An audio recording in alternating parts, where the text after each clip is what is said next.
Chapter 1. The Rebirth of Ye Zhen with Memories of Hatred. Ye Zhen, the student council is waiting for you in classroom C203. While studying in class, Ye Zhen was called out by a classmate from the next room. The weather was hot. Ye Zhen squinted, feeling the vibrant colors of this world. What an extravagant school it was. Everywhere she looked, there was an air of luxury Roman-style sculptures and fountains could be seen all around, and everyone passing by was dressed exquisitely, down to the last strand of hair. Without a doubt, this was a world straight out of a comic book. This was St. Laurent Academy, akin to a university in the real world, but with its own unique flair. The admission requirement was to be at least 18 years old. Every year, students had to undergo a performance review, those with poor grades risked being held back or even failing to graduate. After completing 3 years of coursework and earning enough credits, students could continue their studies, either advancing to the main campus of St. Laurent or transferring to other cities. This was similar to pursuing a master's or doctoral degree in the real world. And now, there was less than a month left until Ye Zhen's graduation exams.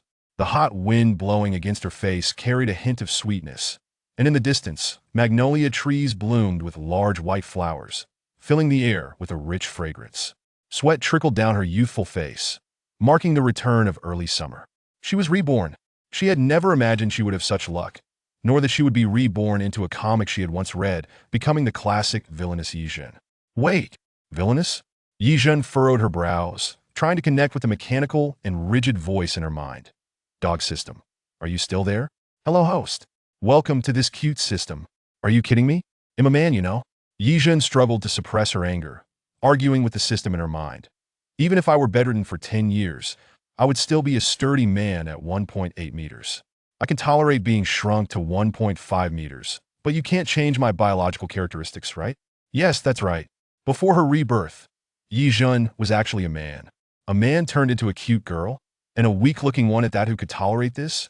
With her slender arms and waist, even carrying a bucket of water was a challenge. How was she supposed to live? Moreover, she was straight, okay? Even in this weak and delicate form, she still liked all kinds of beautiful girls. How was she supposed to flirt with girls and enjoy her new life? Host, you are misunderstanding. This is an accident. When you died, it was too unfortunate at that moment. There was only one body compatible with your soul. There were no other choices. Ye Zhen took a deep breath. So what now? She wasn't someone who liked to stir up trouble. The rational thinking of a man made her prioritize solving the problem when facing issues. To compensate you, I have already deleted and modified the mandatory tasks such as slap the true rich girl, make the male lead fall in love with me, dominate the world, conquer the universe, and many others, totaling 300 tasks. You can now act freely in this world. Hearing this, Ye Zhen sighed in relief. This unreliable dog system still had some use. Speaking of those mandatory tasks, were they meant to be a joke? Anyway, back to the point. This comic, which told the story of true and false rich daughters, had a plot that was both awkward and kitsch. Almost all the men in the story liked the true rich girl, Ye Fuli, while all the women were at odds with her, bullying her relentlessly. Among those women, the one who acted the most viciously and met the most tragic end was none other than Ye Zhen herself. After all, Ye Zhen was the fake rich girl. She had enjoyed the love of the Ye family for 20 years, and was just a few days away from inheriting the family's billions when Ye Fuli showed up, causing her to lose everything overnight and be kicked out of the house with nothing to her name. In the end, she died alone and miserable in a bridge underpass. Emerging from her memories, Ye Zhen sighed. Going against the Mary Sue female lead is just asking for death, isn't it? It was well known that the heroines in Mary Sue comics were all top-tier characters. High intelligence, high looks, high charm. Each of them seemed to have read the script, avoiding all pitfalls, their lives smooth sailing. What good outcome could come from opposing such a character? What was even scarier was that, in this narrative, she bore the top-level debuff of being a fake rich girl, and even if she didn't act recklessly, she would inevitably be kicked out of the house. Thinking of this, Ye Zhen sighed again. It seems all I can do now is to play dead and pretend to be innocent, secretly gather my valuables, and be ready to escape at any moment. Stay away from the female lead, ensure safety. Stay away from the male lead, secure a future. Great. Life was starting to look promising. In classroom C203, Ye Zhen pushed open the heavy door. It was eerily quiet and dark inside.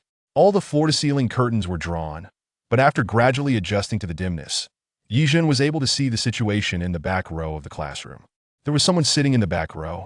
A girl with a high ponytail, neatly dressed in a school uniform, sat there expressionless, watching her. Using the faint light that seeped through the curtain, Ye Zhen's heart skipped a beat when she recognized the girl's face. Oh my, it was the female lead. At this moment, the female lead should not have recognized her, the villainous.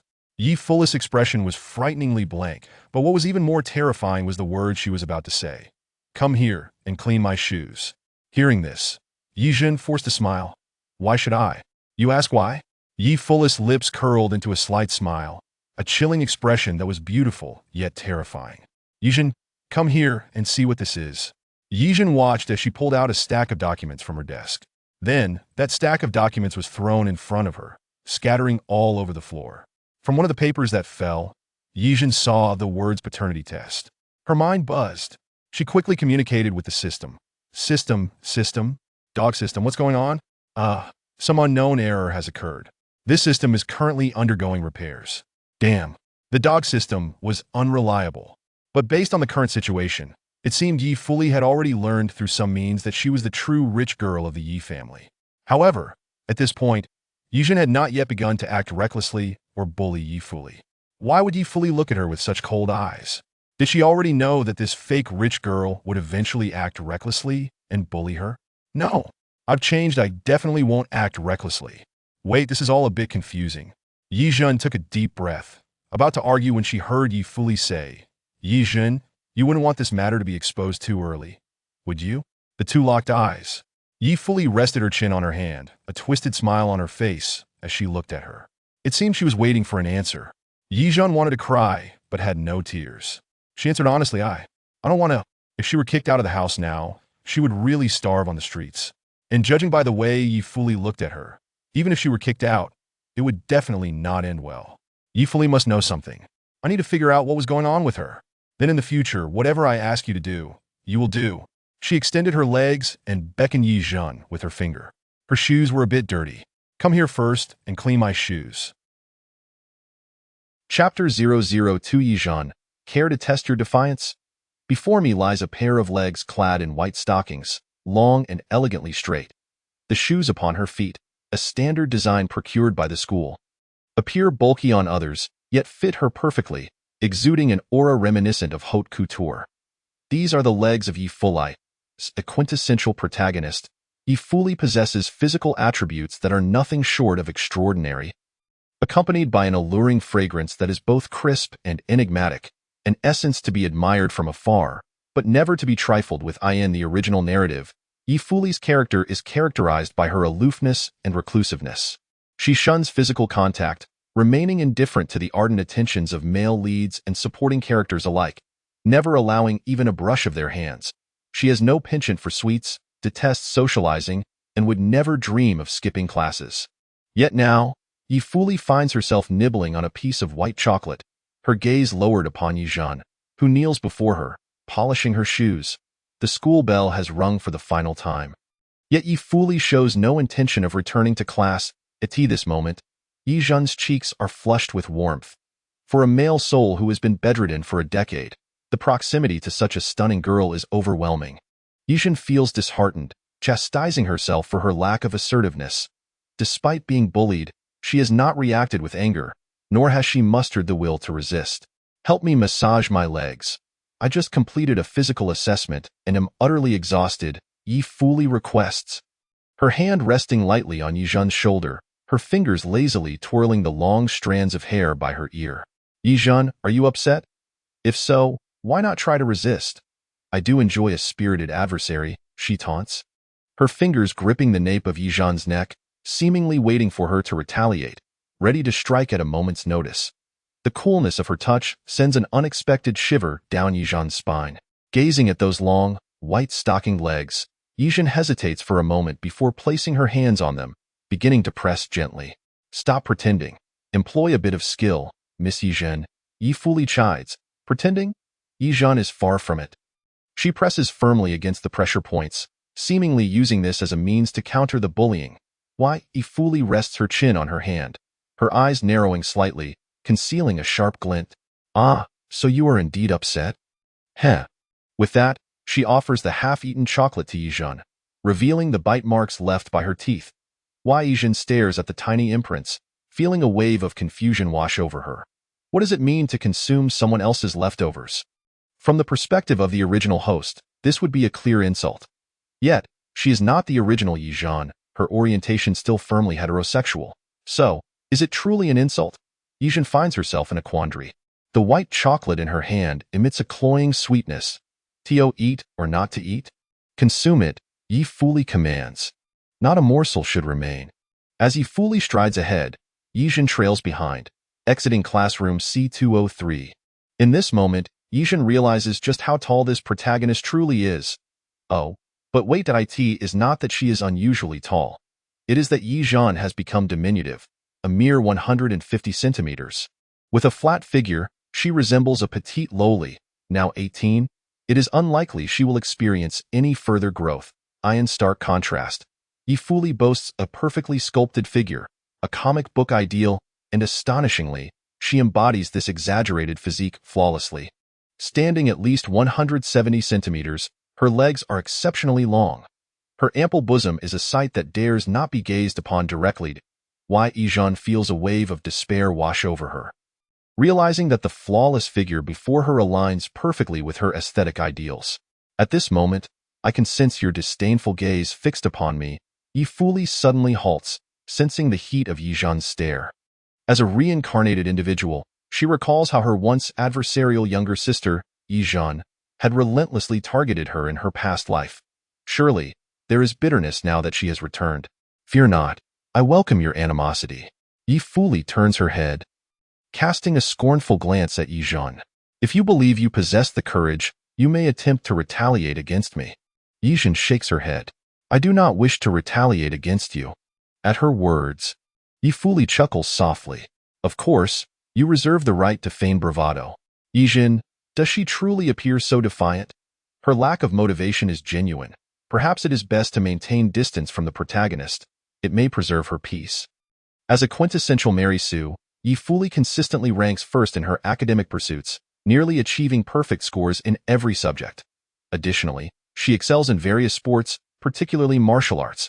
As for her life skills, well, Ye Zhen is uncertain.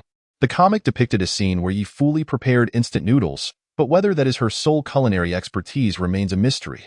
Nonetheless, this is not the crux of the matter. The key point is that the extraordinarily accomplished Ye fully resides in Class A, the elite tier, while the academically challenged Ye Zhen finds herself in Class F, the bottom tier. Thus, they can only temporarily part ways between the two buildings. Ye fully regards her coolly, declaring, "Wait for me here after school. Should you fail to comply, you know the consequences." Ah, yes. Ye Zhen has no choice but to acquiesce in her current state. She is entirely at a disadvantage, devoid of any means to escape, let alone resist. Retreating to her classroom feels akin to fleeing for her life, and so she begins to attempt communication with the system once more. Host, there is a development. Speak.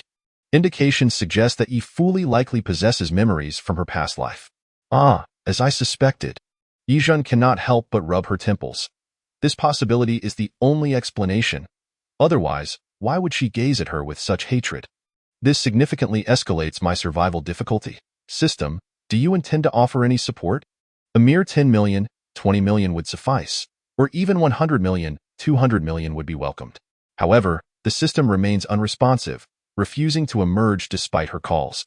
Feeling increasingly anxious, Ye Zhen resolves to take things one step at a time, adapting to circumstances as they arise. Soon, the school day draws to a close. Ye Zhen, Wang Yu, Zhao Lulu, it's your turn to create the bulletin board this week. Stay after school.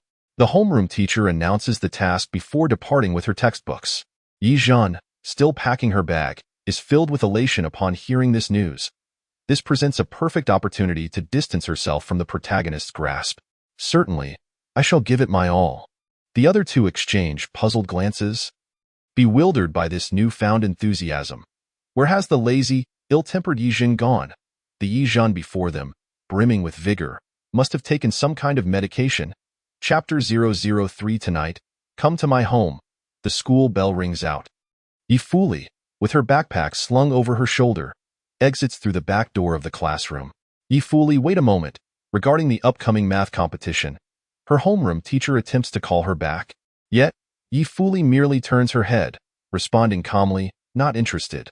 I will not be participating this time." The teacher is taken aback. This time, the gold medal carries a prize of 20,000 yuan.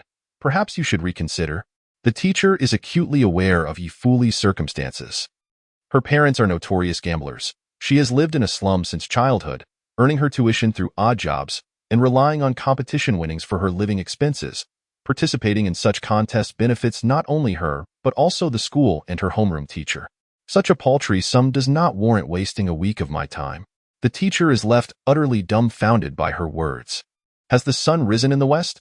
Ye Fuli audaciously utters such brazen declarations.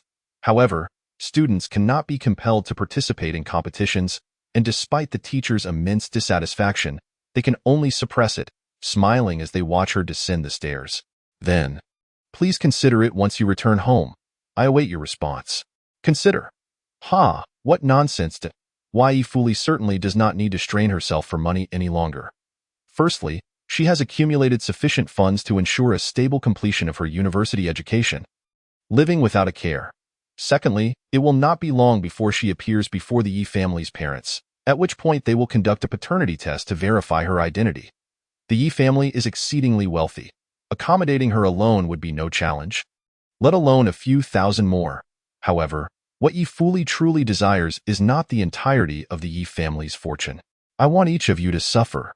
Reflecting on certain experiences from her past life, a dark, terrifying glint enters Ye Fuli's eyes.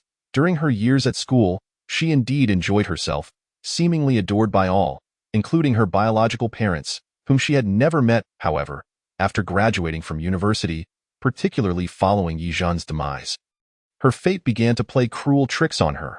The men who had relentlessly pursued her, showering her with flattery, were merely after the Ye family's wealth, hoping to marry her in the process. Those who feigned concern as friends sought to use her as a means to connect with the men pursuing her. As for her parents, they could unhesitatingly arrange marriages with unfamiliar men for the sake of expanding their business. Disregarding her preferences, moreover, whenever she attempted to resist, they would often invoke the memory of the deceased Ye Zhen, claiming that she was more obedient and understanding than Ye Fuli. The most venomous remark was that Ye Fuli might as well have died in place of Ye Zhen. After numerous futile attempts at resistance, a desperate Ye Fuli chose to end her life before marriage. The scenes from her past life replay in her mind as if they occurred just yesterday. Ye Fuli will never forget their filthy visages. She intends to exact revenge upon each and every one of them.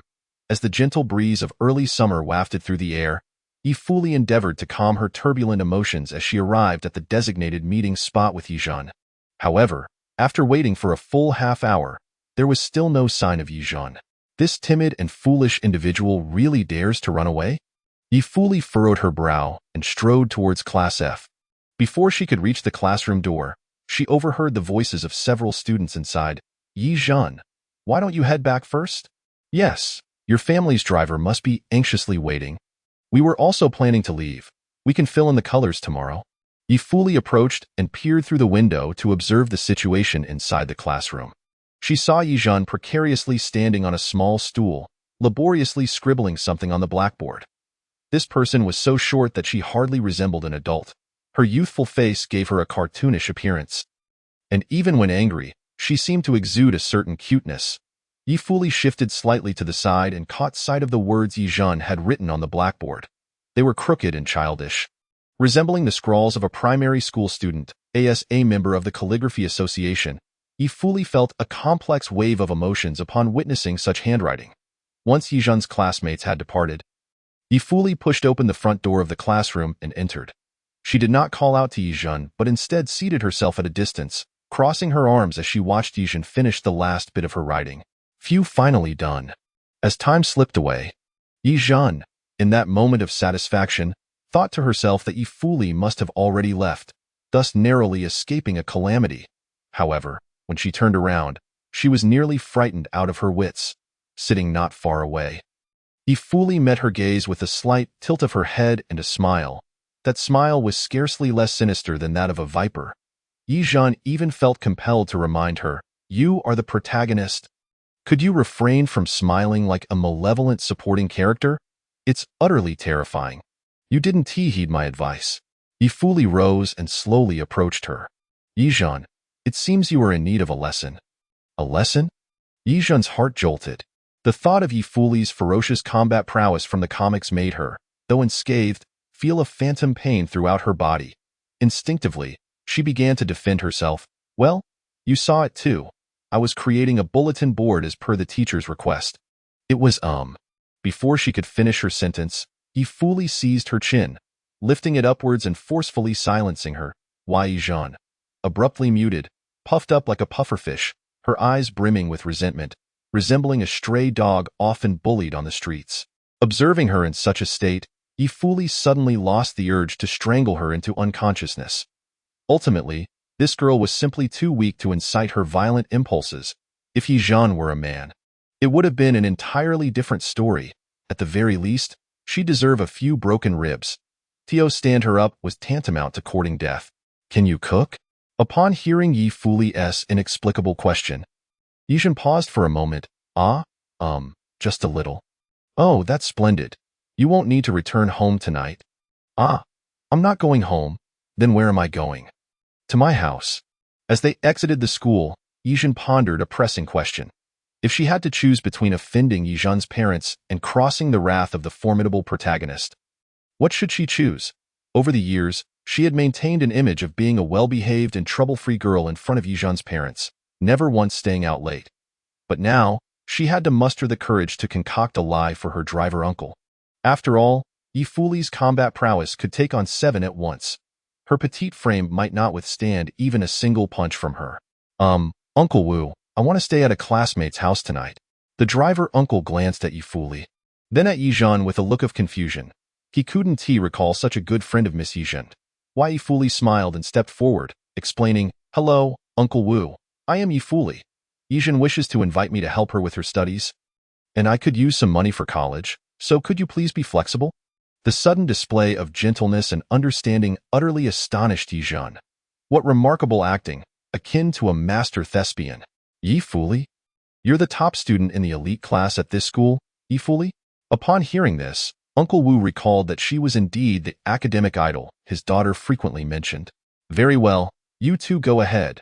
If the master and madam learn that Zhen has befriended such an outstanding girl like you, they will be overjoyed. The driver uncle drove away, leaving Ye Zhen at the school gate, her heart heavy with trepidation. She knew that tonight would be a challenging one.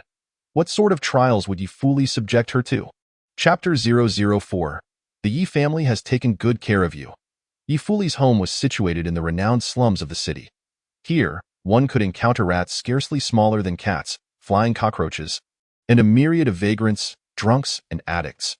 Having grown up in such an environment, Ye Fuli would have been bullied long ago if she hadn't possessed some survival skills. Miss Ye Zhen, what are your thoughts on this place? Beneath the dim yellow light, Ye Fuli turned to glance at Ye Zhen, who was following her. The petite Ye Zhen appeared to be rendered speechless by the dismal surroundings, remaining taciturn throughout their journey. For you upper-class individuals, a place like this must be worse than your family's garbage dump. Yet this dismal place was Ye Fuli's childhood home, as a true daughter of a wealthy family, having endured such wretchedness for over a decade before adulthood had undoubtedly warped her psyche. In that moment, Ye Zhen seemed to truly comprehend the hatred reflected in Ye Fuli's eyes. With a sigh, Ye Zhen replied, I don't know what my family's garbage dump looks like. Ye Fuli smirked, is that the crux of the matter? I know that's not the point. What I meant to say is, over the years, you've been forced to endure all of this for my sake. Thank you for your hard work. I sincerely apologize. This excessively earnest statement caught Ye Fuli off guard. Having been reborn, her heart was filled with vengeance. The first person she sought to retaliate against was the very girl who had usurped her position. In her imagination, Ye Zhen should have yelled at her. Perhaps even mocked her before fleeing. This would have allowed her to seize Ye Zhen by the hair and administer a thorough lesson. Yet, why did Ye Zhen not conform to her expectations? Do you genuinely feel sorry? Ye Fuli clenched her fists.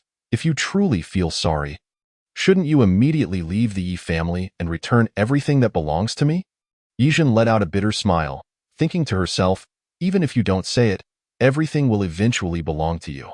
I am merely a useless supporting character, How could I possibly rival your protagonist aura? I just want to make a little money and preserve my life before I depart. However, if she voiced these thoughts, no one would believe her. Meeting Ye Fuli's icy gaze, Ye Zhen raised her hand in a vow. I will return it to you. Just give me a bit more time. Upon entering Ye Fuli's modest 60-square-meter abode, Ye Zhen was immediately assailed by the stench of alcohol, causing her to cough uncontrollably. The table was strewn with toppled beer bottles, disheveled takeout boxes, cigarette butts, and more. Although it was merely a small apartment, it appeared exceedingly empty, lacking even a single decent appliance. Ye Fuli, with an impassive expression, swiftly tidied up the chaos, packing it all up and discarding it outside. You're fortunate. Those two scoundrels are not home today. As she spoke, Ye Fuli had already retrieved 2 stools, handing one to Ye Zhen. You might as well take a good look at this home. Perhaps soon you will find yourself living here. Living here? That would be preferable to death. Ye Zhen remembered the narrative surrounding these 2 wretched individuals from the comics. One was surnamed Chu, and the other Ye. The one with the surname Ye was the mother, after bringing home a daughter. The father had fled, disappearing for 7 years before returning. Thus, Ye Fuli had taken her mother's surname. If Ye Zhen were to return to this household, she would undoubtedly be compelled to adopt the father's surname, which meant she would become a Chu. Both of them were fond of drinking, gambling, and debauchery, often disappearing for days on end. Ye Fuli's survival was solely reliant on the kindness of neighbors and her own wits. Could Ye Zhen replicate what Ye Fuli had managed to do? She deeply doubted it. Enough daydreaming. Get to cooking. Ye Fuli's voice jolted Ye Zhen back to reality.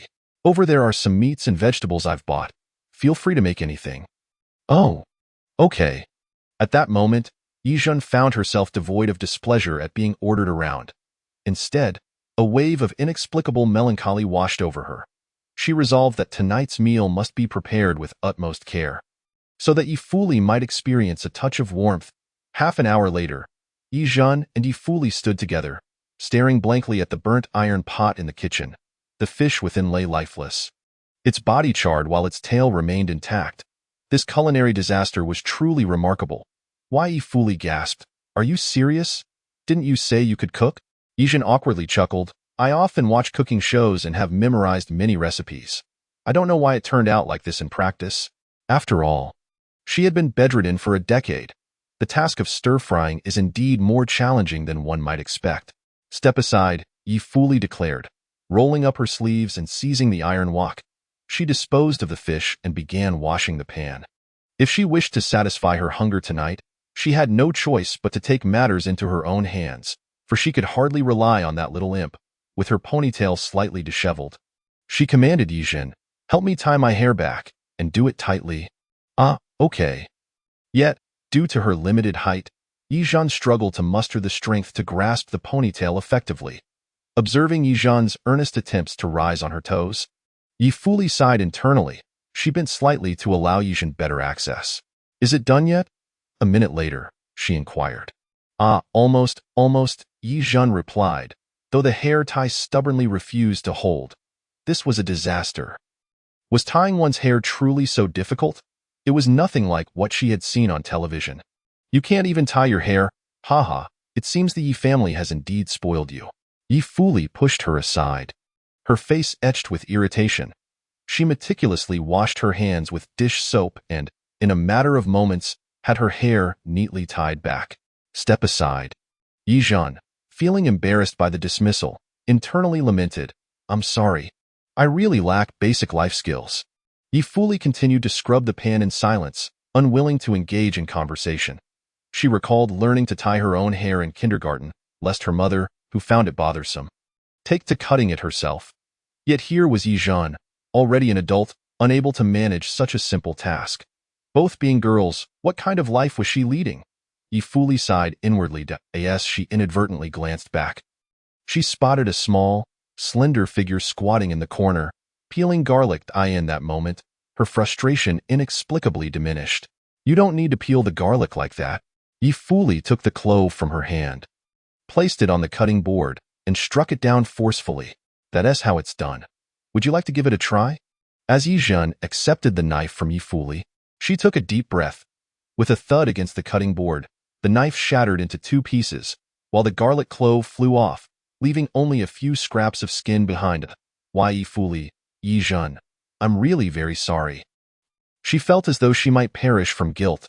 Ye fully hastily pushed her away, fearing further destruction. Sit quietly and don't touch anything. Chapter 005. Will you dare to disobey tonight? A simple meal of 3 dishes and a soup soon graced the small table in the living room. With a stoic expression, Ye fully emerged carrying 2 bowls of rice. Eat. The two sat across from one another. Ye Zhen held her bowl carefully, eating cautiously while stealing glances at Ye fully's expression.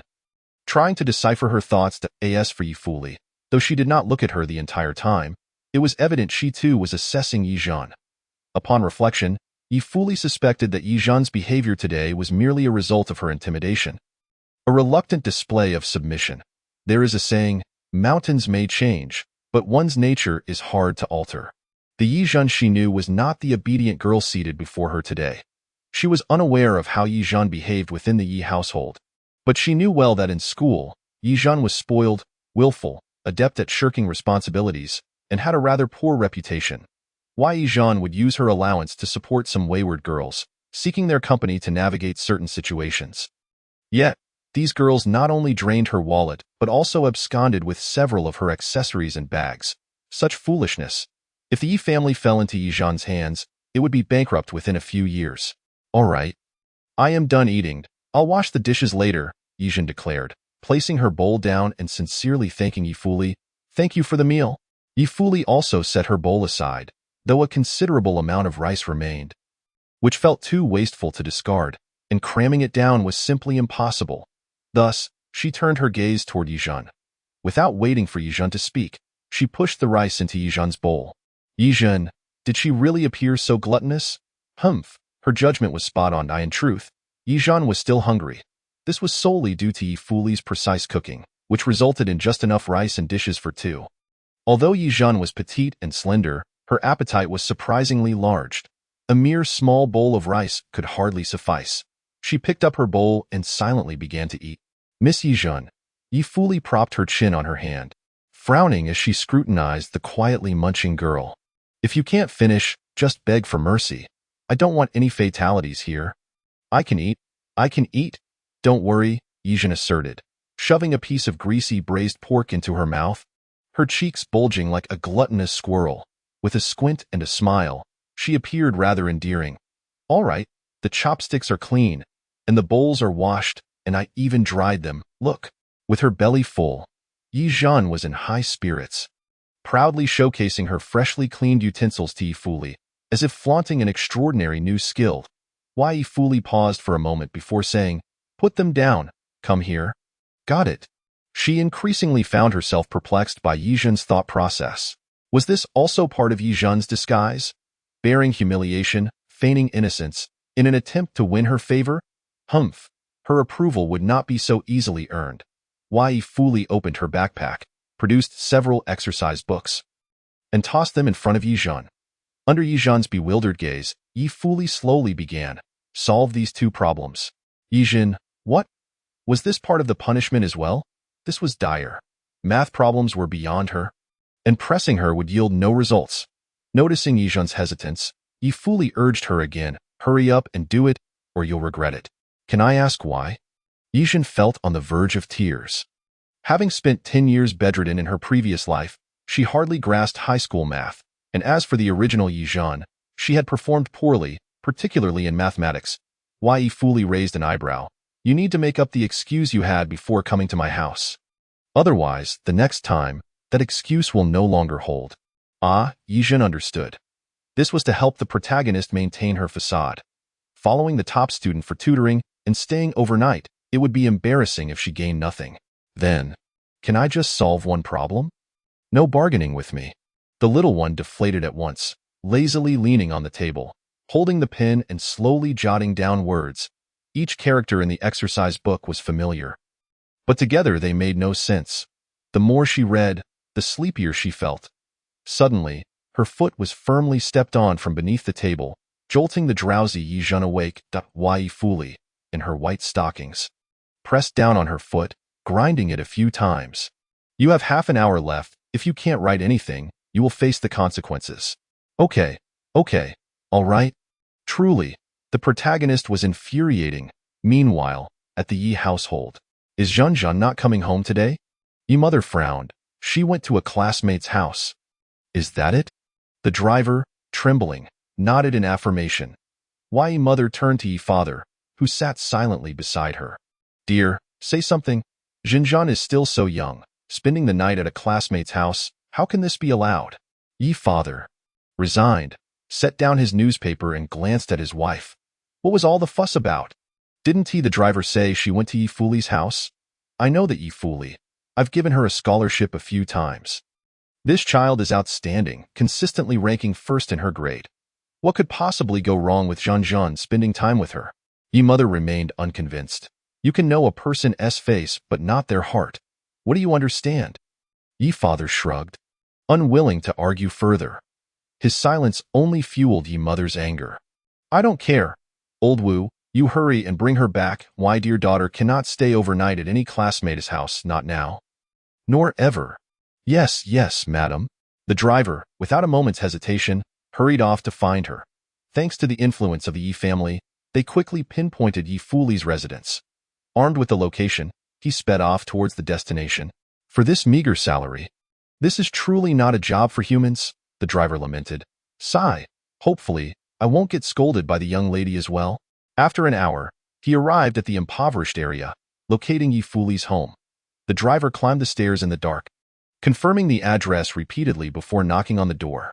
Knock, knock, knock. Miss Ye Zhen, are you in there? No response. Inside, it was pitch dark. At that moment, Ye Zhen was kneeling beside Yi Fuli, massaging her legs. Only a wall separated her from the driver. Yi Fuli had not permitted her to leave, and thus she dared not respond to the driver's calls. Could it be that I knocked on the wrong door? After calling out for a while with no reply, he attracted the ire of other neighbors. The driver, unwilling to confront these local ruffians, retreated downstairs, sitting in the car while attempting to message Ye Zhen.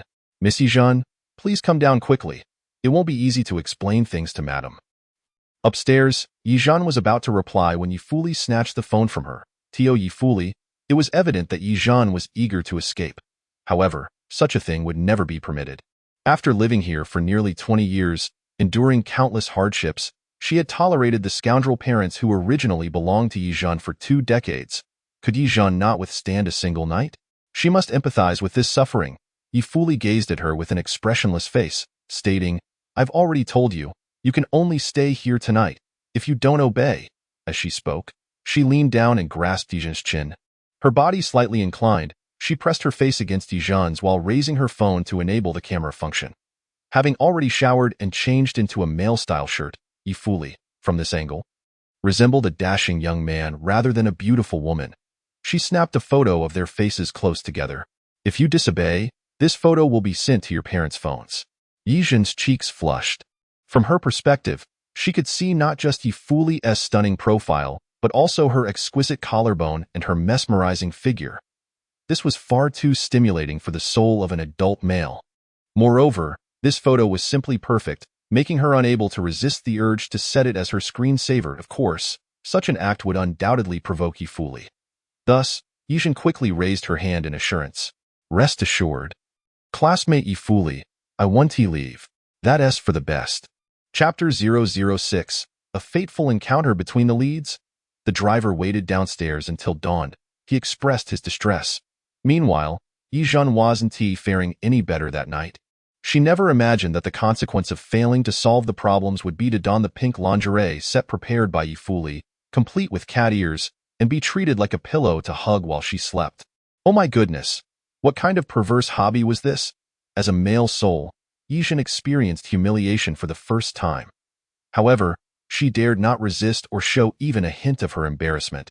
From her understanding of Yi Fuli, if she displayed any signs of shame, there would undoubtedly be more outrageous cross-dressing scenarios awaiting her next time. You performed quite well last night, Yi Fuli remarked, stroking her head as if she were a well-behaved pet cat. I can fulfill one of your wishes. Go ahead. What do you want? What could she desire? Ye Zhen thought that aside from money, she had no other wants. After all, if she uttered something like, I want freedom, It would only infuriate this cunning and domineering female lead. However, if she bluntly said, "I want money," what if she was only given a couple of coins? A large transfer would certainly be noticed by the Ye family, leading to inevitable questioning or even confiscation. Thus, asking for money was unrealistic. She had to request something more tangible. After a moment's hesitation, Ye Zhen said, "I've recently developed a liking for gold." Upon hearing this, Ye Fuli appeared momentarily stunned. "What do you want?" "Gold," Ye Zhen boldly added. "The heavier, the better. The so-called gold and silver treasures, convenient for a getaway." Ye Fuli tugged at the corners of her mouth, hesitating to speak. After a prolonged silence, she nodded. "Your hobby is quite unique, but it's not impossible to satisfy." She removed her hand from atop Ye Zhen's head and adjusted her skirt. Being attended to by Ye Zhen felt quite pleasant, even alleviating her severe tendencies toward violence and insomnia. Unbeknownst to herself, her tone while speaking to Ye Zhen gradually became gentler. "All right, you don't need to rub my belly anymore. Get up, freshen up, and prepare for school." "Okay." Ye Zhen was truly not adept at tying her hair. After struggling in the bathroom for a while, she ended up with a loose and messy bun. Unable to bear it any longer, Ye Fuli took it upon herself to help, fashioning a simple bun. After washing her face, brushing her teeth, and changing into her school uniform, the two of them exited in succession. Downstairs, the driver, Old Wu, was on the verge of tears. Upon seeing Ye Zhen, he hurriedly approached her. "Miss, let us go. We need to hurry back home. I really can't face Madam." He also offered a somewhat apologetic smile to Ye Fuli. After all, she was the top student in the year. Old Wu thought to himself that if his daughter could befriend someone like her, he would be overjoyed, unlike the Ye family's parents, who seemed to avoid her like the plague. It could only be said that he truly did not understand the mindset of the wealthy. Ye Fuli smiled sweetly, saying, "Sorry, uncle. We were so engrossed in our homework last night that we slept too deeply and didn't hear you." "It's all right." "It's all right. Oh, I know you both have a challenging curriculum." Ye Zhen was ushered into the car. She felt quite anxious. Since arriving in this world, she had yet to meet the parents of this body. From last night's events, it seemed that these parents were rather difficult to deal with. With this thought, she couldn't help but glance back at Ye Fuli. The car had already driven out of the alley, and she could no longer see Ye Fuli's figure, yet Ye Zhen felt as though she was still watching her. That person truly placed a heavy burden upon her. The Ye household, that Ye mother, who had not slept all night, now wore a sullen expression as she scolded the newly hired maid. The maid, yawning throughout her shift, had even broken her favorite vase, which was worth several million. "That vase is worth more than your life. How dare you?" "I'm sorry." "Madam, I'm so sorry." Ye mother snorted coldly, ordering, "Kneel. Clean up the shards thoroughly. If there's even the slightest oversight, I will take your life." "Yes, madam." The maid trembled in fear and could only kneel to clean up. At this moment, Ye Zhen returned, also trembling with apprehension. The moment she saw Ye mother's stern face, she knew something was amiss. "Mother." "Ye Zhen, how have I taught you?" Ye mother took a deep breath. Crossing her arms, "The outside world is chaotic and wicked, especially those who come from slums. No matter how exemplary their behavior may seem, their blood is tainted. Associating with such people brings you no benefit." Listening to such words, Ye Zhen couldn't help but murmur within, "You do realize the person you're scolding is your own daughter. Let us see if you can still be so arrogant." However, she did not dare to voice her thoughts and could only obediently lower her head to endure the reprimand. "Forget it. I will let this slide." Was the scolding really that easily concluded? "You don't have to go to school today. I'll have someone take you shopping for new clothes and accessories to spruce you up." Ye mother rubbed her aching temples. "The day after tomorrow is the 18th birthday of the third son of the Ding Sheng group. You must attend and socialize." The third son of the Ding Sheng group? Upon hearing this title, Ye Zhen's heart jolted. Wasn't he that the male lead, by Ruoding? In the original storyline, this segment was fraught with tension. The female lead, Ye Fuli, worked at the banquet and was harassed by sleazy investors, only for by Ruoding to make a heroic entrance and rescue her, falling in love at first sight. What's worse, in the original plot, Ye Zhen had harbored feelings for by Ruoding since childhood, often sending him gifts and persistently pursuing him, making unreasonable demands. With Ye Fuli's appearance, Bairuoting's already limited affection for Ye Zhen naturally plummeted, ultimately leading him to openly declare in front of both families, "Ye Zhen, you disgust me. You can't even compare to Fuli. I would never marry you." This was a significant reason for Ye Zhen's resentment toward Ye Fuli. But now, in this petite body, the soul of a man resided, and no matter how handsome Bairuoting was, she could not possibly feel anything. Why, mother looked at her. You need to find a way to interact with him more. As for your marriage, I will do my utmost to advocate for you, understand? Huh? This? Ye Zhen felt disheartened. Please don't advocate for anything. Not only did she not want to get married, but she also didn't want Ye Fuli to misunderstand anything. Perhaps she should play matchmaker for the male and female leads, helping them achieve their happy ending sooner? No. In the original plot, the female lead displayed a rather indifferent attitude toward Bairuoting, showing no signs of deep affection. Now that she was a reincarnator, what if she had feelings for someone else?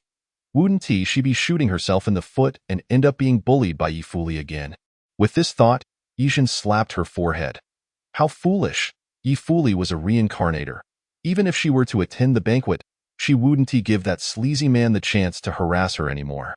She was truly worrying too much. Sigh, I should just take care of myself. Wearing a formal dress meant wearing high heels. After all, she was a pure man. How could she possibly manage that?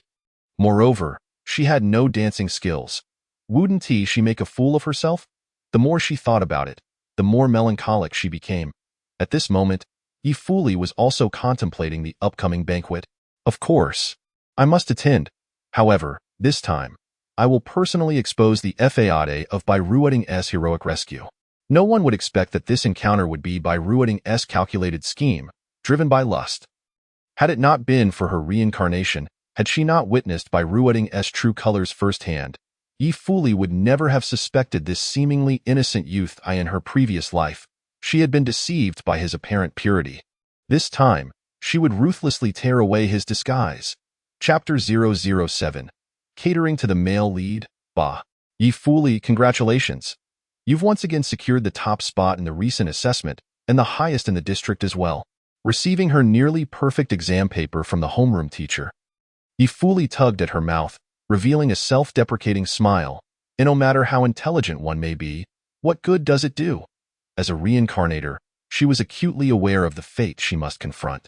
She had far too many battles to fight. Thank you. Emerging from her memories, she returned to her seat, exam paper in hand. Congratulations, ye classmate. How impressive. You can solve such difficult problems too. Please, could you lend us the test paper to have a look? Soon, the school day came to an end. Ye Fuli left the classroom alone, walking towards the building where Class F was located amidst the chatter of her peers. When she learned that Ye Zhen had not come to school, she felt no surprise. She was acutely aware of the excessive control her mother wielded over her life. Given Ye Zhen's absence last night, she could only imagine the fury that would ensue from her mother, who would undoubtedly send someone to warn her against associating too closely with her sister. Speak of the devil, and he shall appear. At the school gates, a sleek, black business vehicle awaited, its license plate adorned with a string of auspicious 8s. The owner, seated in the back, wore sunglasses and bore a stern expression. Clad in a meticulously tailored women's suit, its luxury was evident even to those with no knowledge of fashion. Yet, the most extravagant accessory was the vivid green jade Buddha pendant hanging from her neck. A treasure the Ye family had procured for over 100 million at an overseas auction last year. As Ye Fuli approached the car, the owner called out to her, "Stop." Ye Fuli turned, feigning ignorance of her mother, and asked with a puzzled tone, "Are you calling me?" Her mother nodded, commanding, "Come here." The doors swung open, and Ye Fuli entered the vehicle. Here, she excelled at masking her true emotions, maintaining a calculated distance from her mother while concealing her disdain beneath a composed facade. "So, you're Ye Fuli, the exceptionally talented top student my daughter speaks of." Her mother scrutinized Ye Fuli, feeling an inexplicable sense of familiarity. Unable to resist, she removed her sunglasses for a closer inspection. Ye Fuli allowed this scrutiny, offering no resistance to her mother's approach. "You seem quite lovely, reminiscent of my youthful self," her mother remarked. involuntarily revealing a fleeting thought before promptly regaining her composure. Internally, Ye fully sneered, yet her expression remained impassive. Her mother continued, "Regardless, you should not lead my daughter astray. She is still young and naive. I do not wish for her to be exposed to the chaos and vulgarity of your world." "Understood. I will take your words to heart," Ye fully replied, accustomed to such hurtful remarks, bowing her head in apology. "I'm sorry, I won't do it again." Her mother nodded curtly, "You may leave now," in a display of her benevolence as a board member. Before Ye fully exited, she handed her a stack of freshly withdrawn cashed in her previous life. Ye fully had been too proud to accept such money, but in this life, she graciously received it. "You are truly beautiful and kind-hearted. I will remember your generosity." Such insincere flattery was, to Ye's mother, quite gratifying. Watching Ye fully depart, she closed her eyes momentarily. She had long been troubled by Ye Zhen's academic performance. However, she did not expect significant achievements from her. Rather, she hoped to mold her into an obedient puppet for future alliances with other prominent families. "Take me to see Ye Zhen. I want to check if she has chosen her dress." At that moment, Ye Zhen resembled a beautiful doll, passively allowing the stylist to work her magic. She was on the verge of dozing off. What beautiful dresses! All she knew was how heavy they were. For someone petite like her, it was utterly overwhelming. "Miss, all done. Please have a look and let me know if there are any adjustments needed," the stylist announced, rousing Ye Zhen from her stupor. What on earth? Is that person in the mirror me? The extravagant makeup gave her an almost feral feline appearance. This makeup did not suit her youthful face at all. Why not let her embrace a more innocent style? Hurry and change it. Especially the eye makeup. It looks like I've been punched. It's horrid. All right. The stylist, feeling helpless, rushed to rectify the makeup. Yet, no matter the adjustments, the look remained overly flamboyant, making it difficult for Ye Zhen to bear. "You must have a striking face to pull off this dress," the stylist insisted. "Why must I wear this hideous dress?" Ye Zhen shot up, nearly toppling over in her 8-centimeter heels. "And these awful high heels, are they even wearable?" The stylists exchanged glances. Why Ye Zhen, exasperated, removed the padding from her chest, discarding it onto the table. A substantial pile indeed. "No matter how much I pretend, I'm still flat. Why must you insist on choosing things that do not suit me? Let me tell you, I refuse to wear this." In a quiet corner, a timid makeup artist ventured. "You used to dress like this? It was said Mr. Bai liked it. Have you forgotten?" In truth, she too felt that this ensemble was ill-suited for Ye Zhen. Stifling her anger, Ye Zhen sighed heavily. "Remember, from now on, disregard Mr. Bai's preferences. Focus solely on mine." "Understood, miss." After half an hour of transformation, Ye Zhen finally achieved a style she adored. It was still a dress, but one that was modest and did not reveal too much skin, complemented perfectly by a pair of flat shoes. She studied herself in the mirror for some time, finally nodding in satisfaction. "All right, thank you, everyone.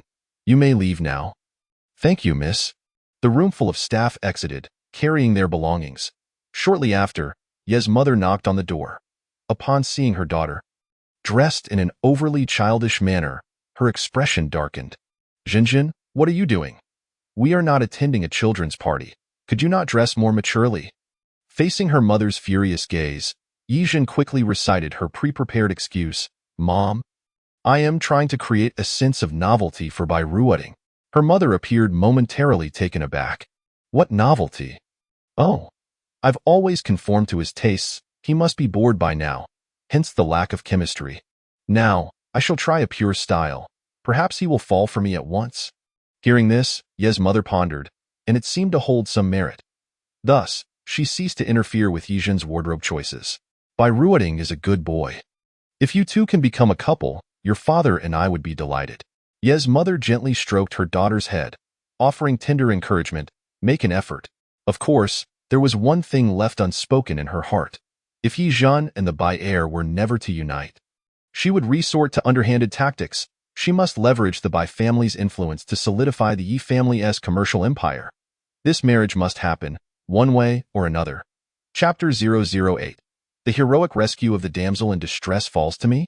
Time flew by, and soon it was the day of Bairuoting's 18th birthday celebration. A multitude of guests had been invited, including numerous young ladies from esteemed families, all adorned in exquisite attire.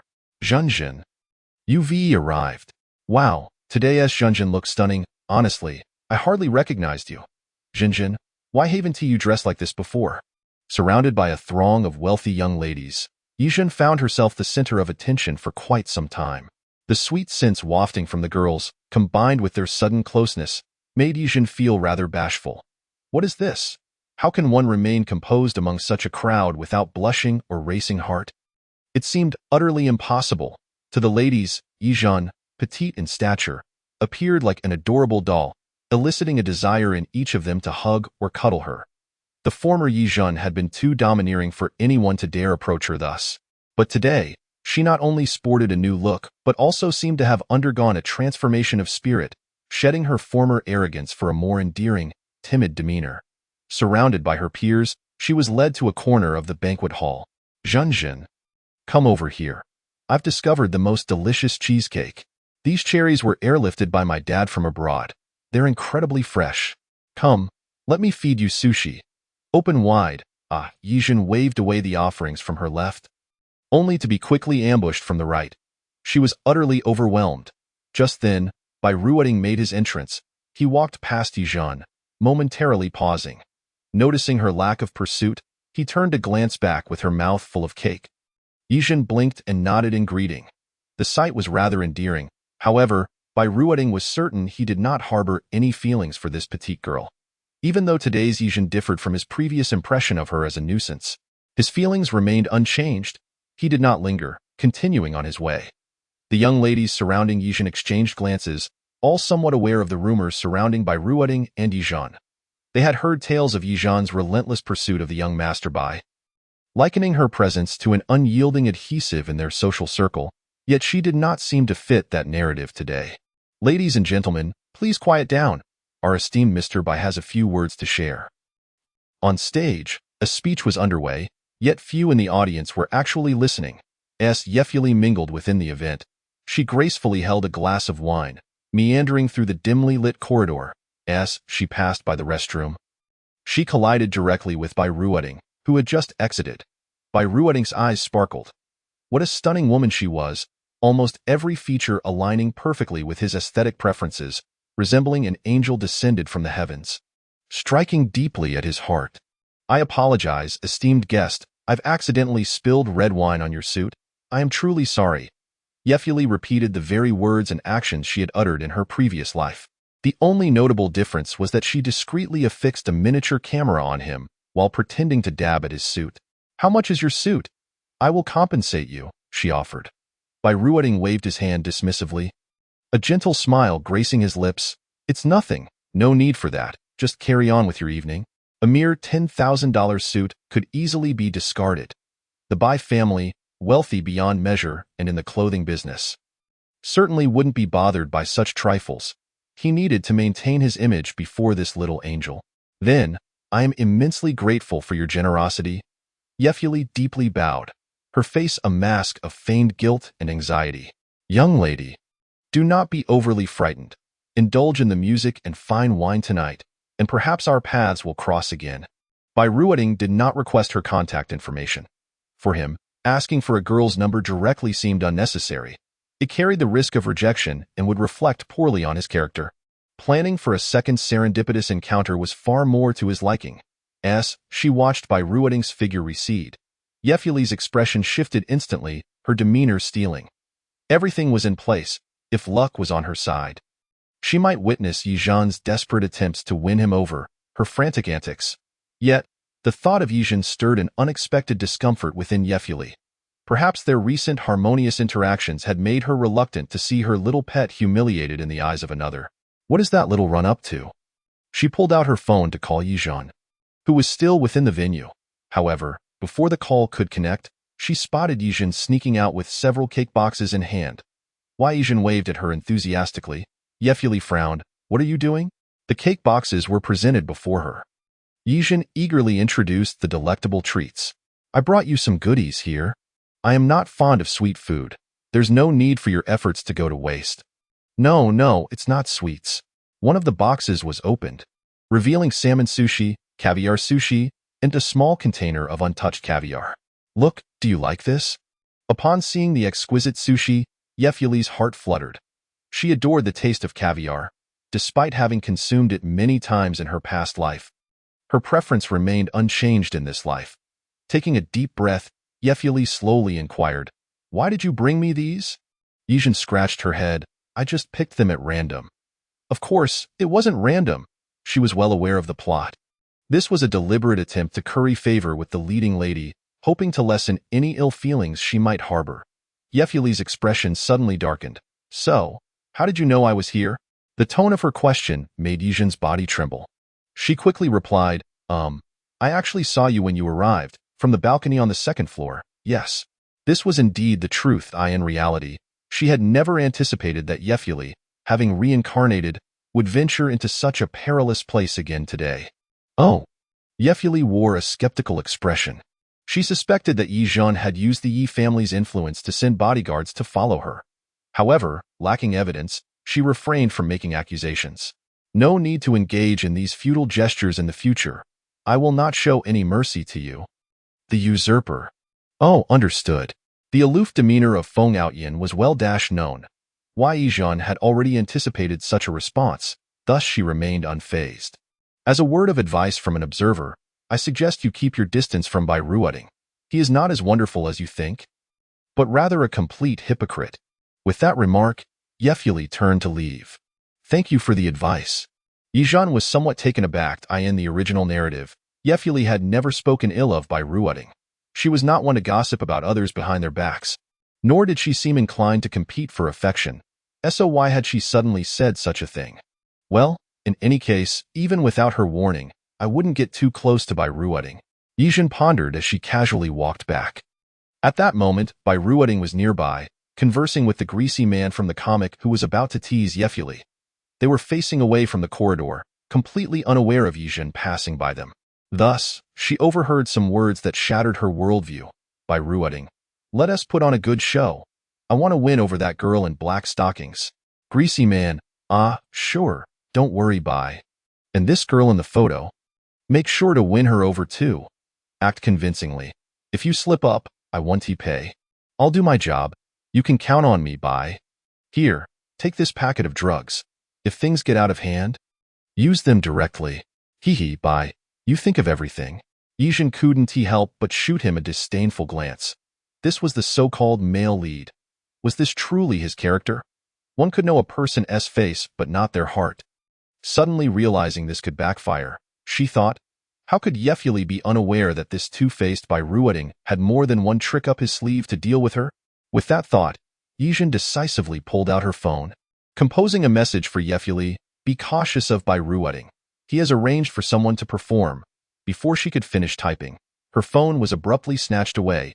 Ye Zhen gasped in shock, turning to meet Bai Ruoding's cold gaze. In the next moment, she was restrained by his bodyguards. "Ye Zhen, who are you messaging?" Chapter 009. Punishing the scoundrel requires Feng Outyan's aid. "Tell me, who are you messaging?" Bai Ruoding's expression darkened as he looked at the message box. After painstakingly maintaining the facade of a gentleman for years, he had been exposed by the detestable Ye Zhen. This girl must be courting death. Ye Zhen forced a smile. "Who I message is none of your concern." "None of my concern?" Ye Zhen, do you really think that because you are backed by the Ye family, you can act with impunity? Bai Ruoding's gaze grew stern. He gestured for the bodyguards to take her away and lock her in a room. Soon, he would employ certain methods to extract the truth from her. Given Ye Zhen's petite stature, she was no match for two muscular bodyguards over 6 feet tall, and thus made no effort to resist as they carried her away. Appearing calm, she was, in reality, terrified and on the verge of screaming. She needed to contact the system immediately. "Rest assured, host, I have checked, and you will face no danger now or within the next 24 hours. Ye Zhen seethed. "I'm being carried away, and you say I'm not in danger?" It was absurd that a system could be so unreliable. Couldn't it grant her some life-saving superpower? Like the ability to punch a cow to death. "Rest assured, host, if life-threatening danger arises, I will do my utmost to ensure your safety." Hearing this, Ye Zhen's anger slightly abated, but just barely. She was hoisted by two burly men and tossed into a room resembling a hotel suite. The door quickly locked behind her. Sighing, she glanced at the only window in the room. It too was secured, leaving her no means of escape. No danger within 24 hours. I'm starving. I could die of hunger. Plus, I need to pee. What if I wet myself? Rest assured, host. I can provide you with snacks, drinks, and instant noodles. So, what happens if I wet myself? A living person cannot die from holding in their urine. Find Ye Zhen understood that this system seemed to relish watching her humiliation. However, she would not grant it the satisfaction. As a man, in spirit, she possessed dignity. Ugh. Yet, the urge to urinate was becoming unbearable. Her legs trembled uncontrollably, and her toes threatened to break through her shoes. An hour passed. An hour and a half passed. Ah! How infuriating, boo-hoo. Oh. Through the surveillance footage, Ye witnessed the entire sequence of events and couldn't help but facepalm. She had never anticipated things would unfold in such a manner. Most importantly, she hadn't expected Ye Zhen to refrain from taking pleasure in her misfortune and instead attempt to send her a warning about the imminent danger. This little brat seems like a different person. Truth be told, she found it somewhat disconcerting to see the current Ye Zhen. She had been anticipating Ye Zhen's reckless behavior, which would allow her to justify her revenge plan. Yet, Ye Zhen repeatedly disappointed her. Taking a deep breath, Ye slowly reached for her waist. After her rebirth, she had invested a significant sum to customize a dagger, carrying it with her for unforeseen circumstances. Surrounded by villains, she had to be on guard. All right. It's nearly time. This farce must come to a conclusion. Ye gripped the dagger and ventured into the darkness. With an air of familiarity, she arrived at the threshold of Ruoting's chamber and extended her hand to knock on the door. Who is it? Ruoting's impatient voice echoed from within. Having just emerged from a refreshing bath, fragrant and poised to indulge in the evening's dessert, he was taken aback by the unwelcome interruption. Room service. Ye slightly altered her tone in response, her dagger poised and ready. Ruoting, blissfully unaware of any anomaly, swung the door open. Yet, before he could fully comprehend the scene before him, a searing pain shot through his thigh. He glanced down in horror, disbelief washing over him as he beheld the dagger embedded in his flesh. Ye smiled faintly and remarked, "Mr. I sincerely apologize for my slip. You wretched?" Before Ruoting could recover from the shock of being stabbed, Ye, wearing an innocent expression, ruthlessly yanked the dagger from his thigh. In an instant, blood gushed forth. Ruoting let out a scream, crumpling to his knees involuntarily. Ye raised her leg, her stiletto heel pressing firmly against his head. The agony of the body paled in comparison to the torment of the spirit. As a dashing young man who had navigated life effortlessly to the age of 18, Ruoting could never have fathomed being subdued by his prey. Seizing the moment of his incapacitation, Ye swiftly retrieved his tie from the floor, binding his hands behind his back. Subsequently, she removed one of her socks and stuffed it into his mouth. The entire sequence unfolded with fluidity, taking scarcely half a minute. She had no inclination to negotiate with such a person. Instead, she seized his phone and effortlessly unlocked it using his fingerprint, sending a message to his subordinates. 3 minutes later, a dejected Ye Zhen was ushered into the room. Their eyes met, and Ye adjusted her glasses, revealing a knowing smile. Ye Zhen huffed, refusing to speak. After all, her dignity had been nearly stripped away, leaving her in no mood for pleasantries. A few moments later, the grand screen at the banquet was abruptly blacked out. Following that, in high definition, the display showcased Ruoting's vile demeanor before women, alongside a plethora of his outrageous remarks. Put on a good show. I want to capture that girl in black stockings. And this girl in the photo? Ensure you secure her as well. Be convincing in your act. If you reveal any flaws, I won't pay.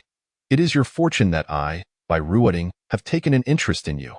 How dare you hide? Kneel and apologize to me. In an instant, the entire venue was thrown into shock.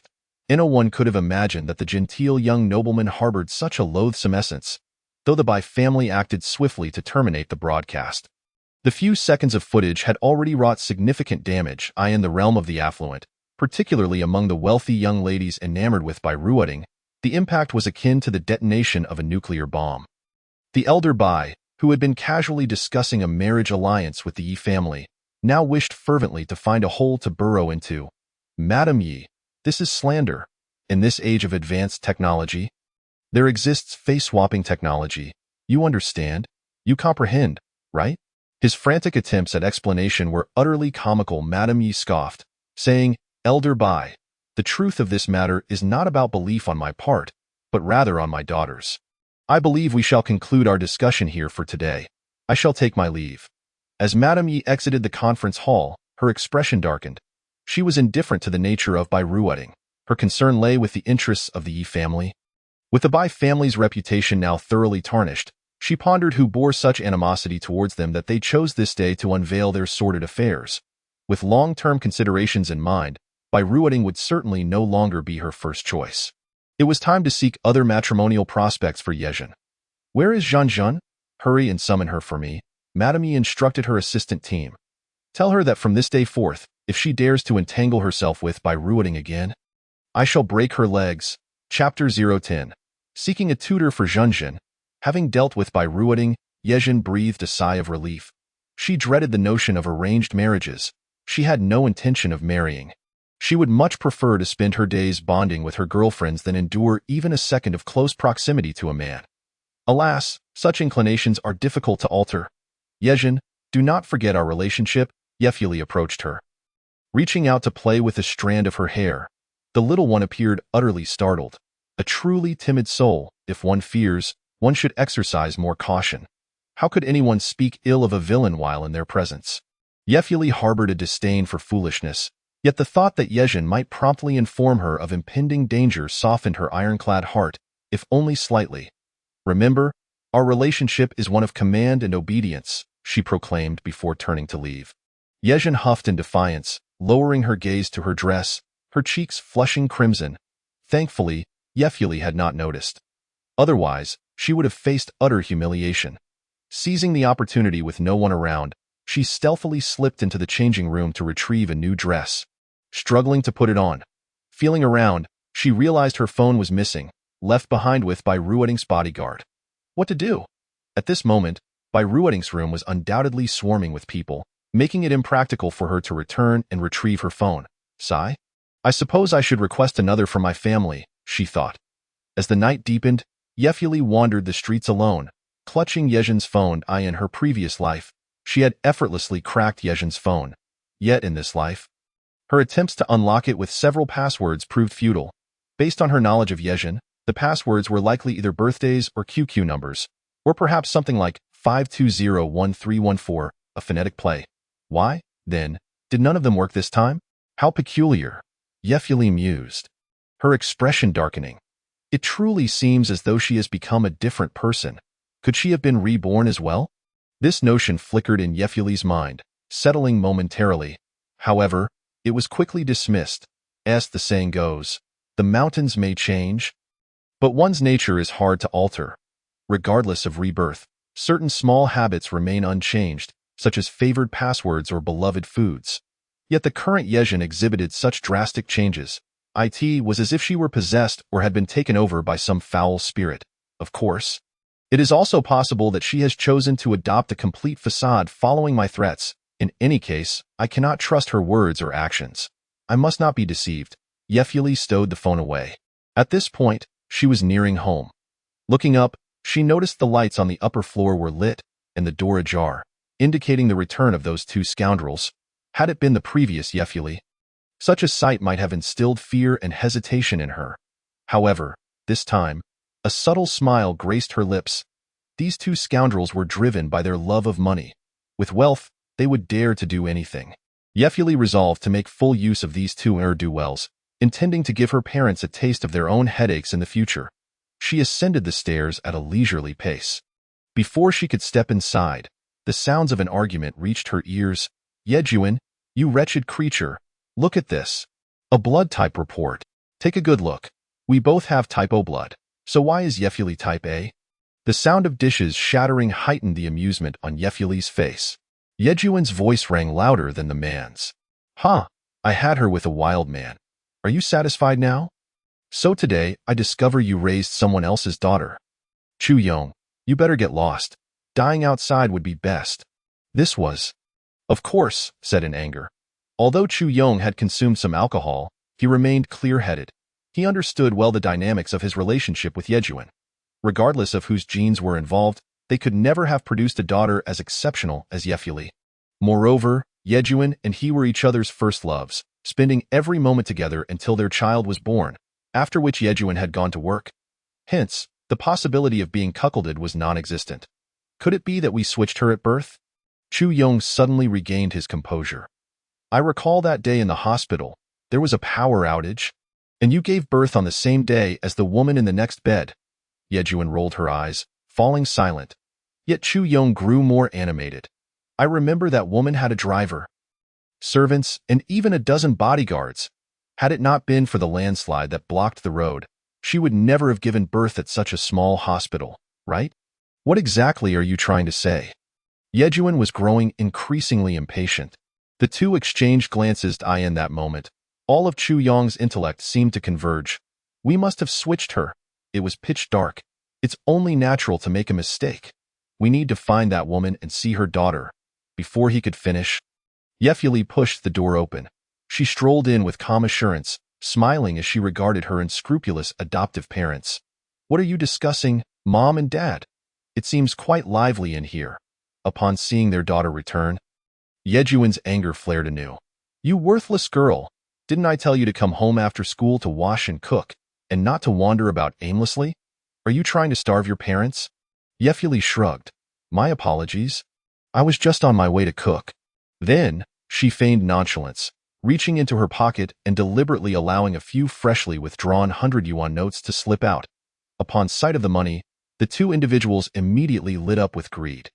He fully observed them, akin to dogs catching a whiff of a tempting scent, as they hastily bent down to retrieve the cash, unable to suppress their laughter. In the past, she relished the warmth and praise from her parents upon returning with money. But now, it merely struck her as amusing. Why had her former self expended such effort to appease them? Just look at these two scoundrels, their greed revealing an utterly grotesque countenance. Good daughter, have you received another bonus? Sit down and rest. Don't bother cooking. Let us go out for a meal. Ye Zhen was compelled to sit down as they pressed her shoulders. Propping her chin on her hand, she languidly regarded them. Do you desire more money? Absolutely. That's a dream we all hold dear. My good daughter. Raising an eyebrow, she produced several more bills from her pocket, waving them enticingly before them. Yuan reached out to snatch them. She swiftly seized Yuan's wrist and forcefully slammed it onto the table. Yuan let out a pained cry. Meanwhile, the inebriated and swaying Chu Yong attempted to retaliate with a wine bottle, but Ye Zhen preempted him, delivering a decisive kick that sent him sprawling. Kicking someone in high heels is undeniably painful. Moreover, Ye Zhen was no novice. She expertly targeted spots that hurt without being lethal. Why Ye Zhen calmly regarded the couple. If you seek money, you must comply. The secret of my origins is not to be disclosed to anyone. Not a single word, or else. Her threats were never mere words. With a sharp crack, she broke Yuan's hand, which had long been accustomed to playing mahjong. Do you understand? This display of ruthlessness caused the already cowardly pair to kneel before her. We understand. We fully understand. Ye Zhen nodded with satisfaction, then pretended to be innocent, taking Yuan's hand and stuffing a few bills into it. Mom, take this to buy some ointment for your injuries. Remember to get the good stuff? Yuan. A demon, she was undoubtedly a demon. Neither she nor Chu Yong could possibly have spawned such a creature. Yet, she dared not defy the demoness orders, fearing that both her hands might be broken. Do you understand? Understood. Understood. At that moment, in the Yi household, Ye Zhen rested her chin on her hands, sitting across from her parents as they lectured her in turns. In any case, you are not to seek out by ruiting again. Madam Yi snorted coldly. Starting tomorrow, you are grounded for a week to cool your ardor. She knew that Ye Zhen was an unrepentant romantic, and no matter how Ye Zhen expressed her disillusionment with Bairuoting, swearing to sever all ties, she would never believe it. Grounding was the best course of action. A period of separation would surely cool her heart. Ye Zhen sighed, thinking, I'm utterly wronged. the original owner was a lovesick fool. And I have to bear the blame. Mr. Yi cleared his throat and said, why not just take an extended leave until the exams? That would be the safest option. Madam Yi shot him a glance. Wouldn't he that require finding a suitable tutor? Rushing to hire some incompetent would be useless. At that moment, Mr. Yi discreetly showed Madam Yi a file. As she perused the awards and test scores listed, she could surmise the identity of the file's owner. Madam Yi huffed. You're talking about the bad influence who led our Zhanjin astray, teaching her to stay out all night, ye foolie? I will never permit such a person in our home. Chapter 011. Let me teach you. Money isn't enough, then there's no other choice. For Zhenjin's academic future, you should lift her grounding. Mr. Yi was somewhat rational. He glanced at Ye Zhen. Her grades are already inadequate. Graduating on merit will be quite a challenge. If you ground her any longer, she might embarrass the whole family with her results. That was indeed a harsh truth. Ye Zhen forced a smile and said, Dad, Mom, I've long wanted to express that I'm not cut out for academic pursuits. Why not give me some money to start a business instead? Absolutely not. Madam Yi glared at her. How old are you? You're not yet of age to manage your finances. It's best to be sensible. Mr. Yi nodded in agreement. There's no need to rush into entrepreneurship. You should focus on how to tackle your final exams. Final exams? Sigh. Just mentioning it made Ye Zhen's head throb. Well, I lost my phone. What should I do? Upon hearing this, Madam Yi scoffed. I have a spare in my room. I'll have a servant bring it to you shortly. Oh, all right. Not a single cent to be had. So much for the promise of a billion-dollar family. Ye Zhen was utterly disheartened. After concluding the family meeting, Ye Zhen returned to her room in a gloomy mood. She yearned to amass a fortune, a substantial sum, and then bolt. However, the difficulty of extracting money from the Yi family was far greater than she had anticipated. Madam Yi was exceedingly stingy, while Yi often doled out pocket money, but only if her grades improved significantly. If her grades declined, she would be penalized by losing part of her allowance. Life was unbearable. To escape, one must have capital. To acquire capital, one must achieve good grades. To achieve good grades, one must find a good teacher. To escape, one needs a good teacher. The question now was, the only candidate for such a role was Ye Fuli. She was the top student in her grade and would soon be the best in the district.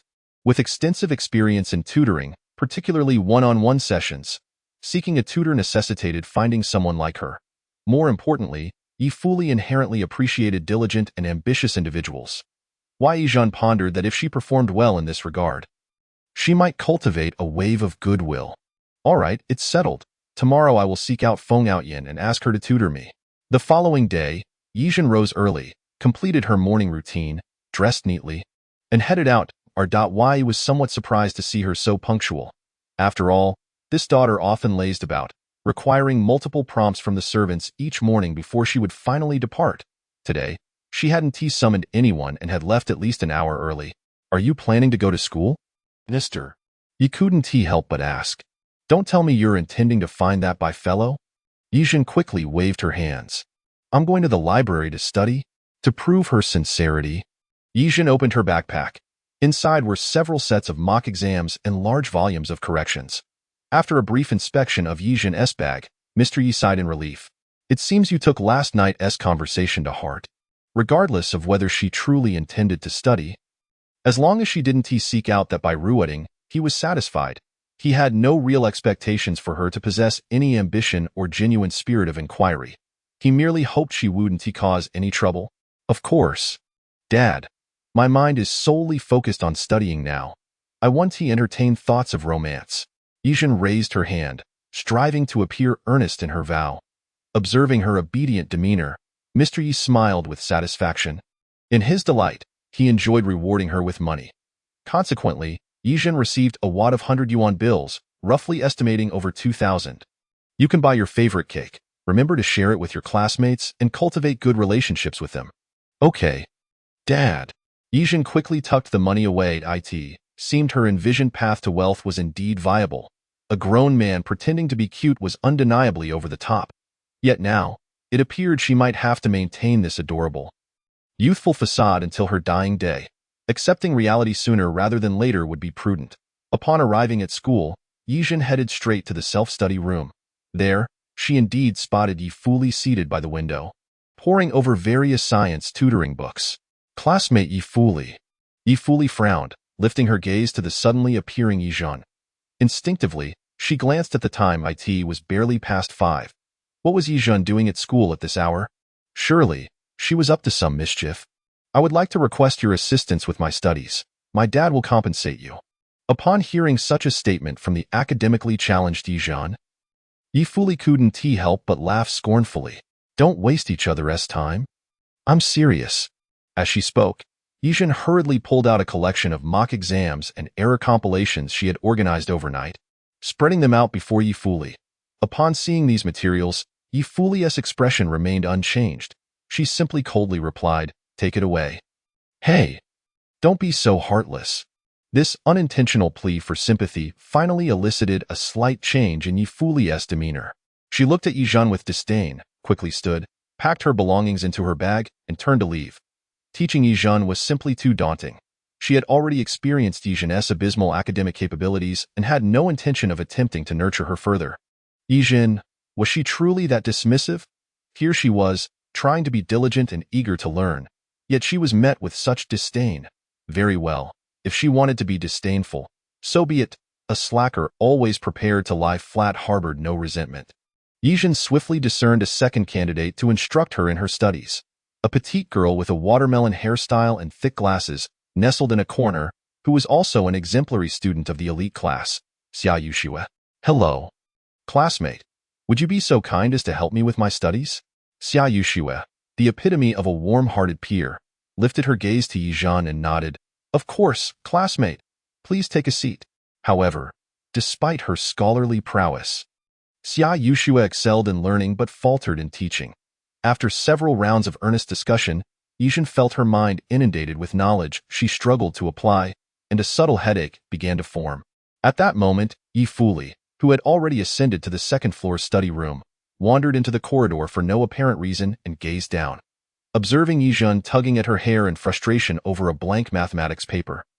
Her expression darkened. Surely, she doesn't genuinely intend to study? A person who was previously unmotivated suddenly exerting effort must have a reason. To Ye Fuli, Ye Zhen's newfound diligence likely indicated preparations for leaving the Ye family. Given such a significant change, her ability to accept reality so swiftly and quietly truly impresses me.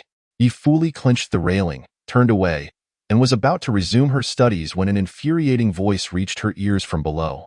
A boy with slightly yellow hair, donning golden-rimmed glasses and dressed in a sophomore uniform, was explaining a problem to Ye Zhen.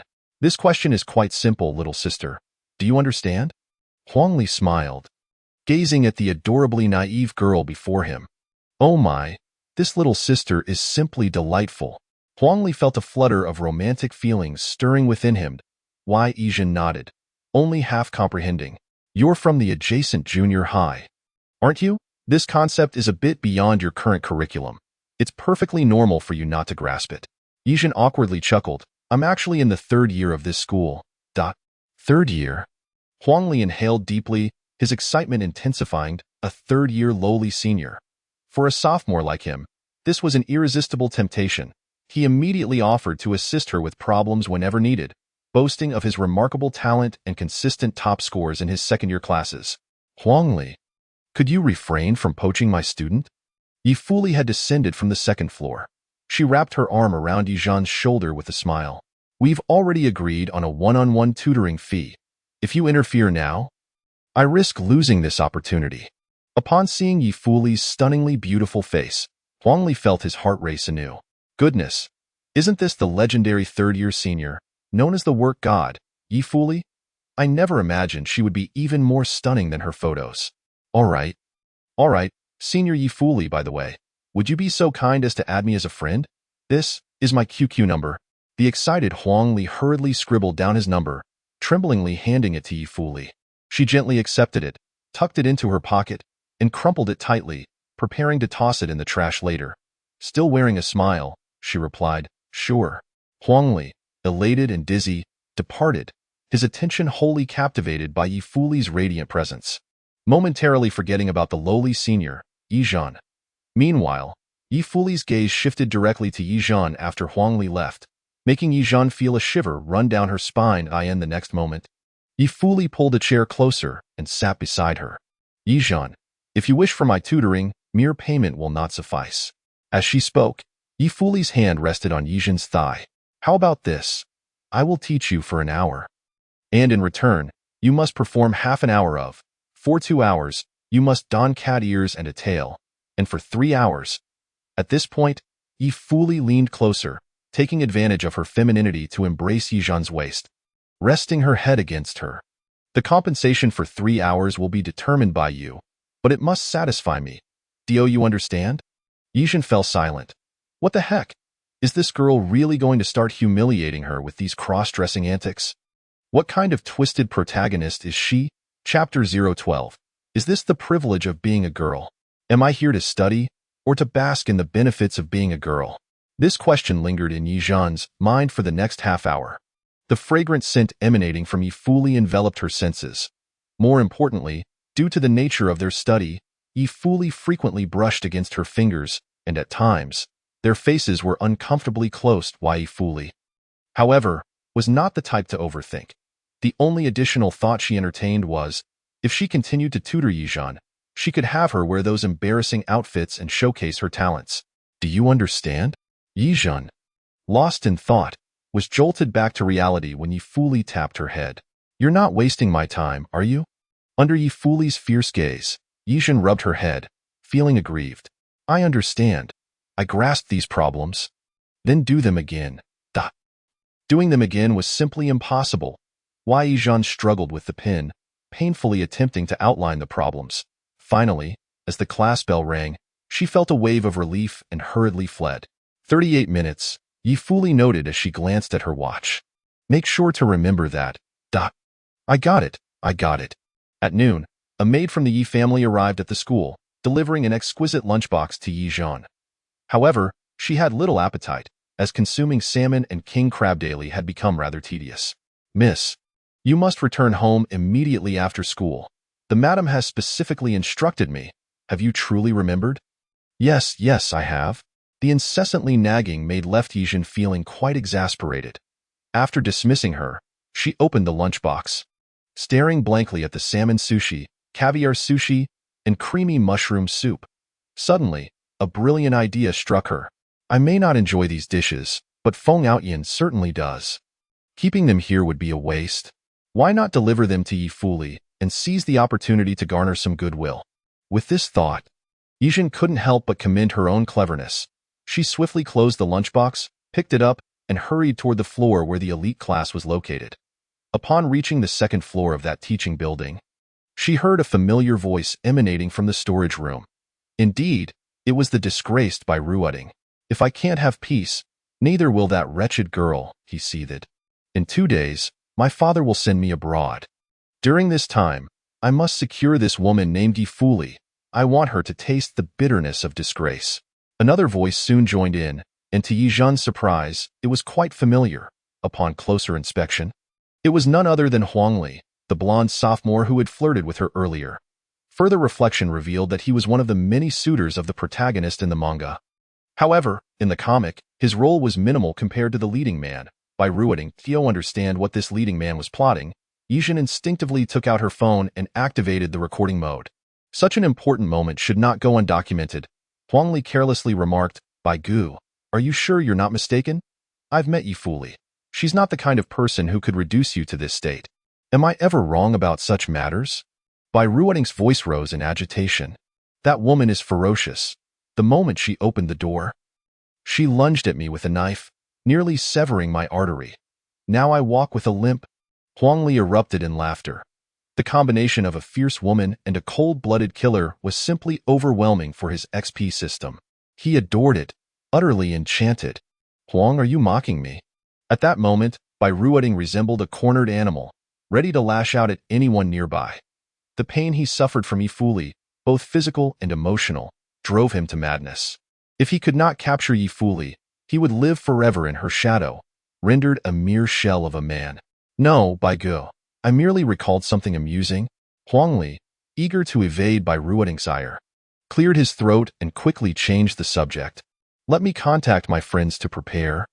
Good. I'll await your news. Money is no object. I will ensure that Ye fully pays a heavy price. As their conversation concluded, Ye Zhen swiftly melted into the crowd. She would not be caught in the same trap twice. Entering the elite class's classroom, she spotted Ye fully seated at her desk, munching on bread. In this environment, Ye Zhen was not the only one devouring bread and racing against time to study. The competition in the elite class was fierce. Ye Zhen crouched, approached Ye fully, and tugged at her sleeve. Being petite, she felt completely insignificant squatting beside Ye fully's desk. Ye fully frowned, glancing down at her. What do you want? Who allowed you into my classroom? I brought you some food. I'll leave right away. Ye Zhen displayed a charmingly ingratiating smile. She set down her lunchbox and turned to leave, only to be abruptly halted as her collar was seized by the other party, yanking her back. Indeed, Ye fully possessed formidable strength in that moment. Due to inertia, Ye Zhen found herself perched upon the other's shoe, her back pressed against the long, slender leg clad in black stockings. A flush crept onto her cheeks. Is there anything else? Ye Zhen. Ye fully leaned down, her lips close to Zhen's ear, whispering in a tone audible only to the two of them. You know I detest it when others go out of their way to ingratiate themselves with me. In the future, there's no need for such futile gestures. I will not show you kindness simply because you engage in these acts. That seductive voice, coupled with the warmth of her breath, left Ye Zhen feeling dazed. Oh my! Who could possibly resist the allure of a quintessential Mary Sue protagonist? Certainly not herself. After all, she was a girl in body but a boy in heart, drawn to beautiful women, particularly those who were strikingly elegant. I understand. Ye Zhen rubbed her ears and covered her face. She dared not let anyone discover her fondness for women, given that she was currently inhabiting the form of a youthful girl. Harboring such peculiar thoughts might be a tad unsettling. Upon noticing her covering her face and trembling, Ye fully paused. Are you crying? Ye Zhen replied, No, I'm not crying. Ye fully wrapped her arm around Zhen's shoulders, drawing closer. Really, you're not crying? No, absolutely not. Without hesitation, she sprang to her feet and fled like the wind. Once outside, she took a breath of fresh air, realizing that should Ye fully discover her bizarre inclinations, it could lead to dire consequences. How frightful! From that moment on, she must carefully manage her expressions in front of Ye fully, ensuring not a single crack in her facade. Well, that was the plan. Yet, by the time school ended, she found herself unable to maintain her composure once more. Ye Zhen, here, this is a gift from the elite classes Ye fully for you. It was a paper bag containing golden jewelry. Inside, there was a box, and within that box lay a brand new golden ring. And my goodness, why must it be a ring of all things? Beneath the box, a note was pressed down, a token of gratitude I promised you earlier. Who asked for such a token of gratitude? A ring. Could it be that she harbors some special feelings for me? That thought barely crossed her mind before Ye Zhen extinguished it with determination. Taking a deep breath, she vigorously shook her head. Her trembling fingers attempted to slip the ring onto her finger, only to find that it would not stay put regardless of which finger she tried. It seems I can only tie it with a string and wear it around my neck. Seeing her gift being treated with such importance, one could imagine that even the cold-hearted Feng Outyan would feel delighted. This line of thought was somewhat perilous. Thus, Ye Zhen silently reminded herself, all her efforts to please Feng Outyan were solely for the purpose of survival, with absolutely no ulterior motives. Yet, why was it that her lips could not help but curl into a triumphant smile? Speaking of which, the information she overheard at noon needed to be relayed to Ye fully. Hopefully, she would take precautions. After all, she was the one who had just gifted her a 20-gram golden ring. Chapter 013. Betting on her conscience not being corrupted, Ye Zhen approached her tasks with a straightforwardness that was refreshing. She extracted the crucial recording and sent it to Ye fully. However, Ye fully did not respond. All right, my duty to alert has been fulfilled. Whether Feng Outyan takes it seriously or not is beyond my concern. Ye Zhen turned off her phone and returned to her classroom, preparing to study for a while before heading home. The graduation exam loomed large. Whether she could secure a good grade and gather enough wealth to safeguard her future before being cast out of her home depended on these last few days of concentrated effort. Just then, "School's out, miss. Are you coming for bubble tea?" "Miss, the boy band you adore is having a concert. Will you be attending?" "Zhen, let us go shopping.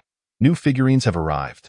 Faced with these enthusiastic invitations, Ye Zhen donned a resolute expression, firmly refusing them all. What was there to play at?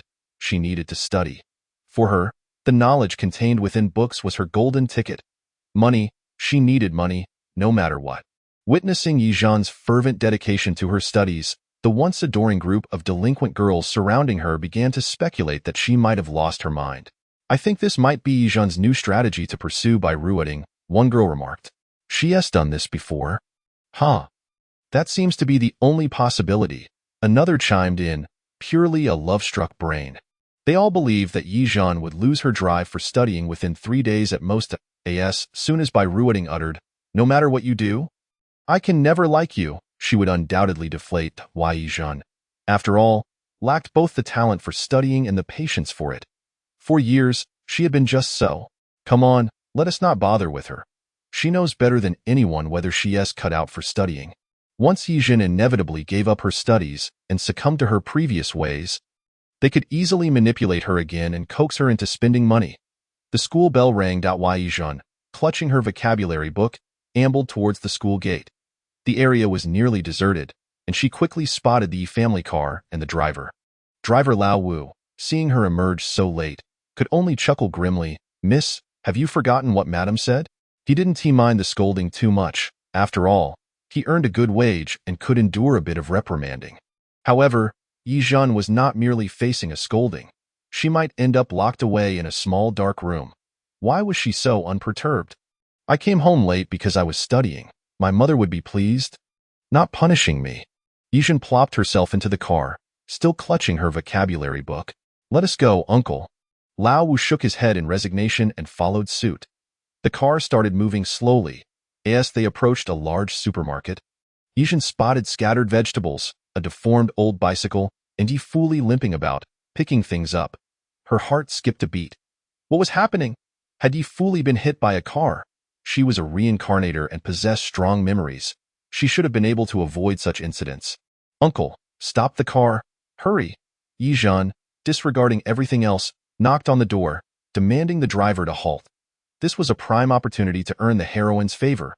She needed to make a good impression, though Lao Wu was reluctant to stop. Upon seeing that the person outside was Ye Fuli, he quickly pulled over. The two of them got out of the car, one after the other. "Ye Fuli, get in the car. I'll have the driver take you to the hospital." Hearing Ye Zhen's voice, Ye Fuli frowned. How could she constantly run into this nuisance? Before Ye Fuli could react, Ye Zhen snatched the shopping bag from her, swiftly assisting her in gathering the scattered items.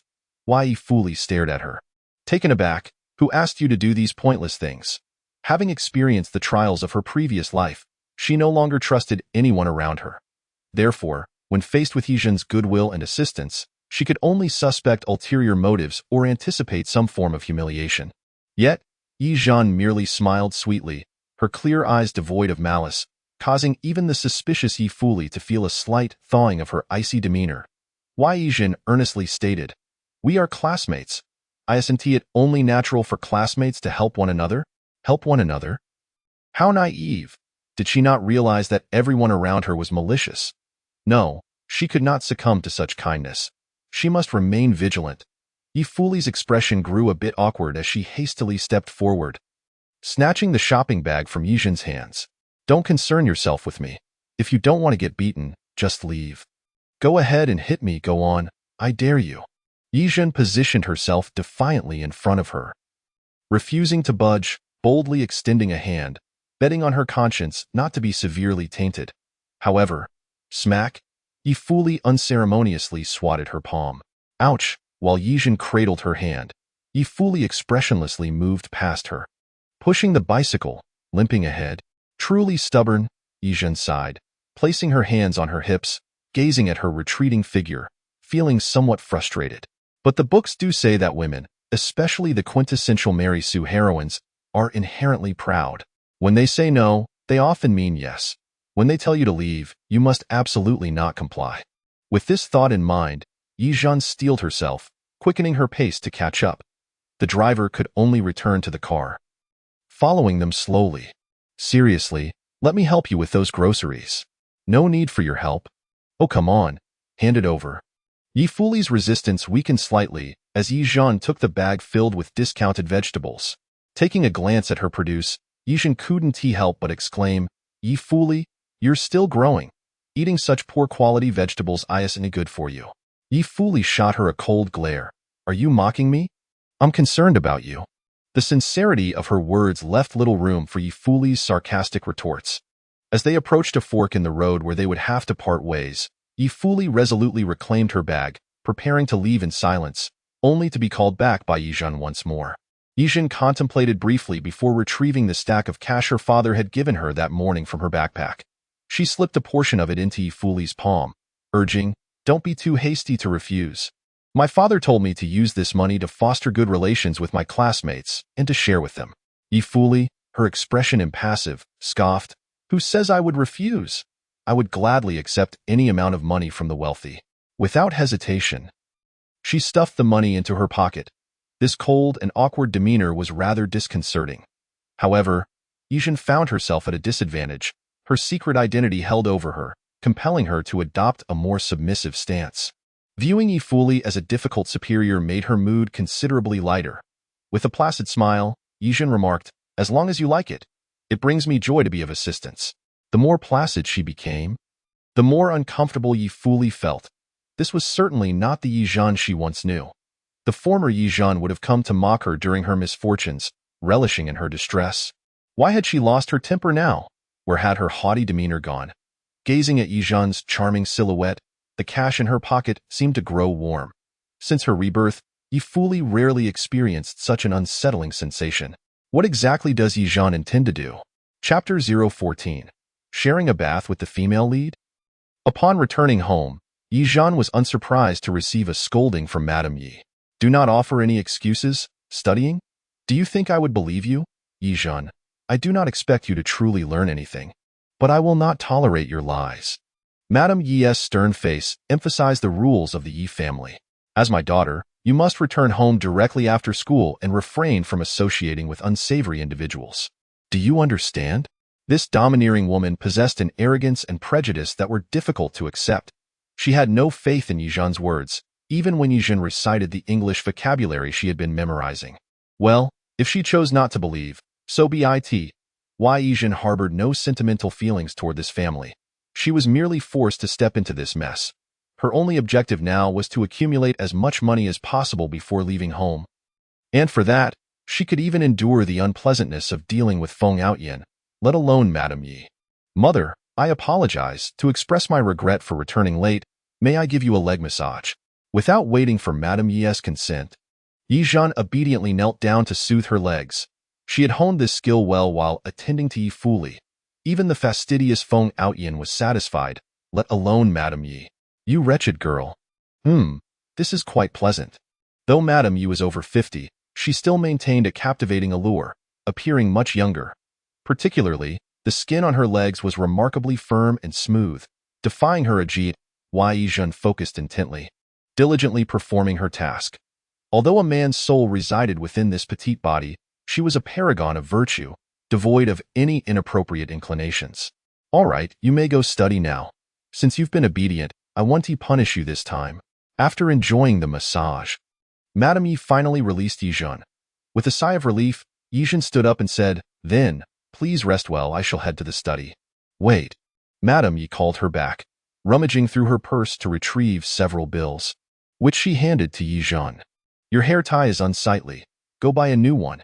Did she really need to give so much money for a hair tie? Such extravagance was typical of the affluent. Ye Zhen was momentarily taken aback, but accepted the money with sincerity, not forgetting to flash a sweet smile. Thank you, mother. As she watched Ye Zhen depart, Madame Ye felt a twinge of confusion. The past Ye Zhen had been rather awkward, never stating her desires outright but rather leaving others to guess. Even when given money, she would never have displayed such a sweet smile or genuine gratitude. Madame Ye sensed a change in Ye Zhen, one she found quite pleasing. Perhaps my child has matured. Madame Ye sighed contentedly, stretching her neck and yawning. Ah, that feels good, truly good. Entering the study, Ye Zhen discarded her backpack and collapsed onto the sofa.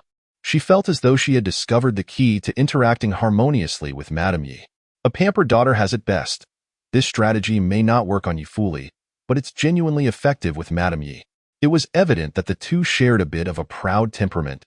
Being mother and daughtered, Ye Zhen fondled the stack of cash, her heart swelling with joy. This was her ticket to a life of freedom. To acquire more tickets, she would not hesitate to indulge in some charm. Even if it meant offering to give Madame Ye a back rub or foot massage later, such generous rewards were irresistible. She could treat it as serving a difficult superior. Ahem, I must study now. Ye Zhen quickly retrieved her backpack, opening the compartment to extract the unfinished test papers. Regardless of the circumstances, if I can graduate smoothly, it will alter my fate, if only slightly. The prospect of being cast out was, in Ye Zhen's view, a foregone conclusion. It would be impossible to rely on the Ye family to secure a comfortable position. Therefore, a diploma held great significance. With determination, Ye Zhen began her late-night study session, immersing herself in her work. She recognized her lack of academic prowess and understood that achieving good results required exponentially more effort than her peers. Fortunately, Ye Fuli's guidance had proven invaluable. Concepts that had once eluded her were now comprehensible. Moving forward, she simply needed to practice more problems, applying her newfound knowledge to the test questions. The following morning, Ye Zhen was awakened by the sound of her alarm. She had fallen asleep at her desk the previous night, neglecting to brush her teeth or wash her face, let alone bathe and change clothes. Is it already this late? She yawned extravagantly. Studying is really exhausting. Why was her system so underwhelming? Why couldn't it grant her a buff for enhanced learning capabilities? At times like this, the system goes mute. Ye Zhen was too disenchanted to even call it out. What use are you if you leave me to fend for myself? Well, would you like to take on some tasks? I can arrange some for you, all of which come with rewards. Ye Zhen frowned, an ominous premonition creeping in. What tasks? After a brief inquiry, the available tasks include inventing a perpetual motion machine, unifying the world, and independently creating a nuclear bomb and successfully detonating it. Ye Zhen, shut up. I appreciate the offer. This system was utterly unreliable. If it wanted her to perish, it could just say so. Besides those, there are simpler tasks available. Would you like to try? Ye Zhen, Currently, the simpler tasks include spending a night alone with the female lead Ye Fuli, bathing together with the female lead Ye Fuli, and receiving any gift from the female lead Ye Fuli. Do you need any of these? Ye Zhen, while they indeed sounded manageable, they posed a considerable challenge for her. She could remain composed around other girls, yet when it came to Ye Fuli, her mind raced with a flurry of thoughts. What if Ye Fuli discovered that the little one beside her harbored ulterior motives? Wouldn't she beat her to a pulp? Especially the bathing together part. She couldn't handle it. She would surely suffer a nosebleed and faint from the shock. Completing any of these tasks will grant you mastery in one subject, significantly increasing your chances of graduating. It's quite a bargain. I accept. Such a trivial task could never deter me. Ye Zhen. She scoffed at the notion. This was an undeniably advantageous venture, and according to the dog system, failure to complete a task would not incur any penalties. They were entirely optional, reminiscent of a game of truth or dare. How can I lure the female lead into bathing with me? Ye Zhen pondered deeply. Wait, I am a paragon of virtue, a little girl. How can I think of bathing with someone right off the bat? I shall opt for spending a night alone instead. However, spending a night alone was hardly a virtuous choice.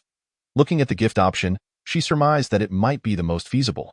She decided to text Ye Fuli immediately to see if she could outright ask for a gift. Ye Zhen pulled out her phone, typing word by word, Ye Fuli, we are friends now, right?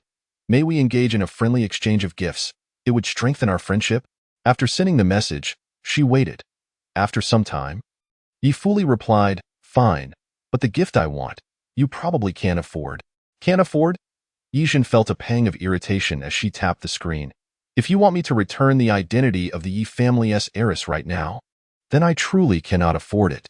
After a bit more time, Ye Fuli responded, who said I wanted that? You've completely misunderstood. Besides, if I wanted something, I wouldn't need to ask you for it. Ye Zhen, then what do you want? After a considerable wait, Ye Fuli finally replied with just a few words, I want you to come to the slums and spend a night with me. Having sent the final message, Yefuli turned off her phone with a cold snort. That remark was clearly a jab at Ye Zhen. She certainly did not intend for Ye Zhen to truly accompany her for an entire night.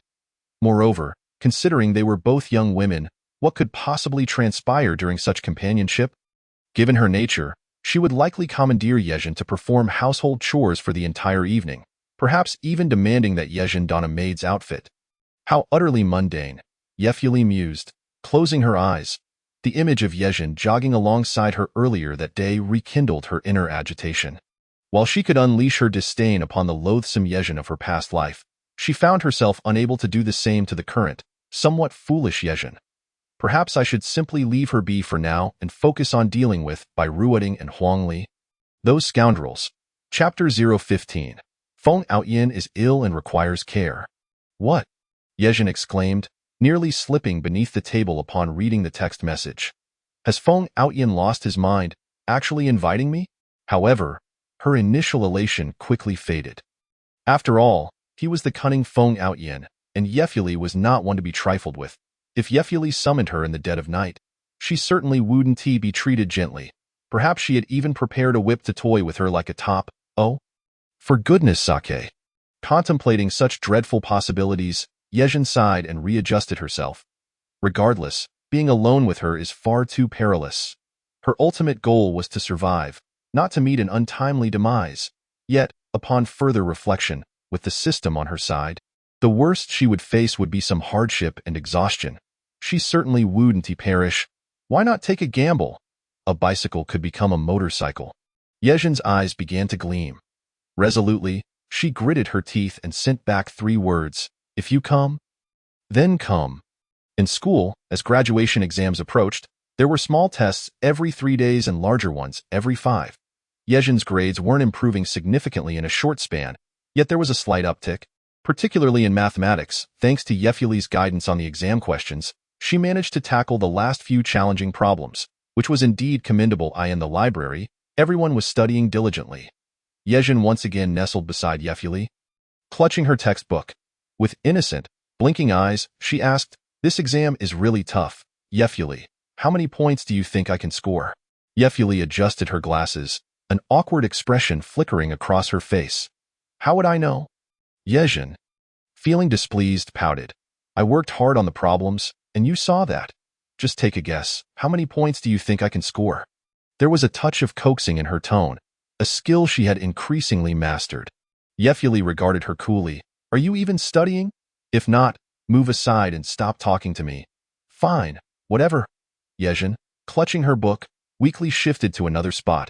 She couldn't help but think how fickle women could be. Just last night, Yefuli had invited her to sleep together, and today she was being told to move aside. Did Yefuli even receive the message from last night? Why hasn't she mentioned it at all? Ye Zhen pondered quietly. In truth, Yefuli had indeed received it. However, since she had never contemplated the idea of actually having Ye Zhen accompany her for an entire night, she chose to disregard the message entirely. Having collided with someone the previous day, Yefuli now bore a significant gash on her leg, which was causing her considerable pain today. Despite her generally robust constitution, she hadn't thought to tend to the injury meticulously. This time, however, she had evidently miscalculated. The wound not only throbbed painfully, but she also felt increasingly disoriented, likely developing a high fever. After barely enduring the afternoon physical education class, Yefuli decisively excused herself, intending to visit the school infirmary for an 4-drip. As she walked through the empty corridor, a wave of desolation washed over her. Ultimately, she was just a girl, her physical resilience nowhere near that of a man.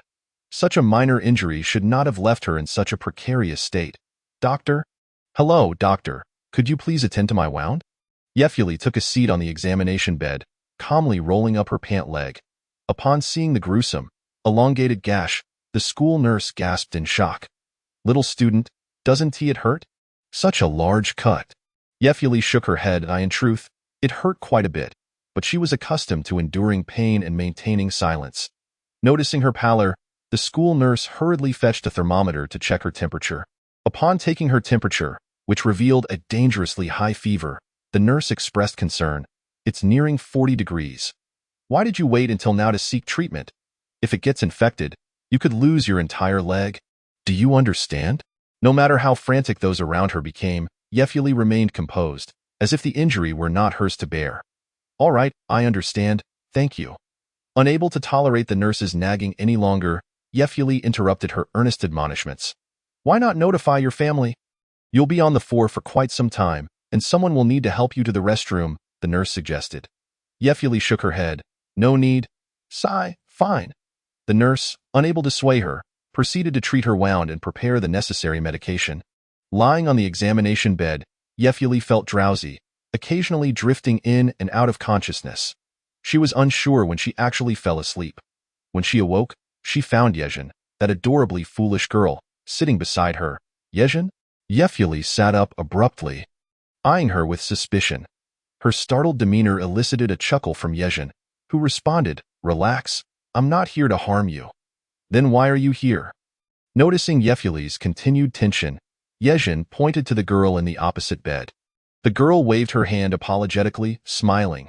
I started my period during physical education class and was in excruciating pain. So I had to ask Ye Zhen to bring me here. Ye Zhen shrugged. Yeah, what can I say? I am just a helpful person. She recalled the school nurse's earlier instructions to look after Yefuli, which made her sigh. This Yefuli was truly stubborn. She had a fever exceeding 39 degrees and a leg wound festering. Yet only now did she think to seek treatment. Reflecting on the enchanting Mary Sue protagonist from the comics, Ye Zhen felt a wave of frustration. This girl, after all, was a reborn individual, blessed with the protagonist's buff. How could she be faring so poorly? Where were her loyal admirers? Her dear friends? Surely Yefuli hadn't cast them aside. Even if she had, what could possibly justify such abandonment? In any case, I cannot simply stand by and watch the top student Yefuli suffer in silence. Thus, I have taken leave and will stay to ensure you finish your 4, Ye Zhen declared. Hearing this, Yefuli's expression shifted. Who asked you to do that? Yes, I know I'm being unnecessary, but so what? If you disagree, come at me. Their dynamic was eternally awkward. The girl in the adjacent bed couldn't help but interject softly, Yefuli, I think Ye Zhen is genuinely kind-hearted. You shouldn't always look at her with hostility. This remark did not elicit a friendly response from Yefuli. This stubborn Feng Outyin pulled the blanket over her head, feigning sleep. Once the room settled into relative quiet, Yefuli finally lowered the covers. A wave of urgency washed over her, and her expression turned awkward. Testing the waters, she attempted to get out of bed, only to jostle the 4 bottle, causing a rattling sound. Ye Zhen, who had been diligently peeling an apple, noticed Yefuli rising and quickly set the apple aside. Wiping her hands before approaching. You need to use the restroom, right? Let me help you. You? Yefuli hesitated as Ye Zhen took hold of her 4 bottle, making it difficult to refuse. Walking gingerly beside Ye Zhen felt as though she were treading on clouds. After what felt like an eternity, they finally reached the restroom door. Leaning against the wall, Yefuli stood for a moment before pushing the door open. However, with only one hand available, how was she to remove her pants? Ye Zhen, who had initially been facing away, couldn't help but ponder this predicament. After a brief silence, Yefuli relented. Could you help me with my zipper? Huh. Yefuli frowned. Why are you so surprised? This, isn't it inappropriate? Though she verbally protested, Ye Zhen realized that they were both young women now, and being overly resistant seemed odd. But still, this was rather challenging. With trembling hands, she leaned in closer, swallowing hard. You don't need to be so afraid of me. I won't hurt you. Ye Zhen found the situation both amusing and exasperating. She wasn't afraid. Rather, it was her moral compass that was in turmoil. Chapter 016. Adjusting to this cunning bad woman, Ye Zhen admitted that all her feelings of guilt thus far converged in those fleeting seconds. Her face flushed, she awkwardly completed Yefuli's request, stiffly turning her neck to leave. Ah, how she longed to flee. This intimate environment was utterly tormenting. Oh. Observing Ye Zhen's distinctly uncomfortable expression, Yefuli mistakenly interpreted it as a reaction born from humiliation. Thus, she chuckled lightly, teasing, Is such a trivial matter enough to distress the esteemed young lady of the Ye family so? Sigh. Ye Zhen let out a sigh, gazing skyward, reluctant to speak. With such a slender and petite lowly body, what else could she possibly do? Even though her mind was brimming with thoughts, they remained mere musings. "I'm done. Help me pull up the zipper," Ye fully said after finishing. Her arm casually draped over Ye Zhen's shoulder. Feeling the fragrance emanating from the other, Ye Zhen felt a bit lightheaded in a daze. She assisted Ye fully and together they exited the women's restroom. It seemed their relationship had improved somewhat. But in reality, "All right, you can sit over there, keep your distance." Ye fully was quick to turn her back. She pulled the blanket over herself once more. Sitting at the edge of her bed, Ye Zhen glanced at the pale forehead peeking from under the covers. Strands of hair slightly damp with sweat, and an inexplicable flutter stirred within her. All the bullying, the sarcastic remarks, the biting jabs, at this moment, seemed incapable of leaving any psychological scars on Ye Zhen. This was undoubtedly a frightening realization. She had adapted so swiftly to this cunning and wicked woman. Could it be that she was, at her core, a masochist? Incensed, Ye Zhen abruptly stood up and strode towards the door, seemingly intent on proving that she did not possess such a humble trait. However, not far from the door, she heard Ye fully calling her name. Turning back, she saw Ye fully had thrown off the covers. Huffing, "Go buy me a cup of black rice porridge, and I'll transfer you the money." All right, miss," Ye Zhen replied. Ding, a notification from Zafubo indicated a transfer of 2,000 yuan. Why Ye Zhen nearly stumbled at the sound. "Goodness s expected of you, the reincarnated Feng Outyin. Even now, you already exhibit the splendid trait of being wealthy and extravagant. Do keep it up, dear." Ye Zhen had no intention of returning the money. She needed it. In the school's convenience store, Ye Zhen stepped inside and glanced at the small counter selling breakfast and snacks.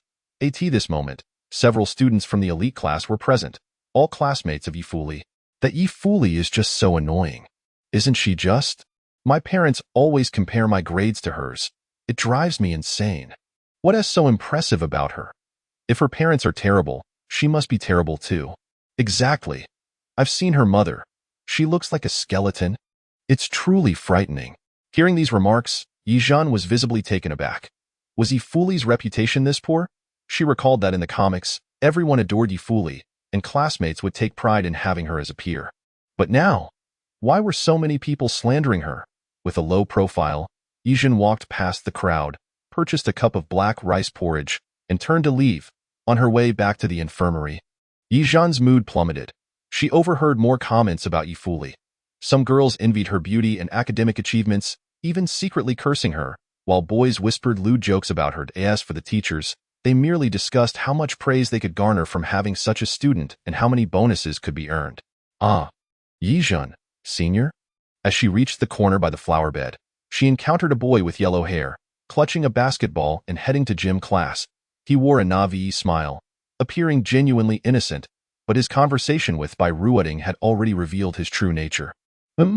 What true nature? The nature of a scoundrel.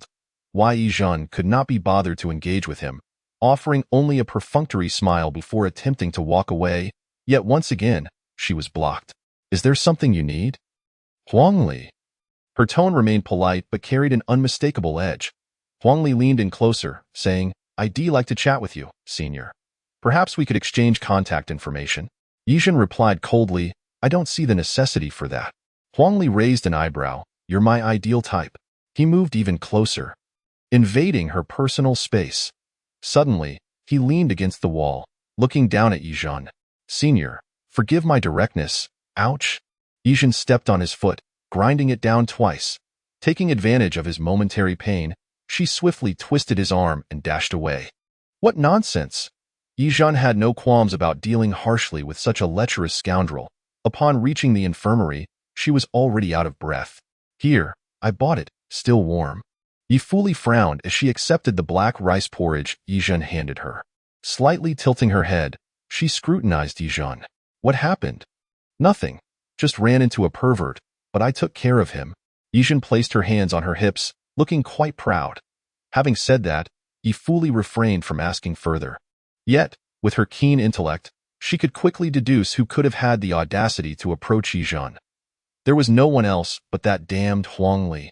Ye fully silently noted his transgression, deciding to settle both new and old scores with him later, ensuring he would taste the bitterness of pain. After all, Ye Zhen was acting on her behalf, representing her dignity. She would not allow anyone to trample on her face. Your hair is down. Sit. Up. Ye Zhen obediently sat at the edge of her bed, while Ye fully opened the nearby drawer, retrieved a comb, and undid the little hair tie from Ye Zhen's hair, using one hand to comb through it. Ouch. That tickles. Stay still. Once Ye fully had finished combing, she realized it was impossible to tie Ye Zhen's hair back with one hand. Thus, she attempted to instruct Ye Zhen on how to tie it herself. Ye Zhen studied her unruly strands in the mirror, occasionally sneaking glances at Ye fully in the reflection. She wasn't too dim. After a few attempts at teaching, she managed to grasp it. Ye fully's hair, too, had fallen loose, so she turned her back to Ye Zhen, allowing her to practice tying her hair. If I don't do it well, you can't laugh at me, Ye Zhen said, tentatively reaching out. The glossy, lustrous locks felt heavy in her grasp. Ye Zhen adored the scent of her shampoo and relished this intimate interaction. Done. She swiftly tied her hair back and retreated to a safe distance. By the way, Ye fully, will anyone be at your home tonight? Facing Ye fully's peculiar gaze, Ye Zhen mustered her courage and continued, Don't get me wrong. I mean, if there's no one, it would be inconvenient. Right? Ye fully remained silent, lowering her head to adjust her clothing. I want to take care of you. It's voluntary. Consider it, just a way to make it up to you. Ye Zhen's voice grew louder with each word. I know you might think I'm superfluous. Annoying, but before she could finish, Ye fully interrupted. Enough. No need to be so obsequious. Do you think I'll feel sympathy for you because of a few words? This statement deflated the courage Ye Zhen had painstakingly gathered. She sat back down, feigning nonchalance, and chuckled awkwardly. Forget I said anything. At that moment, she was unsure whether she felt sorrow due to the futility of her task or from being repeatedly rejected by her ideal type. All she knew was that, for the foreseeable future, her courage would likely remain depleted. Someone will be at my house tonight, but no one tomorrow or the day after. Ye fully rubbed her temples. She felt as though she might be feverish, having developed an inexplicable compassion for Ye Zhen. You may come, but you must keep quiet and absolutely cannot cause me any trouble, understood? Ye Zhen's eyes brightened instantly. Watching the gleam of anticipation in her eyes, Ye fully felt a wave of unease wash over her. How bothersome that gaze was. Such a look would inevitably cloud her rational judgment. Chapter 017. Are they competing for attention? Ye fully's condition gradually stabilized. When school let out, she did not greet Ye Zhen, merely picking up a few books before leaving. Of course, Ye Zhen had not expected her to offer any kind of salutation. In the original storyline, her character's malice and self-destructive tendencies had undoubtedly left a deep psychological scar on Ye fully, engendering significant animosity. After all, Ye fully had been reborn. Those comic snippets, even just watching them, made Ye Zhen feel uneasy. It was even more so for Ye fully, who had lived through them. Sigh, the sins of the original must be repaid by me. Using another's body was inevitable. It was a foolish dream to think she could change everything in just a few days of interaction. Fortunately, the laid-back Ye Zhen remained relatively optimistic. She believed that human hearts are inherently kind. While Ye fully's attitude toward her had not changed much, there was still some improvement due to her efforts. After all, hadn't Ye fully gifted her 2,000 today? That was indeed a good sign. The future would surely be brighter. Ye Zhen hummed a tune, packed her bag, and soon exited the school gates. The exam results were expected to be tallied by tomorrow afternoon, making for a rather restless night ahead. As soon as she arrived home, she was stopped by Lady Yi. How did you do on the exam this time? It wouldn't be another last place, would it? Ye Zhen smiled awkwardly. I think it should be fine. You always embarrass me at times like this. Ye Zhen. You can afford not to be in the top 10 or even the top 100. But you cannot consistently come in last, understand? The Yi family's reputation is vital, more important than your own. Ye Zhen nodded. Understood. I will strive to ensure that my parents are not embarrassed. In the past. Upon hearing such words, Ye Zhen would have certainly thrown down her bag and walked away. However, at this moment, she exhibited an air of humility and earnestness, her eyes sparkling with sincerity, rendering it difficult for others to cast judgment upon her. Madame Yi sighed, immediately realizing that her words might have been a tad harsh. I notice your shoes appear somewhat worn. Why not purchase a new pair tomorrow? Haven't you been clamoring for those celebrity-style ones? If you fancy them, go ahead and buy. A tactic that Madame Ye frequently employed was the monetary approach to soothe others. Ye Zhen never anticipated that acquiring funds within the Ye household could prove to be so effortless. It seemed she had not exerted much effort at all. The stack of cash in her hands was no less than 10,000. Thank you, Mom. You are truly wonderful. Ye Zhen would not feign modesty and relinquish this unexpected windfall. This was a splendid safeguard for her future, should she find herself cast out of her home. After receiving the money, she promptly headed to the kitchen, resolved to stealthily prepare a bowl of osmanthus lotus seed soup. Taking inspiration from Madame Ye's preferences depicted in comics. I won't take this money for granted. I shall prepare a delectable dish for you. Just wait and see. Madame Ye looked at her playful and endearing demeanor with a smile of approval. Yet she remarked, "You hardly know how to cook. Let the housekeeper do it. Be careful not to burn yourself." "It's quite simple. I can manage it." Half an hour later, a bowl of osmanthus lotus seed soup, lovingly crafted by Ye Zhen with considerable assistance from the housekeeper, was readied. Ye Zhen cautiously presented it to Madame Ye, playfully blowing away the steam, before offering it with both hands. "Here, give it a try. It looks quite appealing." Madame Ye took a small taste. The flavor is quite good. Zhen's culinary skills are commendable, although her expression did not convey overwhelming enthusiasm. In truth, this was Ye Zhen's first time cooking for her, and her heart swelled with joy. After Ye Zhen retreated to the study to tackle her studies, Madame Ye quickly opened her phone, seeking the most flattering angle for a photograph, posting to her social media with a caption, "My daughter made this. It's rather average." Naturally, the comments below were filled with envy and admiration. At that moment, a comment from Madame Huang appeared. "Oh, I have always believed in your Zhen. Kudos to her." Madame Ye, caressing her phone, fell into contemplation upon reading this comment. Recently, the Huang family had been thriving, primarily due to their overseas connections, greatly expanding their business with boundless prospects. Of course, they could not be compared to the Bai family at present. However, from a long-term perspective, it was merely a matter of time before the Huang family caught up to the Bai family. The Huang family has always upheld fine values. And Huangli is a renowned genius, currently in his second year at our school, already receiving invitations from several prestigious institutions. He is certainly a suitable match for our family. With this thought, Madame Ye's eyes sparkled with inspiration. She resolved to create an opportunity for Ye Zhen and Huangli to converse, hoping to ignite a spark between them. Although the Huang family was not her first choice for a marriage alliance, it was certainly worth nurturing. Thus, Madame Ye tapped on Madame Huang's contact, intending to discuss matters with her. In the dead of night, Ye fully donned an all-black outfit, accompanied by several hired thugs, stationed outside a well-known entertainment club in the city. Gradually, intoxicated patrons stumbled out of the establishment. Ye fully remained vigilant.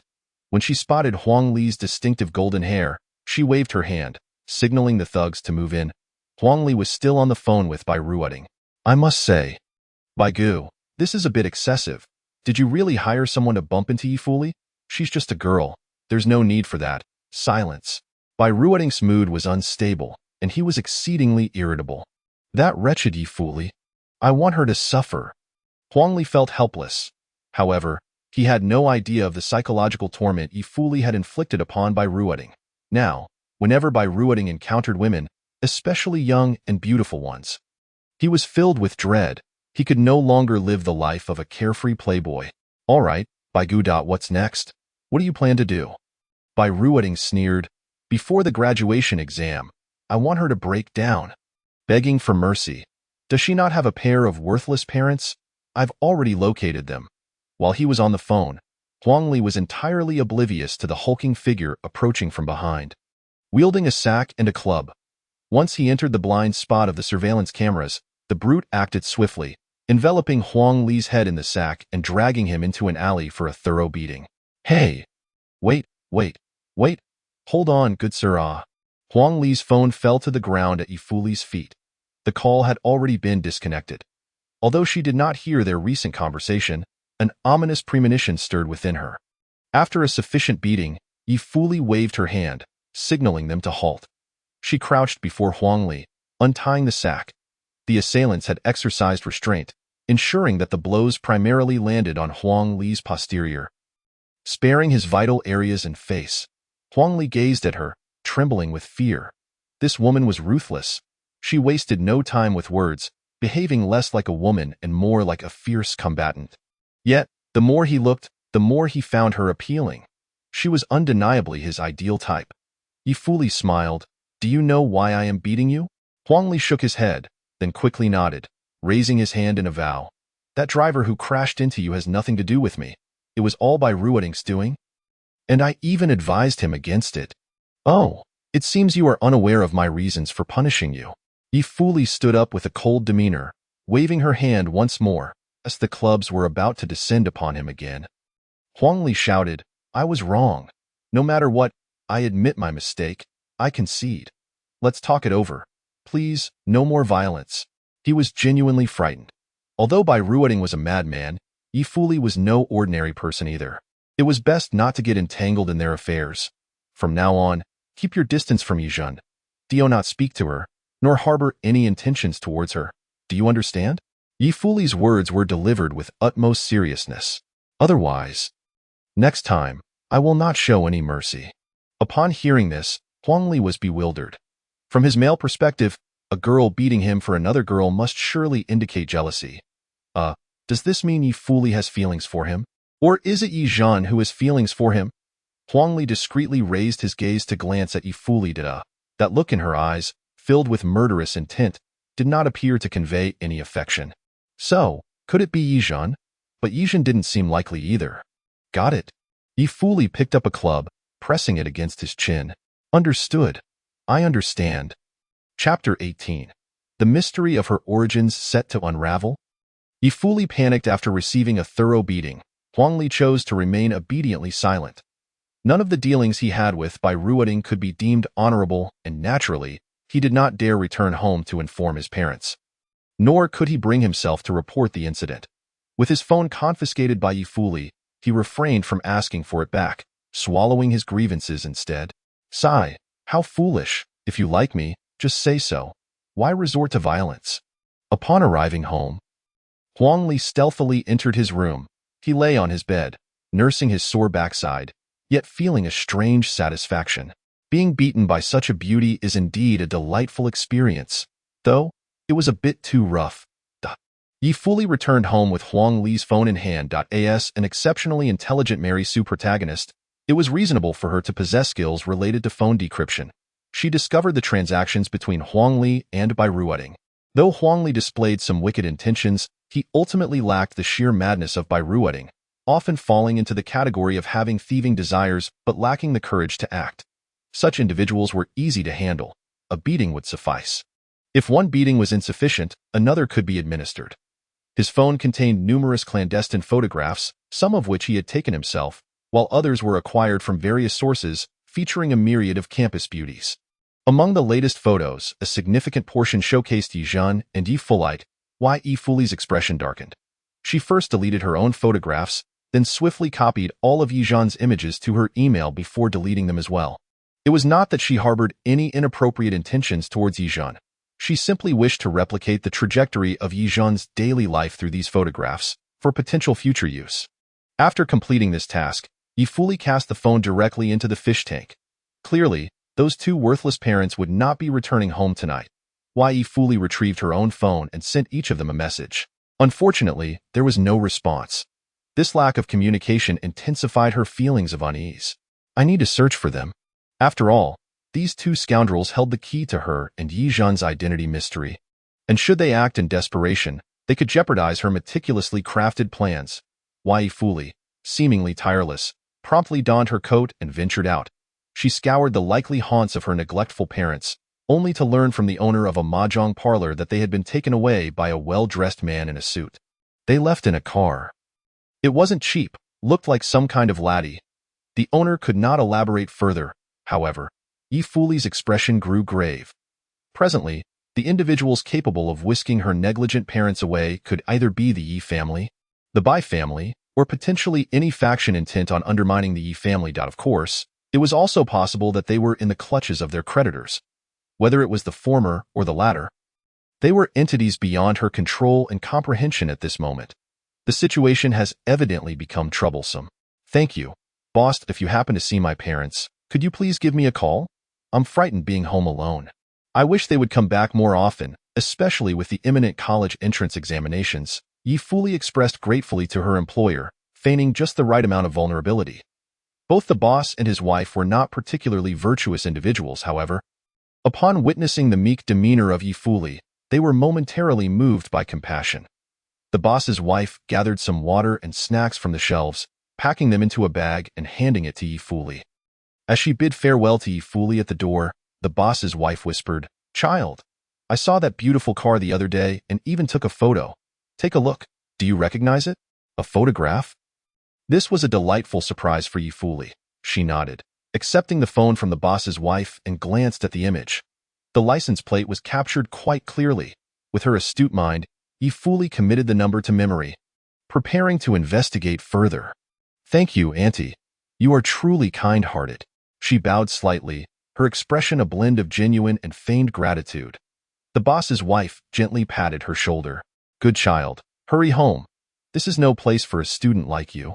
They exchanged farewells at the corner. The boss's wife watched her depart, filled with a sense of melancholy. Everyone knew how remarkable Ye Fuli was, the daughter of those despicable people, yet they failed to appreciate her. If my daughter were like her, I'd wake up smiling from my dreams. Oh, it turns out to be a vehicle belonging to the Bai family. Ye Fuli swiftly uncovered information about the CA-RT was not registered under Bai Ruoting's name, but rather under his father's. Upon discovering this lead regarding the Bai family, Ye Fuli smirked to herself and promptly sent a message to Bai Ruoting. She feigned submission, stating, "Mr. Bai, it was all my fault. Please do not harm my parents." After a full 10 minutes, he finally responded, "Isn't it a bit too late to admit your mistakes now?" Ye Fuli's long, fair fingers brushed the edge of her phone. A smile graced her lips as she continued, "I will do whatever you ask. But could you please let my parents return first? They have been consuming things they shouldn't be, their mental state is poor, and they tend to babble incoherently and become violent." Upon receiving this message, Bai Ruoting observed 2 addicts in the room, their behaviors eliciting a look of disdain from him. The man was shouting while the woman sobbed uncontrollably. All the bodyguards in the room quickly moved in to restrain them. "Ye Fuli, you wretched girl, why aren't you here to save me? Even if you aren't my biological child, I raised you. You heartless creature. Don't think you can escape us with that pretty boy. We will eventually go to the Ye family to demand money. To your biological parents, to reclaim what you owe us." After a tirade, the man began to grovel at Bai Ruoting's feet, begging for a bit of mercy. Bai Ruoting kicked him aside, but being the vigilant man he was, he committed the man's words to memory. Once the room fell silent again, Bai Ruoting sent Ye Fuli another message. "Your parents claim you are not their biological child. Ha, how amusing, wouldn't you agree?" After this message was sent, Ye Fuli did not reply. Bai Ruoting, growing impatient, ground his teeth in frustration. Now that she needs something from me, she remains so prideful, that wretch. The more he loathed her, the clearer her beauty became in his mind. Every smile and frown stirred his emotions. Bai Ruoting felt as though he was losing his sanity. As a seasoned player in matters of the heart, could he truly be falling for such a fierce, barbaric woman of lowly origins? Meanwhile, Ye Fuli, though caught off guard, quickly regained her composure and devised a plan. Who would believe the words of 2 addicts? In my previous life, they made a scene outside the Ye family's company, yet I was not immediately welcomed back. If Bai Ruoting intended to use them to create chaos, he would likely end up looking foolish. Still unwilling to return to the Ye family, Ye Fuli decided to take the initiative and create a disturbance before her parents. This opportunity would arise tomorrow. After school, there would be a parent-teacher meeting for the junior year, where Ye would surely be present. She planned to seize this chance to make quite the scene. After all, when she decided to return to the Ye family, a simple paternity test would overturn everything. Having lived a second life, she no longer yearned for the love of her biological parents, a reality she had confirmed would never be hers. Once she abandoned this notion, she felt liberated, as if the shackles on her heart had been completely undone. As dawn approached, having spent the night awake and still nursing her injuries, Ye Fuli felt a hint of fever creeping in. To make matters worse, she discovered that her monthly cycle had begun. Her body oscillated between chills and warmth, dizziness overwhelming her. In this dreadful environment, Ye Fuli felt a wave of desolation wash over her. yet she forced herself to perk up, hoisting her bag of books and returning to school. Upon arriving at the school gate, she spotted Ye Zhen, peering curiously around the entrance.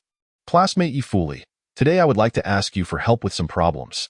Ye Zhen offered her a prepared breakfast. "Here, a chicken sandwich, yogurt, sushi. I don't know if you like them. Just pick what you enjoy." Surely, all of it would be to Ye Fuli's taste. Being someone who had seen the script, how could Ye Zhen not know how to please her? Ye Fuli's gaze drifted, and she accepted the breakfast but sighed. "I told you, there's no need to do these unnecessary things." Her tone today was surprisingly less vicious. Ye Zhen chuckled. "It's all about reciprocity. We can consider ourselves friends." Ye Fuli corrected her. "You and I will never be friends." As those harsh words escaped her lips, she felt a wave of dizziness and swayed slightly. Ye Zhen quickly steadied her. Ignoring the fierce look in Ye Fuli's eyes, Ye Zhen gently touched her forehead. "Ah, you're burning up. Why are you even at school? Come on, let me take you to the doctor." Ye Fuli swatted her hand away. At this moment, still putting on a brave front, she managed to suppress her voice, saying, "I can go to the infirmary by myself. You go buy me a pack of sanitary napkins." "Huh? What?" Ye Zhen was taken aback. By sanitary napkins? Since she had crossed over, she had never used such items and had no idea how to procure them. As a man in spirit, just walking into the feminine hygiene aisle would make her blush furiously. "What are you dawdling for? I've already transferred 2,000 yuan to you." Hearing the notification of the transfer, Ye Zhen sighed. Fine, she would buy them. With 2,000 yuan, she could buy as much as she wanted. In the school's small supermarket, Ye Zhen weaved through the aisles, holding a small basket filled with various brands of sanitary napkins. Seeing her purchase so many, the supermarket owner beamed with delight. "Student, would you like some heating pads or ginger tea? We have ready-made material packs for sale that work exceptionally well." Ye Zhen pondered for a moment and replied, "Yes, give me some, but please prepare the ginger tea for me." "Certainly." Half an hour later, Ye Zhen arrived at the infirmary, laden with bags. By this time, Ye Fuli had already been hooked up to N4, and the doctor was chastising her. "Are you trying to endanger your life? Your leg is inflamed and quite serious. I advised you to rest, but you clearly didn't listen." Upon seeing Ye Zhen, the doctor quickly motioned for her to sit beside Ye Fuli. "You must be her sister, right?" Ye Zhen hesitated, casting a weak glance at Ye Fuli. She always appeared somewhat fragile in front of her. Ye Fuli corrected him. "We are merely classmates. Even if you are not sisters, you should at least be good friends. I'm telling you, this little sister is really good to you. She has been with you all day, fetching you tea and water. You can't possibly be ungrateful." Hearing someone else say this, Ye Fuli surprisingly did not scowl, which left Ye Zhen somewhat taken aback. Once the doctor stepped outside to attend to other matters, Ye Zhen timidly remarked, "Don't be upset. I don't consider you a friend. No, I don't expect to be your friend.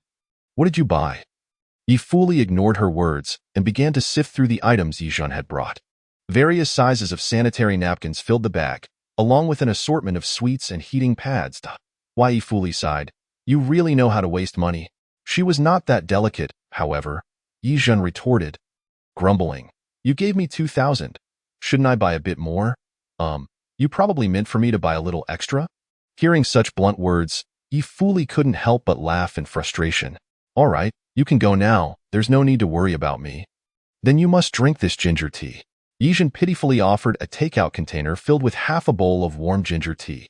"The owner helped me brew it, and she charged me an extra 10 yuan. Ye Fuli had received numerous such offers in her previous life. Various suitors, including by Ruoting, would inquire about her preferences and even bribe girls to learn about her cycle. Specifically delivering ginger tea to her, she had grown utterly weary of it. However, it was indeed her first time receiving ginger tea delivered by Ye Zhen. This bowl of ginger tea, unpretentious and devoid of any precious medicinal herbs, was not served in exquisite porcelain, yet it appeared remarkably pleasing to the Ye Fuli sensed that a certain block of ice within her heart was melting uncontrollably. This transformation filled her with trepidation. "Would you like to drink it? If not, I can simply pour it away," Ye Zhen said as she was about to take it away, only to be stopped by Ye Fuli. Ye Fuli accepted the cup, tilted her head back, and drank it all in one go. before returning the box to her. "All right, go to class now. You needn't worry about me." After drinking, she felt a great deal more at ease, both mentally and physically. Observing Ye Fuli's complexion gradually improving, Ye Zhen felt a sense of relief and hurried back to the classroom. "Call me if you need anything. I'm always here." Back in the classroom, Ye Zhen's heart was filled with delight. She believed that the 3 optional tasks arranged by the system held great promise. After all, her relationship with Ye Fuli was visibly improving. The results of yesterday's quiz have been partially released. Now, I will call out the names of the students to come forward and collect their papers. Ye Zhen? Ye Zhen. Ye Zhen had been lost in thought and only snapped back to reality after hearing her name called twice. Ye Zhen. The full score for this exam is 150, and you scored 111. Upon hearing this score, Ye Zhen was visibly taken aback. Was this a joke? Could she really have passed in mathematics? A murmur of astonishment rippled through her classmates. After all, Ye Zhen had never scored above 60 on a math exam and had consistently ranked at the bottom. As for this score, well, congratulations, the teacher said with an unmistakable hint of sarcasm. Ye Zhen sensed a touch of desolation in the teacher's tone. No one would believe that such a score could be attained solely through her own abilities. It was as if they were ready to plaster the words, "You cheated," across her face. Ye Zhen chose not to defend herself and merely feigned calm as she stepped down from the podium, placing her test paper in the folder. What did it matter if they looked down on her? So be it. On the day of the graduation exam, they would see whether she had cheated or not. Humph. Yet, it was precisely her silence that fueled the whispers around her. Wherever Ye Zhen went, she was met with a barrage of strange glances. Within half a day, rumors of her cheating reached the elite class and found their way to Ye Fuli's ears. Ye Fuli, maintaining her composure, stood up and exited through the back door of the classroom. Almost as if compelled by fate, she made her way toward the building where Ye Zhen was, pretending to simply be passing by. Yet secretly slowing her pace, her peripheral vision scanning for Ye Zhen's figure. Ye Zhen lay sprawled on her desk, surrounded by noisy classmates. No one paid her any mind, as if she were utterly invisible. This scene inexplicably tugged at Ye Fuli's heart. In her previous life, during the final years of her existence, she often played the role of an invisible person amidst such boisterous crowds. That sense of desolation resonated deeply with her. If she were to cheat, why would she wake up early every day to search for me in the library? And why would she stay up late every night working on the problems I suggested? Ye Fuli was acutely aware that Ye Zhen had achieved this score through her own merit. How pitiable. She walked past the entrance of Ye Zhen's classroom and headed downstairs. Initially intending to disregard the situation, that particular scene pierced her heart like a thorn, rendering her unable to ignore the subtle pain it evoked. Standing in the shade of a tree, she pondered for a moment before heading to the academic affairs office. The best way to dispel this rumor was to have Ye Zhen retake the exam. It was indeed ironic for the victim to have to prove her innocence. However, considering Ye Zhen's abilities, she would undoubtedly score well on the earlier questions, while the more challenging ones would be the true test. I would like Ye Zhen to retake the latter half of the exam. If she is able to answer it correctly, both you and her homeroom teacher should clarify the matter during tomorrow's flag-raising ceremony and apologize to her, Ye Fuli stated with significant authority. After all, she was a renowned academic prodigy, a legendary figure in the school. The director of education and Ye Zhen's homeroom teacher exchanged glances, seemingly unsure of how to proceed. Ye Fuli, why are you so certain that she did not cheat? Perhaps you do not truly know her. She not only has poor grades, but, I apologize, but I do not appreciate forming opinions about a person based on others' words. Ye Fuli interrupted the director.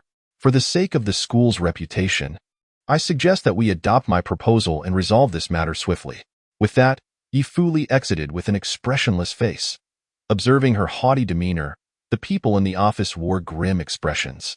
How arrogant! Does she think so little of us? Perhaps it's because they both share the surname Ye that she is so protective. Of course, they would never believe that these two could genuinely be connected. The disparities in both stature and academic prowess between them were anything but trivial. The director found herself at a loss. Offending such an academic heavyweight at this juncture would be absolutely unwise. She had no choice but to comply with Ye Fuli's request. Soon, Ye Zhen was summoned. I have to redo this half of the exam? She wore a reluctant expression but still took her seat and picked up a pen. Well, If I'm being wronged, I might as well get used to it. Although she was unaware of who had orchestrated this situation, if she could clarify things before tomorrow's parent meeting, her parents would surely offer some comfort. Whether it was pocket money or valuable clothing or bags, it all constituted her future security. How could she not care? After a full half hour, Ye Zhen slapped her retaken exam onto her homeroom teacher's desk. Here. Check it. See if I truly did cheat. Chapter 20. I can support you. Ye Zhen, please do not be overly agitated. The homeroom teacher, sensing that the situation was amiss, wisely chose to soften her approach. She leaned closer to Ye Zhen and spoke softly in her ear. The results have come in, and some students are dissatisfied, envious of your score, and jealous of your talent, leading to some unfortunate remarks. The teachers asked you to retake this portion of the exam to prove your abilities, in essence. It is for your own good, of course. The teachers have always believed in you. How could the daughter of the Ye family possibly cheat, right? Ye Zhen waved her hand, indicating to the homeroom teacher that there was no need to continue. She found these words utterly hypocritical and felt compelled to laugh. If they truly believed in her, why would they utter such words and wear such guilty expressions? They were treating her like a fool. The scores from the exam were quickly tallied. This time, Ye Zhen's score was even higher than what was recorded on the test paper. Witnessing this result, the atmosphere became quite awkward, particularly for the director of education, who felt cold sweats trickling down her back. If the Ye family were to discover that they had wronged Ye Zhen and forced her to retake the exam, it would surely lead to a serious fallout. Sigh. What had initially seemed like an opportunity to leverage the situation against the Ye family had now resulted in an embarrassing failure. Ye Zhen, congratulations on making such significant progress in your studies. The teachers are genuinely happy for you. The director of education pushed the homeroom teacher aside, grasped Ye Zhen's hand, and wore a facade of insincere joy. To put it bluntly, this was all a misunderstanding. Now that the misunderstanding has been resolved, everyone is pleased, so hurry back to class. She hoped to feign ignorance about the entire affair. But Ye Zhen would not comply with her wishes. Did she intend for her half hour of effort to be in vain? She would not leave without securing some benefit. With the graduation exams approaching and her departure from the school imminent, she had no fear of making enemies. Ye Zhen maintained a stern expression as she settled onto the sofa, snorting, I have been wronged. My reputation is tarnished, and the reputation of the Ye family is also affected. This is a serious matter. A profound silence fell over the room. They understood that this situation could not simply be resolved. Ye Zhen deliberately paused for a considerable time before continuing. Teachers, esteemed leaders, you wouldn't want me to inform my parents about this incident? Would you? The vice principal hurried forward, clearing his throat heavily and saying, Of course. Such matters should not disturb Chairman Ye and his family. Then, I have an idea. Would you like to hear it? Ye Zhen smiled slightly, revealing a row of pearly white teeth, resembling a little devil about to ensnare her prey. Go ahead, hee. At that moment, the director of education looked at her with only a mix of deference and helplessness.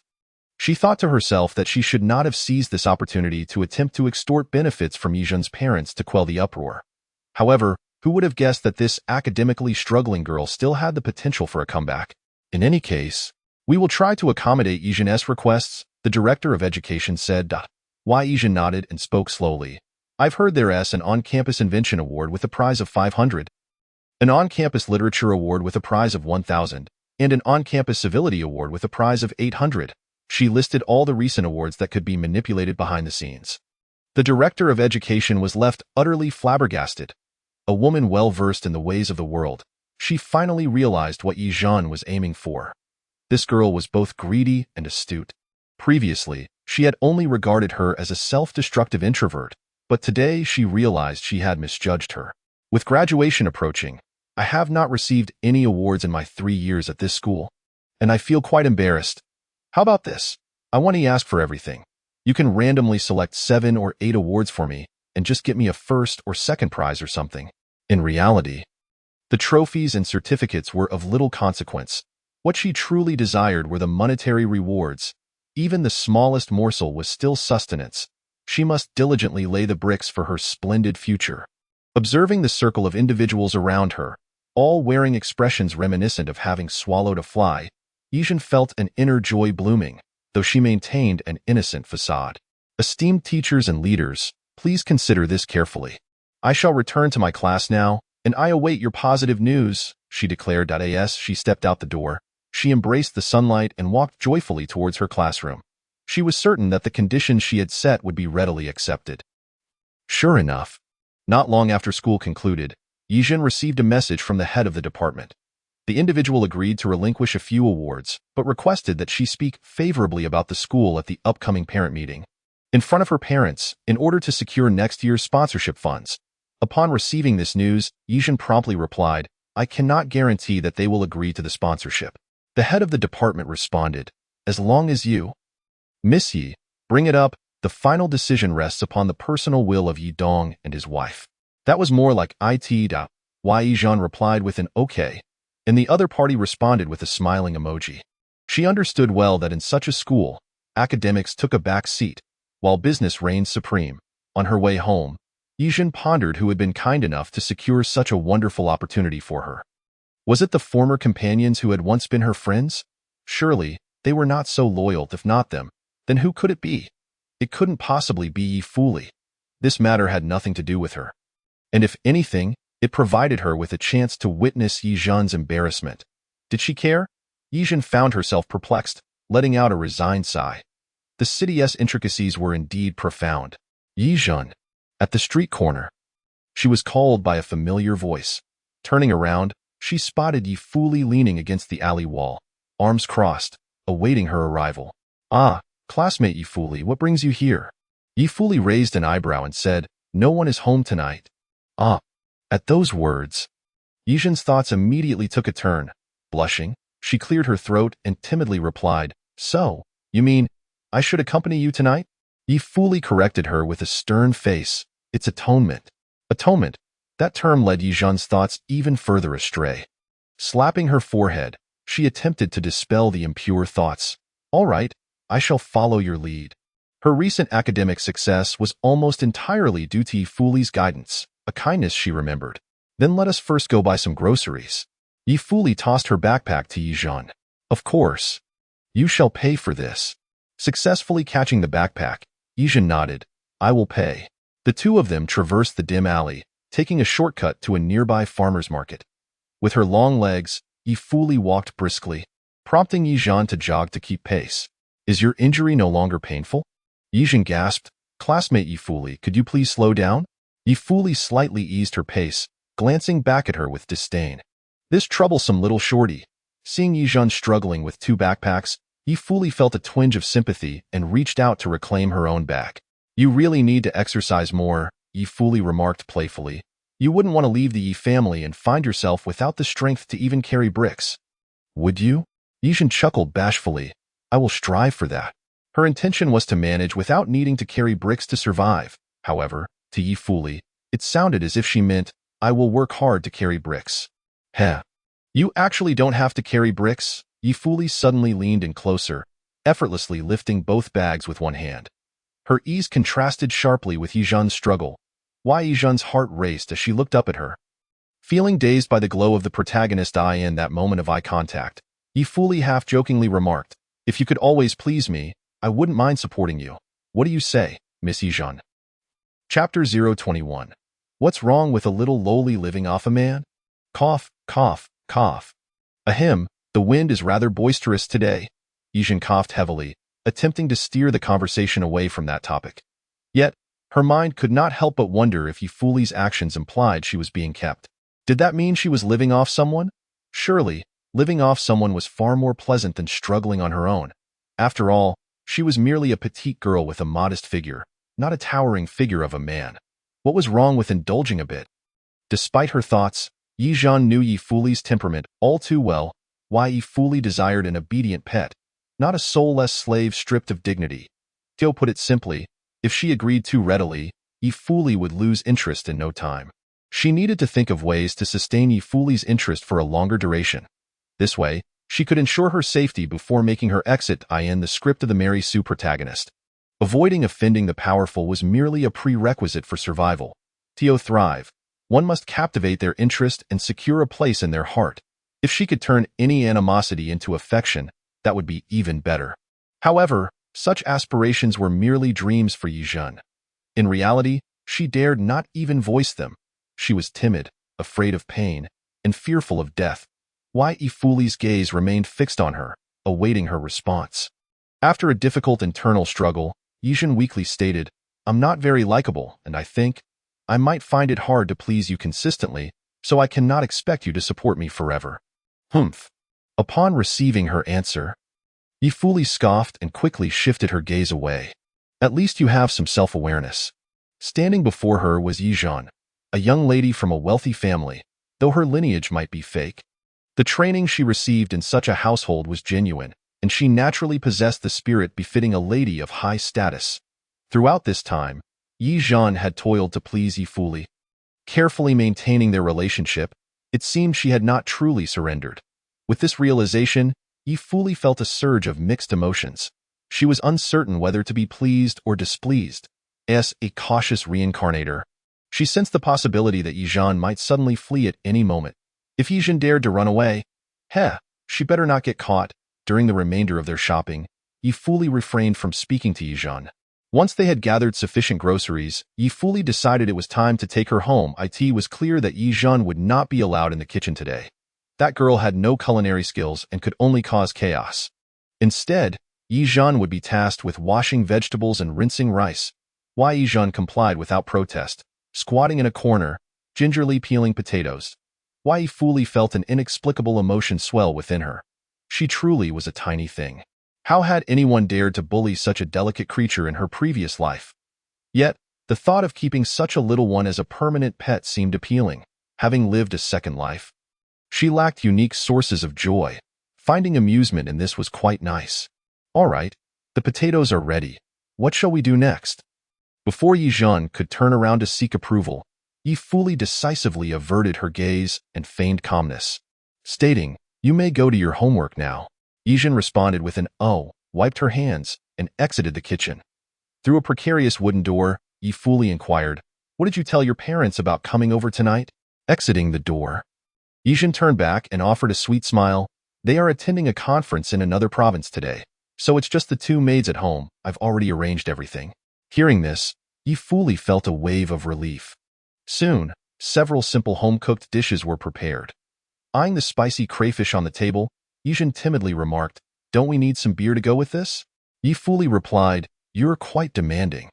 "Then, can we have Sprite or Coke? Something like that?" Ye Fuli smirked but chose not to respond. With no opposition, Ye Zhen happily made her way downstairs. There was a small convenience store below, where the air was thick with smoke as people played mahjong. Ye Zhen bought a plethora of drinks, carrying them in a red plastic bag, and returned to Ye Fuli's home.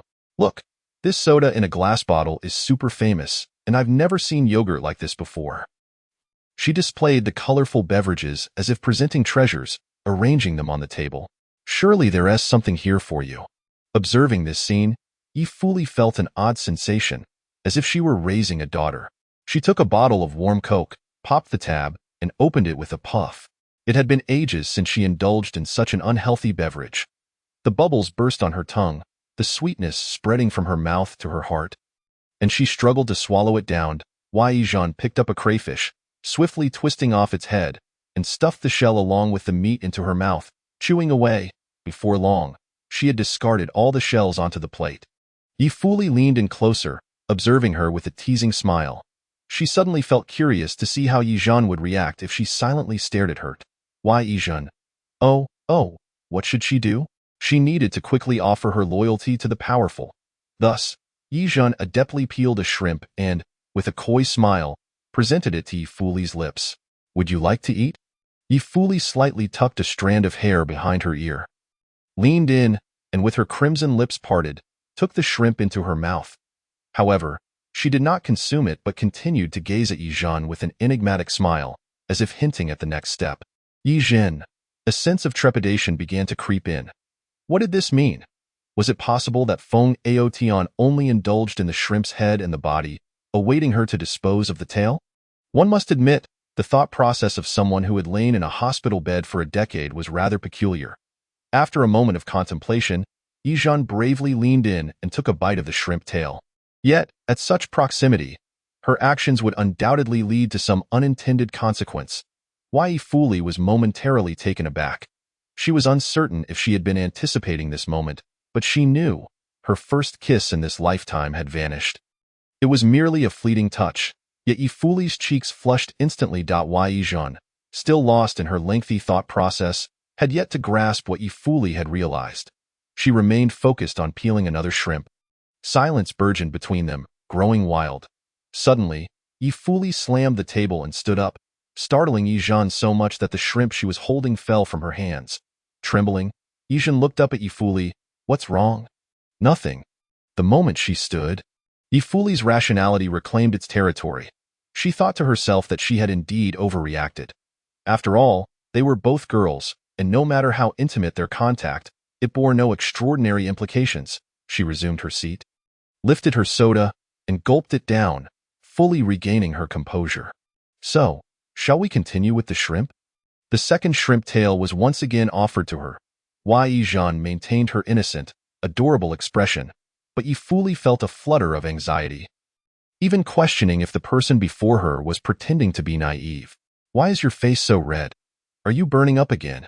Ye Zhen expressed genuine concern, reaching out to check Ye Fuli's forehead, only to have her swiftly evade the touch. Indeed, this meal could not be consumed in a calm manner. Ye Fuli hastily cleared her bowl and chopsticks, retreating to the kitchen. Left alone at the dining table, Ye Zhen finally grasped the small spark that had ignited between her and Ye Fuli just a minute ago. Gulp. She struggled to swallow, unbelievingly reaching up to touch her upper lip. Chapter 022.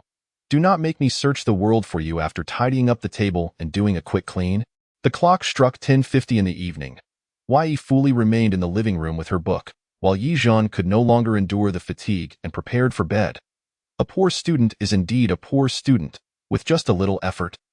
They would feel exhausted. How could one be like Feng Aotian, who, after finishing university, could even preview for the postgraduate entrance exam? It was simply beyond her grasp. Where will I sleep tonight?" Ye Zhen cautiously clutched a pillow. If she were assigned to sleep on the floor, she could accept that. After all, one of the system's 3 task choices was to spend a night alone with the female lead, Ye Fuli, rather than sharing ABED. Ye Fuli closed her book. Not a single word had registered in her mind that night. Her thoughts were consumed by the events that had transpired at the dining table. She turned to glance at Ye Zhen. The pitiful look on her face ignited a strong desire to tease her. With a slight smile, Ye Fuli asked, "Do you remember what I said before you came?" Ye Zhen nodded, her heart sinking. Punishment? Did this mean she was to perform some embarrassing task tonight? Dress up in women's clothing and dance? Or something else entirely? "Put this on and come to the bathroom with me." A bag of clothing was tossed in front of Ye Zhen. With a flutter of anxiety, she opened it to reveal a set of strawberry-patterned swimwear, causing her face to flush instantly. "This? What, unwilling to wear it?" Ye Zhen sighed and shook her head. "It's not that I'm unwilling to wear it. After all, it was just the two of them here. If she had to wear it, so be it. Plus, wearing it would allow her to wash up with the female lead, directly completing an optional task. What a serendipitous opportunity." However, when had Ye Fuli prepared such an outfit?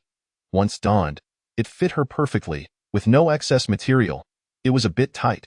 Ye Zhen quickly squatted down, hugging her knees and taking deep breaths, attempting to escape the embarrassment. Yet, Ye Fuli denied her any chance to acclimate, nudging her bare foot with her leg clad in white stockings. "Get in." The bathroom, though labeled as such, was merely a cramped makeshift cubicle, filled almost entirely by the two of them once they stepped inside. Ye Zhen felt tears prick at her eyes. The space was thick with steam, a blanket of white that felt stifling. All sinful thoughts fled her mind, replaced by sheer discomfort. Outside, the cold wind howled, rattling the window panes ominously. "Scrub my back." Ye Fuli turned her back to her, handing over a loofah and shower gel. "Oh." Once she accepted the scrubbing tools, Ye Zhen's gaze returned to the person before her. Gradually acclimating to the environment, her mind began to overload once more. Was this a hidden perk of being daughters of the same gender? After completing an optional task, Ye Zhen emerged from the bathroom in a daze. After scrubbing Ye Fuli down, she was permitted a wash as well, and she changed out of the embarrassing swimwear. However, She was now adorned in a petite dress styled in the Lolita fashion. Perfectly tailored, it felt entirely natural. Ye fully relished using her as a living dress-up doll, even purchasing her more than 10 unique cat ears. Yet, each time she donned such an accessory, Ye Zhen's face would flush with embarrassment. Lie down. Ordered to recline where the pillow lay. Ye Zhen instinctively curled up. Ye fully joined her, wrapping her arms around her waist, treating her as a comforting bolster. Relax, don't tense up. It feels better this way. Ye fully rested her head on her shoulder. Her breathing gentle. Oh. Ye Zhen made an effort to stretch out a bit. The arms encircling her waist tightened just slightly, drawing Ye fully even closer. In the darkness, Ye fully closed her eyes. She was genuinely exhausted and fell asleep quickly. Once asleep, her breathing became heavier, yet she never relinquished her hold. Ye Zhen could only remain stiff, maintaining her side-lying position, allowing the other to embrace her until dawn. Sigh. I wonder if this is a reward or a punishment. She had not slept a wink all night. This girl, Ye fully, can actually hold on to me all night without letting go. The plot swirling in her mind could fill 2 new books. When dawn broke, the system alerted her that she had completed 2 optional tasks, granting her mastery rewards in 2 subjects. Then I will choose Chinese and English. At the moment she confirmed her options, Ye Zhen felt a wealth of knowledge flood her mind. Grammar, vocabulary, and passages she had struggled to remember. Classic poetry and renowned literature flashed vividly, firmly etched into her memory. Phew! Ye Zhen instantly felt invigorated. With such mastery, what problems could arise during her graduation exams? Of course, she had to keep a low profile. Even if she truly had the capability to score full marks, it would be unwise to actually achieve that, as it would attract unwanted attention. Ye fully got out of bed. Upon seeing Ye Zhen's joyful expression, she frowned.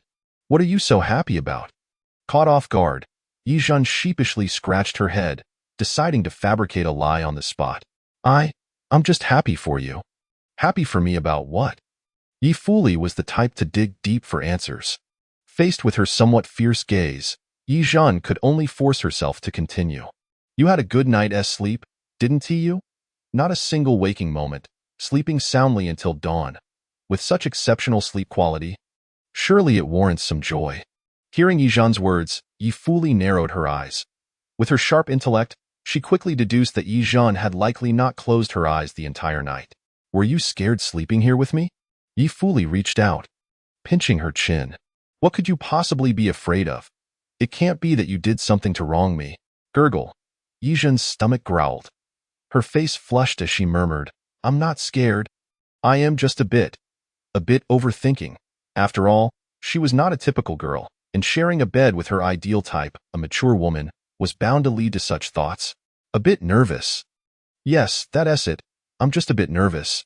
No need to be nervous. Ye fully released her grip and got out of bed. She showed no hesitation in Ye Zhen's presence, changing her clothes right before her eyes. As she changed, she casually remarked, there will be many more situations like this in the future. If you keep being so nervous, it won't be good for you. Ye Zhen forced a couple of awkward laughs and fell silent. Would there really be many more? As the graduation exams drew nearer, once she obtained her certification and left the Ye family, returning this position to Ye fully, then everything would come to an end, right? That was her thought, yet Ye fully clearly had no intention of letting her go as she pleased. When leaving this dreadful slum, Ye fully bought her a roadside breakfast, soy milk, fried dough sticks, and a special potato pancake. Ye Zhen, after this advancement, where do you plan to continue your studies?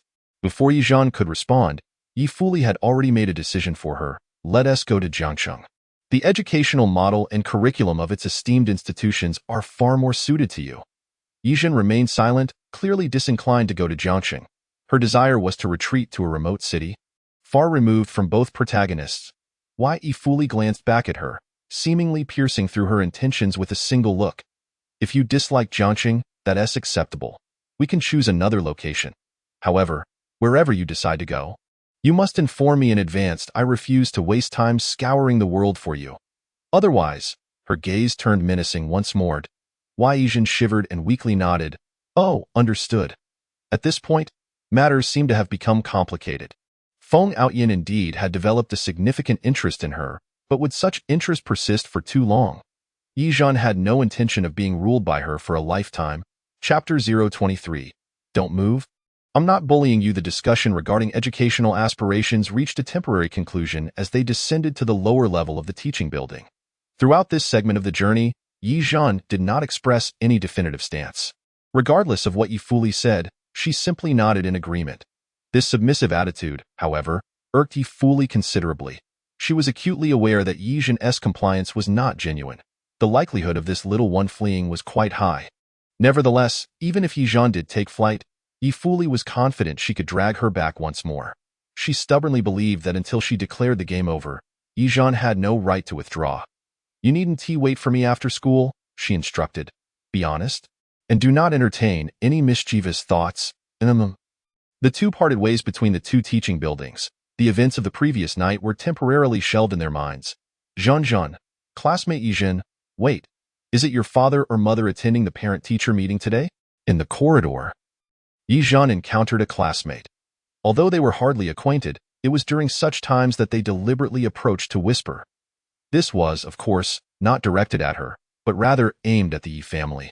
Ye Zhen managed to force a smile and replied nonchalantly, I am not sure. It depends on their schedule. As she walked past, the smiles of her classmates swiftly faded. They began to whisper among themselves about Ye Zhen and the Ye family. Do you think Ye Zhen's parents will actually come? They won't.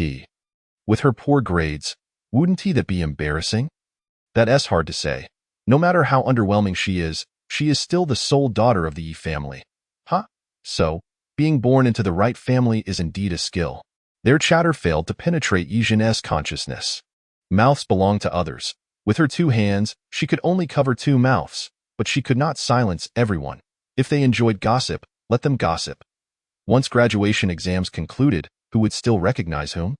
Most importantly, Ye Zhen felt little sense of identification when others discussed her. Many matters were handled by the original owner. They had little to do with her.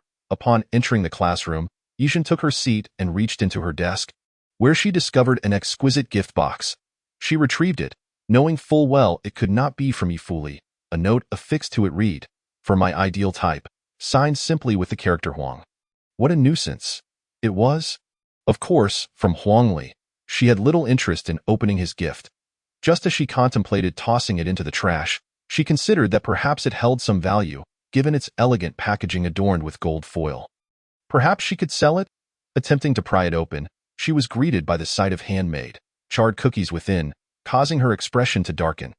Indeed, better off tossing it.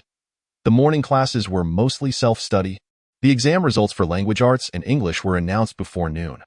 The scores for these subjects could only be described as dismal. Fortunately, Ye Zhen had received proficiency rewards from the system, so she was not overly concerned. During the self-study period, she redid the two papers. The questions were particularly tricky. Even the top students in the class struggled to achieve satisfactory scores. Yet now, the answers flowed from her pen as if they had always existed in her mind. After completing the papers, she covertly compared her answers with the reference key and graded them herself. This time, the scores were quite impressive. Ye Zhen felt utterly relieved. The joy of having an advantage was indeed addictive. Thank you, Feng Outyin. If I could receive her gifts, that would be even better. At that moment, Ye Zhen's gratitude towards Ye fully reached unprecedented heights. She would not only be willing to don a dress and dance, but even cough, that is not feasible. Ye Zhen buried her face in her arms. Why did she feel that her principles were becoming increasingly scarce in the face of benefits? In the blink of an eye, school dismissal arrived. Parents had begun to trickle in, preparing for the parent-teacher meeting. Ye Zhen squeezed through the crowd and quickly made her way to the school gate. This moment, Madame Ye had already arrived, though she had yet to exit the vehicle. The Ye family's car was always parked outside a nearby CAF. A black business vehicle with a perpetually auspicious license plate number. However, before she got close, Ye Zhen witnessed a rather peculiar scene.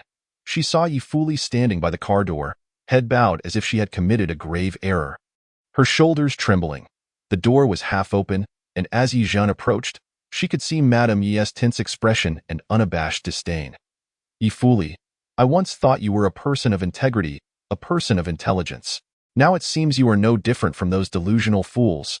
Ye fully shook her head, her voice quivering. I really am your daughter. Why won't you acknowledge me? We look so alike. Please open your eyes and see. Upon hearing her tone, Ye Zhen immediately recognized that Ye Fuli was performing again. Yet, upon hearing Ye Fuli's words, Ye Zhen was taken aback. Was she truly just acting? This seemed like a scene straight out of a comic. A genuine reunion narrative.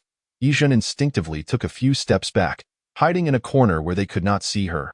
That's enough. Madame Ye was entirely unconvinced by her cries, no, rather than disbelief.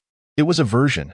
Mere minutes prior, Ye Fuli had suddenly lunged at her, gripping her hand with mad excitement, repeatedly calling her mom, nearly giving her a heart attack. Could such a person truly be her daughter?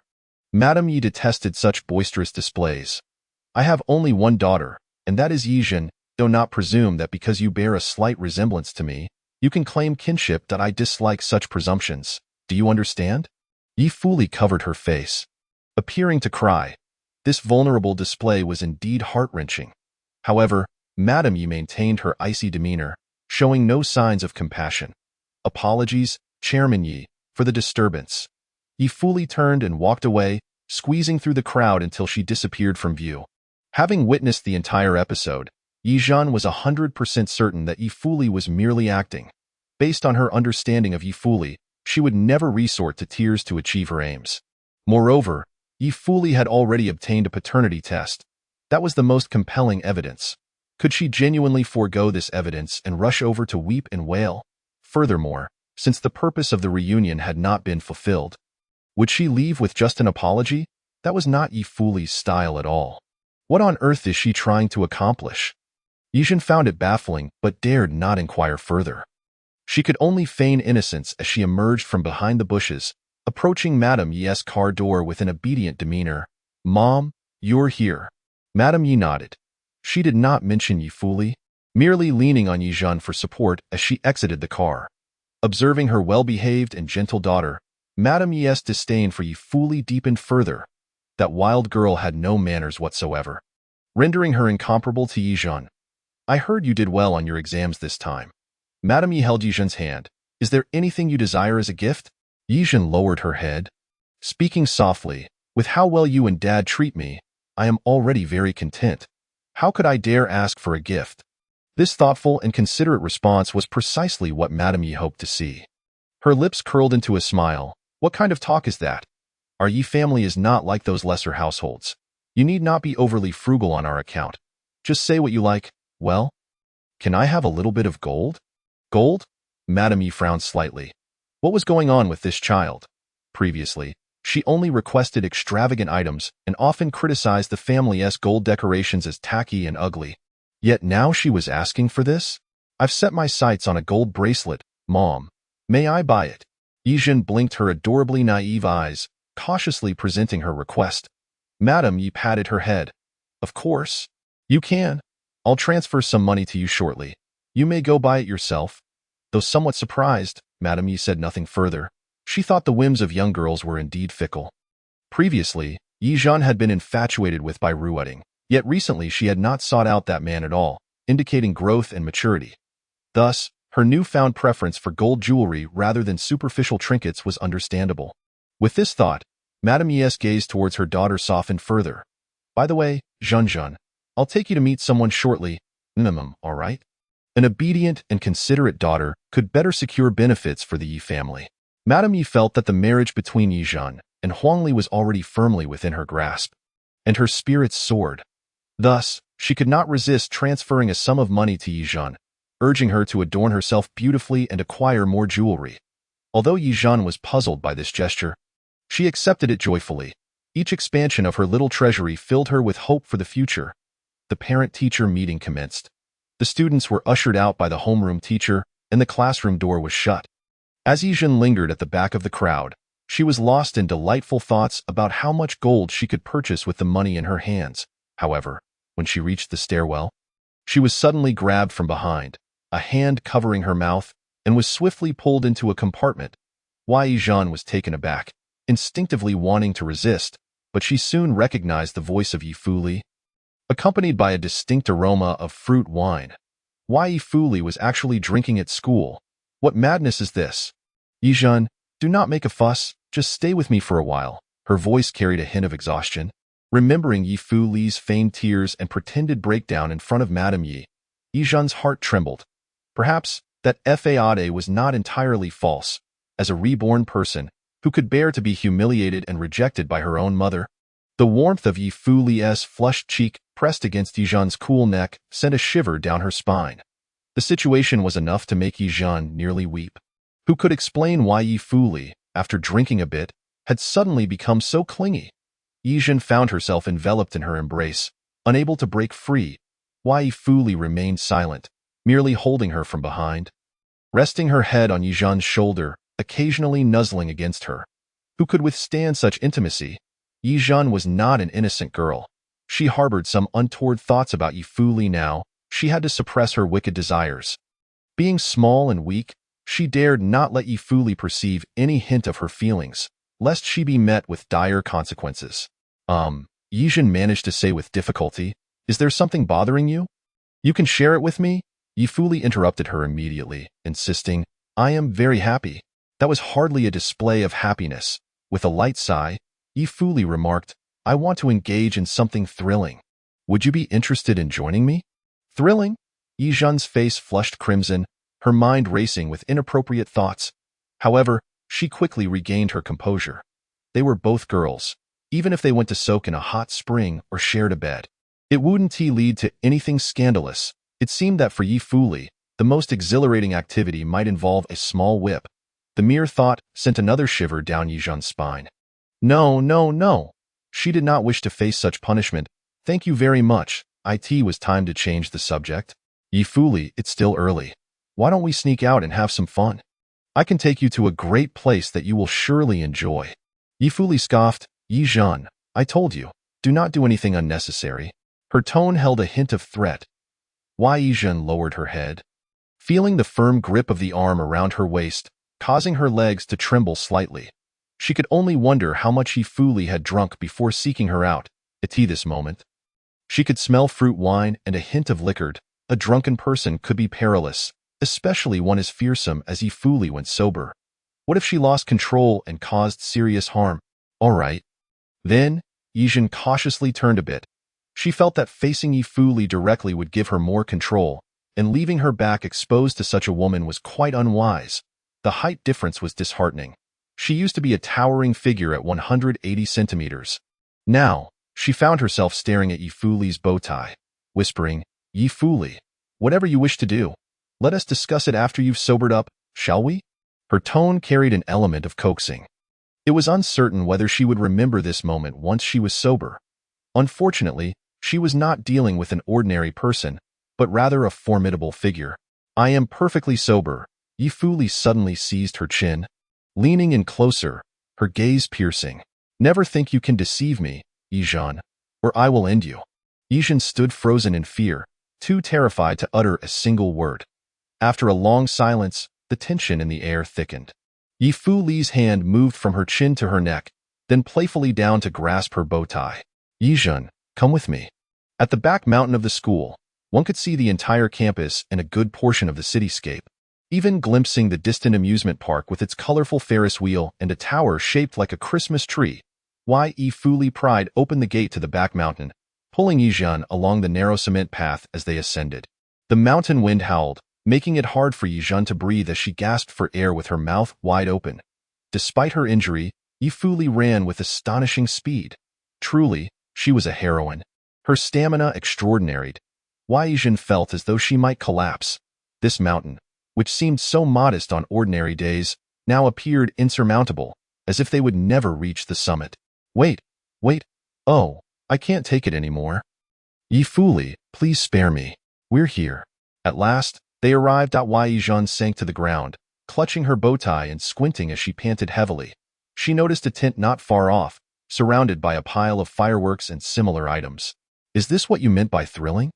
Ye Zhen asked, dumbfounded as Ye Fu Li began to unpack the fireworks. How embarrassing. Her mind had been filled with lewd thoughts while Ye Fu Li was clearly on a wholesome adventure. What else would it be? Ye Fu Li looked back at her, her eyes filled with curiosity. Ye Zhen chuckled awkwardly. I thought it would be a midnight escapade or something. Upon reflection, She realized that throughout the manga, Ye Fuli had never played with fireworks. Before returning to the Ye family, she had been too impoverished to afford them, merely watching her neighbors' displays with longing. After returning, she had been too busy, and as she grew older, that impulsive desire faded with time, leaving her engaged in strategic battles with various tycoons and aristocrats. Now, as a reborn individual, Ye Fuli seemed to wish to reclaim some lost joys. Come closer. Ye Fuli handed Ye Zhen a lighter. Ye Zhen exclaimed, huh. Ye Fuli snorted, light it if you do. I'll give you $100. The pile of fireworks behind her looked like a small mountain, appearing quite lucrative. Ye Zhen blinked. Could it be that the all-powerful Ye Fuli is actually afraid of fireworks? Are you going to light it or not? Ye Fuli maintained her calm demeanor, even when Ye Zhen exposed this timid trait. Of course, but I must ask in advance, are the sparklers and these little items also 100 each? Yes. With that confirmation, Ye Zhen's eyes sparkled. Suddenly, the pile behind Ye Fuli transformed from a mountain of fireworks into a mountain of gold and silver. Conservatively estimating, she could earn 5,000 or 6,000 tonight. At that moment, Ye Zhen disregarded any school rules, solely focused on making money. Emboldened by the prospect of wealth, she lit the firework without hesitation. Boom, boom, boom. A few fireworks shot into the sky, bursting into a magnificent display, crackling and popping. Ye Fuli gazed up at the night sky, gradually becoming lost in thought. Since her rebirth, her heart had been filled with hatred. But in this moment, it felt as if it had truly been reborn, beginning to beat for herself. With a pop, the fireworks exploded, their brilliance fleeting.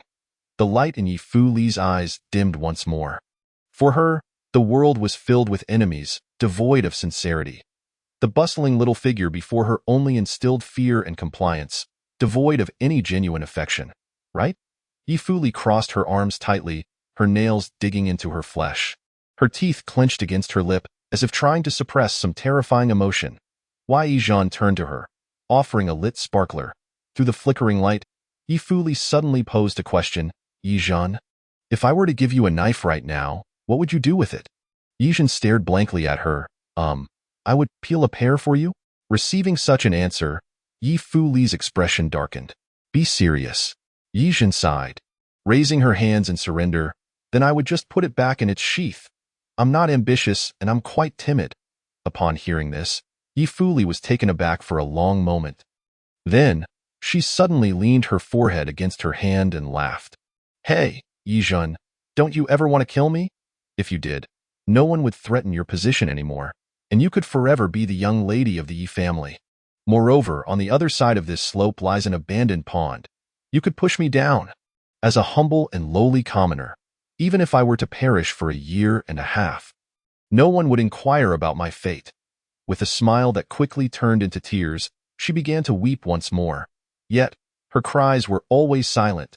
Ye Zhen could only see a tear glistening at the corner of her eye.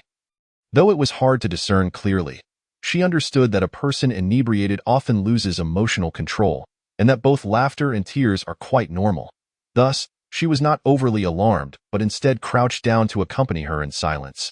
As Ye Fuli gradually calmed down, Ye Zhen smiled and said, Do not be foolish.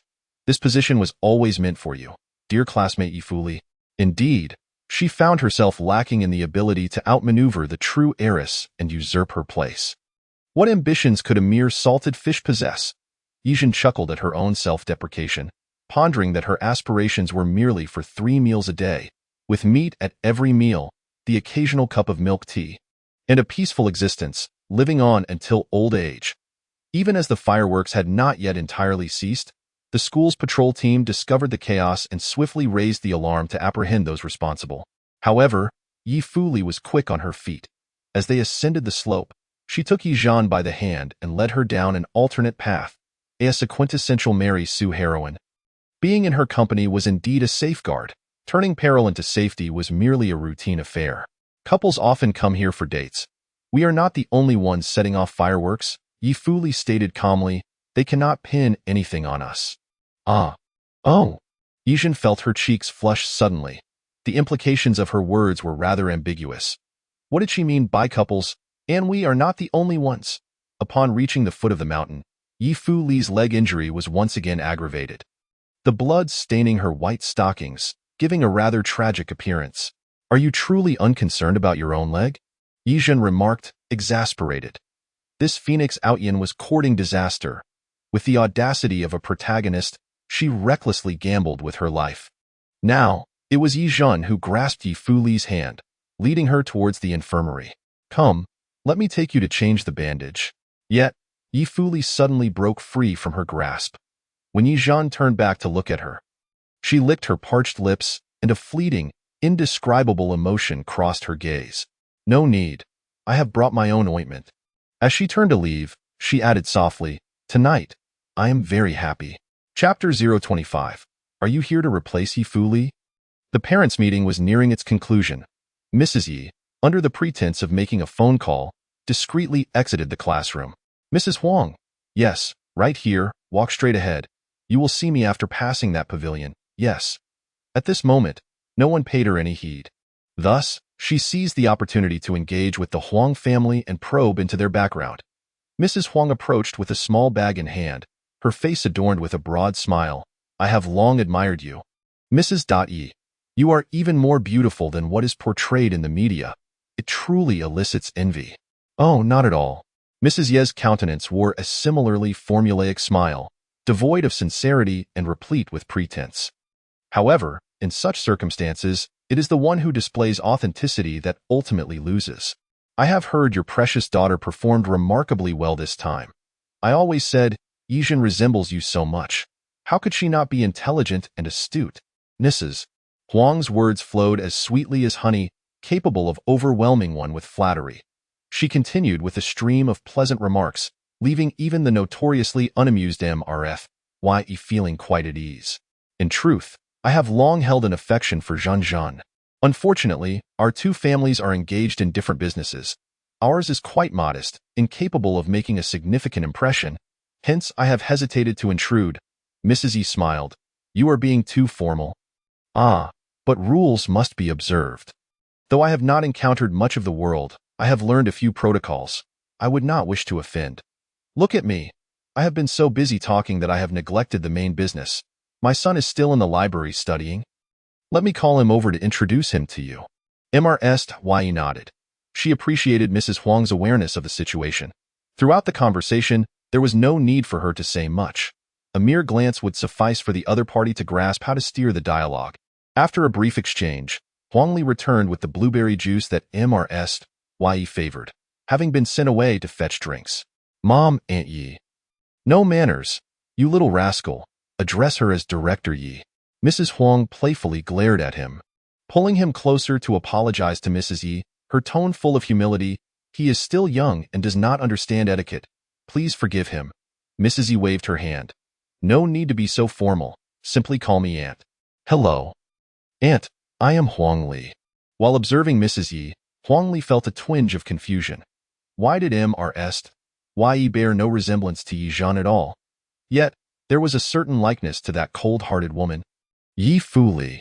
Such musings he dared not voice aloud, as the two families' elders continued their conversation.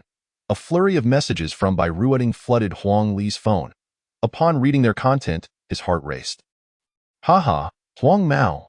I have uncovered something intriguing. Ye Fuli is the true daughter of the Yi family. That Ye Zhen is an impostor. However, that wretched Ye Fuli should not think she can easily return to the Yi family. I will ensure she comprehends the consequences of crossing those she ought not to. Deliver a message to her. She must meet me in the abandoned gym before the parents' meeting concludes today, or she shall never see her adoptive parents again, let alone return to the Yi family." Huang Li dimmed his phone screen, secretly perspiring as he read through the messages. Yet, his concern was not for Ye Fuli, but rather for the erratic Bai Ruoding. How could this fellow, having suffered such considerable losses, remain undeterred? He was bent on confronting a woman as formidable as Ye Fuli. "I have no intention of entangling myself in your schemes. I wish to survive." Huang Li's rear end still throbbed. And he certainly did not dare to offend Ye Fuli, hastily relaying the messages to her. After forwarding them, he felt compelled to justify himself. "I have truly distanced myself from Bai Ruoding. You struck him? So you cannot strike me." Once the message was sent, he quickly powered off his phone, feigning ignorance of the events that transpired. At this juncture, both mothers had nearly concluded their discussions. Mrs. Huang called him over, stating, "Mrs. Yi holds you in high regard. She has requested that starting tomorrow, you go to the Yi residence after school every day to tutor Zhen until her graduation exams. You have no objections? Correct?" "Ah." Huang Li's face blanched in shock, hastily shaking his head in refusal. "No, no, no, that is simply impossible. I am only a sophomore." Primarily because Yi Fuli had warned him against growing too close to Ye Zhen, threatening to break all 3 of his legs if he did. If anyone else had said such a thing, he might not have believed it, but Ye Fuli was not one to speak lightly. He was certain he would be thoroughly beaten before he could even beg for mercy. "You brat." Mrs. Huang, oblivious to these backstories, assumed Huang Li was merely being obstinate and playfully smacked him on the back of the head. "Mrs. Yi favors you. Why be shy? This matter is settled." Huang Li rubbed the back of his head, feeling both indignant and powerless. Truly, she was like a real mother. Her strikes were fierce, and she sold her son without a moment's hesitation. Observing the mother-son duo, Mrs. Ye's smile grew even brighter. This alliance was indeed promising. At the very least, they were both attuned to the situation, obedient, and easily managed. Particularly Huang Li, who was not only intelligent but also good-looking. A marked improvement over by Ruoting. "Then, I shall express my gratitude on behalf of Zhen." "Oh, not at all. Oh, Mrs. Yi, are you departing? Allow me to escort you to the school gate." Watching the 2 of them walk away hand in hand, Huang Li fell into despair, collapsing onto a stone bench. After a brief moment of disorientation, he quickly retrieved his phone and sent a message to Ye Zhen. "Your mom and my mom have conspired for me to tutor you every evening. You need to think of a way out." Upon receiving this message, Ye Zhen was equally alarmed. Wouldn't this be disastrous? If Ye Fuli found out, she would surely whip her with a little riding crop. "Why, Ye Zhen, you must decline this offer. I do not want you as my tutor." "Huang Li, I just tried to refuse, and I got smacked for my trouble. Who am I supposed to complain to?" "Ye Zhen, do not put me in danger." "Huang Li, you are the one endangering me. If you could casually score first place like me, would your mom be seeking a tutor for you?" Ye Zhen, this reasoning was indeed sound, leaving her speechless. However, this was not the time for reflection. "Alas, I have survived thus far, and I have saved so little money. Now I am facing calamity." Ye Zhen clutched her phone, restless. "Perhaps I should come clean to Ye Fuli. She should forgive me for such matters, right? I dare not defy the parents of the Yi family." Taking a deep breath, she once again picked up her phone and forwarded her conversation with Huang Li to Ye Fuli verbatim. After sending it, she felt the need to justify herself. "I am timid. I fear conflict. I truly do not dare to confront your biological parents." Anxiously waiting for a response, Ye Fuli's reply soon arrived. "Ye Fuli, having someone tutor you for free is a good thing." "Ye Zhen, is this truly a good thing?" She could almost envision Ye Fuli on the other end of the screen, her lips curling into a slight smirk, her expression laced with derision. After a while, Ye Fuli sent another message. "So, do you desire him?" This statement caused Ye Zhen's heart to skip a beat. In a flurry, she hastily typed a response, "No." After sending it, she felt it insufficient to convey her true feelings and quickly added, "If possible, I would like you to tutor me." However, upon suddenly hearing footsteps in the corridor behind her, Ye Zhen panicked. Before she could finish typing, she inadvertently pressed the send button. Who was using a phone back there? It seemed to be the voice of the academic director. "I have already stated that phones are not allowed on campus during graduation exam periods. Such behavior undermines academic integrity. If I catch you, don't expect to receive your diploma." Startled, Ye Zhen quickly turned off her phone screen, stuffed it into her pocket, and crouched low to escape. Once she found herself in a more secluded area, she looked up and realized she had stumbled upon the abandoned gymnasium of the school. The door was ajar, and it appeared that there were several points of light inside, as depicted in comics. This place, along with the art room, was reputed to be a sanctuary for students sneaking in their phones. Ye Zhen decided to slip inside and hide for a while. The rusty door creaked open with a sound that was almost painful to the ears. "You're here. Not bad, you're quite punctual." Hearing by Ruoting's voice, Ye Zhen's heart sank. What on earth was going on? Instinctively, she turned to flee, only to be blocked by several strong girls. The iron door was locked firmly once more. Ruoding smirked as he turned on the flashlight of his phone and approached her.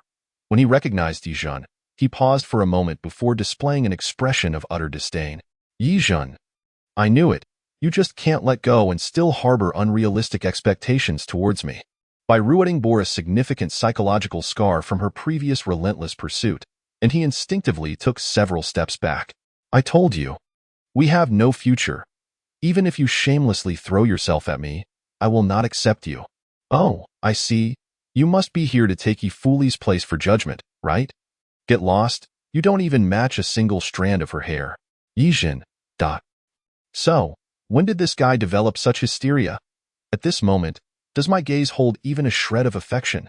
Though she harbored these thoughts internally, Ye Zhen dared not voice them in such an environment. Knowing that provoking a captor would be a suicidal act, thus, she hugged her head, crouched down, and silently backed away, leaning against the iron door, pretending to be a harmless mushroom. Ruoding, is she admitting defeat? Or is she simply giving up? Could there really be such a spineless person in the world? This was certainly altering his perception of her. Diverting his gaze from Ye Zhen, he resumed frantically messaging Ye Fuli, urging her to confront him. Just as he began to think that Ye Fuli would not show up, he suddenly heard a loud crash of glass shattering from the west side of the gymnasium. Ruoding's heart skipped a beat. Instinctively, he grabbed a stick. Who? Come out. Chapter 026. Wrong to tears. Feng Outyan softens the commotion at the window was merely a fleeting moment. After that, no matter how loudly Ruoding shouted, there was no response. His subordinates exchanged puzzled glances, uncertain of what had transpired. Perhaps the glass was of poor quality and had aged, leading it to shatter? One suggested cautiously. Really? Ruoding remained skeptical, yet he did not lower his weapon. Meanwhile, Ye Zhen, crouching at the door, was entirely unfazed.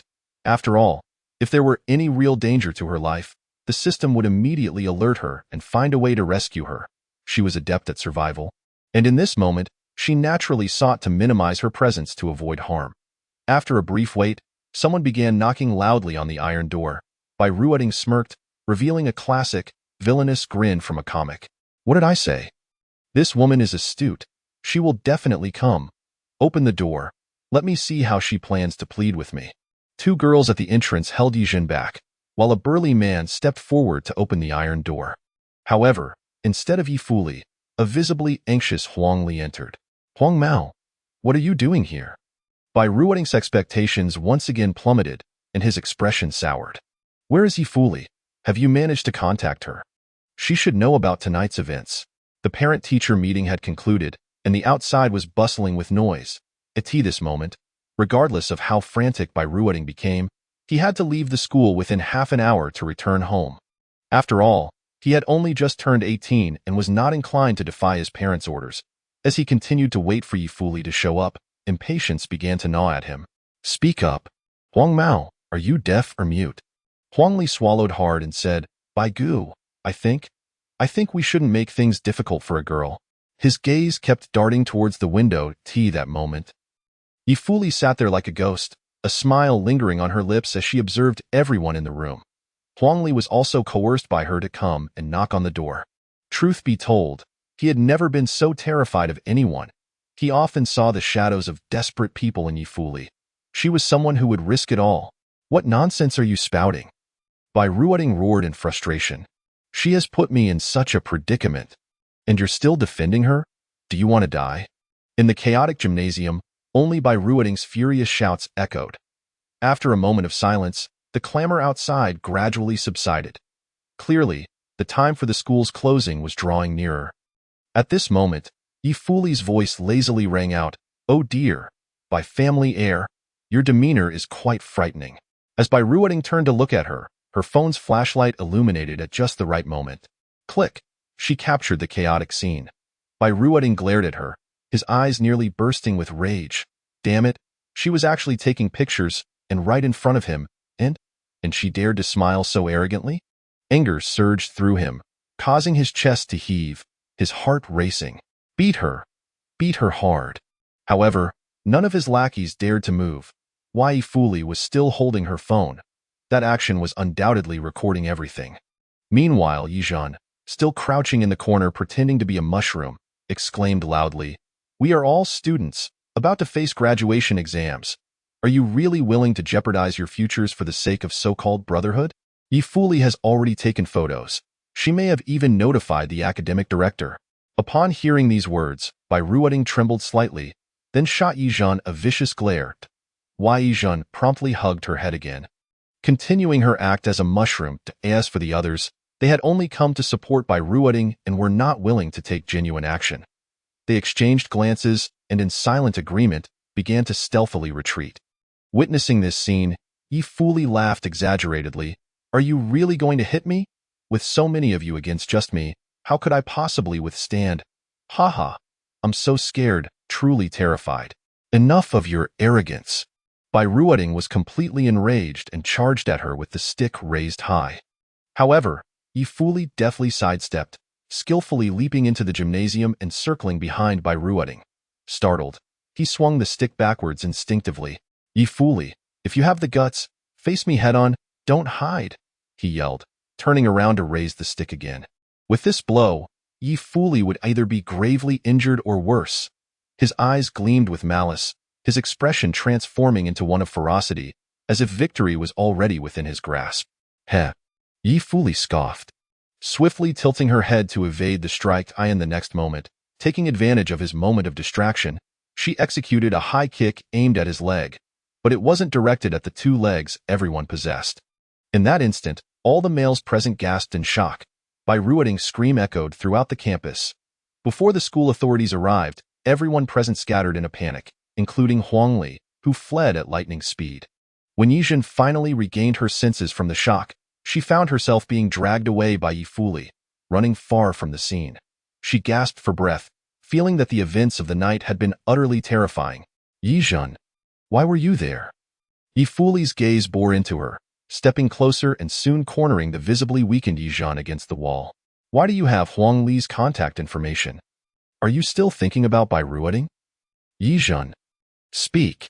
Ye Zhen shook her head desperately. She found herself at a loss for words, growing increasingly flustered. The Ye Fuli before her seemed not yet satisfied with her earlier violence, as if she were ready to choke her at any moment. "You have no way to explain yourself now, do you?" Ye Fuli mocked with a self-deprecating smile. "At this point, I even suspect that you are in cahoots with them. Being wronged to such an extent, even the typically passive Ye Zhen felt anger rise within her.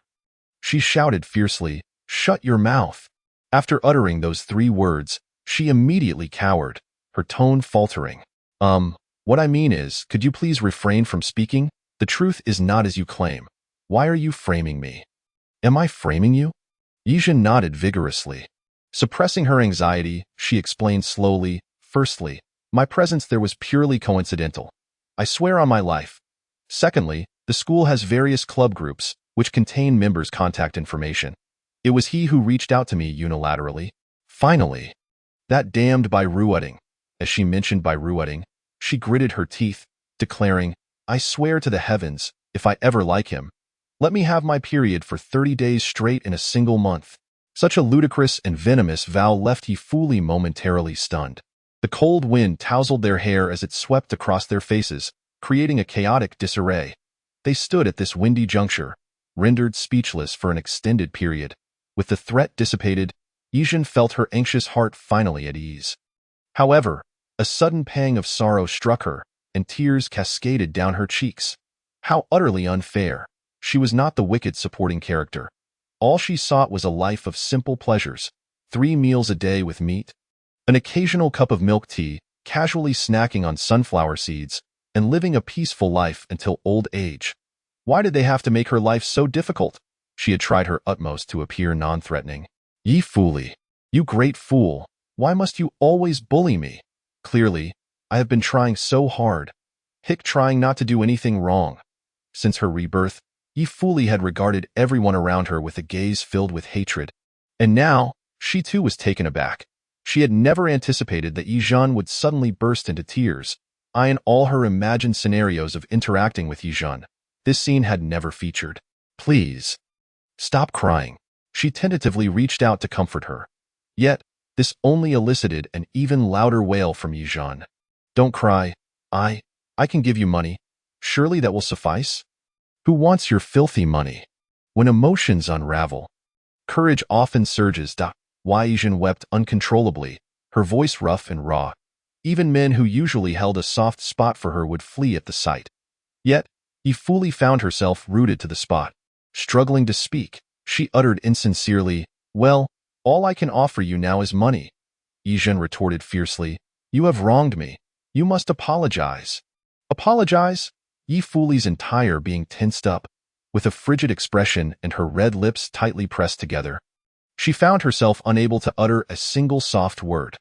After a moment of contemplation, she extended her arms, pulling the diminutive figure into her embrace, gently patting her back thin, in a barely audible voice. She awkwardly murmured, "Sorry." Chapter 027. This can be considered a mutual probe by Ruoding was taken away by the Bai family's vehicle. His ruckus at school was undeniably another blow to the already precarious reputation of the Bai family. At this moment, the patriarch of the Bai family could hardly contain his desire to strangle him. The school, with the Bai family intervening, ensured that not a whisper of this incident escaped. After all, it was utterly humiliating for a robust young man to be bested by a frail woman, and to be injured in the process was simply intolerable. "Grandfather, if you send me abroad at this time, it's as if you want me dead." Bai Ruoding wept bitterly, tears streaming down his face. Just moments ago, his grandfather had issued an ultimatum, insisting that he depart immediately for overseas enrichment. Having faced a series of setbacks, Bai Ruoding felt utterly devoid of purpose. Aside from seeking revenge on Ye Fuli, he had no other motive to live. Yet, if he followed the arrangement and left the country, when would he find the opportunity for vengeance? By the time Ye Fuli returned to the Ye family and inherited that vast estate, positioning herself squarely against him, it would all be too late. The mere thought of having such a formidable adversary left Bai Ruoding in a state of acute agitation. Unable to eat or sleep peacefully, he could not allow Ye Fuli to thrive unchecked. He must subdue her. Otherwise, he would never find peace in death.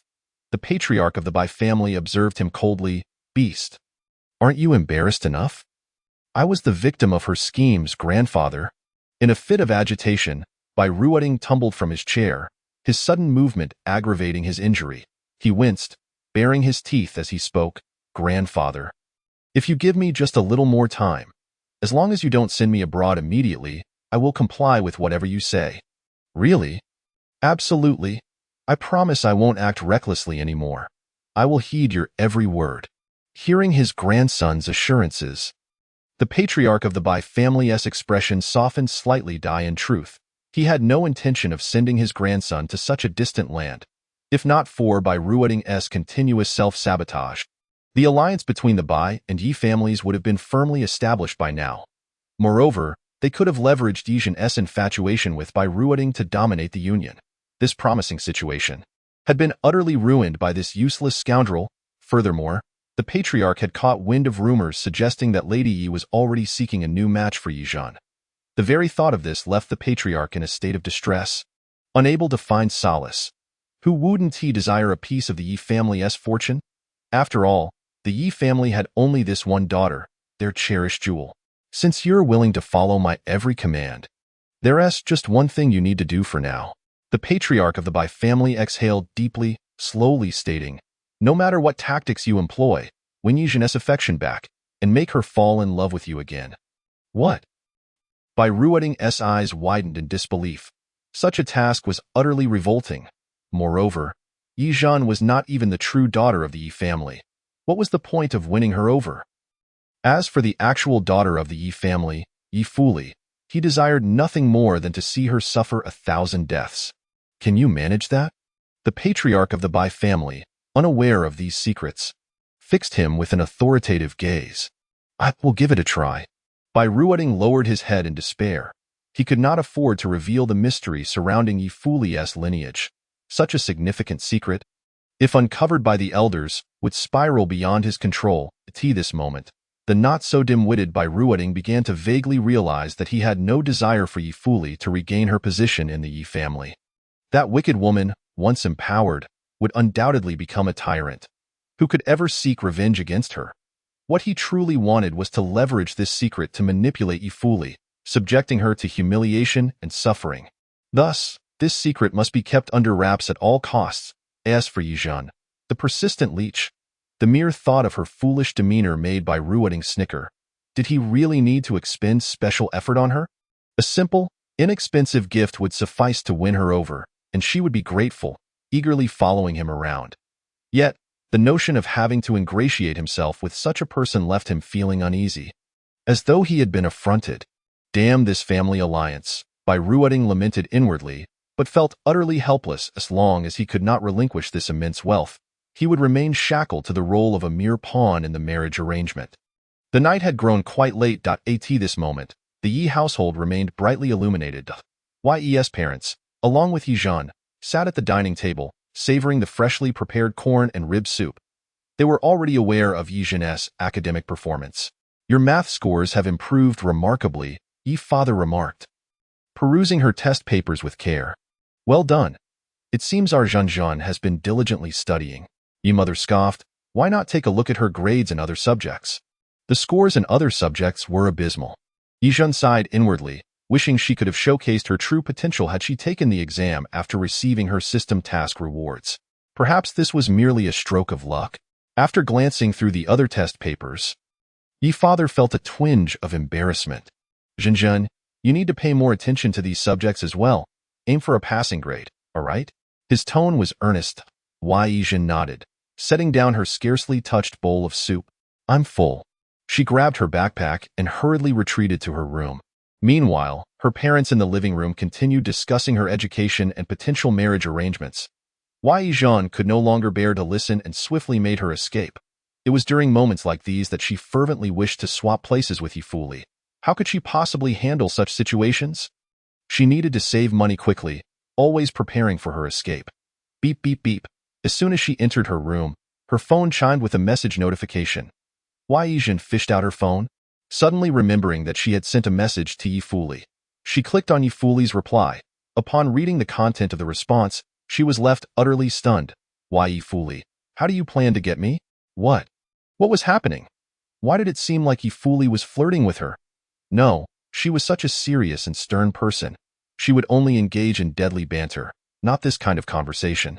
Ye Zhen cautiously scrolled up their chat history. Ah, it was indeed the case. Why, Ye Fuli, so, do you want him? Ye Zhen, no. Immediately after, when she read the next line, her face flushed crimson. It was supposed to be, if possible, I would like you to tutor me, but now, the last 4 words were missing, turning it into a rather suggestive comment. Ye Zhen slapped her forehead in dismay, feeling utterly mortified. This was it. She could no longer survive. She had unwittingly opened a coffin for herself. Trembling for a moment, she finally extended her finger to tap on the screen. I plan to offer money. After sending the message, she quickly received a response. Ye Fuli, oh, do you think this is merely a matter of money? Reading the reply, Ye Zhen once again slapped her forehead in frustration. The situation only worsened. What should she do? She hastily continued to argue. Of course. It's not just about money. I believe that given our relationship, I would at least cover your meals. After a little while, Ye Fuli replied, oh, it seems you are quite generous. After sending this message, Ye Fuli promptly turned off her phone. She was uncertain whether her previous remarks were a test of Ye Zhen or a test of herself.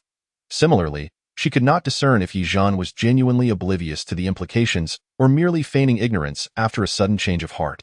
Never mind. Ye Fuli closed her eyes and lay back on the narrow bed. Perhaps I am overthinking this. The insistent beeping of her phone jolted her awake once more. Picking it up, she saw the notification from Ye Zhen, and her drowsiness vanished instantly. The message read, allow me to clarify, actually, I am not this generous with everyone. I am only generous with those I hold dear. Chapter 028. Do not get too close to me. The word, struck Ye Fuli with an overwhelming sense of shock. Yet, she quickly regained her composure, convinced that the other party had uttered sweet nothings out of fear of her threat. Contemplating this possibility, Ye Fuli scoffed. With a hint of resentment, she replied, you had better not play tricks on me, nor should you shower me with flattery. Such antics will only result in you getting hurt. At that moment, Ye Zhen had already fallen asleep, exhausted from the day's activities. The little girl was utterly spent. She slept soundly until dawn, only to be awakened by a series of urgent knocks on the door. Annoyed, she sat up, instinctively glancing at the time and scrolling through her messages before finally getting up to answer the door. Who is it? Upon opening the door, she saw Madame Ye, her face brimming with barely concealed delight. Ye Zhen, you seem to be on quite the lucky streak lately. Even before dawn today, there were 2 people waiting for you at the door. Ah. Ye Zhen was momentarily taken aback. Her first thought was that it couldn't possibly be Ye Fuli. However, she quickly dismissed the notion. Why Ye Fuli would never wake up early just to wait for her to go to school. She could only imagine her lurking in the bushes, plotting to kidnap or beat her. Who are they? Why don't you take a look for yourself from the balcony? Ye Zhen dashed to the villa's balcony, supporting herself on the railing as she peered down. She spotted a white Bentley and a colorful Ferrari, both with auspicious license plates, fitting their extravagant value. The car doors remained shut, obscuring the identities of the owners. However, there was no doubt that they were not Ye Fuli. Ye Fuli would never have such ostentatious and extravagant vehicles.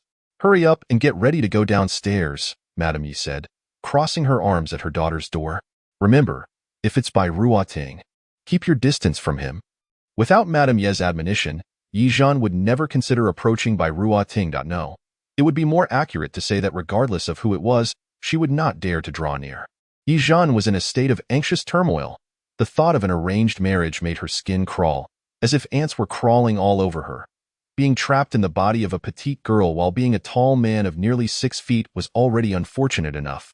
Must she really marry another man? If it came to that, she would rather end it all. No way. I have survived until now, and I have accumulated quite a bit in my little savings. I can almost escape. How could I give that up so easily? Ye Zhen took several deep breaths, forcing herself to calm down. An arranged marriage is not something that happens overnight. Before Ye Fuli assumes this position, I will try to maneuver my way through it and buy some time. After a quick grooming, she donned a stern expression and headed downstairs. Ye father looked at her approvingly. My daughter should indeed carry herself with such poise. Madame Ye scoffed. Poise is essential, however. With that expression, it looks as if someone owes you billions. Enough, don't worry about it so much. Ye Zhen knows her own mind. By this point, Ye father was no longer overly concerned about his daughter's marital prospects. Ye Zhen had been behaving herself well lately, speaking and acting with considerably more discretion, which pleased him. Ye Zhen, take some pocket money to school. Don't hesitate to spend if needed. Ye father pulled out a wad of cash from his bag and handed it to her. When mingling with these wealthy heirs, remember to protect yourself and not fall into their traps. Ye Zhen nodded vigorously. The heavy mood she had in the morning lightened considerably as she gazed at the stack of pink bills. So what if she had to deal with those arrogant men? While she might not possess the lethal skills that Ye Fuli had, she had her own system. Though it was not entirely reliable, it could accurately predict danger. Either way, she wouldn't come out at a loss. With that thought, Ye Zhen opened the door and stepped out into the garden, heading for the exit. As she approached, the doors of the 2 cars swung open simultaneously. To the left was Bai Ruoting, and to the right was Huangli. Bai Ruoting first sized up Huangli before coldly addressing Ye Zhen. Get in the car. Today I will take you to school. Ye Zhen blinked, feigning innocence as she asked, doesn't your injury hurt anymore? Pfft. Huangli laughed outright, unable to contain himself. Before Bai Ruoting shot him a death glare, he quickly suppressed his laughter. I just thought of something amusing. At this moment, Bai Ruoting was not in the mood to bicker in front of the Ye family. He at least needed to maintain a semblance of composure. Ignoring Huangli's frivolity, he stepped forward to take Ye Zhen's backpack from her. However, Ye Zhen promptly stepped back, maintaining her distance. Classmate Bai Ruoting, I currently have a psychological barrier against you. Please do not get too close, or I might scream. Hearing this, Huangli couldn't help but stifle his laughter again.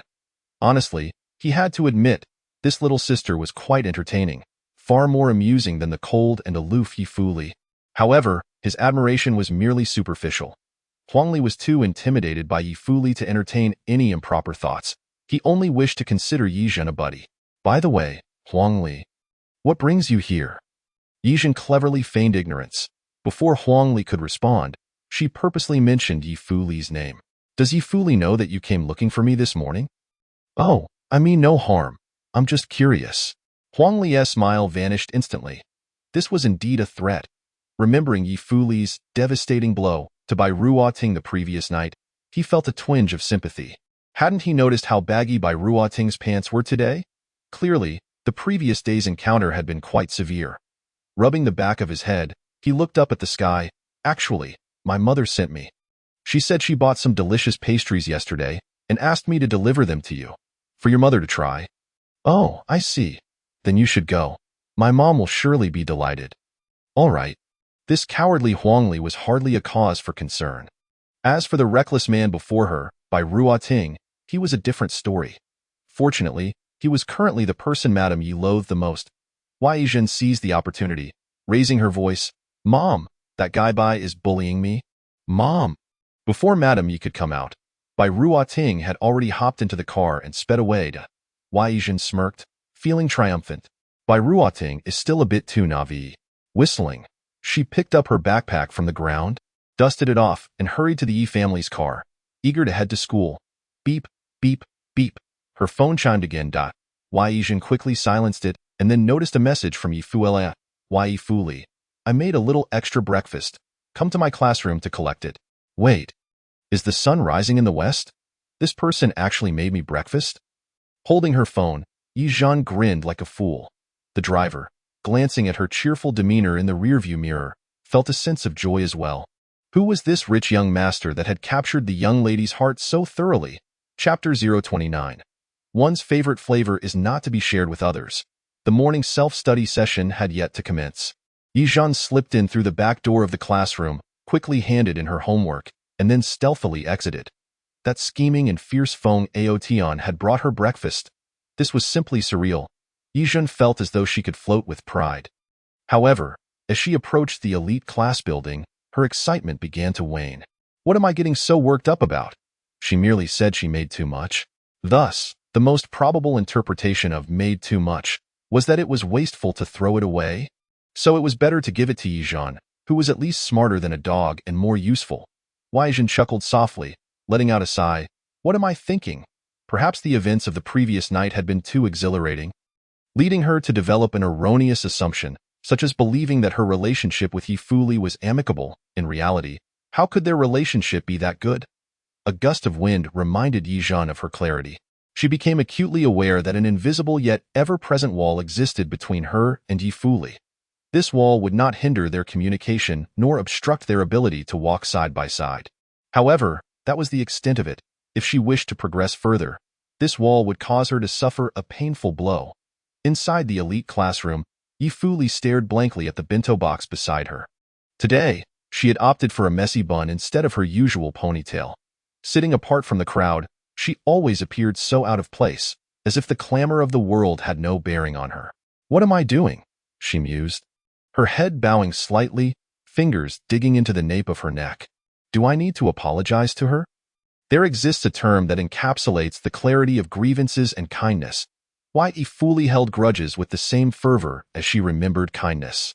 Yet, no matter how well Ye Zhen treated her, she could not help but question whether it masked a threat or was merely a facade preceding some conspiracy. Confusion enveloped her eye in the midst of this chaos. She prepared a bento box, using the trite excuse of, I made too much. In her previous life, she had learned to budget her resources early on. How could she possibly have made too much? Such an excuse was one she could not even deceive herself with. How could it fool Ye Zhen? Knock, knock, knock. The sound of someone rapping on the back door of the classroom momentarily pulled Ye Fuli from her tumultuous thoughts. She inhaled deeply, quickly regaining her composure, and turned to look. Her cold, clear eyes met Ye Zhen's, which sparkled with anticipation. Both felt somewhat awkward. I'm here to pick something up, Ye Zhen explained hurriedly. Oh, I also bought an extra carton of milk. So I brought it for you. Just a little token of reciprocity, haha. With that, she produced a carton of blueberry-flavored milk, which she had intentionally purchased along the way, presenting it to Ye Fuli with an air of reverence. Placing it on the corner of her desk, Ye Fuli toyed with a pencil in her hand, gazing at the milk carton, which featured a brand and flavor she adored. Whether by coincidence or Ye Zhen's deliberate effort, she could not tell. Here, take it, finish it, and wash the container before returning it to me. Pausing her fidgeting with the pencil, she pointed at the inconspicuous bento box on the desk. If there's nothing else, you may leave that I need to study. Thanks, bye-bye. Ye Zhen nodded, clutching the bento box, expressing her gratitude repeatedly before hastily exiting. Watching her retreating figure fade at the end of the corridor, Ye fully pressed her lips together. Lost in thought that moment, an unwelcoming voice emerged beside her. Lily, that person is from the mixed class, right? I believe she's the daughter of a board member. Jiang Nini chuckled, settling into the empty seat next to Ye Fuli. Jiang Nini was not from Ye Fuli's class, but rather from Class B downstairs. Why Ye Fuli turned slightly to regard her, a smile playing at her lips. She certainly remembered Jiang Nini. They had attended the same school since childhood, living merely a building apart. Thus, they often walked to school together. This camaraderie continued until the year they both entered junior high. That year, Jiang Nini's building was demolished, and her family relocated to a new community closer to the city. After that, Jiang Nini found new companions and gradually distanced herself from Ye Fuli, who remained ensnared in her struggles.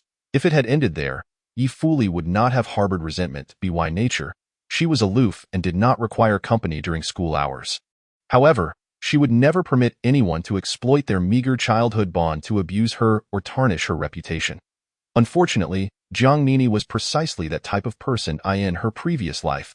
Upon discovering that she was the biological daughter of the Ye family, Jiang Nini began to fawn over her obsessively, accompanying her to school come rain or shine, and readily agreeing to weekend outings, engaging in all manner of activities a good friend would partake in. Yet later, Jiang Nini would use Ye Fuli's name to flirt with the boys pursuing her, occasionally demanding gifts, until the truth came to light upon their graduation from university. Oh my! How enviable! She really hit the jackpot in her next life, Jiang Nini mused, oblivious to the mockery in Ye Fuli's gaze. By the way, I came to borrow the mock exam from a few days ago. The academic goddess wouldn't refuse, right? As she spoke, she reached out to take Ye Fuli's stack of papers. However, Ye Fuli suddenly pressed down on the pile. Jiang Nini froze momentarily. What's wrong? Ye Fuli shook her head with a smile. I'm sorry, but my papers have already been reserved. Ah? Is that so? This excuse did not provoke further suspicion from Jiang Nini. Unable to obtain the papers, she then reached for Ye Fuli's milk carton. I'm a bit thirsty. I'll take this, and I promise to buy you another one another day. No, the milk was not restrained. But the smile on Ye Fuli's face had faded to a mere shadow. Jiang Nini had never seen her refuse so earnestly and found herself at a loss for words. She awkwardly laughed and said, Are you feeling down today? I'm in excellent spirits. Ye Fuli picked up the milk carton, inserted a straw, and took a delicate sip in front of her. It's just that I particularly enjoy this brand of blueberry flavor and prefer not to share it with anyone. Enjoying this brand of milk? Jiang Nini said nothing but could not help but think. If it's known to be a gift from the Ye family's young lady, you wouldn't dare share it. If it's unknown, one might think it was a gift from your secret admirer, making you reluctant to part with it. Look at how stingy she is.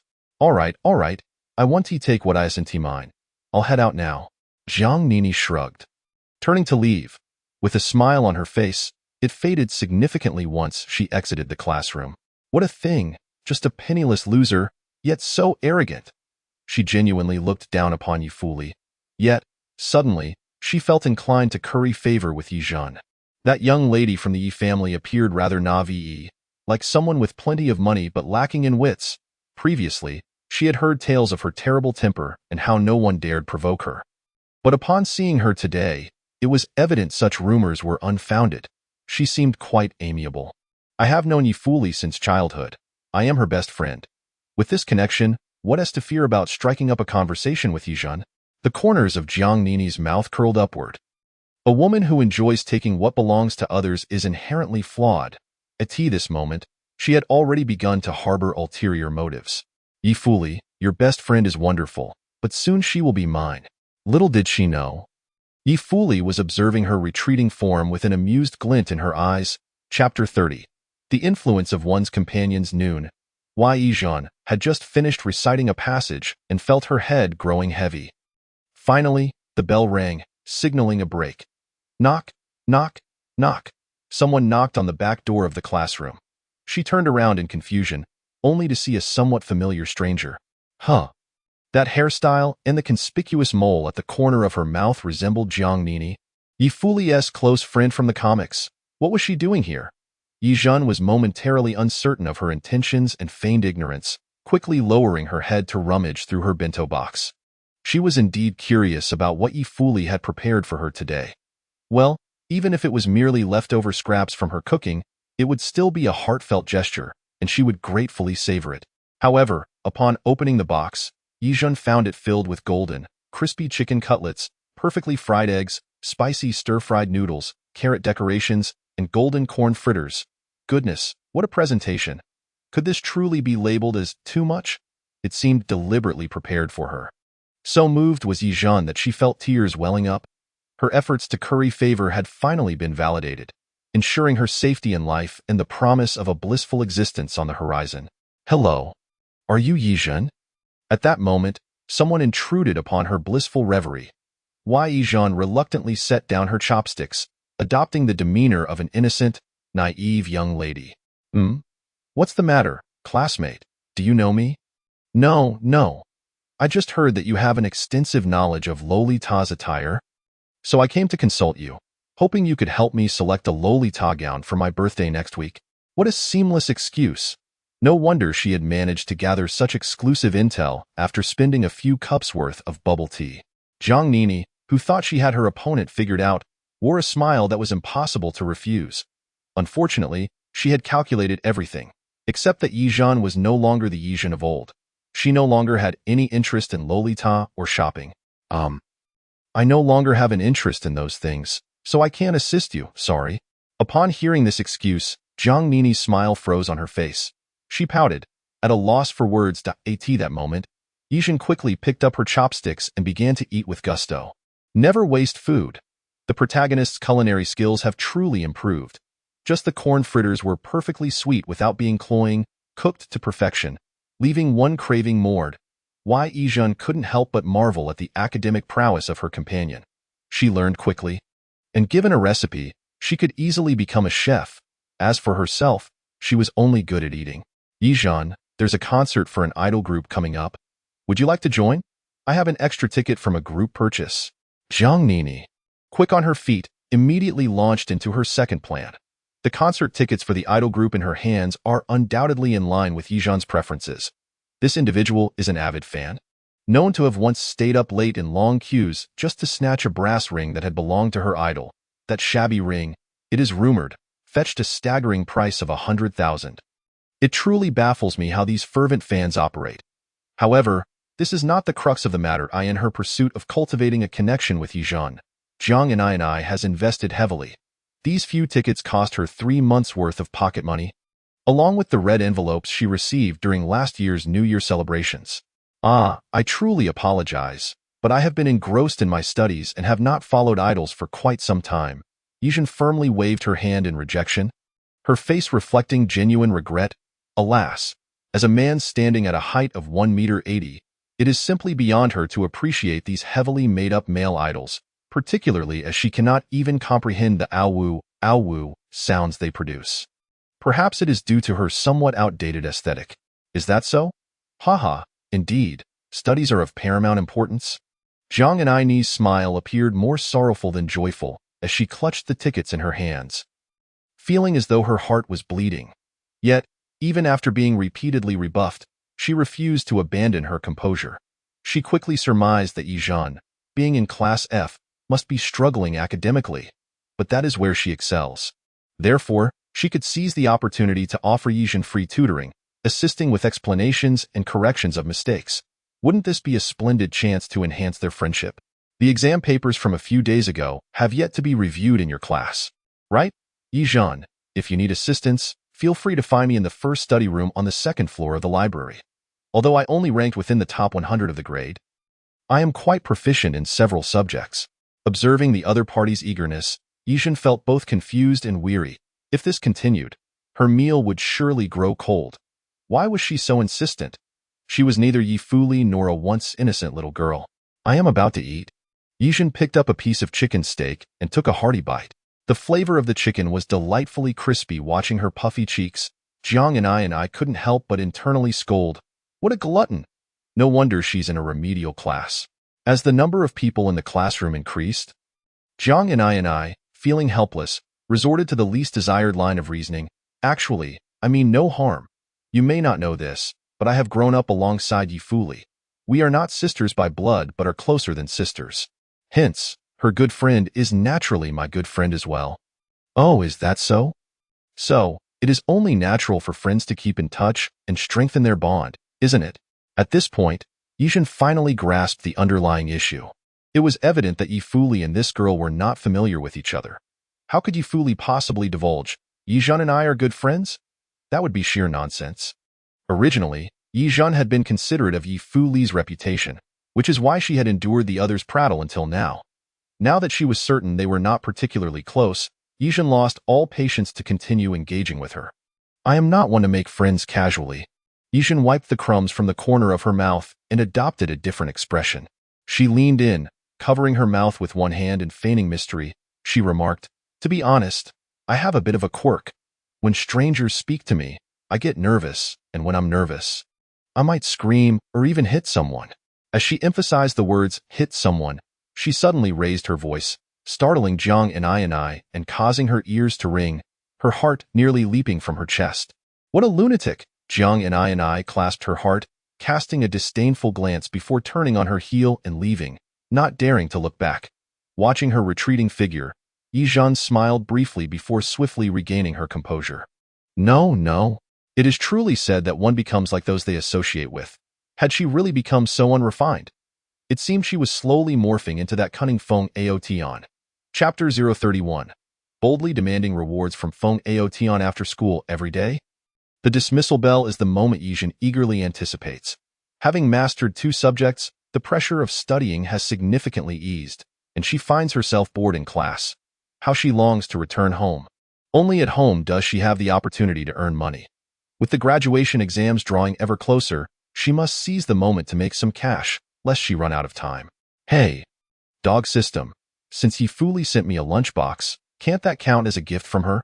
Acquire any gift from the female lead, Ye Fuli, is the task's requirement. Now, Ye Zhen believes she has fulfilled the condition. This cute entity emphasizes that the concept of a gift must hold some commemorative significance, akin to the gold ring you previously received. You understand my meaning, right? Ye Zhen tugged at the corner of her mouth. Haha. So you are nitpicking over such trivial matters? I see you are deliberately bullying me.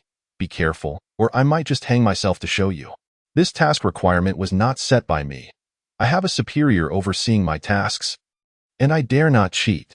The system's voice sounded quite aggrieved. IT had hoped to accompany an ambitious host, conquering the world together, only to find itself bound to a slothful Ye Zhen, dragging its status down to the depths.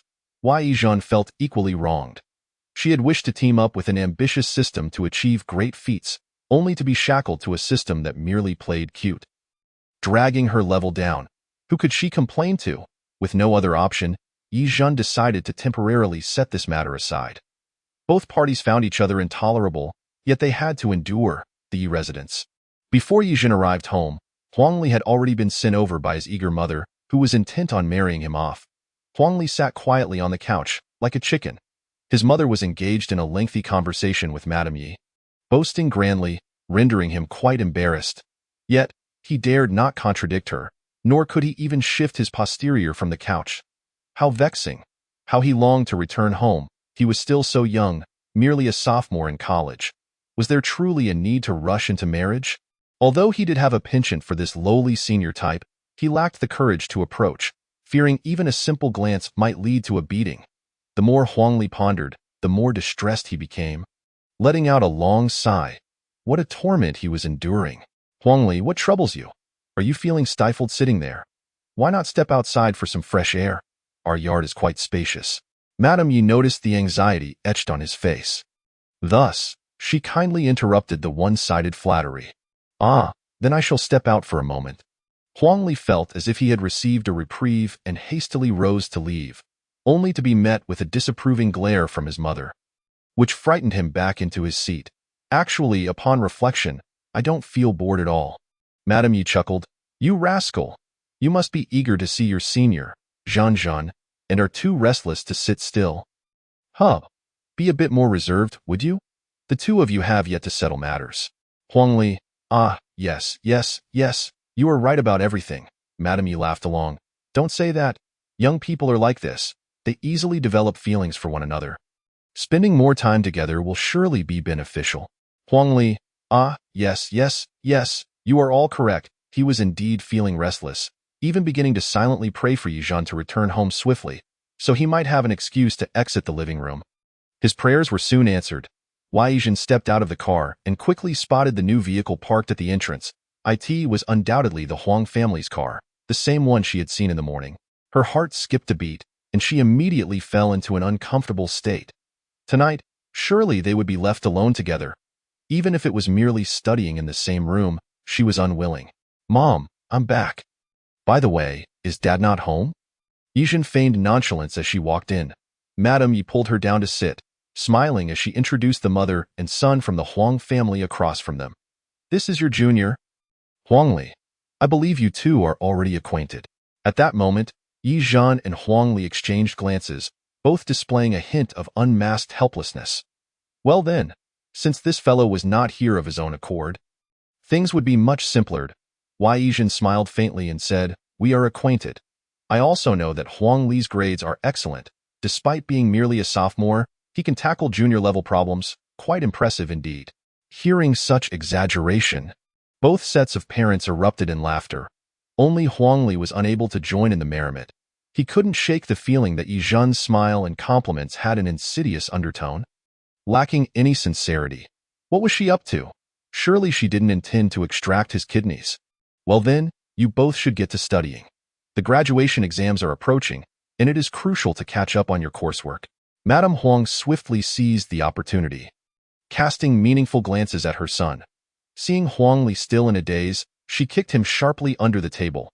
Huangli, he truly felt grateful. Thus, he rose, maintaining a gentlemanly smile, extending his hand to take Ye Zhen's backpack. So, I look forward to your guidance tonight. Certainly, Junior Huangli. In front of their parents, the two were exceedingly polite, beaming with smiles, radiating harmony and camaraderie. However, once they turned their backs, Ye Zhen's expression immediately hardened. As she walked through the dimly lit corridor, Huangli felt a twinge of fear at her countenance. He resorted to a voice only they could hear, saying, rest assured, I only see you as a good buddy. I will absolutely not do anything. If you're not at ease, we can keep the cameras rolling. No, we could even go live if you prefer. How about that? Ye Zhen, oh. She had known all along that this lad had the heart of a thief, but lacked the courage to act. This was just fine. It allowed her to be a bit more amiable towards him. Upon entering the room, Huangli indeed took out his phone, set up a stand, and began adjusting the angle, preparing to record the entire session. Actually, you shouldn't be afraid. I'm the one who is scared. That crazy woman Ye fully strikes without hesitation, always going for the kill, showing no mercy or regard for the law. I certainly don't dare to provoke her, Huangli mumbled, voicing his complaints before pressing the record button. He then settled into a position within the camera's view, maintaining a respectful distance from Ye Zhen as he attempted to teach her. Ye Zhen rested her chin on her hand, listlessly fiddling with the pen in her grasp. As time ticked away, her eyelids grew heavier. It wasn't that Huangli's teaching was ineffective. Rather, she had not gotten enough sleep the previous night, and her short afternoon nap had done little to alleviate her fatigue. Ye Zhen, senior, you better not fall asleep, Huangli warned. Ye Zhen lifted her head slightly, casting him a glance. I'm not asleep yet, but I might be soon. Hee. Shall we take a break before continuing? Ye Zhen yawned, setting her pen down and rising to head toward the balcony. Huangli, hesitant to move out of turn, remained seated, pulling out his phone to play a battle game for a while. The evening breeze was somewhat chilly, and rain began to fall outside. Ye Zhen sat beside a pot of fragrant gardenias. Retrieving her phone, as the screen lit up, she noticed a message from Ye Fuli. Someone's offering you free lessons, shouldn't you pay attention? Startled by the message, Ye Zhen instinctively glanced around, checking for any sign of Ye Fuli lurking nearby. Hidden in some corner, after searching for a while, she found no suspicious shadows. The notification chimed again. Ye Zhen anxiously tapped on the new message. It was indeed from Ye Fuli again. but its content left her feeling somewhat dejected. Ye Fuli, you needn't look for me. I'm not that free and one TB lurking at your home. As long as you're not watching me, that's fine. Hemph. Does Feng Outyin possess mind-reading abilities, or what? Knowing that failing to respond would surely irritate the sender, Ye Zhen pondered for a moment before replying, if I study hard, will you reward me? Rewards were crucial. After all, they were tied to her ability to swiftly master her third subject. Ding, Ye Fuli responded once more. Are you studying for my sake? To ask for a reward is quite bold of you. The tone, while seemingly neutral, carried an unmistakable air of arrogance that Ye Zhen could not overlook. There's potential here. Mustering her courage, she boldly sent another message. I am your student after all. Wouldn't you be pleased if your student excelled in her studies? This message went unanswered for a considerable time. Just as Ye Zhen began to think this might have been a lost cause, Ye Fuli finally replied, Why, Ye Fuli? Since you're so eager for my reward, whatever I give you, you must graciously accept. Ye Zhen. Oh no. Her heart sank. She had a nagging feeling that the reward she would receive wouldn't be anything legitimate. Was it too late to regret this? Chapter 032. Will Miss Ye Zhen suffer social death? The rain fell heavier. The rainy days in affluent neighborhoods bore a certain dreamlike beauty, while in the slums, they heralded disaster. After the downpour, the long clogged sewers exuded a foul stench. The dilapidated asphalt roads had pooled with murky water, and the ancient window panes rattled as rain lashed against them, some droplets even seeping through the crevices into the rooms. Ye Fuli sat in her chamber, staring blankly at the deep blue window panes. This cramped, filthy place was where she had grown up. Despite having the means to move away after her rebirth, she had never done so. Her standards for her living environment were not particularly high. She was not one of those pampered heiresses who reveled in sycophancy from high society, which often drew derision from the so-called elite during her previous life. Of course, Ye Fuli paid little mind to others' opinions. As long as no one harmed her interests or reputation, she would not bother with them. However, fate had dealt her a hand of misfortune, surrounded by unscrupulous individuals. Ironically, remaining in this place provided some solace to the pent-up frustration and resentment she had harbored from her past life. Ye Fuli set her phone down and closed her eyes. Huangli had recounted every detail of his interactions with Ye Zhen, even showing her the recordings. She found it somewhat absurd, even amusing. Did she truly possess such a twisted nature? Did she genuinely care about whom Ye Zhen associated with, or what she did? A mere impostor was hardly worthy of such attention. Logic dictated that she need not concern herself with Ye Zhen. Yet her body betrayed her, irresistibly drawn to the intriguing videos and amusing photographs Huangli had sent. For instance, look, Ye Zhen has fallen asleep and is drooling. I caught Ye Zhen picking her toes on camera. And this one, Ye Zhen was drinking milk but choked and sprayed it everywhere. It must be said, Huangli had a certain talent for photography. Each candid shot was remarkably well timed. As Ye Fuli viewed these photos, she could only perceive adorable and discern no hint of embarrassment. Thus, she saved each image. Huangli, I followed your instructions to the letter. You can't hit me. I swear I maintained over a meter of distance at all times. Ye Fuli, why would I hit you? Her strength was reserved for more significant matters, not wasted on inconsequential individuals. Huangli, hee, I knew you couldn't bear to strike me. By the way, what do you plan to do with these photos? Are you plotting to post them on the school forum? Aiming to ruin Ye Zhen's reputation? Ye Fuli, that is no longer your concern. As night deepened, it was nearly time to part ways. Ye Fuli instructed Huangli to find an excuse to leave the Ye household. However, when Huangli descended the stairs, he discovered that the family car had already departed. Seated on the living room sofa, Madame Ye regarded him with a smile. What's the matter? What was the matter? How could she be so calm in the face of such a predicament? A significant issue has arisen, madam. Don't be in such a hurry to leave. Your mother had something to attend to and left half an hour ago. You might as well stay here. Our home has ample space, so feel free to choose a room you like. Hearing Madame Ye's arrangement, Huangli felt like he was about to implode. He genuinely liked the lowly senior type, but the thought of Ye Fuli's threats forced him to maintain a platonic friendship with Ye Zhen. If Ye Fuli discovered that he was staying overnight at the residence, he would undoubtedly face dire repercussions. No way, Andy. I absolutely must return home today. As he said this, he prepared to change his shoes. Yet, As if in psychic sync with him, his mother called right on cue. Huangli. Don't rush home. The roads are slippery in the rain, and it's unsafe. By the way, didn't you want a new piano? It's only a mere 200,000. I've already placed the order for you. Huangli. Ah. What more could he say? To force him into an arranged marriage, she was truly going all out. After 2 months of protests, his mother had refused to even consider a new piano for him. Yet now she had taken the initiative to order one. What did that imply, if not obvious? After hanging up, Huangli took a deep breath, smiling at Madame Ye. Auntie, may I sleep on the sofa downstairs? Madame Ye continued to smile. The upstairs room has already been prepared. It's right across from Zhen's room. Upon hearing this, Huangli couldn't help but roll his eyes internally. Was she truly allowing him to choose a room? The entire situation was orchestrated. So, that's how things unfolded.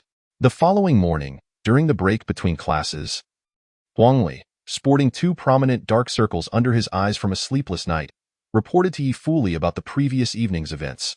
After shifting rooms, he had found it impossible to sleep. Although Ye Zhen's south room was so close, he was no saint, yet he dared not entertain any impure thoughts, let alone knock on her door in the middle of the night. If his friends found out he had behaved so honorably, they would surely laugh until they cried. I beg you, all-powerful Ye Fuli. If this continues, I might as well wither away. Can't you devise a way for me to stop tutoring Ye Zhen? Ye Fuli chuckled softly, replying, I have no means. She was merely an ordinary person now. What could she possibly do to influence the decisions of Ye Zhen's parents? Even meeting them was a challenge. Moreover, Huangli had already been tamed. Serving as her tutor tool, why would she relinquish such a valuable asset? Just focus on tutoring Ye Zhen for now. Ye Fuli closed the book in her hands, a renowned detective novel. You know better than anyone what you can and cannot do. She looked down at Huangli, who appeared disheveled. As long as you obey, I guarantee your future will be easy and pleasant. In her previous life, the Huang family had faced numerous dangers. Most pressing was a scandal involving Huangli's father. This man was unreliable, having dabbled in extramarital affairs in his younger years, accruing a fair share of romantic debts, assuming they had all been settled. However, he had discreetly left behind an illegitimate child. The illegitimate child struggles academically but possesses a knack for destruction. In a previous life, Huangli nearly met his demise at his hands. Within the span of a mere year, under the threats and pressures from Huangli's father and the other party, Mrs. Huang shamefully accepted this illegitimate child, even going so far as to share a roof with the child's mother. Ye Fuli recalls the last time she encountered Huangli in her previous life. He sat despondently in a bar, intoxicated, shouting about setting fire to his home and slaughtering everyone. By that time, he had already been utterly defeated in the ruthless game of power struggles. To be frank, Ye Fuli does not lean towards either of them in her heart. When it comes to character and behavior, neither is particularly commendable. However, in terms of utility, Huangli is undoubtedly the more advantageous piece to wield.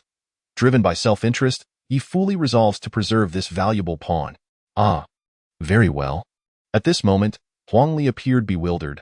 Scratching the back of his head, he gazed at Ye Fuli's departing figure, unaware that the gears of his fate had begun to turn at that very instant. Am I now considered her subordinate? What then is my relationship with Senior Ye Zhen? And what connection do they share? Huangli tugged at his hair in frustration. He let out a long sigh, unable to suppress a smile creeping onto his lips. Who exactly among them harbors a secret affection for me? It's both terrifying and delightful. Chapter 033. Managing her like a daughter. This afternoon, there are no classes. The gym will host a sales event, along with a lecture from distinguished alumni. Those interested may attend. The graduation exams are approaching. Everyone must focus. If there are any questions, feel free to visit the office. All subject teachers will be present. Let us all be proactive, rely on each other, and put in some effort. Understood? After the rain, the sun shines brightly. The weather today is both stuffy and hot, creating a palpable atmosphere of impending graduation exams. The homeroom teacher wiped the sweat from his forehead and glanced at the magnolia tree outside the window. Following the rain, the flower buds had blossomed, releasing a rich fragrance. However, the heat was becoming increasingly oppressive. After outlining the day's schedule, the homeroom teacher returned to the office to chat with a few subject teachers. Their discussion, however, had little to do with the struggling F class, focusing instead on the elite A and B classes. This year's top student is undoubtedly Ye Fuli. Ye Fuli's name was mentioned an average of 10 times daily in this school. Perhaps even the cafeteria staff were familiar with her. How enviable! Old Wang, who teaches the elite class, is truly fortunate to encounter such a once-in-a-millennium genius, capable of boasting about it for a lifetime. Indeed, such good fortune. I've heard Old Wang is getting promoted. He must owe it to Ye Fuli. That is certainly the case. The homeroom teacher joined in the praise of Ye Fuli. It seemed that at some point, praising Ye Fuli had become an invisible social norm in this school. From students to teachers, anyone mentioning her name would instinctively display a look of admiration. Yet, how many truly wished her well? Envy constituted one part, while jealousy took up another, and jealousy, in fact, dominated the sentiments. The cacophony of cicadas outside blended with the mundane chatter in the office, stirring an inexplicable sense of irritation within. Alas, these days are drawing to a close. The homeroom teacher picked up a free fan distributed by an advertiser and vigorously fanned himself. Meanwhile, in the elite class of the third year, Ye Fuli rose and stepped out of the noisy classroom. Her leg injury had not yet fully healed, necessitating frequent dressing changes, though she had moved past the stages of pain and inflammation. Progressing towards recovery, she was aware of the sales event at the gym, yet felt little interest. Lack of interest was one thing, attending was another. After changing her bandage, Ye Fuli headed towards the gym. Spotting two familiar figures, one was Ye Zhen, and the other was her good friend from her previous life, Zhang Nini. Zhang Nini was enthusiastically introducing some newly released novels to Ye Zhen, adeptly pinpointing Ye Zhen's preferences and fervently recommending them. I never would have guessed that a delicate little girl like you would enjoy such hardcore novels, Zhang Nini remarked. Suppressing an eye roll. Why pick such a genre? Why not something more benign, like true crime or anatomy? Does this little darling have some psychological issues? Haha, I also read romance novels, Ye Zhen replied with a perfunctory laugh, picking up a garishly illustrated romance novel. Oh, in that case, let me recommend a few romance novels to you. Zhang Nini feigned thoughtfulness and enthusiasm, while she busied herself with Ye Zhen's minor interest. Ye Fuli quietly entered the library and discreetly crouched beside Ye Zhen.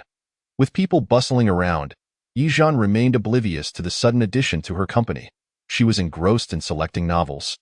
Just as she was about to pack them into her basket for checkout when Ye Fuli reached out and pressed down on the basket. Startled, Ye Zhen dropped her change, while Ye Fuli picked it up and placed it back in her palm. With the graduation exams approaching, how can you still be preoccupied with these frivolous books? Her tone was flat, yet tinged with reproach.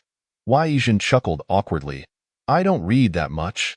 Save it for after the exams, Ye Fuli replied, taking the basket and heading to the cashier to pay. Watching her spend money so liberally without a hint of remorse left Ye Zhen feeling taken aback. Surely, she was buying these for her. Had Ye Fuli not returned to the Ye family? How could she afford to splurge like this? Oh, wait, that line of thinking was misguided. She was inherently a prodigy, a favored child of this vast world. And now with the added benefit of rebirth, she undoubtedly had countless ways to amass wealth. Meanwhile, she, a mere fake heiress burdened with debuffs, had no need to fret over such matters. After paying, Ye Fuli packed the books into a large bag, tied it securely, and set it aside. Following that, she selected several supplementary books, added them to her basket, and went to pay again. You must make time to study these books. Ye Fuli handed the hefty bag of supplementary books to Ye Zhen, especially these two regarding essay prompts. Pay close attention. They will prove invaluable. Just then, Zhang Nini returned, clutching a pile of romance novels. Upon spotting Ye Fuli, her smile faltered slightly but quickly returned to its usual cheerfulness. Lily, what a coincidence. Are you here to buy books as well? She approached Ye Fuli with a facade of familiarity. However, Ye Fuli regarded her with a teasing glare, unwilling to engage. Hey, are these books a gift for Ye Zhen? Still, no one acknowledged her. Zhang Nini, undeterred by the silence, cheerfully addressed Ye Zhen. These are all carefully selected by me. They're incredibly good. Here you go. Out of politeness, Ye Zhen intended to accept the offer, but Ye Fuli preempted her by taking the books away. These should be saved for after the exams, Ye Fuli stated nonchalantly. Zhang Nini, Having her books confiscated, could no longer maintain her composure. What was Ye Fuli doing? Why did she manage Ye Zhen as if she were a daughter? At that moment, Ye Zhen received the bag filled with supplementary books and sincerely expressed her gratitude, saying, "I'll go home and study hard now. I'll be sure to thank you properly later."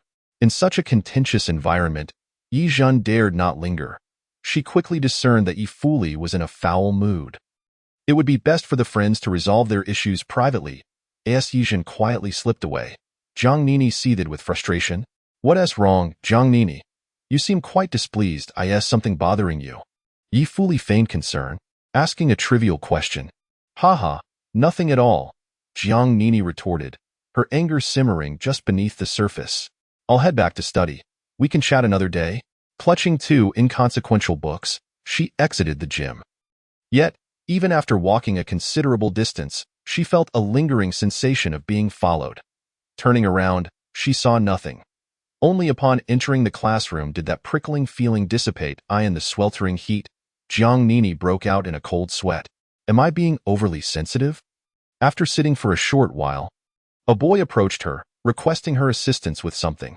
Upon receiving a box of chocolates and a pink love letter, her mood initially brightened. However, when she read the name, Ye Fuli, inscribed on the letter, her expression soured instantly. Jiang Nini, I heard you're childhood friends with Ye Fuli, so could you deliver this to her? The shy boy spoke in a hushed tone, cautiously pleading with Jiang Nini.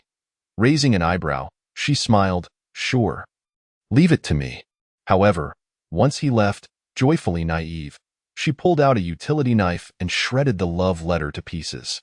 "Humph, deliver it to Ye Fuli. As if she has the time to entertain you. You overestimating fool. I let you send it.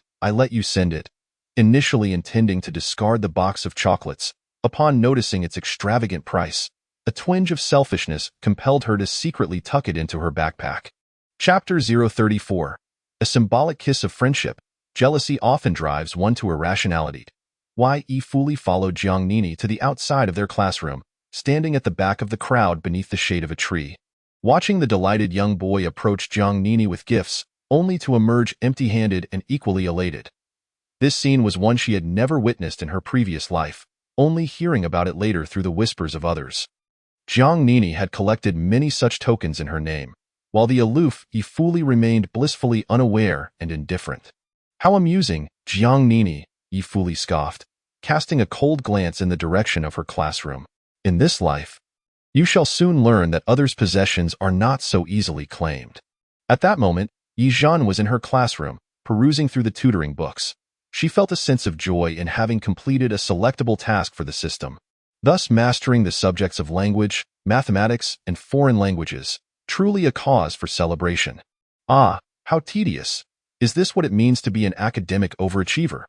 These problems are so easily understood that they hold no intrigue whatsoever. Setting the tutoring books aside, Ye Zhen rested her chin on her hand and sighed deeply. The system, hearing her boastful lament, could not help but scoff. Who was it that had previously struggled to the brink of despair over mathematics problems? Even being forced to dress as a girl, such a forgetful little girl. Reminder: there are countless paths, but safety is paramount. Displaying arrogance without proper etiquette may lead to tears. Ye Zhen could not resist deriding it in return. With a system as useless as you? How dare you retort against your host? You should be grateful to have such a kind-hearted and benevolent host like me. Well, while this creature may be rather ineffectual, it was still somewhat amusing. Keeping it as an electronic pet could provide a modicum of joy. After teasing it for a while, Ye Zhen allowed it to continue feigning death. This moment, if she could master yet another subject, her exam would be entirely secured. Thus, Ye Zhen promptly inquired of the system whether there were any tasks available for her to undertake. "Didn't you just call me useless?" Ye Zhen replied, All right, you are not useless. You are spectacular. That's more like it. There are tasks available, but the difficulty is slightly higher. Are you sure you wish to accept? What could be so difficult?" Ye Zhen found her interest piqued. However, this creature was indeed easy to placate, reminiscent of the husky she had raised before. Currently, the available simple tasks are: initiate a friendly kiss with the female lead and receive a friendly kiss from the female lead. Would you like to proceed? Upon hearing this task, Ye Zhen was left speechless. What kind of ridiculous task was this? If you want my life, just say so. Why disguise it with a task? Though a friendly kiss was merely a gesture of goodwill, it was utterly impossible for either her to perform or for the female lead to reciprocate. The female lead would never treat her kindly, nor would she dare express such friendliness toward her. Realizing this, Ye Zhen exclaimed in frustration, "I cannot accept this. It is utterly unfeasible. It's merely an optional task."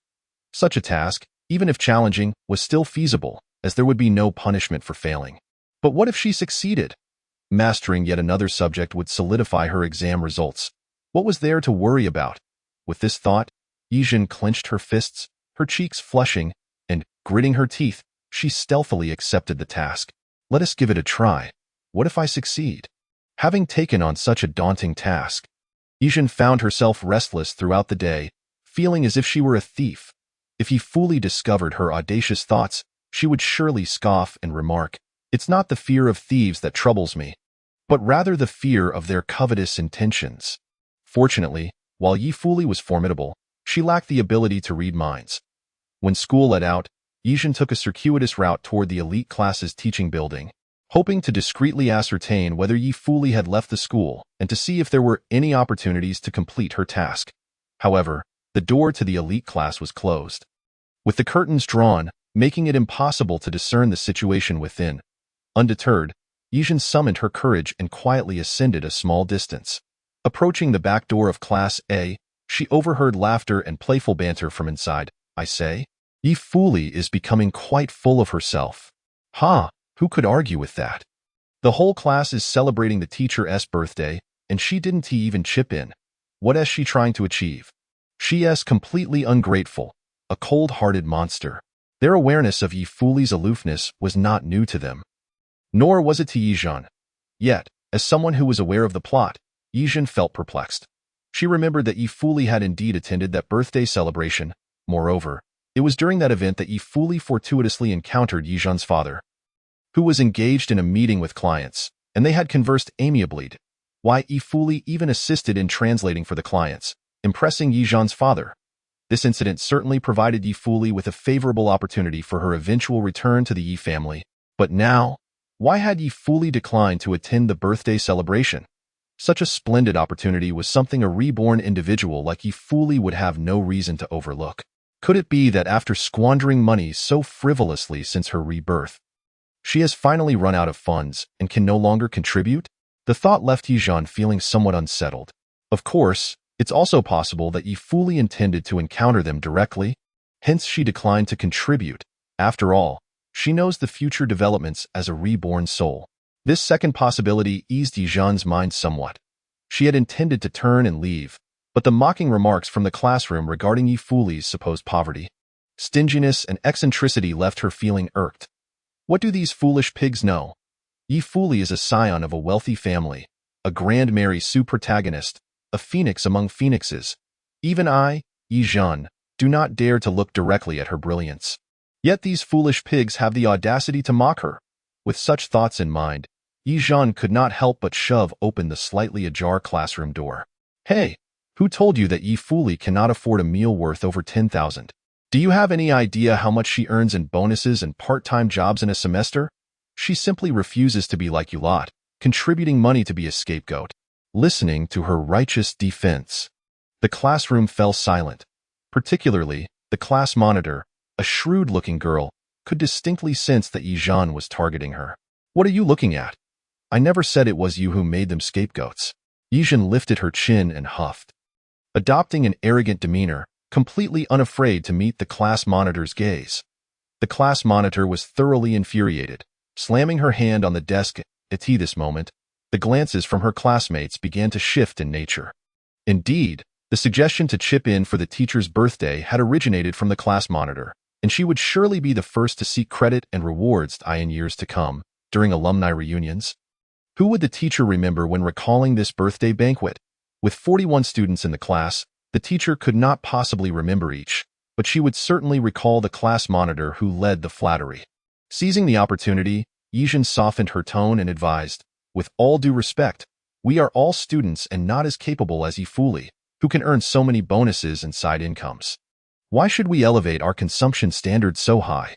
The room fell into complete silence. Ye Zhen smiled sweetly at the class monitor. A meal costing over 10,000 for such a large class. One table is hardly sufficient, right? Surely, we would need 2 or 3 tables. Celebrating someone's birthday and chipping in 5 or 600 each one to even guarantee that we will be remembered for our kindness. What is the point? Indeed. What was the point? With that, most of the students began to awaken to the reality. The class monitor appeared flustered and quickly stammered, "I was merely suggesting. I never said it had to be over 10,000. Besides, didn't you all say you wanted to try the emperor crabs?" Yet, her words fell on deaf ears. Everyone present was astute. Some had opposed this gathering from the outset, but felt compelled to conform due to the class monitor's moral coercion. Now, with a well-meaning individual standing up for what was right, they felt utterly elated. "Class monitor, I think I'll pass. Please convey my apologies to the teacher." "Sorry, class monitor. I'm a bit busy. I need to help my parents at the store this weekend, so I really want to have time. My apologies." Taking advantage of the fact that no payments had yet been made, these students chose to back out gracefully, directly refusing the matter. Once they had gathered their belongings and departed, the class monitor glared at Ye Zhen with clenched fists, her expression dark and menacing. As she passed by Ye Zhen, she sneered, "What good does it do you to speak up for Ye Fuli? Do you think she will remember your kindness? Don't be so self-important." "I do not require her to remember my kindness." Ye Zhen returned her a smile, defiantly stating, "But anyone who dares to upset her shall incur my displeasure. Remember that?" Upon hearing this, the class monitor could not help but roll her eyes. What kind of relationship did they have? Was Ye Fuli her pet dog that she felt compelled to protect? Everyone knew that Ye Fuli was a cold-hearted person. Protecting someone like her would only lead to being bitten in return, with no benefits to be gained. I must inform Ye Fuli about this matter, and see whether she will be touched or chide Ye Zhen for meddling. The class monitor's smile was insidious. Most likely the latter. "Ha, I can hardly wait to witness the embarrassment on Ye Zhen's face when she is ridiculed by her." Chapter 035. Sincerity or Deceit. She could discern having returned to the Yi residence. Ye Zhen found herself once again engaged in a silent standoff with Huang Li. Now well-versed in 3 subjects, Ye Zhen had completely lost her former zeal for diligent study, leaving her with an array of astonishing procrastination techniques. Huang Li could not help but face palm. "I say, if you don't wish to study, why not inform your parents sooner? It would be beneficial for both of us." Staying in Ye Zhen's room felt like sitting on pins and needles. Every half hour, he had to report back to Ye Fuli and sneakily capture photographs of Ye Zhen to show her. "Do you think I dare oppose my parents' wishes?" Ye Zhen lazily lifted her head to glance at him. Their eyes met across a distance of more than a meter, and Huang Li helplessly shook his head. Neither of them dared to do so. Thus, they could only sit there, torturing each other and squandering time. Huang Li was uncertain whether he had been assigned to study or to pursue a relationship. In any case, he had succeeded at neither and was utterly exhausted. As for Ye Zhen, she too was nearing her limits of tolerance. The newly adult scion of a wealthy family had no choice but to comply with the arrangements of her elders. To enjoy the resources of her family, she must adhere to its rules. They were not alone in this. Others were similarly bound. "All right, it seems tonight's studying must come to an end." Huang Li tidied his exam papers and haphazardly stuffed them into his backpack, preparing to take his leave. This evening, his mother had not left. Instead, she was downstairs sipping tea, waiting for him to return together. Once in the car, Mrs. Huang asked, "How is your relationship with Ye Zhen developing lately?" "Not much. Just so," Huang Li yawned, appearing disinterested in maintaining the facade. "I don't think I am fond of girls who are not fully developed. Mom, spare me, please." Upon hearing this, Mrs. Huang scoffed coldly, saying, "Do you think this matter relates to your preferences? The Yi family's resources are beyond the reach of many, and now that the opportunity is before you, do you dare to refuse?" Having lost patience after an evening of tedious homework, Huang Li retorted with evident annoyance, "If I have no right to refuse, then why even ask? I merely remind you that sometimes, in order to achieve your goals, one must employ unconventional methods." The look Mrs. Huang cast upon him was one of disappointment mixed with frustration. as if she were close to telling him outright that if he could not secure a relationship, he should resort to more unscrupulous tactics to ensure the matter was settled. Huang Li felt a cold sweat trickle down his back. He gazed incredulously at his mother, as if he barely recognized the woman before him. "Mom, understand that this is the Ye family. If I were to do that, neither of us would emerge unscathed from that grand villa." Then simply arrange to meet her. "Mrs." Huang closed her eyes momentarily, still composed. "You are skilled at courting girls. You understand these matters better than anyone. Seize the opportunity this weekend." Huang Li sighed heavily, casting a gloomy glance out the window. While he enjoyed flirting, he found himself disinclined to engage in such pursuits under duress. He needed Ye to devise a plan to extricate him from this predicament. "By the way, there is one more thing." "Mrs." Huang furrowed her brow and opened her handbag, retrieving a file for him. "Your father mentioned that he recently met a child at the orphanage who caught his eye. He is intelligent and astute. And despite his young age, he possesses a remarkable maturity.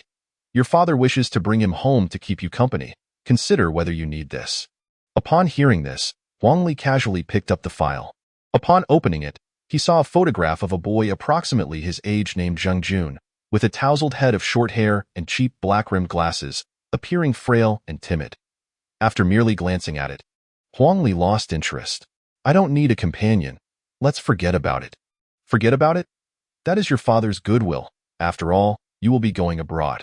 Having someone to accompany you and care for your needs would put your father at ease." Though Mrs. Huang claimed to give him a choice, in reality, she left him with none. This matter was evidently already settled. On the weekend, Ye Zhen rose early. She was rather concerned about the opportunity between Ye and her biological father. So she set out early, leaving the villa and hailing a cab straight to the city center. However, after waiting all morning at the CAF opposite the hotel, she saw no sign of Ye. Growing anxious but not wanting to voice her concerns, she feigned an invitation for coffee, subtly inquiring about Ye whereabouts. On the other end of the line, Ye voice was languid. "I'm at home." Ye Zhen quickly replied, "Would you like to come to the CAF at the city center?" "It's on me." "Sure." "Huh. Ah, hey." Ye Zhen was taken aback by Ye prompt acceptance. After hanging up, she felt somewhat dazed, realizing that as the false daughter, was she truly so eager to send the true daughter back home? What rewards awaited her after Ye returned to the Ye family? Theoretically, her task should have been to prevent any meeting between the father and daughter. Theoretically, that was indeed the theory. Ye Zhen's mind felt muddled. Of course, deep down, she understood that this position did not belong to her and could not be preserved. Attempting to cling to it would only lead to a miserable demise at the hands of this cunning and formidable rival. Thus, perhaps by being more sincere and proactively expressing her non-competitive principles, she could mitigate Ye animosity towards her. Before long, Ye arrived, clad in sportswear and riding a shared electric scooter. From the second-floor window, Ye Zhen spotted Ye and the scooter and hastily descended to greet her. "It's quite warm today. I've ordered blueberry ice cream, iced American coffee, and some snacks."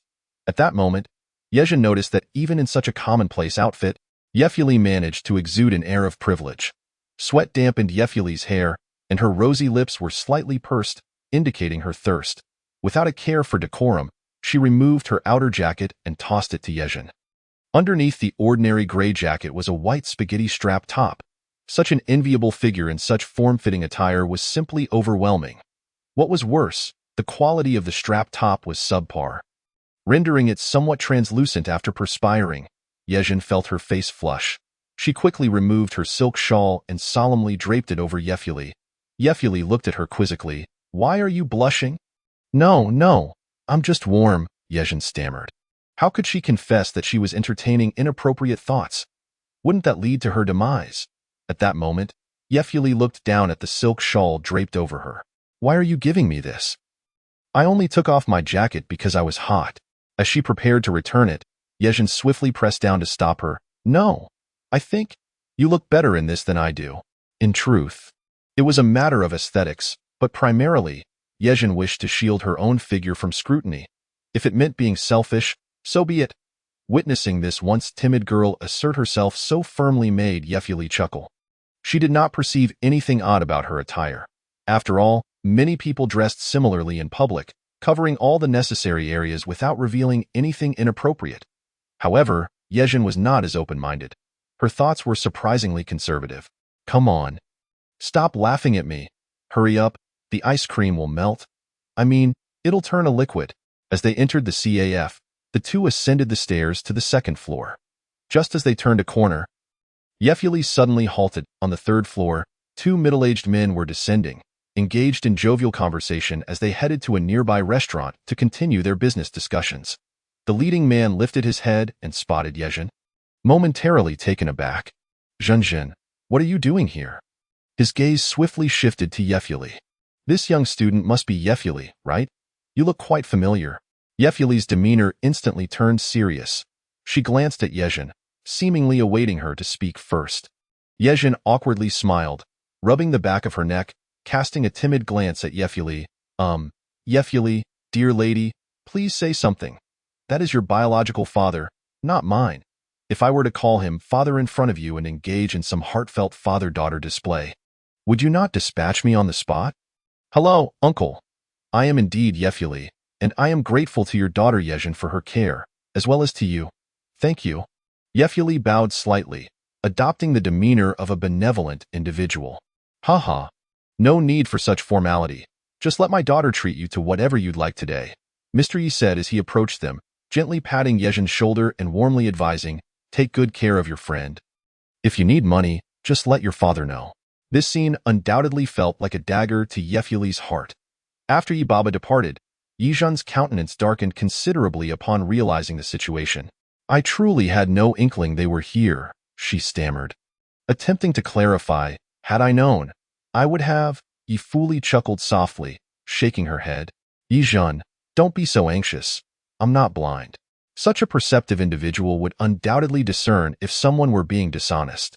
This encounter was indeed unexpected, yet what surprised Ye even more was Ye Zhen's demeanor. The little one's earlier trepidation and her current earnest apology were unmistakably genuine. It did not seem like an act. She reached out, playfully pinching Ye Zhen's cheek. Since you had the audacity to invite me out for fun, cheer up, do not look so glum. In the CAF, Ye Zhen and Ye sat facing each other. The establishment was relatively quiet, with only a few elegantly dressed women in the corner, indulging in playful cat interactions, their voices punctuated by various meows. How noisy, not a single one is a cat's meow. Ye quip almost caused Ye Zhen to spit out her coffee in surprise. What a humorist! Ironically, this witty person wore a stern expression as though everyone owed her billions.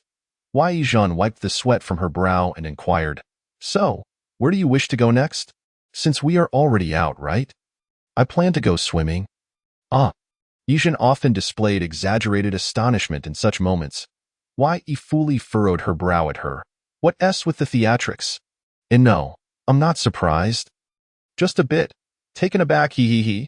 It must be said, Ye Zhen was still rather inept at managing her expressions. Although she had previously participated in tasks like sharing a bath, the heavy steam had rendered her oblivious to much of what transpired. However, this time, going to the pool, wait. I can't swim. Ye Zhen quickly raised her hand, confessing, I want to go into the water. I'll just stay on the shore with you. Is that all right? Not acceptable. Ye scooped up a whole blueberry with her spoon and brought it to Ye Zhen's lips. This unexpected feeding made Ye Zhen feel somewhat helpless, yet she obediently ate it. You don't know how, but I can teach you. As she spoke, Ye offered her a spoonful of tangy sorbet. However, you must learn diligently and not slack off, or my patience is limited, and I might just hold you underwater until you drown. Listening to such a terrifying threat sent a chill down Ye Zhen's spine. At moments like this, she would clearly realize that their relationship was not as amicable as she had imagined. In Ye eyes, she was not a friend but merely an obedient pet. Behave well, and one could have everything. Disobey, and one's life could be forfeit. Ye Zhen swallowed the cold sorbet with great difficulty, exhaling a long sigh. All right, I will learn earnestly. Good girl. Ye lips curled into a slight smile as she pinched a cream-covered grape and offered it to her. This continuous feeding successfully drew the attention of onlookers. Ye Zhen's face flushed profoundly. Please, don't tease her. How could she remain calm in front of her ideal type? Just like now, She was fully aware that the other was teasing her. Yet she could not muster any anger, only thoughts of how lovely the other looked when smiling and how delicious the grape was. Goodness, what a lack of self-control! Ye Zhen wished to slap herself awake. As a petite girl, her mind was filled with thoughts of mature women. It was all so peculiar. Let us go, I know a great place. After having her fun, Ye fully deftly wiped her fingers on a napkin, removing the cream and any stray saliva from feeding. Unlike Ye Zhen, who was blushing, Ye Fuli's heart raced a little faster. It must be said, Ye Zhen, the little one, possessed a certain endearing cuteness, purely natural and quite alluring. Ye Fuli was uncertain whether she treated her as a pet or a daughter. In any case, it did not feel like friendship. Upon exiting the CAF, the sun blazed overhead. Ye Zhen purchased 2 sun umbrellas from a nearby convenience store. Handing one to Ye Fuli, with a snap, the umbrella opened, shielding them from the scorching rays. Ye Fuli squinted slightly, exhaling a soft breath. First, let us buy 2 swimsuits. I don't want to go back to fetch mine. Ah, all right. Her long legs took strides quickly, and Ye Zhen struggled to keep up. Not far away, there was a shop selling women's lingerie and swimsuits, and Ye Fuli led her inside. Upon seeing the array of colorful lingerie, Ye Zhen's face flushed crimson, and she quickly turned away. However, upon reflection, she was a girl herself. What was there to be shy about? Peeking slightly, she suddenly caught sight of some slippery fabrics and long strings on a nearby rack. Ye Zhen coughed heavily, as if she had seen something unsightly, hastily averting her gaze. Just these 2 sets. Ye Fuli had already made her selections and proceeded to pay. The swimsuits she chose for them were both quite modest. Ye Zhen leaned in for a closer look. One was a deep blue one-piece, while the other sported a cherry blossom pattern reminiscent of elementary school attire. It was clear that the schoolgirl-style suit was meant for her. What a perfectly accurate assessment. Speaking of which, I just noticed you were eyeing that set. Ye Fuli pointed towards the provocative section. More precisely, it was the slippery fabrics and long strings hanging on the rack. Wrap it up, since you seem to want it. The shop assistant, in front of Ye Zhen, promptly retrieved the set and wrapped it up, with Ye Fuli decisively swiping her card. Ye Zhen, belatedly coming to her senses, gasped in horror. Hey! I didn't want that. Wait, don't buy it. Really, let us go. Resistance was futile. As they exited the store, Ye Zhen caught a knowing smile on Ye Fuli's face. Her heart sank, feeling as though something had shattered. It was her already scant sense of propriety.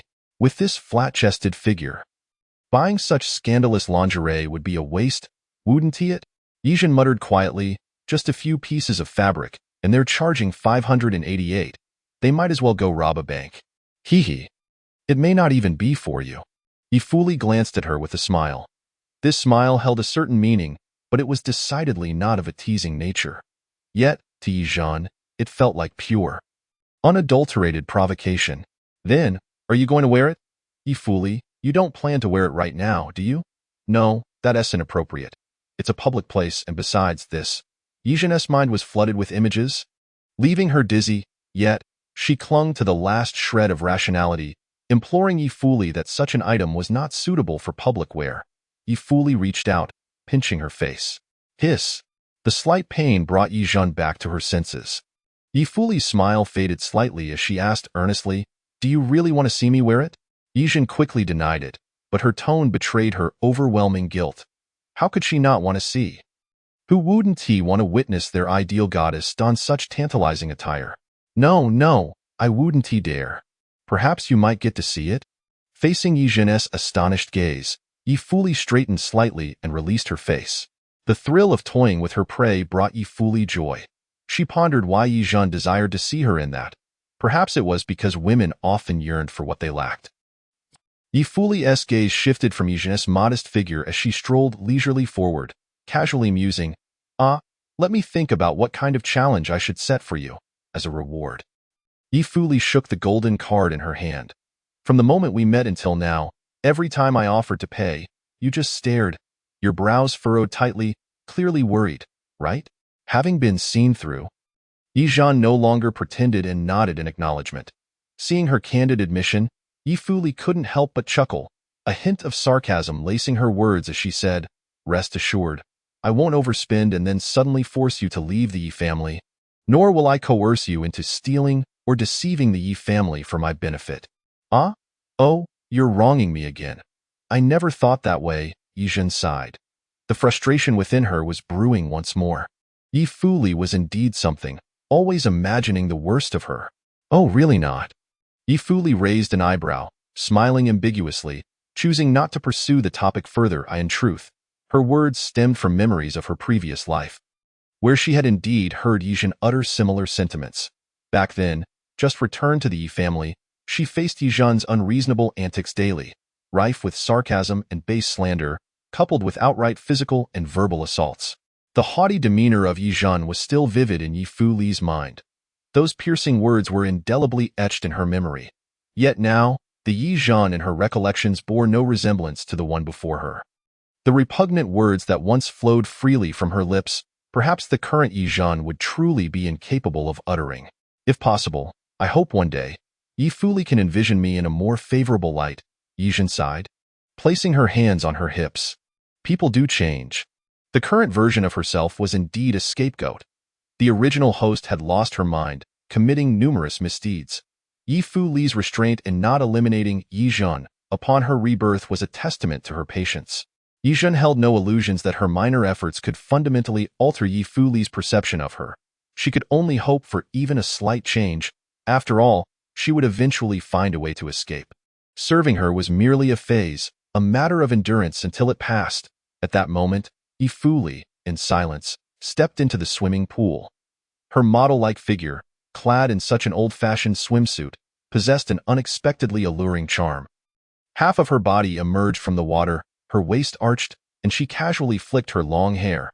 Her exquisite physique was on full display. With dreamy eyes, her full, red lips parted slightly as she exhaled.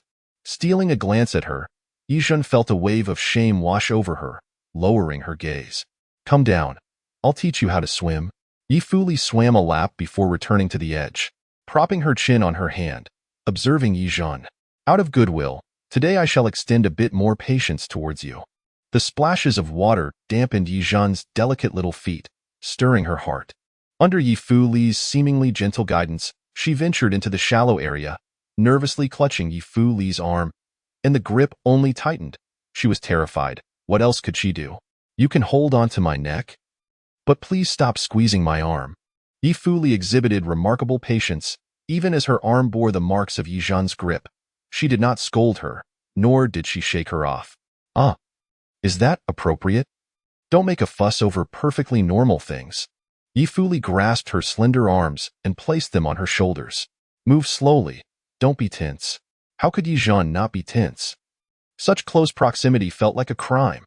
Her two fair little feet flailed about in the water, nearly kicking Ye Fuli several times. With a sigh of resignation, Ye Fuli took matters into her own hands, grasping Ye Zhen's feet to demonstrate the necessary movements. After a few rounds, Ye Zhen felt she had grasped the technique. Thus, with Ye Fuli's guidance, she began to swim using her own strength, gradually moving into deeper waters, while Ye Fuli timely relinquished her hold. However, danger struck in an instant. Ye Zhen flailed a couple of times, suddenly choking on the water and coughing violently. The more she coughed, the more water she inhaled. Ye Fuli swam towards her, swiftly grabbing her arm and pulling her into her embrace, firmly patting her back. What happened? My leg, it's cramping, cough, cough. In such proximity, the opportunity was undeniable. And Ye Zhen naturally thought of the task assigned by the system, a kiss on the cheek. Just like in the foreign films, a simple greeting. What's the big deal? Who would find that abrupt? With a heart free of malice, her mind composed, Ye Zhen's gaze fixated on Ye Fuli's cheek, but her intense stare rendered her expression somewhat fierce, as if she intended to bite a piece of flesh from her face. What are you staring at me for?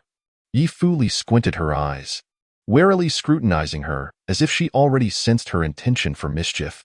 Is there something on my face? Gurgle. At that tense moment, Ye Zhen's stomach grumbled. She quickly averted her gaze, pretending nothing had happened. I'm hungry. Yes, I'm hungry. I need to go eat. Ye Zhen weakly patted her cheek, regaining her composure. That was close. Had she acted recklessly and leaned in, she would likely have received at least a slap. Ye Fuli was no ordinary girl. One slap from her was not something anyone could withstand, and certainly not herself. What reward for completing the task? Such a trap. She couldn't risk her life for this. Watching Ye Zhen slowly make her way to the shore, Ye Fuli pressed her lips together. Remaining silent, eye in her hand, she clutched the hairpin that Ye Zhen had dropped in her fluster. The scent of the shampoo she used lingered in the air. Why? Ye Fuli's gaze darkened as her fingers tightened around the hairpin. Yet she ultimately returned it to Ye Zhen. Ye Zhen, you dropped this. Upon reaching the shore, she placed the hairpin back into Ye Zhen's hand. As Ye Zhen instinctively withdrew her hand, Ye Fuli swiftly grasped her wrist. Why are you running? Come to the changing room and help me with the zipper of my dress. Chapter 038. Is Ye Fuli anxious about being grounded? Emerging from the swimming pool, dusk was already settling in. Ye Fuli had composed herself, but Ye Zhen seemed still flustered. It's just asking you to help me fasten my innerwear. The class broke twice. Is that really so upsetting for you? Ye Fuli said nonchalantly. She still believed that Ye Zhen was yearning for something she severely lacked. Of course, in a certain sense, Ye Zhen did indeed long for it. It's getting late. I need to head home, or it will be difficult to explain. Ye Zhen struggled to clear her mind, trying not to recall the scenes from the changing room. She couldn't let herself be driven down a perverse path from which there would be no return. Before coming to this world, she had been a paragon of virtue. Now, she was leveraging her femininity for benefits. Was that really acceptable? Well, although morally dubious, it was undeniably enjoyable. Ye Zhen's heart was in turmoil. What was she even thinking? Why was it so chaotic? Ye Fuli, can we call it a day? Leaving wasn't as simple as it seemed. Offending Ye Fuli would yield no favorable outcomes. Ye Fuli nodded. All right. With the approval of the imposing figure, Ye Zhen finally picked up her bag and headed home. Not far from the exit, she inexplicably turned around for another glance. She caught Ye Fuli off guard, startling her. What was going on? Ye Fuli hadn't left. Was she monitoring her or planning to find an opportunity to throw stones her way? I really have to go home now, Ye Zhen said weakly. Unsure if the other heard her, Ye Fuli said nothing, merely waved her hand and turned to leave. As the sun dipped below the horizon, she was bathed in a golden glow, appearing as beautiful as a celestial being fallen to the mortal realm. Back at the Ye residence, shortly after Ye Zhen returned, Ye father came home as well. How did the business negotiations go today? Ye mother inquired first. Not too well. Ye father set down his briefcase and wearily sank into the sofa. He loosened his tie and took a hearty sip of the tea that had just been brewed. The foreign businessman didn't bring a translator. We had to rely on a waitress, and the translation was muddled, so we'll have to schedule another meeting. He clearly did not wish to dwell on this topic. Thus, a few words later, the conversation shifted to Ye Zhen. Zhen went out to play today. I saw her with that girl named Ye Fuli. It seems fine. That girl isn't as terrible as you described. Ye father had previously met Ye Fuli, however, at that time. He hadn't spoken much, merely listening to her homeroom teacher and the school supervisor boast. Now, encountering her outside of school upon closer inspection, she was quite decent, beautiful, polite, and well-mannered. Most importantly, her attire was not eccentric. She was nothing like how his wife had described her as a despicable female ruffian or an impolite lunatic. You saw Ye Fuli.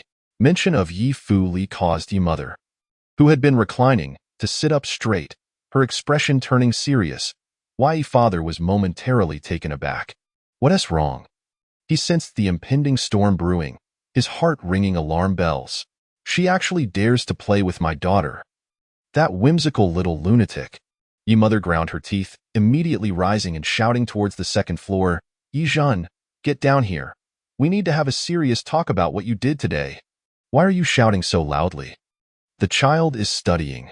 Father Ye intended to intervene, yet no one could restrain the furious mother Ye. Having just lain down, Ye Zhen could only descend the stairs timidly, her head lowered, softly calling out Mom. Tell me, why are you still associating with Ye Fuli?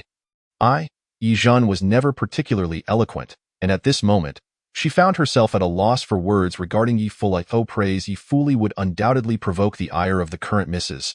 Ye, while to disparage her would be a betrayal of her conscience. Thus, she chose silence. Mrs. Ye, filled with rage, pointed an accusatory finger at her, sternly warning, If you continue to associate with such dubious characters, you can forget about attending school before the graduation exams. I would rather have you study at home than allow these lunatics to corrupt you. That's a bit extreme, isn't it, dear? At this juncture, Father Ye also felt a surge of anger. He quickly pulled the frail and helpless Ye Zhen to his side, reassuringly patting her shoulder. Go study. Don't listen to your mother. Ye Zhen, if you have the guts, just leave. Ye glared at her with fierce intensity. This was her nature. Once someone crossed her line, she would become increasingly unhinged. For a moment, the three were locked in a stalemate. Father Ye, thoroughly incensed, shouted, You the crazy one. How can you be so unreasonable? What has Ye Fuli done to deserve your disdain? I'll tell you this. I have high hopes for Ye Fuli, and I intend to have her tutor Ye Zhen. How dare you? Mrs. Ye, infuriated, seized a cushion intending to throw it, only to be firmly restrained by Father Ye's grip on her wrist. The two quickly became entangled in a struggle, with Ye emitting sharp, piercing cries, hurling every insult imaginable. You've all gone mad. The situation escalated uncontrollably. Amidst the chaos, Ye Zhen was shoved to the ground, her palm landing on the shards of a teacup that had shattered unbeknownst to her, blood gushing forth in an instant. It was only when the nanny gasped in alarm that they ceased their quarrel and hurriedly surrounded Ye Zhen to assess her injuries. How did you injure your right hand? Of all times, hurry, take her to the hospital. Zhen, don't be afraid. Mom is with you, don't be afraid. That night, Ye Zhen lay in the hospital ward, unable to sleep for a long while. In truth, the injury on her hand was not severe. It would certainly heal before the graduation exams, so she was not particularly worried. However, seizing upon the pretext of her injury, Mrs. Ye openly granted her an extended leave of absence from school. Starting today, on the 15th floor, the view outside the window revealed a fantastical urban nightscape. Gazing at such scenery, one could imagine the splendor and vibrancy of the world outside. Yet for Ye Zhen, these sights brought no sense of longing, only an indescribable desolation. Previously, she had believed that a little charm and cuteness could resolve all issues, but reality had delivered a resounding slap to her face. This household harbored irreconcilable problems.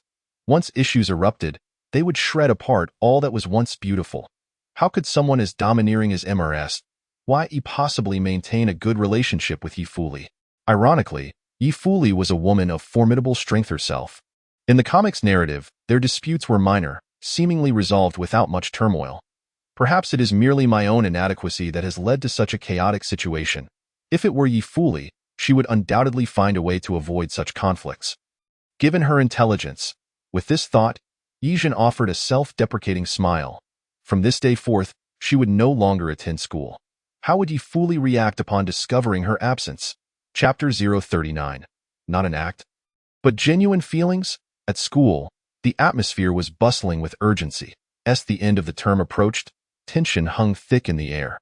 Every student felt as though a taut string was pulled tight, like two invisible hands relentlessly tugging at them until it threatened to snap. In the classroom of the elite third-year class, only the sounds of turning pages and vigorous writing filled the air. Ye Fuli sat in the back row, resting her chin on her hand, gazing out the window in a daze. She had never noticed before that from this angle, she could see the location of Class F. Oddly enough, despite having watched the entire day, she had not seen Ye Zhen at all. Ye Fuli's brows began to furrow with concern. The bell rang for class to end. She closed the novel in her hands. While her classmates remained dutifully seated, her interest in lingering had waned, and she stood up to leave. Unfortunately, she collided with the homeroom teacher at the doorway. The teacher adjusted her glasses and managed a forced smile. Ye Fuli, where are you off to? Class is over. I can do as I please. Ye Fuli replied coolly, her tone calm yet infuriating. Watching her retreating figure, the teacher gritted her teeth, anger swelling within her like wild weeds. That morning, the class monitor had come to her office, plaintively accusing Ye Fuli of undermining class unity and being too closely involved with the ruffians from Class F. You work so hard for us, often more than our parents do. Your hair turning gray from stress, shouldn't we express our gratitude? We want to celebrate your birthday. It's an opportunity for us to show our appreciation. But Ye Fuli actually said we were wasting money, that our efforts were meaningless. She refuses to be grateful and prevents others from feeling thankful. What do you think her intentions are? The homeroom teacher, of course, could not openly agree with the monitor's complaints. There were too many other teachers watching, however. The monitor's grievances lodged themselves deeply in her mind. Last year's birthday celebration had made her the center of attention among the faculty, inciting envy and jealousy, making her feel utterly radiant. This year, she had splurged on a new dress, eager to shine once more, but Ye Fuli's interference had shattered all her plans. How could she not be furious? Yet this fury had nowhere to vent. She could only feign indifference, smiling as she consoled the thoughtful student. It's not necessary to celebrate a birthday. I have already received your heartfelt intentions. Returning to the present, she observed Ye Fuli's silhouette and could not help but scoff. Coming from a slum, how uncouth and ungrateful. After all the care I've given her these past few years, notifying her of competitions so she could win all those awards. What an ungrateful ingrate. It was clear she did not believe that Ye Fuli earned those accolades on her own merit. In her heart, she thought that if it weren't for her guidance as the homeroom teacher, Ye Fuli would never have achieved such success. At the end of the corridor, in the restroom, Ye Fuli found herself surrounded by the class monitor and several other girls near the sink. She glanced up slightly, regarding the arrogant girl before her. What's this about? The girl laughed exaggeratedly. What do you mean? Ye Fuli, we just wanted to come over and befriend you. Ye Fuli chuckled lightly in response. The class monitor waved her hand, signaling the other girls to step back momentarily. She approached Ye Fuli with a smug expression. Then, in a voice only they could hear, she said, Do you want to hear what happened the day you turned down our birthday invitation? Oh. What happened? The class monitor smiled. Ye Zhen came to our classroom, saying you were exceptionally clever and didn't he want to be like us, that you were wealthy enough to eat at a restaurant where a meal costs 10,000 yuan. Her words were tinged with embellishment, a hallmark of her usual manner of speaking. Ye Fuli's expression remained unperturbed. She did not find anything particularly shocking in the news. So when did you become so affluent? Aren't you busy working multiple jobs to save money for college and support your exemplary parents? Perhaps you've done something beneath your station to curry favor with the young lady of the Ye family, which suddenly made you wealthy. At this point, the class monitor covered her mouth in laughter, her gaze dripping with contempt. The words exemplary were spat out with deliberate disdain. The surrounding girls chimed in with laughter, all too aware of Ye Fuli's disgraceful parental background. Despite being mocked, Ye Fuli remained composed, gazing at them with an unperturbed expression. She had heard similar remarks in her previous life, though not at this moment, but rather at a reunion of former classmates after entering the workforce. Back then, such words had deeply affected her. Yet now, hearing them again, she found them oddly amusing. Look at their jealousy, their faces contorted in rage, flailing about like a bunch of unadorned clowns, reminiscent of a troop of monkeys in a primeval forest. How had she once allowed their antics to anger her? Having spent so long in the cutthroat world of the elite, she had forgotten that she too had once been so naive. What good is being academically gifted? With your background, you'll likely end up as a teacher or a clerk. The class monitor shrugged and turned to her companions. Receiving their agreement, she continued, So I advise you, don't be too arrogant. If you are merely associated with the underdeveloped Miss Ye Zhen, what does that amount to? Your glory is merely temporary. Soon the graduation exams will arrive, and you will all go your separate ways.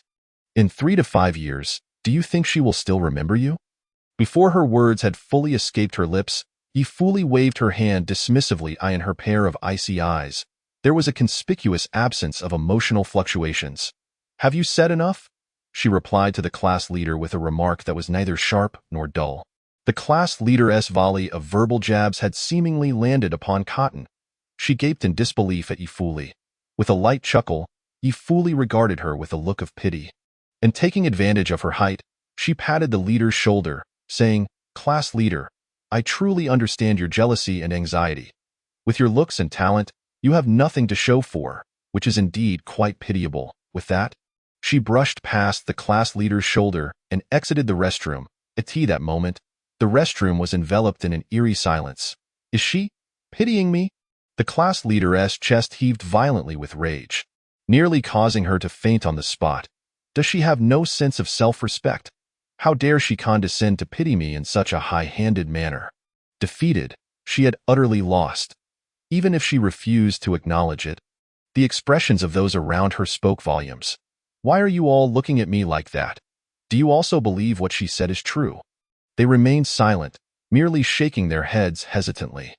Tears of anger streamed down the class leader's face as she clenched her fists and struck the wall with a vengeance. Damn you, Ye Fuli. What gives you the right to look down on others? Wandering aimlessly around the campus, Ye Fuli found herself mulling over the class leader's recent words. After school, Ye Zhen had sought her out. Moreover, Ye Zhen had even spoken on her behalf. Why would she do that? If it were merely an act, she hadn't been at school at that time, rendering Ye Zhen's involvement unnecessary. Thus, Ye Zhen must have been sincere. She genuinely supported her. Reflecting on Ye Zhen's various actions and words in her presence over the past period, Ye Fuli felt her heart inexplicably race. If she were to shift her perspective and conclude that Ye Zhen's previous words and actions stemmed from goodwill and sincerity, it would be utterly terrifying. Why would that individual show such kindness towards her? Despite her bullying and subjugation of Ye Zhen, how could she harbor positive feelings for her? It seems I must confront her directly and have a candid discussion. Chapter 040. Solitude in the restroom. Ye Fuli had always been a woman of action. Though there were still classes to attend, she chose to skip them, casually gathering a few books from her classroom, slinging her bag over her shoulder, and making her exit. The homeroom teacher, spotting her as she passed by the office door, immediately called out, "Ye Fuli." Turning back, Ye Fuli glanced at her and replied, "Oh, I forgot to mention, I need to take a leave of absence to go home for a bit." "Is this the attitude you take when requesting a leave?" The homeroom teacher, still simmering with frustration, spoke rather curtly. "With graduation exams approaching, no matter what pressing matters you have, you must attend class." Ye Fuli smiled lightly and stated, "If you do not approve my leave, I shall have to personally go to the academic affairs office." "You?" The homeroom teacher found herself at a loss against her. After a few seconds of stalemate, the teacher had no choice but to relent. Given Ye Fuli's academic standing, acquiring permission from the academic affairs office was a simple matter. Furthermore, if she merely uttered a few disparaging remarks about the homeroom teacher, it would surely bring misfortune upon herself. The homeroom teacher, brimming with resentment, sat at her desk, pounding the keyboard of her computer in a futile attempt to vent her frustrations. Leaving the building that housed the elite class, Ye Fuli made her way to the floor where Class F was located, checking on Ye Zhen's situation. "Ye Zhen? She hasn't come today. We're not sure where she went." However, her maid came and cleaned out all the books from her desk, so she probably intends to stay away from school for a while. Ye Fuli crouched down to glance at Ye Zhen's desk. As her classmates had said, it was indeed tidied up, with not even a scrap of paper left behind. She couldn't help but furrow her brow. Not long ago, she had believed that all of Ye Zhen's actions were born of sincerity, yet the current situation led her to entertain the possibility of the enemy lowering my guard to make an escape. Once that possibility took root in her mind, her previously softened heart hardened anew. "Escape?" Ye Fuli scoffed. Who could possibly escape from her grasp? A mere Ye Zhen would find it quite difficult to slip away from beneath her watchful eyes. "All right. Thank you for the information. I appreciate it." Ye Fuli stepped out of Class F's classroom. During the day, it would be rather foolish to openly visit the Ye family villa to search for someone, as Madame Ye currently held a deep-seated animosity towards her, to the extent of calling the police upon sight. Therefore, if she were to go, it would have to wait until nightfall, as the former mistress of that villa. Ye Fuli was well aware of the blind spots in its surveillance. As long as she waited until night, she could easily scale the walls and slip inside. Of course, during this waiting period, she checked Ye Zhen's phone location and confirmed that Ye Zhen had not left the city, which eased her mind somewhat. "I hope that when I find you, you'll provide me with a reasonable explanation." "Ye Zhen." Ye Fuli's gaze was heavy. "If you truly dare to run away, don't blame me for punishing you." At this moment, at the Ye family villa, Ye Zhen had just returned from the hospital, surrounded by several maids as she entered the door. Lying in a hospital bed, with someone feeding her 3 meals a day, was undeniably comfortable. However, this was not the life Ye Zhen desired. It felt akin to being imprisoned. Thus, after swearing repeatedly to Madame Ye that she would not act out again, she finally received permission to be discharged. As she passed by a potted plant in the corridor, Ye Zhen paused momentarily and looked toward Madame Ye. "Mom." Can I have my phone back? Madame Yi scoffed. Give you your phone? What do you need it for? To chat with Ye Fuli. Ye Zhen was momentarily at a loss for words. What was wrong with two girls chatting? Moreover, they didn't tee off in converse anyway. In a moment, Huangli will come over to give you a lesson. You'd best behave and return to your study to read, and don't try any tricks. After last night's events, Madame Yi's impression of that girl named Ye Fuli had soured considerably. She now believed that this young girl was cunning and should absolutely not be allowed near her precious Zhen Zhen. After all, even her husband had been deceived by her facade, which was a truly frightening thought. All that innocence and understanding was merely a ruse. Whenever Madame Yi recalled how Ye Fuli had cried out, "I am your biological daughter," by the car that day, she felt a wave of nausea. Since then, she had come to view Ye Fuli's approach to anyone in their family as harboring ulterior motives. "And you, the father of the child," Madame Yi called out to Ye father as he prepared to rest. Enunciating each word, "You are forbidden from sponsoring Ye Fuli any longer, not even a single cent." Ye father let out a cold huff and shrugged her off, showing no intention of engaging with her. Witnessing her husband's dismissal, Madame Yi was seething with rage. However, recalling the doctor's advice to control her temper to avoid a heart attack at a young age, she could only suppress her fury. "Everyone leave. Don't loiter before my eyes." Ye Zhen dared not speak up or voice her thoughts. She quickened her pace into the study and closed the door. "I haven't shown my face all day, nor have I contacted Ye Fuli. She is likely furious by now." Pacing back and forth in her room, she bit her left hand's fingers, her brow furrowed. "Had I known my phone would be confiscated, I should have messaged Ye Fuli last night after the incident, telling her not to overthink things. Women are prone to overthinking, especially someone as insecure as Ye Fuli." Ye Zhen felt helpless at this moment. She even quietly asked the system if it could function as a computer, allowing her to log in to a messaging app to send a message to Ye Fuli. "You really are dreaming, however. I think this function is quite interesting. I'll apply to my superior to develop it." Ye Zhen. This utterly useless system was, as usual, of no help today. Time ticked by slowly. It was now time for Huangli to arrive for her lesson. The moment Huangli pushed the door open, Ye Zhen rushed forward, extending her hands. "Can I borrow your phone for a moment?" Huangli sighed, shaking her head. "No wonder the moment I arrived today, your mom confiscated my phone. What kind of mischief have you been up to? Not only are you grounded, but your phone has also been taken away." Ye Zhen huffed. "I didn't do anything." "Mind your own business." Without a phone or internet, Huangli's laptop was rendered useless. Ye Zhen despondently flopped onto the couch, resembling a salted fish, staring blankly at the intricate patterns on the ceiling. "I am going to the restroom." "Oh? Go ahead. I didn't want to teach you anyway." Seizing the opportunity to escape to the restroom, Ye Zhen slipped inside. Sitting on the toilet seat, she rested her chin on her hands, feeling a sense of dread as she contemplated the serious consequences her disappearance might incur. Without Ye Fuli's permission, how could she dare to run away? The plot of the comic had mentioned that the girl was adept in hacking, skilled in tracking and capturing. With my intelligence, attempting to slip away would be nothing short of a fantasy. Escaping would be a futile endeavor. Suddenly, there was a knock on the window that startled Ye Zhen. She froze, slowly turning her head to look at the large glass window. The window was gradually pulled open, and a soaking wet Ye Fuli leaped in with agility.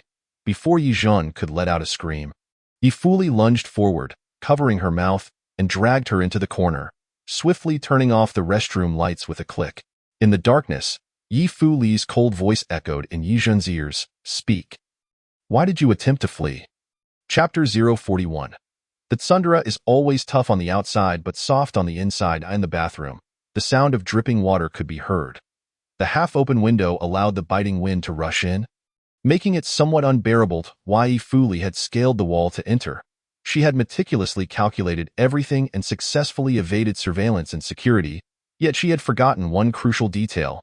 There was a pool in front of that tree. In her previous life, that pool had long been filled with soil and adorned with a multitude of rose bushes. However, now it had yet to transform into a flower bed.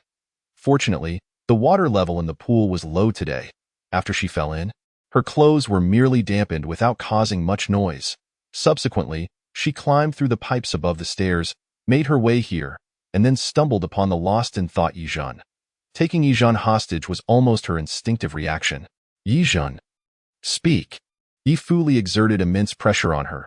At that moment, she was drenched, her hair dripping water, soaking Ye Zhen in the process.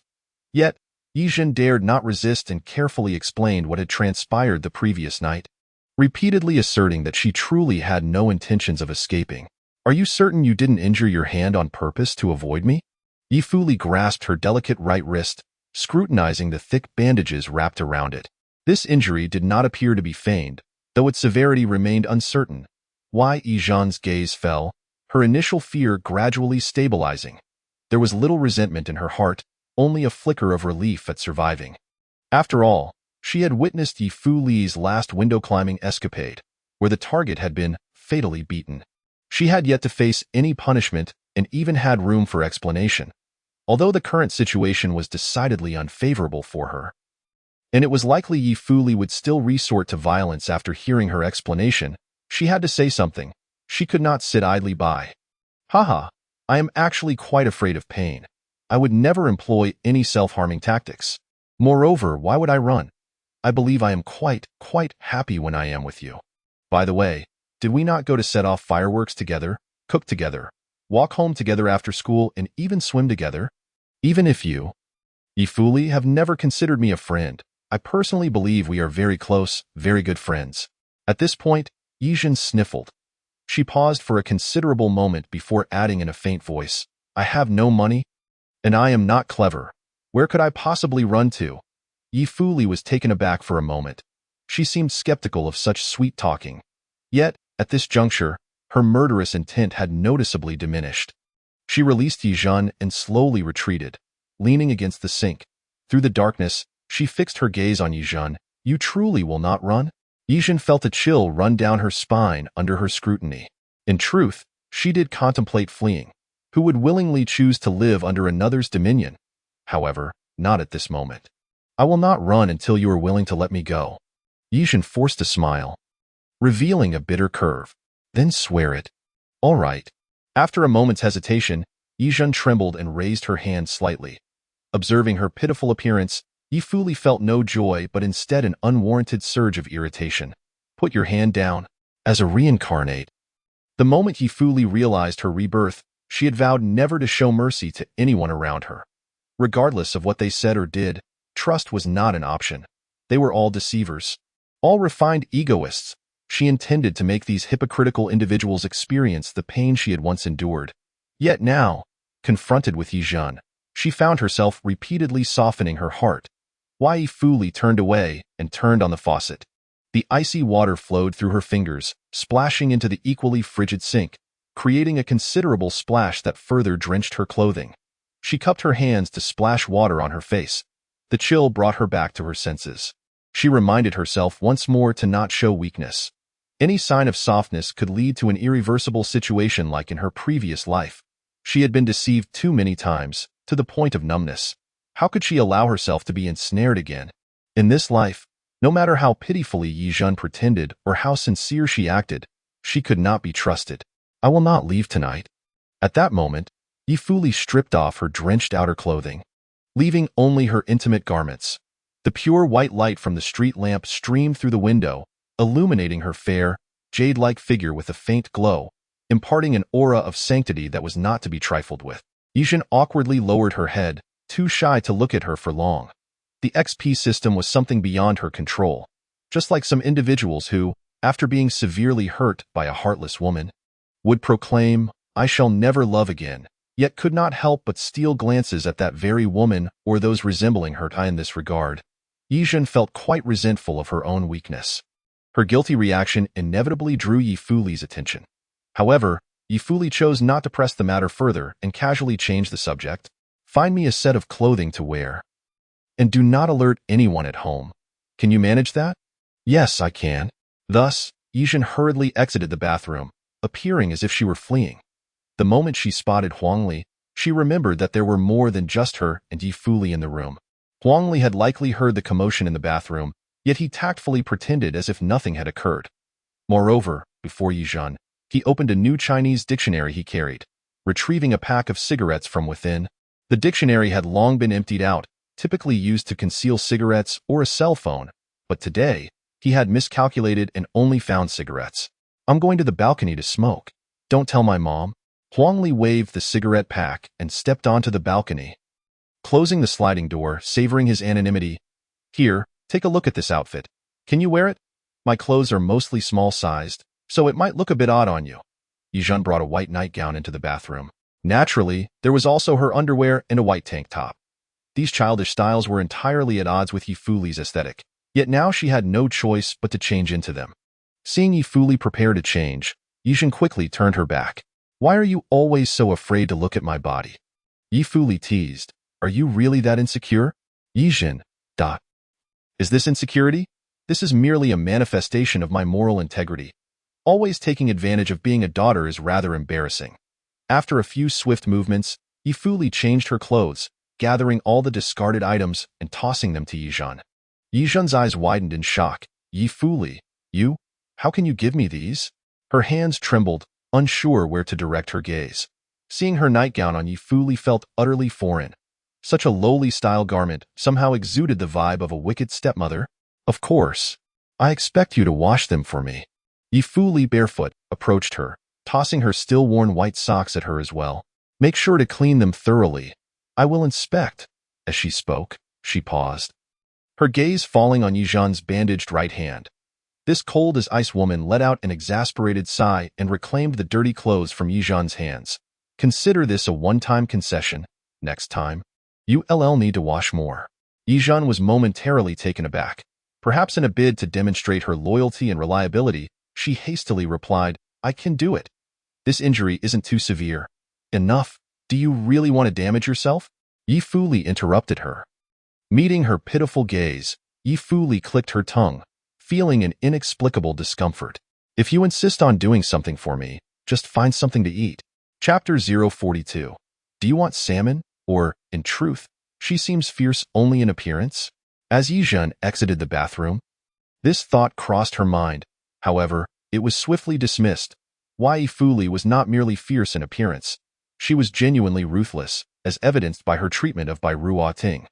How many people would unhesitatingly stab someone upon opening a door? Ye Zhen felt certain she could not. So, it must be my obedient and sensible demeanor, never defying her, that has garnered her unusual tenderness towards me. Ye Zhen sighed in relief. Thankfully, she remained clear-headed, not foolishly attempting to compete with a prodigy simply due to her system. This was not some fantastical or suspenseful script. The other party possessed an overwhelming intellect and combat prowess, even foreseeing future developments, resembling a figure of divinity. How could she possibly contend with her? Upon reaching the lower floor, Ye Zhen slipped into the kitchen and opened the refrigerator. Being aware of the plot, she was well acquainted with Ye Fuli's preferences, thus promptly gathering all the delectable items she could find, placing them in a plastic bag, and preparing to take them upstairs. Halt. Mrs. Yi, unable to sleep that night, happened to emerge from her room with a cup of hot milk. She regarded the sneakily behaving Ye Zhen with suspicion. What do you intend to do with all that food? Ye Zhen quickly replied, Huang Li and I are both hungry. Using one's brain makes one hungry quickly. Our studies are quite arduous, she remarked. Are you certain? Ye Zhen, feeling a twinge of apprehension, feigned calmness and replied, Absolutely. Ye Zhen, remember this. Do not secretly keep pets in the house. Cats and dogs are the most bothersome. If I catch you, do not blame me if I end up throwing them out. The expressionless Madame Yi uttered these venomous words. Ye Zhen's heart sank at the thought. What if Madame Yi discovered that the secret she harbored in her room was not a cat or dog, but rather the despised Ye Fuli? Best not to entertain such thoughts. Such imaginings could be fatal.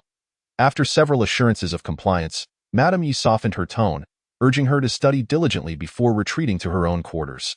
Truly ruthless, Ye Zhen mused.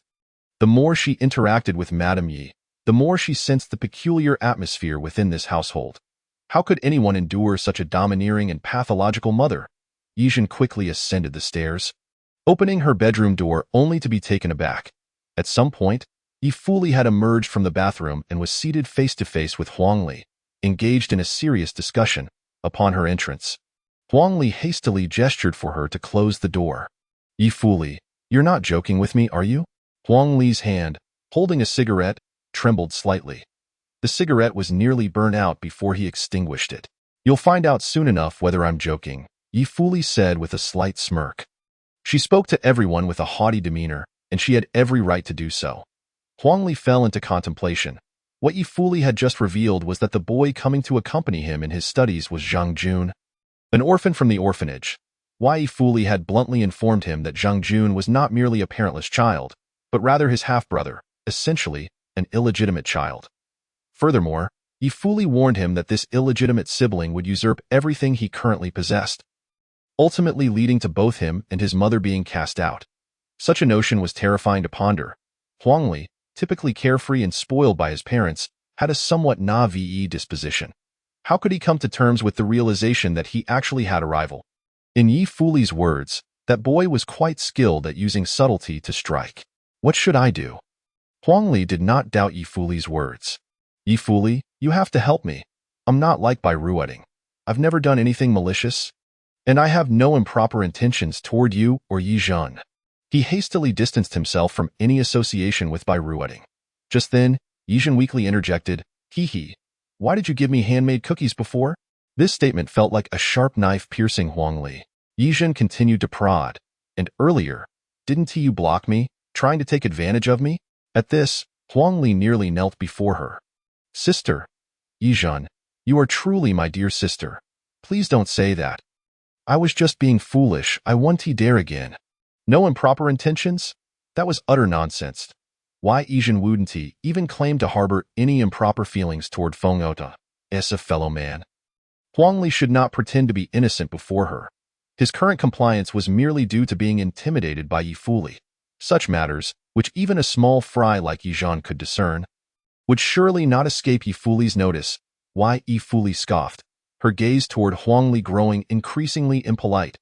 However, considering that this pawn needed to be utilized effectively, she suppressed her dissatisfaction for the moment. What you do next depends on you. Remember this. Do not let your sympathy run rampant. This statement left Huang Li bewildered. Was his sympathy really that evident? All right, I'll remember. At this hour, the night had grown quite deep. Huang Li realized he would not be leaving tonight. So he refrained from calling his mother for her opinion, instead taking a pillow and blanket to the room across the hall. Before stepping out of the bedroom, he glanced back at the two girls, weakly stating, "I've been curious about something for a long time, who exactly is secretly in love with me? Never mind, don't look at me like that, just pretend I didn't ask." He dared not meet Ye Fuli's fierce gaze and quickly made his escape. Once inside his room, Huang Li pondered who among them could be in love with him, or perhaps both were secretly enamored but unwilling to share, leading them to act ruthlessly towards him. Such thoughts filled him with exhilaration, reminiscent of a protagonist in a novel. How fortunate he was. I never expected Ye Fuli to be so perceptive. I'd rather believe she has been discreetly observing and protecting me. What a sweet burden. As for Ye Zhen, she remembers every detail of our interactions, even recalling the handmade cookies I made. Doesn't that illustrate her affection for me? Huang Li felt a swell of pride. Yet he dared not reveal these musings. He understood that girls often maintained a sense of reserve. Perhaps they will never admit their feelings for me, but that's fine. I'll cherish this knowledge. At this moment, Huang Li silently vowed to protect these two girls and their friendship like a true gentleman. He must not allow the girls who love him to shed tears easily. Meanwhile, as Huang Li indulged in his daydreams, in the adjacent bedroom, Ye Zhen and Ye Fuli lay back-to-back on the same bed, the atmosphere somewhat tense. Ye Zhen. Here. Ye Zhen, unable to sleep, quickly sat up, her heart racing as she looked at the person beside her. In the darkness, Ye Fuli extended her hand toward her.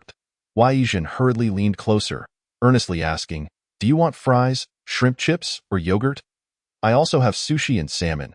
Would you like some?" Ye Fuli's expression darkened. "What I want is you. Before Ye Zhen could ponder this further, Ye Fuli pulled her into an embrace, using her as a pillow. The warmth and pleasant scent enveloped her. Ye Fuli tucked the blanket around her, resting her head on Ye Zhen's shoulder while caressing her small belly. She felt so thin, almost malnourished. The Ye family had not cared for her well. "Ye Zhen, have you reached a decision regarding your further education?" In this new bed, The imperious Feng Outyin clearly found sleep elusive. Suddenly questioned about her educational plans, Ye Zhen became anxious, for she had not intended to maintain any connection with her after graduation. Me? I'm not sure where I could go. My grades are quite poor. Ye Zhen laughed awkwardly. She would not reveal that she was proficient in 3 subjects at present. Suddenly, Ye Fuli's hand grazed her neck, gently lifting her chin with her finger. So, shall we be together? Chapter 043. Please don't toy with me. Ye Zhen felt a bit dizzy. It seemed happiness had arrived too abruptly. She realized she should not misconstrue Ye Fuli's words, yet she could not help but entertain various thoughts. After a brief moment of blissful daze, she pinched her arm, forcing herself to return to reality. I don't know. Don't know? Ye Fuli was dissatisfied with this answer and, gripping her waist, forcefully turned her over. However, the maneuver did not go as planned. Leaving Ye Zhen's legs trapped between Ye Fuli's, she felt like a startled cat in this compromising position. Ye Zhen thought she might faint from the mix of excitement and fear. She squirmed, attempting to extricate herself from this awkward situation, but was firmly pressed back down by Ye Fuli. With a quivering voice, Ye Zhen pleaded, "Miss, please don't toy with me." Ye Fuli chuckled. "I am asking you quite seriously." The laughter at that moment was decidedly inappropriate. Ye Zhen's face burned as though she could fry an egg on it. Her body trembled, feeling as though she teetered on the edge of a precipice, ready to fall. "I truly don't know. Please stop messing with me. I am genuinely scared." One particular trait of Ye Zhen was her extreme timidity. Why Ye Fuli still laughed. "I don't think I've ever hit you. Why are you so frightened?" I. Excellent. Her nervousness had rendered her speechless.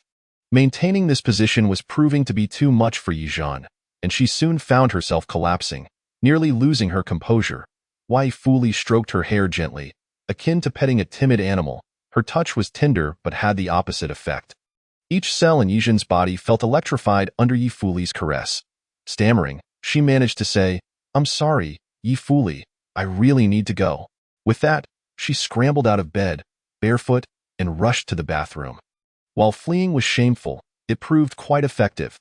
Inside the bathroom, after devouring 3 pieces of sushi, 2 buns, and a large bottle of milk, Ye Zhen finally calmed down.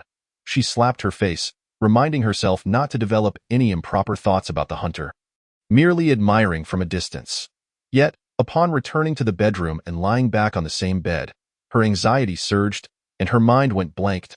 Ye Fuli was already asleep, the blanket only covering her belly, revealing her long, fair legs, slightly curled at the toes, as if she were restless even in her dreams. "Goodness, I'm so scared I can't sleep, yet you seem to be resting quite well." Ye Zhen dared not disturb her and could only stealthily climb onto the bed, occupying a small corner, curling up as she sought to nurture her drowsiness. The following morning, when Ye Zhen awoke, Ye Fuli was already seated at her desk, poring over her exam papers and mistakes. "Good morning, Miss Ye," Ye Zhen greeted softly. Upon hearing the movement from the bed, Ye Fuli closed her collection of errors. Adjusting her glasses, she offered a knowing smile. This smile made Ye Zhen wonder if her proficiency in 3 subjects had been revealed. After all, she hadn't made any mistakes recently and had even been doodling little heads during class. Fortunately, Ye Fuli said nothing, merely standing up and stretching. "Aren't you going to class?" Ye Zhen inquired quietly. "If you wish to go out, I can cover for you." Ye Fuli shook her head. "I don't think I want to leave. Your blanket is quite fragrant, and the bed is spacious enough for an extra person, don't you think?" Ye Zhen. What? You think you don't want to leave? For heaven's sake, don't put me in a bind. I'm still young, and I don't want to die. At that moment, the voice of the housekeeper calling for her echoed from downstairs, growing increasingly closer. Ye Zhen panicked and hurriedly got out of bed, pleading, "Ye Fuli, perhaps you should hide. If your mother sees you, she will surely kill me. Of course, she would kill you too if we both die. Is it worth it? Then how about you answer the question I asked you last night?" Ye Fuli remained calm and seemingly unconcerned about the knocking outside. Ye Zhen was almost in tears. "How can I possibly advance to the next level with my grades? I didn't ask if you could. I asked if you wanted to. Do we really have to nitpick at the wording now?" Ye Zhen, feeling helpless, could only nod and say, "I want to, of course, I want to attend a prestigious institution like you. But, before she could articulate the but, Ye Fuli swiftly covered her mouth with her hand. With a slight smile, she gestured for silence. Then, she walked towards the bathroom, entering and closing the door behind her. Miss Ye Zhen, breakfast is ready. Madam sent me to wake you. Are you up? The housekeeper seemed to be searching for keys, preparing to unlock the door. Ye Zhen was currently in a home study routine, with designated wake-up and meal times, and she even had to exercise in the afternoon. The schedule was even busier than school. Oh, I am up, just a moment. I'm getting dressed. Ye Zhen quickly responded. The housekeeper paused her search, sighed, and said, hurry downstairs, Madam is waiting. She too disliked the atmosphere in this household, but had to make a living. So she could only continue playing the villain. As Huang Li stepped out of his room, Ye Zhen coincidentally emerged as well. Their eyes met, and Huang Li smiled slightly, about to lean in for a quiet word. But he noticed Ye Zhen raising her tiny clenched fist. Hey, that fist of yours is no match for Senior Ye Fuli's. He take her fist seriously and continued smiling. Then, suddenly, mischief ensued. Seizing the moment when he was distracted by her fist, Ye Zhen swiftly lifted her foot, clad in little leather shoes, and stomped down on his foot. Thud. The floor resonated with a muffled sound. Hearing him yelp, she coldly huffed. If you persist in your thieving intentions, be careful I tell Ye Fuli to give you a beating, just like she did to Bai Ruoting. Ouch. Don't. I haven't said anything. Is it a crime to just smile? Huang Li felt helpless, thinking that was quite a sweet kick. However, it was indeed harsh, rivaling the strength of Ye Fuli. The two descended the stairs one after the other. Lady Yi smiled and nodded. Please, sit down. After breakfast, you two should go out shopping. You can use the car and drive her at home. Ye Zhen glanced back, anxiously eyeing the direction of her room upstairs. However, knowing that Ye Fuli was astute, she figured nothing would be revealed. After breakfast, she made an excuse to fetch a hairpin and hurried upstairs. Searching around, she found no trace of Ye Fuli, which relieved her. Then she noticed Ye Fuli's clothes from yesterday still hanging on the drying rack, and her heart sank. Quickly take them down. If the housekeeper finds out, I am done for. She managed to take them down, but where to hide them? The housekeeper came every day to tidy up her room, even cleaning under the bed. There was no safe place to conceal them. After some thought, she decided to pack everything into her backpack, intending to arrange a time with Ye Fuli to return the items when they went out. Carrying her bulging backpack, she returned downstairs. Mom, we heading out, Ye Zhen said, lowering her head and feigning obedience. Lady Yi scrutinized her and nodded. Your attire needs to be a bit more mature. After you go out, buy some nice clothes. Don't worry about the expense. Use my card. All right, thank you, Mom. Ye Zhen took the bank card but felt far from joyous. The bulging backpack felt like a ticking time bomb. Perhaps due to her anxiety, she kept glancing at the backpack, leading Lady Yi to grow suspicious, unable to resist asking, What's in your backpack? Let me see. Chapter 044. Overthinking is a malady. Oh no, at that moment, Ye Zhen felt her heart sink, sensing doom approaching. She tightly gripped the straps of her backpack, but it wasn't long before it was snatched away. Lady Yi furrowed her brow, opened the backpack, and upon seeing the cheap women's clothing and obviously ill-fitting undergarments, her expression shifted dramatically.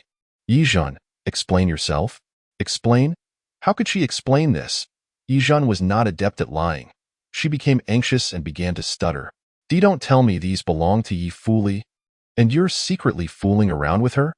Bang! Lady Yi slammed her hand down on the table, standing up abruptly. Are you trying to drive me mad? I've told you countless times, people like her are a virus. Trash. You cannot associate with her, do you understand? Ye Zhen was terrified, her heart racing. She stammered, This isn't Ye Fuli's. There's no name on it. If it isn't Ye Fuli's, then whose could it be? At that moment, Huang Li, who had heard the commotion at the door, hurried inside. Upon seeing the scene, he instantly realized Ye Zhen was in trouble again. Mine! It's all mine! Huang Li raised his hand, stepping forward to claim the items. This has nothing to do with Ye Zhen. It's all my fault. Protecting a girl he cared about was a gentleman's duty. However, as soon as he spoke, he was met with two perplexed gazes. Lady Yi's lips visibly twitched as she asked, This is yours? Huh. Huang Li also sensed something was off. He leaned in to closely examine Ye Zhen's backpack, and upon spotting the clearly Ye Fuli's clothes, his expression turned mortified. Ah, oh heavens! Divine retribution should strike him dead right now. What on earth is this? He cast a resentful glance at Ye Zhen, thinking, why on earth would you hide something like this? Lady Yi snorted coldly, swiftly zipping up the backpack to conceal its contents. You, young man. It's normal for people to have peculiar interests. Compared to Bai Ruoting's outrageous preferences, this was far more acceptable. At least he hadn't harmed anyone. Had he? Lady Yi feigned nonchalance, waving her hand. Go on, have fun. So easily let off the hook. Ye Zhen could hardly believe her ears and eyes. Huang Li, equally incredulous, lamented. I'm perfectly normal, I swear. Ye Zhen, could you please explain this to your mom? Otherwise, I feel like I can't even lift my head in your house. I think, for now, you should bear this burden. Explain? Who would dare to explain to Lady Yi? The mere mention of Ye Fuli would send Lady Yi into a frenzy. Ye Zhen certainly wouldn't dare to bring it up. If Huang Li couldn't bear this blame, then let him handle it himself. The two got into the car and headed to the commercial district. Ye Zhen asserted her authority as the young lady, instructing the driver to wait in the parking lot and not to follow.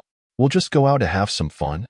Won't stray too far, nor take too long. Ye Zhen assured him repeatedly, at most an hour. I promise we'll be back and won't cause you any trouble, all right? The driver hesitated. He was also following Lady Yi's orders. But that was merely compliance, not his intention. He knew the conflict between the mother and daughter stemmed from Ye Fuli and was aware that she was a decent person, a diligent student who often worked to support her family. Not some delinquent. Thus, he held no ill will towards Ye Fuli, only pity for her. All this information about Ye Fuli came from the driver's daughter, so he certainly wouldn't doubt her. As for Ye Zhen, she had suffered because of Ye Fuli, and that was truly unfortunate. All right, but you must hurry back, otherwise, I really won't be able to report to Madam. Thank you, Uncle Wu. Gaining temporary freedom. Ye Zhen exhaled a sigh of relief and quickly signaled Huang Li with a glance. Thus, the two of them tacitly made their way towards the bustling shopping mall. Upon entering, Ye Zhen promptly instructed, you must have brought your bank card. Right? Please buy me the cheapest smartphone. I will repay you after the exam. No need to repay. I'll get you an iPhone. Huang Li suddenly felt that the unfolding narrative had become increasingly thrilling. In his imagination, the two girls were at odds with each other over him, yet shared a profound understanding, becoming both rivals and allies. Oh heavens, what merit did he possess to receive such affection from them? Not to mention purchasing a single iPhone, he would willingly part with money for a whole basket of them. Watching Huang Li walk away with a blissful expression, Ye Zhen touched the back of her head, utterly perplexed. What is this guy so happy about? Did he get overly stimulated and lose his mind? Never mind, now is not the time to dwell on that. Half an hour later, she received the latest iPhone in various colors. Before Huang Li could finish his introduction, Ye Zhen interrupted, go get me a SIM card, please. Thank you. Here, I've got two. Huang Li proudly produced the cards. Feel free to use them. They're mine.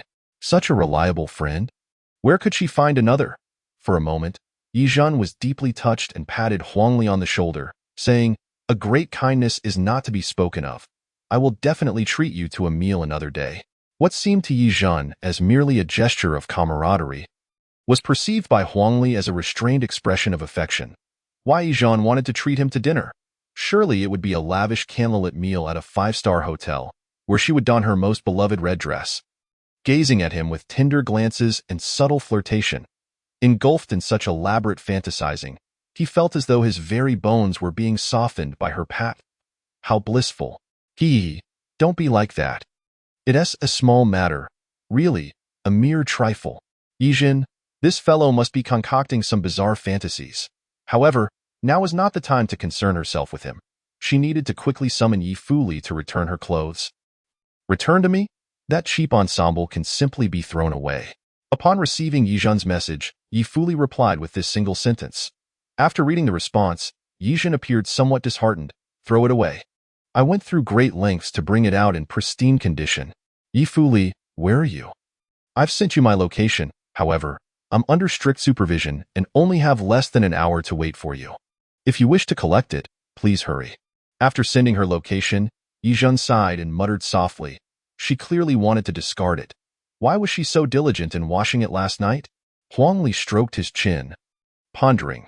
Perhaps she fears that returning the clothes may pose a danger to you? Is that so? This explanation rekindled a flicker of hope in Ye Zhen. However, that hope was soon dashed in her clever battle of wits with Ye Li. She had fully realized the perils of excessive imagination. A cold-hearted person like Ye Li would be difficult to genuinely move, regardless of her actions. Thus, when she said she no longer wanted the clothes, it was likely she truly deemed them worthless, rather than considering the danger involved in returning them. Don't believe me? Then let us make a bet. Huang Li suddenly grew interested. Here's the deal. If she comes to collect the clothes, I owe you 100 yuan. If she does not, I owe you 10,000. What do you say? Listening to this peculiar wager, Ye Zhen shot him an incredulous glance. Huang Li feigned nonchalance, whistling. Huang Li, if you wish to give me money, just do so directly. No need for such theatrics. Hey, I have money. It's none of your business. Chapter 045. A Man's Ultimate Dream, in the Outskirts. At the boxing gym.in, the basement level 2, a highly anticipated match was in the betting phase. The reigning queen of boxing, Black Spider, with 9 consecutive victories, is about to face her most challenging opponent yet. The female boxer who just defeated Roberts, K1. It's truly astonishing. How could Ms. K1, with such a physique, possibly defeat a brute like Roberts? We must seriously question whether Ms. K1 possesses any superhuman abilities. Alright. Let the betting commence, everyone. Ms. K1, Black Spider, and the recently knocked out male boxer Roberts stood on their respective challenge platforms. They all wore rough masks, and their attire was provided by the gym, concealing any personal traits. K1, your performance has truly astonished me. You entered the ring injured yet managed to defeat that hulking figure. You're remarkable.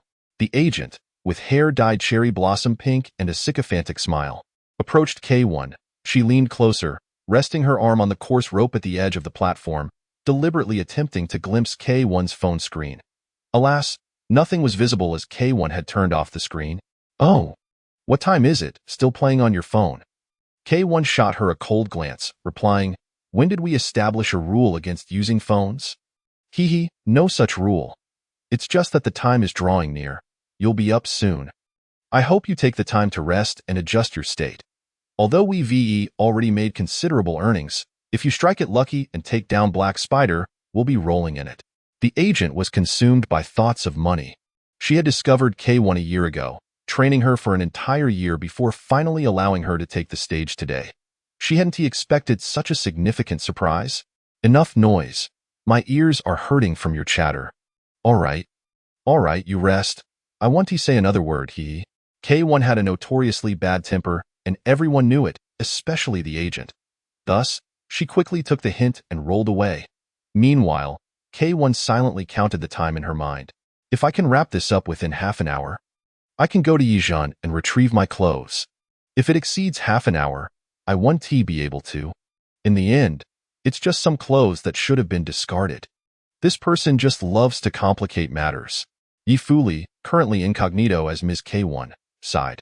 She took out her phone again and opened a chat with Black Spider. Have you made up your mind?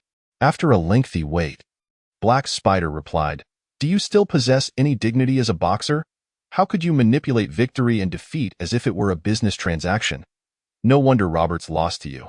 He too must have succumbed to the corruption of money, forgetting the dignity that a boxer should uphold. Ye Li chuckled softly. She raised her head and gazed across the bizarre arena at Black Spider, who was glaring at her with fury. Ye Li, don't you wish to earn some money and leave this place forever? There was no response. Ye Li continued to message. You came here for your gambling-addicted husband. Yet, unfortunately, while you're fighting for him, P.S. with a girl over 10 years younger than you, discussing life ideals and simultaneously disparaging you. Black Spider, shut your mouth. Ye Li, if you don't leave this place soon, you'll never be able to. Your physical condition surely does not permit you to engage in such a perilous profession any longer, does it? As the saying goes, to kill with a stroke to the heart. For a reborn individual, Ye Li could not only control her own fate, but also that of her opponents. Everyone who came here was in pursuit of wealth. Perhaps initially, ideals and glory were at the forefront. But in the end, it was still all about the money. Ye Zhen presented an almost irresistible incentive to her opponent. Black Spider trembled as she shut off her phone. With a complex expression, she gazed at Ye Zhen. This opponent was indeed formidable. How did this woman, K1, know secrets that even the gym staff were unaware of? All right, time us up. Let us welcome both boxers to the stage. Where are the cheers and applause? At the moment she stepped onto the stage, Black Spider made a decision that contradicted her conscience. Ye Zhen gleaned the answer she sought from the look in her eyes.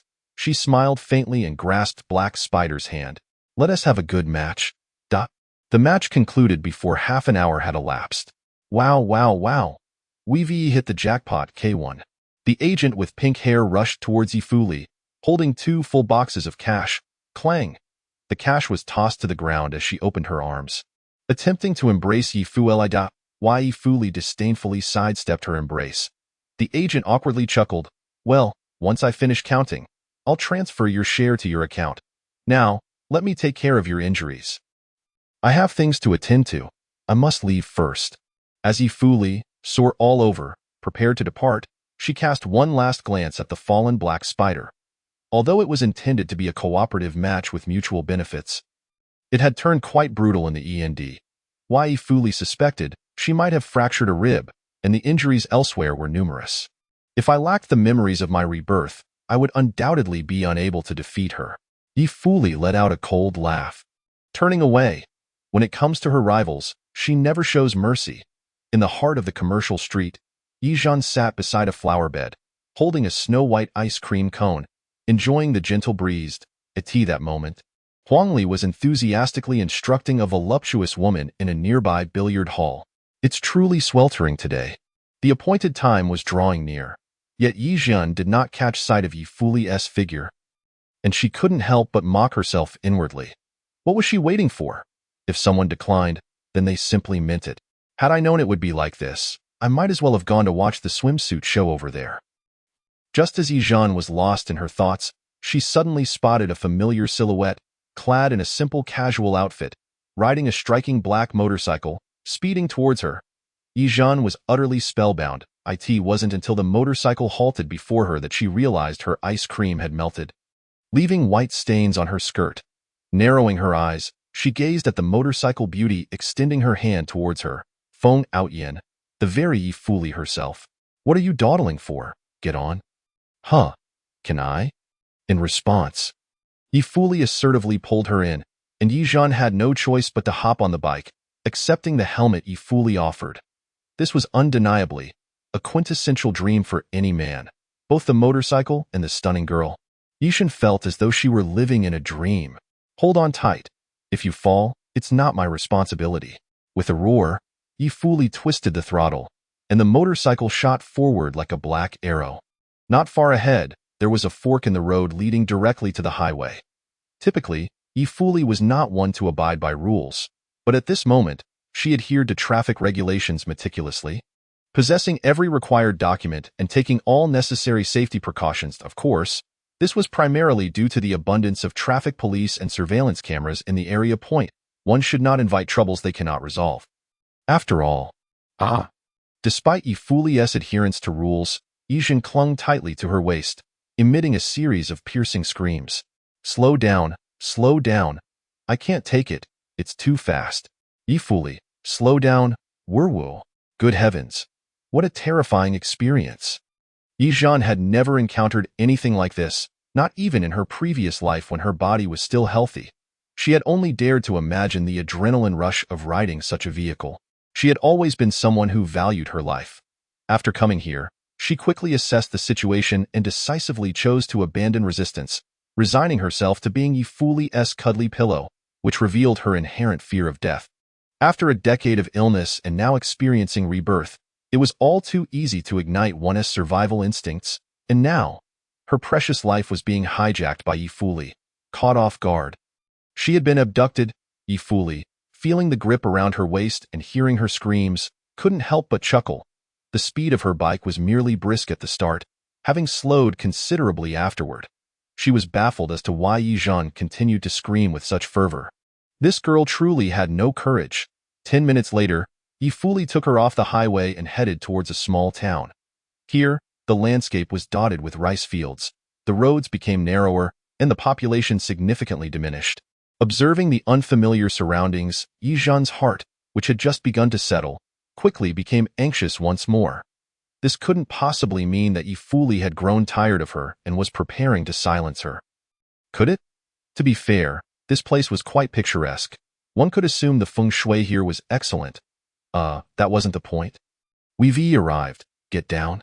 The motorcycle stopped in front of a standalone villa by the water's edge. Ye fully dismounted, removed her helmet, tossed her hair back, and exhaled deeply.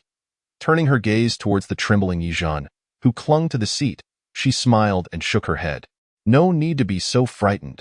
If I wanted you dead, I wouldn't go to such great lengths.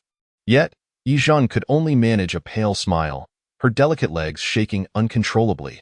Feeling exasperated, Ye fully reached out, lifting her down from the seat as if she were a child.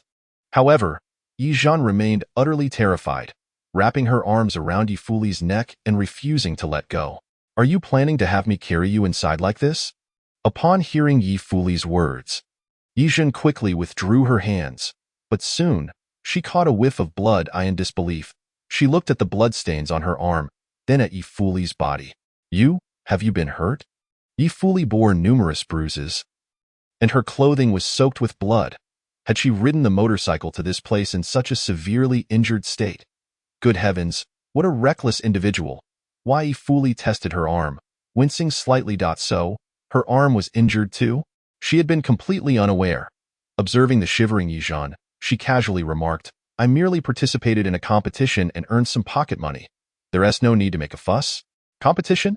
The mere mention of the word immediately led Ye Zhen to recall the storyline in the comics regarding Ye fully competing in underground fighting matches. However, in that narrative, Ye fully was only expected to sustain minor injuries. As a reborn individual, why was she faring worse than her original storyline counterpart? An increasing number of questions swirled in Ye Zhen's mind. Unanswered, as she gazed at Ye fully with concern, her words caught in her throat. Enough! Let us not waste time. Let us go inside. I have an appointment. In the villa's courtyard, someone was already waiting. Ye fully entered with a stern expression, yet was met with a warm welcome. The homeowner was a young man, perhaps 3 or 4 years older than Ye fully, who appeared rather carefree. Accompanying him were several equally carefree young women, who surrounded him, creating a harmonious atmosphere that left Ye Zhen in awe. Come, please have a seat. I've prepared some fine tea, eagerly waiting for you to taste. No tea for me. Ye fully took her seat and opened her backpack, retrieving a folder and handing it over. I'm in a hurry. Please confirm if the documents are in order. If everything is fine, just sign. The young man waved his hand dismissively, smiling. No need to look at the documents. If Sister Yuan recommended you, I trust her completely. He picked up a pen, casually glanced over the documents, and signed his name. After returning the folder to Ye fully, he shrugged. Everything you wanted has been moved out. You can move in any time. Welcome to be the new owner here. What? You bought this villa? After the group of carefree youths departed, Ye Zhen finally learned the current situation from Ye fully. She stared in astonishment, her eyes wide. Even before Ye fully had returned to the Ye family, she had already earned such a grand villa for herself. Although this was the suburbs and the housing prices were far lower than in the city, a villa of this size, especially fully renovated, would still cost over 10 million. Was this what they called feng outyan, making money as easily as drinking water? How infuriating! Ye Zhen felt an overwhelming envy that could kill her hundreds of times over. I didn't buy it. They lost it to me today. Ye fully sat on the marble steps, gazing up at the clear blue sky. For her, making money was indeed easy, perhaps even easier than in her previous life. Controlling the fates of others was far simpler than managing her own destiny. So, how foolish had her past self been? She could have thrived on her own but had always lived under the control of others. As a child, she sought to please her vile adoptive parents. And after returning to the Ye family, she endeavored to appease her biological parents and those so-called friends and benefactors. By the time she realized she was living under others' manipulation, she had transformed from a living being into a mere puppet, only able to move when pulled by strings. Therefore, in this second chance at life, did she truly intend to return to the Ye family? This doubt arose for the first time in Ye Fuli's mind. She studied Ye Zhen intently. Perhaps, compared to herself, Ye Zhen was better suited for that family. She was obedient and understanding, and every member of the Ye family adored her. Quickly take care of your injuries. Classmate Ye Fuli. Ye Zhen looked at the alarming wounds on her body, her heart racing. You don't need to go to such lengths for money. If you genuinely need pocket money, I could help you steal some. It would be better than risking your life like this, wouldn't it? Listening to such naive words, Ye Fuli couldn't help but smile. She reached out, ruffling Ye Zhen's hair. Whether sincere or feigned, such comforting words were undeniably delightful. Don't be foolish, Miss Ye Zhen. The money in that house can only be observed, not touched. Chapter 047. Does Ye Fuli intend to give up this position? The villa, having recently been vacated, appeared rather empty. Why Ye Fuli had no plans to move in just yet, nor did she have spare funds for renovations. After a brief glance around the interior, she led Ye Zhen back outside. As the heavy door creaked shut behind them, Ye Zhen instinctively turned back for one last glance. This is the very first territory conquered by Feng Outyin. Can I consider myself a witness to history? Speaking of which, both of them share such a significant secret. Can they truly not be regarded as friends? Even if they are not friends, surely they cannot be enemies. After all, who would share such a secret with an adversary? Would they? Moreover, why did she say that the wealth of the Ye family is to be gazed upon but never touched? Could it be that Ye Fuli, in her previous life, faced some unspoken trials upon returning to the Ye family? Doubts began to stir within Ye Zhen.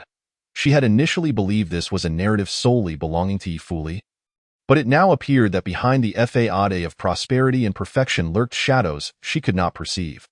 This world is far from simple. Why Ye Fuli donned her helmet once more and handed Ye Zhen her helmet, signaling her to get on the vehicle. Why now? Ye Zhen had gradually acclimated to this exhilarating mode of transport. Her legs no longer trembled, yet she still dared not wrap her arms around Ye Fuli's waist while fully conscious. It was only after Ye Fuli shot her a glare and made a commanding gesture that she complied obediently to, oh, how delightful that waist feels. Leaning against her back, Ye Zhen didn't dare to press too closely, fearing she might inadvertently touch Ye Fuli's injury.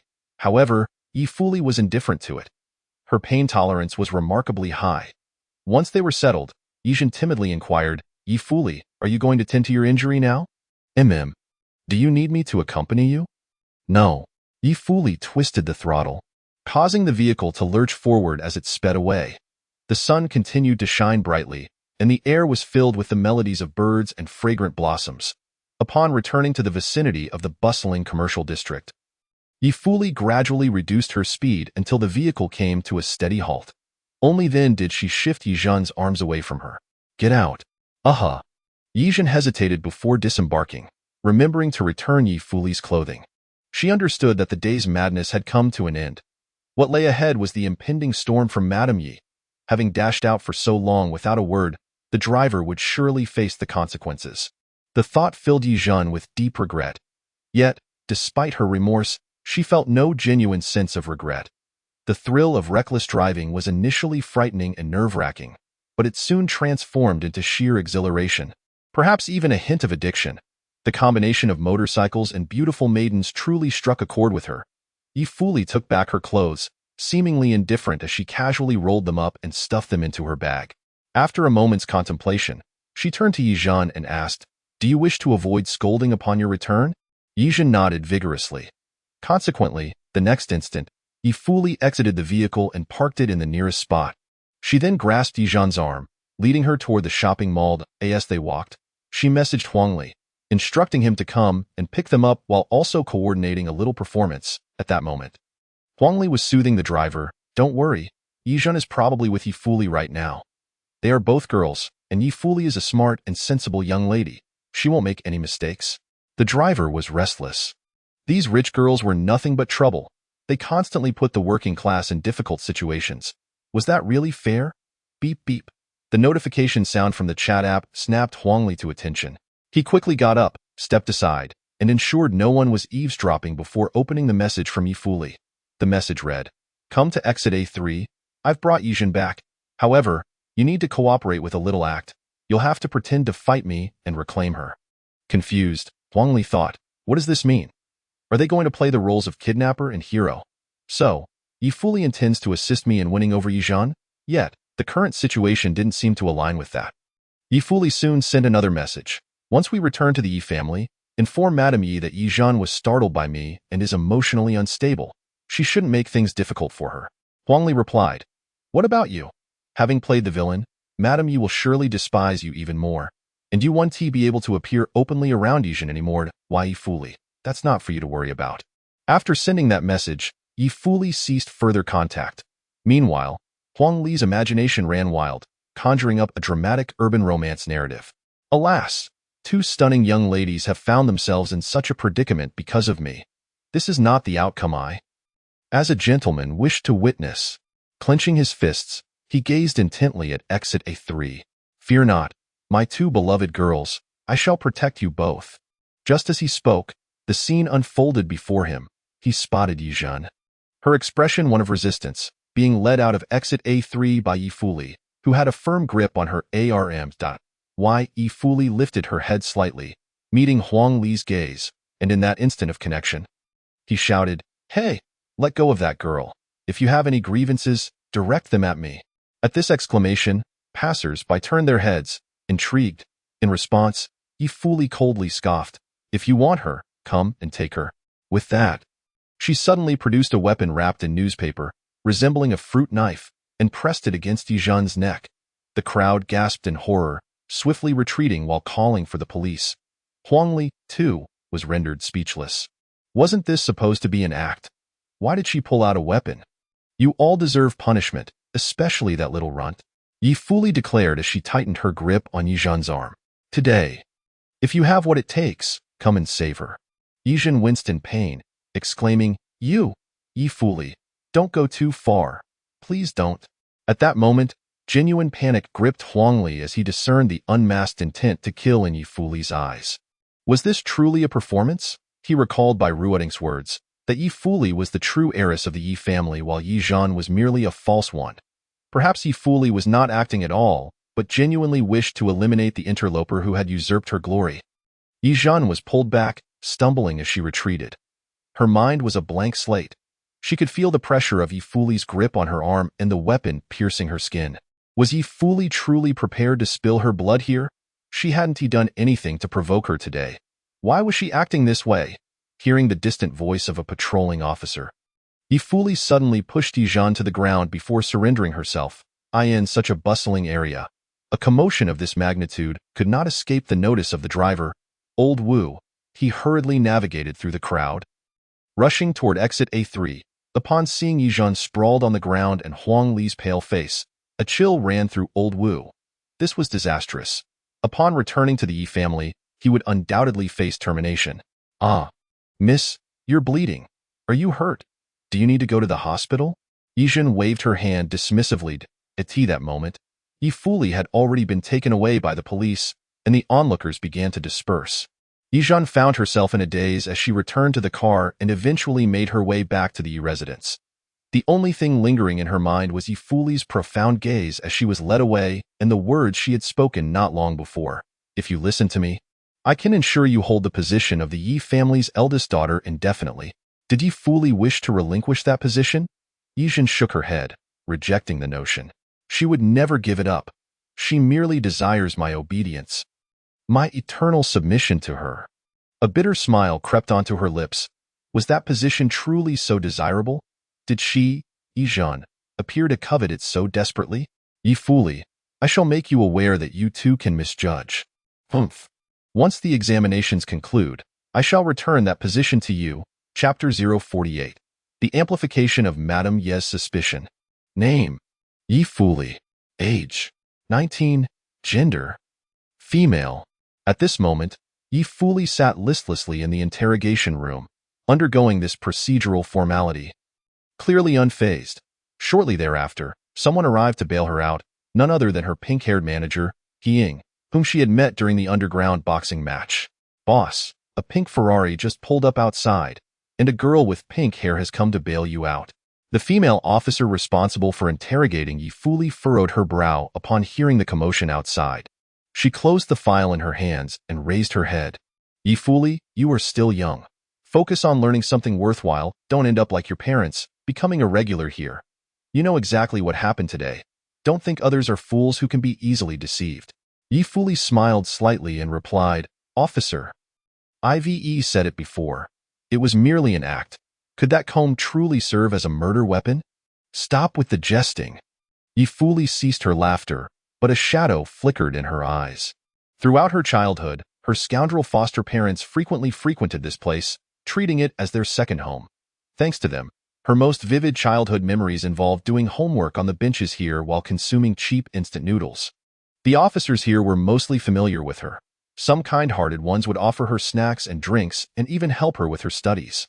However, there are some who would condescendingly educate her, advising her against following in her parents' footsteps, even going so far as to discourage their children from associating with her, claiming she possesses the genes of a criminal. Of course, the latter group constitutes only a small minority. K1. How did you end up in the slammer? Her agent inquired, having taken care of the necessary formalities and escorting her out. We haven't been apart for more than a few hours, have we? Ye Fuli chuckled softly and replied, There was a bit of a situation. I know you had a bit of a situation. The agent shrugged nonchalantly. It's nothing. I've dealt with far worse. I could handle it even if you had committed murder. Oh, of course, just make sure no one witnesses it. She opened her handbag, producing a box of Wangzai milk and a few lollipops, distributing them to Ye Fuli. Initially, Ye Fuli intended to refuse, but an inexplicable thought of Ye Zhen's face crossed her mind. She vaguely recalled that Ye Zhen seemed to have a fondness for these treats. Thus, almost as if by some unseen force, she accepted the assortment of sweets meant to please young girls. Let's go. I've driven over to take you for a checkup and some treatment, the agent said, sucking on a lollipop, her words slightly muffled as she casually opened the car door for Ye Fuli. This time, Ye Fuli did not decline. Once seated in the car, curiosity piqued her interest. What chaotic scene awaited her at the Ye family residence? Consequently, she sent a message to Huangli, requesting that he find a way to set up a camera to let her see the situation. At that moment, the Ye household was surprisingly quiet. Mrs.Ye and Mr.Ye sat opposite each other, while the driver, Old Wu, dared not sit and remained awkwardly standing by the sofa. Huangli, along with his mother and the boy named Zheng Jun, also stood uncomfortably, unwilling to take a seat. The day's main subject of discussion, Ye Zhen, sat despondently on a single sofa, her gaze vacant and her lips sealed. Mrs.Ye took a deep breath, slamming her teacup down with a heavy thud. This is utterly outrageous. How could such a thing happen in broad daylight?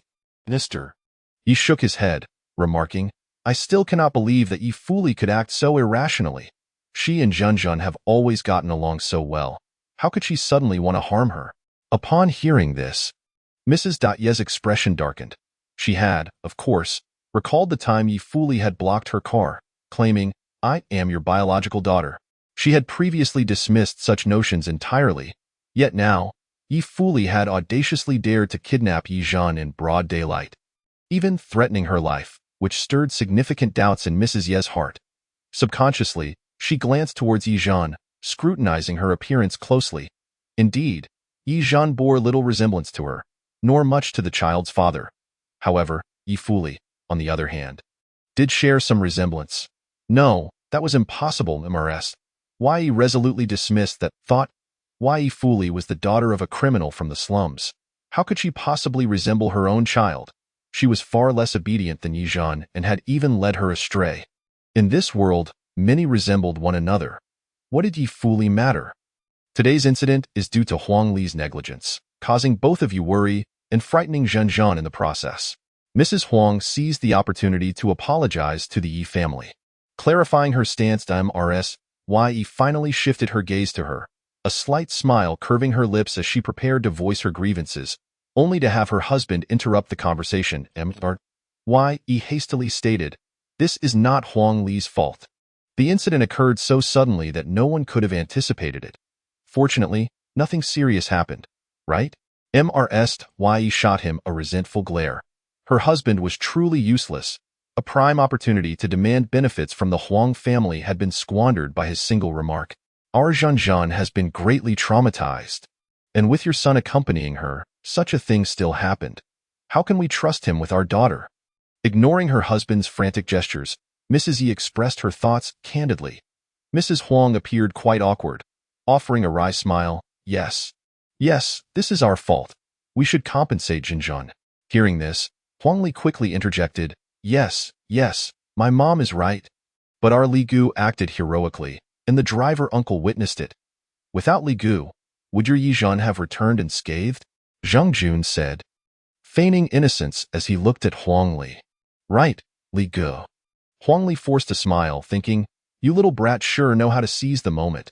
Is this really your place to speak? Oh, heroism. Huh. It seems your Li Gu deserves an award. Mrs. Yi scoffed. I wasn't aware that protecting your girlfriend could be considered heroism. Zhang Jun maintained his innocent expression, casually replying, but Miss Ye Zhen isn't Li Ji's girlfriend right now. He then turned to Huangli. Isn't that right? Li Gu? Didn't you say you didn't particularly like her? Before Huangli could respond, Mrs. Huang had already delivered a sharp slap to him, scolding, what business is this of yours? Go wait outside. She had meticulously endeavored to curry favor with the Yi family, particularly with Mrs. Yi, all in hopes of a union between the two families. Now, with such a vague romantic entanglement, a little push could make it a done deal. Yet this blind boy dared to speak out, tearing down the thin veil of pretense. Mrs. Yi, don't take this child seriously. He doesn't represent our Huang family. Mrs. Yi coldly regarded her. Whether or not he represents your family is not for you to determine. As for matters between our two families, I will have the final say. In my opinion, it would be wise to deliberate further. Please see yourselves out. With such an eviction order, Mrs. Huang felt a surge of anger but had no choice but to temporarily leave the Yi residence. Once the living room returned to silence, Mrs. Yi rose and approached Ye Zhen, taking a seat beside her. Observing Ye Zhen closely once more, Mrs. Yi furrowed her brow even tighter. TSK, she truly resembled neither her nor the child's father at all. Could it be that the beloved Zhen was not her biological daughter after all? Mom, I'm tired. May I go take a nap? Ye Zhen spoke weakly, interrupting Mrs. Ye's thoughts. In the next moment, Ye uttered a statement that sent a shiver down Ye Zhen's spine.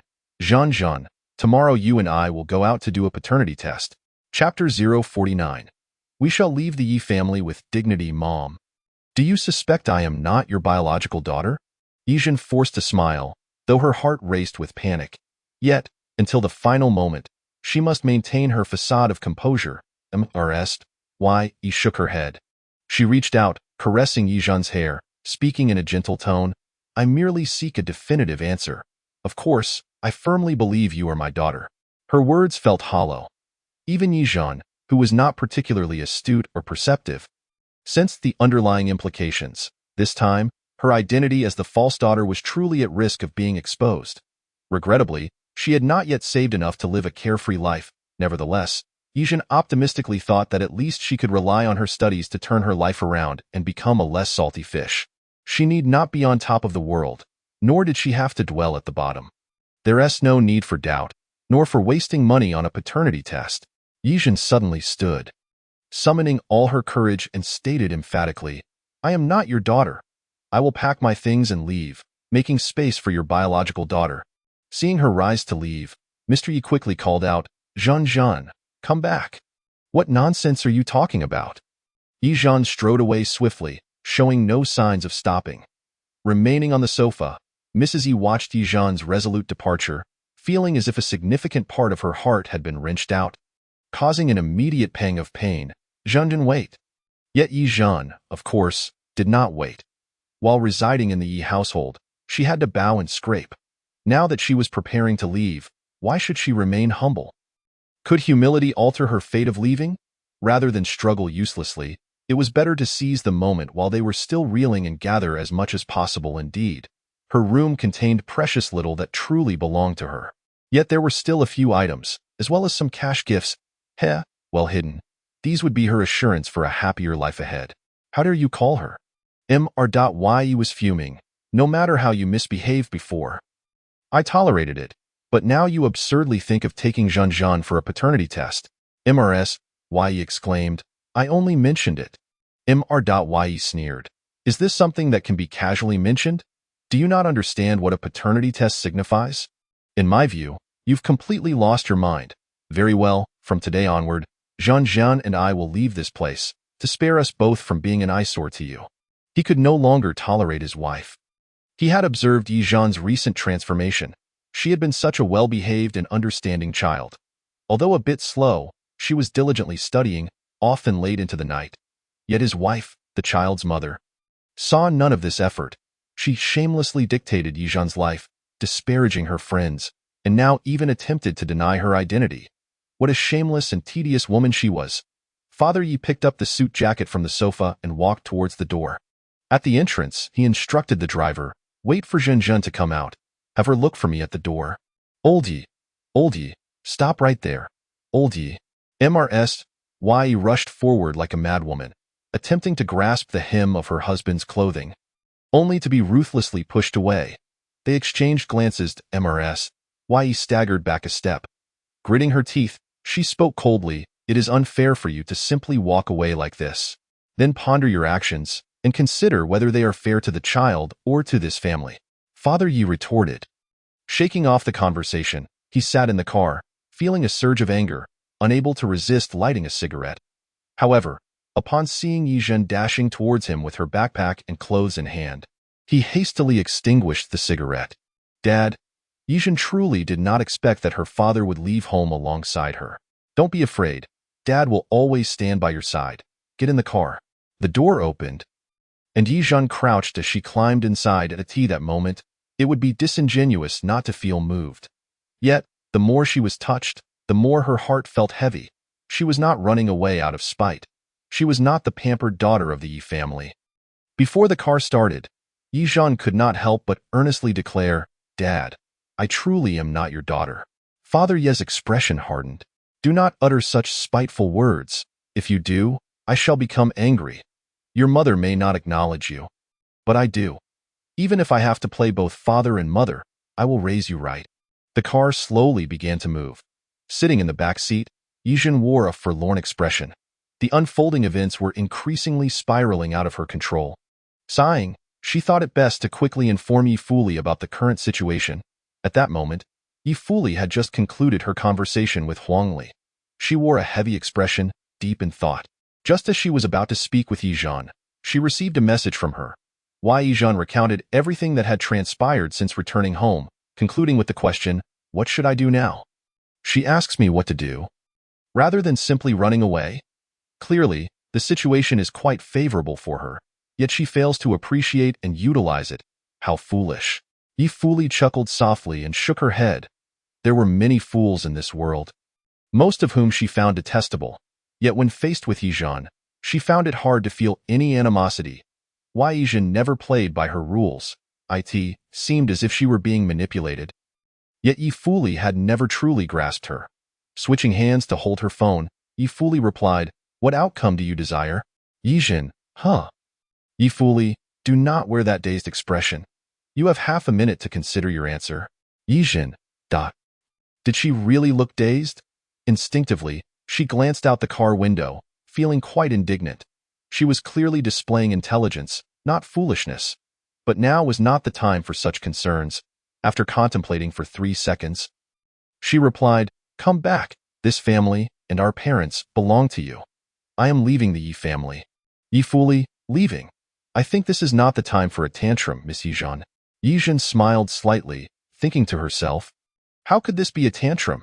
She was clearly lucid and rational. With her current savings, if she were frugal, she could easily sustain herself for 3 more years of study. With this thought, Ye Zhen responded, "I am serious. I am leaving. I am relinquishing this position to you." Ye Fuli, have I agreed to this? Ye Zhen, your consent is unnecessary. After sending this message, Ye Zhen looked up at Father Ye. She felt a twinge of reluctance. In her previous life, bedridden for a decade, she had seen more doctors and nurses than her own parents, to the point where she had nearly forgotten what they looked like. She had never had a strong concept of familial affection. Now, feeling her father's protective role over her, her heart was filled with myriad emotions. Regrettably, just as she had begun to grasp something, it was about to slip away. Ye Zhen sighed, contemplating that this was perhaps her fate. All is predestined, and not a shred is under human control. Host, do not be disheartened. I, your adorable companion, am here with you. Just fulfill your tasks diligently, and we shall soon return to a life of shopping without concern for prices. Hearing the nonsensical encouragement from this useless entity, Ye Zhen scoffed, crossing her legs defiantly. You little fool, you are merely sensationalizing. How could I be upset? I am merely released from confinement. I am elated. Thank you very much, host. Your tears are flowing. Nonsense. It is so stuffy in here. This is merely my perspiration. Host, why not claim that your eyes are watering, or that something got in your eyes? That would make you seem humorous, and we could enjoy a more pleasant conversation. If you do not cease this chatter, do you believe I will hang myself for you to witness? Chapter 050. You still do not understand what I want. This is a villa I purchased last year. It is somewhat smaller than our current residence, but it will suffice. Father Ye drove into a riverside villa community. Once he parked the car, he retrieved the access card and the house key. Take this, get out of the car. Ye Zhen exited first, then reached for her backpack and clothes. Just as she gathered her belongings, Father Ye took them from her, casually saying, Do not let these matters dampen your spirits. Your exams are coming up soon, right? Yes, in a little over a week, Ye Zhen murmured, walking alongside her father, clearly lacking enthusiasm. And no matter how beautiful the new house was, to her, it was merely something she would soon lose, and thus, there was nothing to cherish. Even though the system was making efforts to cheer her up, she could not genuinely feel joy. Father Ye noticed her low spirits and sighed, Do not blame your mother. She is indeed a bit unhinged. But that was a result of the trauma she suffered when giving birth to you. Is that so? Father Ye nodded. He recounted events of which Ye Zhen was unaware. I should have ensured she was at the best hospital, in the finest environment for childbirth, but at that time, we were preoccupied with a troublesome business deal, and she often had to attend meetings while dealing with difficult shareholders. Just when we finally resolved the matter, we encountered a landslide on the way back, and the road was washed away. Your mother was severely frightened and forced to give birth in a small hospital, where a power outage caused chaos in the delivery room. That day, your mother thought she might die in that poor, remote place. She cried out, begging to save the child and not her own life, her pleas echoing throughout the entire floor. Of course, in the end, both mother and daughter were safe, and everyone was happy. As Father Ye spoke, he looked at Ye Zhen, as if peering through her exterior to the fragile infant who had once cried so weakly. Ye Zhen lowered her head and softly remarked, Dad, that does not justify her treating her daughter as her personal possession. Father Ye nodded. Indeed. So, will she change in the future? Father Ye hesitated for a moment, then fell silent. Change? He believed it would be difficult. The mother of his child had once adored this daughter, but people can change. Over the years, as they built a vast commercial empire, her love for her daughter had been gradually overshadowed by wealth and power. Now, what she treasured most was the legacy of the Ye family. To solidify her position, she was willing to sacrifice everything, including her own rest, health, and even her once-beloved daughter and husband. He wondered if she would ever awaken to this reality. Father Ye reached out, gently patting his daughter's head. I will not demand that you refrain from disliking your mother, but I hope you can strive not to become like her. Imichim. In truth, when Ye Zhen posed this question, she was not considering herself but rather Ye Fuli. After she departed, Ye Fuli would occupy this position. Would someone as independent and strong-willed as Ye Fuli be able to adapt to such a mother and family? If she could not, given her extreme approach to situations, would she perhaps take irrevocable actions? For instance, harming her family or even herself. Contemplating these possibilities, Ye Zhen felt a knot form in her stomach. Yet, on the other hand, she reminded herself that Ye Fuli was far more intelligent than she, and being the beloved phoenix among people, she should be able to navigate these interpersonal relations quite well. Perhaps it was best not to fret unnecessarily. In the dead of night, Ye Zhen sat alone on the empty sofa in the living room, hugging her knees as she stared blankly at the television, which was playing Sailor Moon. Father Ye was busy. After dropping her off, he left her a secondary card and hurried away. In the coming days, Zhen will have to rely on herself.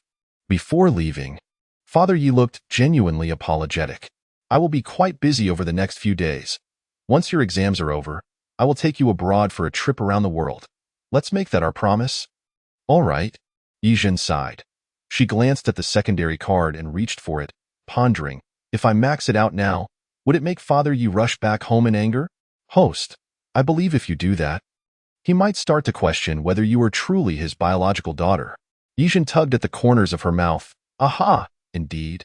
Such matters were merely fleeting thoughts for her, and she had no intention of acting upon them. Beep, beep, beep. The chat application persistently chimed. Ye Zhen picked up her phone and glanced at it. Was yet another message from Ye Fuli. Ye Fuli. First and foremost, I need you to acknowledge one thing. You have no right to unilaterally decide your own fate in my presence. Ye Fuli, if you dare to run away, you must pray that I never find you. Otherwise, the most severe punishment awaits you. Ye Fuli, secondly, remain where you are and wait for me. In half an hour. Come and open the door. Ye Fuli, lastly, remember this phrase, What phrase should she remember? The message lingered for a while before Ye Zhen finally heard the voice note she had sent. It contained the sound of rushing wind and her somewhat muffled voice. Ye Fuli, the only one who can bully you is me. If anyone else dares to meddle, I will eliminate them all. Half an hour slipped by in an instant. During this time, Ye Zhen was engaged in one endeavor, striving to maintain a more composed expression. Alas, no matter how she managed her demeanor, it was difficult to conceal her reddened eyes from crying, nor could she keep the corners of her mouth perpetually raised. What a sorrowful, fragile little face she bore, akin to an abandoned pup waiting for its master's glance. Ah, if Ye Fuli were to see my current visage, she would undoubtedly disdainfully remark that I resemble a dog, wouldn't she? How infuriating! Why won't cold or hot compresses reduce the swelling in my eyes? Oh right, chili peppers. I can pretend I'm eating chili. I must hurry to the kitchen. Ding dong. The doorbell rang. Ye Zhen, in a flurry, clutched 2 sweet peppers and shuffled in mismatched slippers, anxiously making her way to the door. Ye Fuli's hair was tousled by the wind. Beneath an ordinary sports jacket, bandages and adhesive plasters were faintly visible. The strong scent of medicine clung to her. Ye Fuli slightly lowered her head, scrutinizing Ye Zhen's face, then her sweet peppers, and finally those 2 entirely different pairs of slippers. Good evening, Ye Fuli. No, good morning, no, good early morning. Ye Zhen bit into a sweet pepper, forcing a silly grin. The wind is particularly boisterous today. Ye Fuli snatched away her sweet pepper, expressionless, took a bite, and promptly spat it into the flower bed by the door. Ye Zhen, Ye Fuli entered the house, casually shutting the door behind her. This was a residence she had lived in for a time in her previous life, and she was quite familiar with it. She made her way to the sofa, settling into the spot that Ye Zhen had just warmed up, and casually remarked, Stop running around aimlessly, you're so foolish. If you get lost, it'll just trouble me to find you. Ye Zhen scratched her head. Am I supposed to run? I want to run. This clumsy pretense elicited a scoff from Ye Fuli. Aren't you just afraid I might return at any moment and kick you out of your home? Well, let me assure you, as long as you remain obedient and considerate, this position shall be yours forever. I might even help you conceal the results of the paternity test. Surprised? Ye Zhen was taken aback. What? The true heiress was willing to relinquish her immense fortune? No, she intended to enjoy both the lavish wealth and the pleasure of controlling her for a lifetime. The insufferable Feng Aotian. Ye Fuli interpreted her momentary daze as sheer delight, her brain momentarily short-circuiting. Ha, she had indeed gotten the upper hand. Ye Fuli, brimming with confidence, patted her thigh, beckoning Ye Zhen to come closer. It seems you are genuinely surprised. You can hardly find your voice. Now, let me see how you intend to please me. However, what awaited her was not Ye Zhen's compliance, but rather a resolute shake of the head followed by a firm refusal. I'm sorry, but I don't want to. Chapter 051. Even a lovable loli has her temper. Ye Zhen, what did you just say? Repeat that. The smile at the corner of Ye Fuli's mouth faded instantly. This appeared to be the first time Ye Zhen had ever resisted her. Faced with her gradually darkening gaze, Ye Zhen felt her legs weaken, yet she defiantly repeated those 3 words, I don't want to. Reason. Ye Fuli suppressed her inner fury. Her eyes fixed on Ye Zhen. Tell me, what is your reason? She had bestowed this wealth and privilege upon Ye Zhen, expecting nothing more than her continued obedience. Was such a condition truly excessive? Moreover, it was well known that Ye Fuli was the favored one in the Ye family. Ye Zhen could relish the unconditional love of a father and mother that she had never experienced before. Alongside this resplendent fortune, why then could she utter such a rejection? Was it pretentiousness? Or perhaps a mockery directed at Ye Fuli, a derision that she could not attain something that even a fool could easily grasp? The reason is, speak. Ye Fuli, I have indeed already stated it. Ye Zhen endeavored to maintain her composure, feigning tranquility. I've said it before. This position was always yours. I have never wished to claim it. Ye Fuli let out a cold laugh. You think I would believe that? Of course, you wouldn't. In fact, I no longer expect you to. At this juncture, Ye Zhen smiled, revealing an expression that was unfamiliar to Ye Fuli. What kind of smile was that? Was it sorrow? Or perhaps a sense of relief? A sudden pang of pain shot through Ye Fuli's heart. She dug her nails into her own arm. Yet, her face remained devoid of any expression. Ye Fuli, you will forever only believe in yourself. You will never trust others, no matter how much I do for you or how well I perform. You will never believe me. Ye Zhen shrugged and shook her head. Thus, I have given up. In this world, nothing is insurmountable as long as one is willing to let go. However, uttering those two words left Ye Zhen feeling uneasy. She swiftly realized that she had conveyed a weighty message to Ye Fuli, one that was even more hurtful than a direct insult, to the point where she could see the expression of, "I'll jump off a building as soon as I step outside," on Ye Fuli's face. Yet, upon reflection, were her words not the truth? Who was truly being unreasonable here? Is that so? Ye Fuli's expression turned grim, though she likely remained unaware of it. Her tone remained defiant. Ye Zhen, I do not grant others repeated opportunities. Therefore, this is your final chance. Since you refuse to comply with my arrangements, I will no longer provide you with any guarantees regarding your future. You shall fend for yourself. Without pausing, Ye Fuli completed her statement, rising to her feet and gliding towards the villa's entrance, opening the door slightly and slipping outside. Ye Fuli herself was oblivious to how she left the villa. Standing in the darkness, feeling the cool breeze of early summer morning, her expression grew vacant. This breeze seemed to chill her heart. Her mind raced through various moments spent with Ye Zhen, ultimately fixating on the image of Ye Zhen uttering the words, "I give up." Thud. The trash can at the villa's entrance was sent flying by a kick from Ye Fuli. The metal can rolled down the slope in the darkness, producing a clattering sound. She was aware that this behavior was nothing short of exasperated fury. Why? She possessed countless ruthless methods to deal with disobedient individuals. Yet when it came to Ye Zhen, she found herself at a loss. Why Ye Zhen? Merely a Ye Zhen thud. The trash can, having just reached the edge of the slope, was kicked again, sending it rolling even further. Ye Fuli gritted her teeth, yet she had no idea where to channel her pent-up frustration. After wandering some distance away, she inexplicably turned back to gaze at the villa.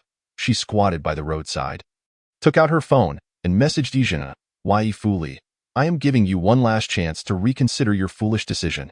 Ye Zhen, I don't want to. This stubbornness was akin to hitting a wall and refusing to turn back. Do you truly dare to disobey? If you're not afraid of death, you should at least fear pain. After sending this message, Ye Zhen took an inordinately long time to respond. How long had it been? Ye Fuli remained in her squatting position by the roadside for a full 2 hours. Only when the sun was high in the sky and foot traffic increased did she dazedly rise, her expression one of bewilderment, and stagger forward. At that moment, she felt as if she had lost everything once more. Since her rebirth, the sensation of having the world at her fingertips had vanished. 2 streams of scalding tears rolled down her expressionless face.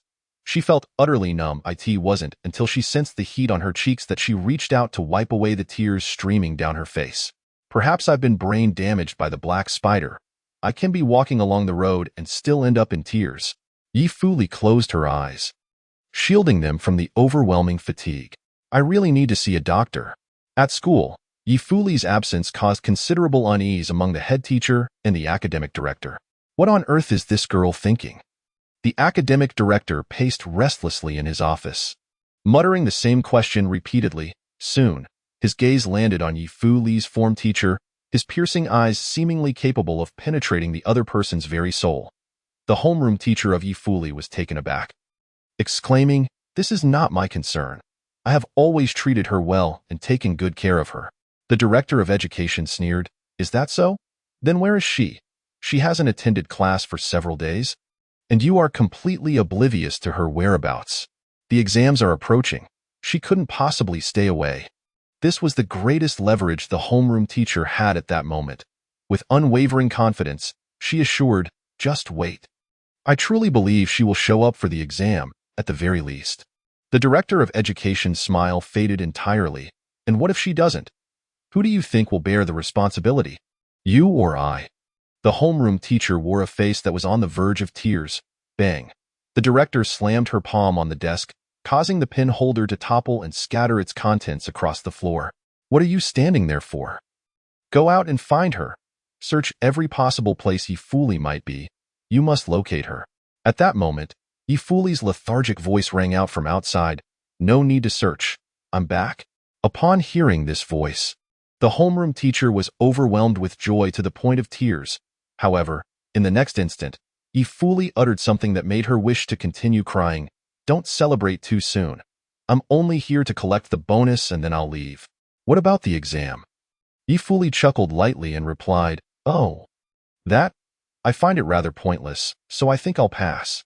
Under the astonished gazes of everyone, she retracted her smile, adopting a more serious tone, yet uttering words that were quite infuriating. "For me, whether or not I have this diploma in my future life makes little difference. I am fundamentally different from you. Everything I do is in pursuit of enjoyment, rather than for money or accolades. Ultimately, what is most difficult for me to attain in life is, in fact, enjoyment." At this juncture, Ye Fuli paused noticeably. Unbidden, memories of the night spent setting off fireworks with Ye Zhen flooded her mind. Along with Ye Zhen's long-ago remark, "Don't be foolish. This position was meant for you, classmate Ye Fuli." Ye Fuli exhaled slowly. Her mind cleared a bit. If she didn't take the exam, she wouldn't be able to attend the same school as Ye Zhen. Without being in the same school, how could she ever coax Ye Zhen into lighting fireworks for her in the future?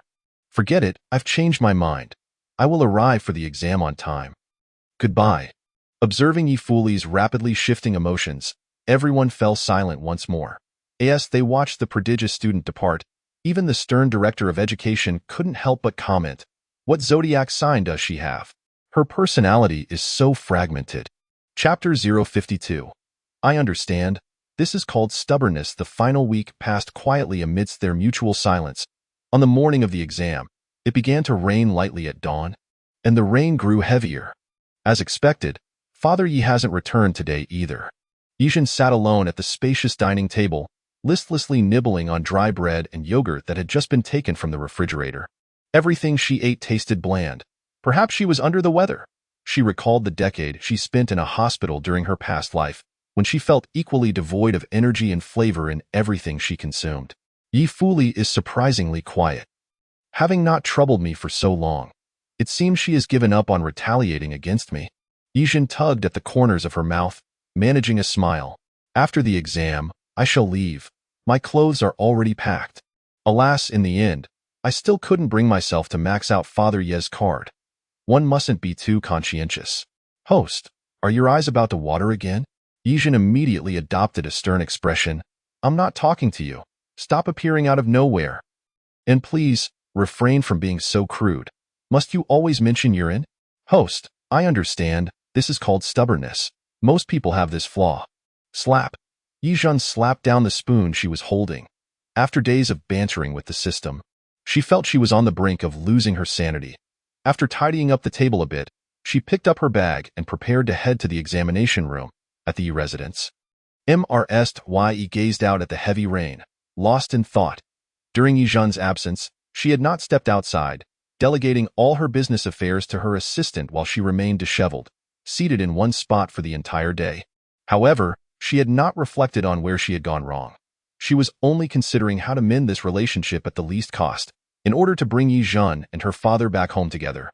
She craved a stable and harmonious family, even if only for appearances. As for what Ye Zhen thought, she was not particularly concerned. That child, who relied entirely on her family for support, what significance did her thoughts hold? Zhen is already over 18. She is, after all, an adult. Ye sighed. resting her forehead in her palm. How I long for the days when a mere candy or a Barbie doll could easily appease her. She recalled that Ye Zhen had mentioned a newfound fondness for gold. Very well. I shall prepare a grand gift for her. If she likes gold, I'll buy her a jewelry store as a graduation gift. That should suffice. As for now, she had no intention of making an appearance at the school gate.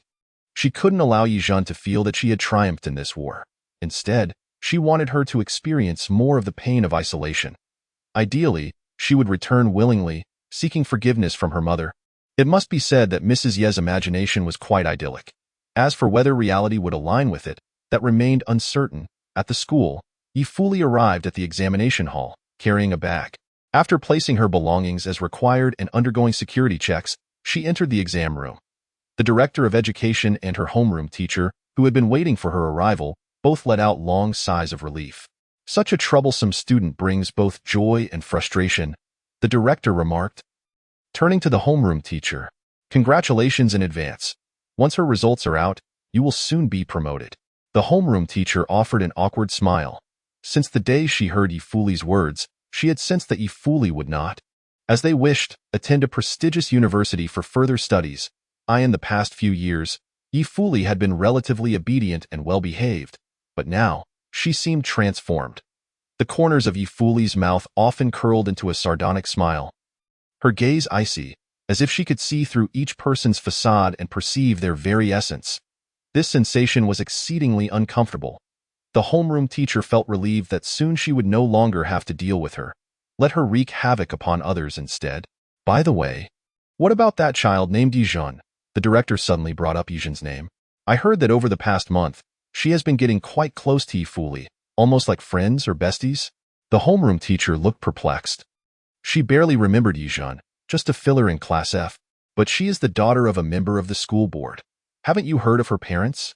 Ah, the one with the surname Ye. Yes, precisely that one. Her parents are exceedingly accomplished, yet she is not an outstanding student at all. The homeroom teacher commented casually, in my opinion, Ye Fuli resembles a true young lady more. At least she is intelligent. Wouldn't you agree? Haha, such comments shouldn't be made lightly. As they chatted idly, the exam bell rang, prompting them to join the other proctors in heading downstairs. Ye Zhen's exam room was directly opposite Ye Fuli's. But a wide flower bed separated the two buildings, with two wildly growing spruce trees effectively blocking their line of sight. At this moment, Ye Zhen was clutching her stomach with one hand while laboriously scribbling down answers on the exam paper with the other. Oh no! Why did I eat such cold food this morning? Now my stomach is in turmoil. Ugh. Ye Zhen was sweating profusely. She was furiously berating herself. I truly overestimated this pampered body. Host, I have medicine. However, I can only make it appear in a more reasonable manner. I can't just airdrop it. Fine.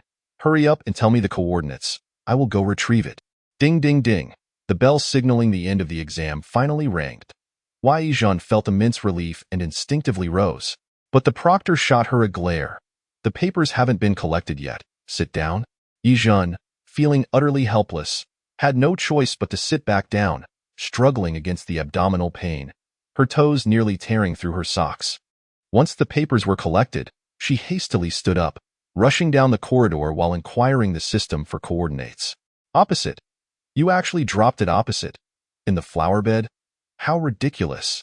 This unreliable system was consistently dependable when it came to being unreliable. Ye Zhen had no time to be rated. She hurriedly squeezed through the crowd, rushing forward with determination. Bang! The more anxious she became, the more likely she was to collide with someone. Suddenly, she bumped into a familiar figure, and the hairs on the back of her neck stood on end, causing her to instinctively take a few steps back. Ye Zhen, what are you doing? Ye Fuli regarded her with a cold expression. Refraining from uttering something like, Shorty, you caught my attention. Ye Zhen was drenched in cold sweat, her lips paling. I'm in a bit of a hurry. Please don't stop me. In the corridor, the crowd gradually thinned. The two women stood apart from the throng, maintaining a distance of at least 2 meters, creating a palpable sense of estrangement. Ye Fuli stepped aside slightly, neither obstructing her nor advancing. She observed Ye Zhen laboriously stretching to reach the flower bed outside the balcony, unable to suppress a warning. What you're doing is perilous. Don't tell me you intend to pick flowers." Before she could finish her sentence, Ye Zhen produced a medicine box buried in the soil and retreated once more, raising the box in her hand. "I shall take my leave first." Ye fully remained in her position, motionless as she watched her depart into the distance. This feeling of distance pierced her heart like a needle, striking at its most vulnerable point. It matters not. Who would concern themselves with a disobedient fool? Let her fend for herself. With this thought, she took a couple of steps forward but soon halted again. Why did Ye Zhen need to take medicine? And why hide it in such a place? The box was covered in incomprehensible script. With Ye Zhen's dim-wittedness, could she inadvertently poison herself? "It's not that I care about her life or death. I merely wish for my alma mater to avoid tragedy in this weather." Ye fully adjusted her glasses, seemingly justifying her decision. Hence, she turned and briskly pursued the direction Ye Zhen had taken. Chapter 053. You are remarkable. You are lofty. When Ye fully caught up with Ye Zhen, her expression remained stern. Her slightly disheveled hair and the faint rise and fall of her chest betrayed her earlier anxiety. Ye Zhen greeted her with a polite yet distant, "Ye fully." "Do not consume things indiscriminately," Ye fully admonished, gesturing towards the medicine box in Ye Zhen's hand. "Medicine can be toxic." Ye Zhen nodded. "I will vigilantly adhere to the medical advice." Her tone was devoid of any emotional fluctuations, yet this half-hearted demeanor irked Ye fully, who longed to deliver a stern reprimand. But what could she scold her for? The only leverage she had was Ye Zhen's status as a wealthy heiress. Now that Ye Zhen had clearly expressed her resignation and no longer feared her threats of violence, adopting an attitude of resignation, what could she still hold over her? Ye fully bit her lip.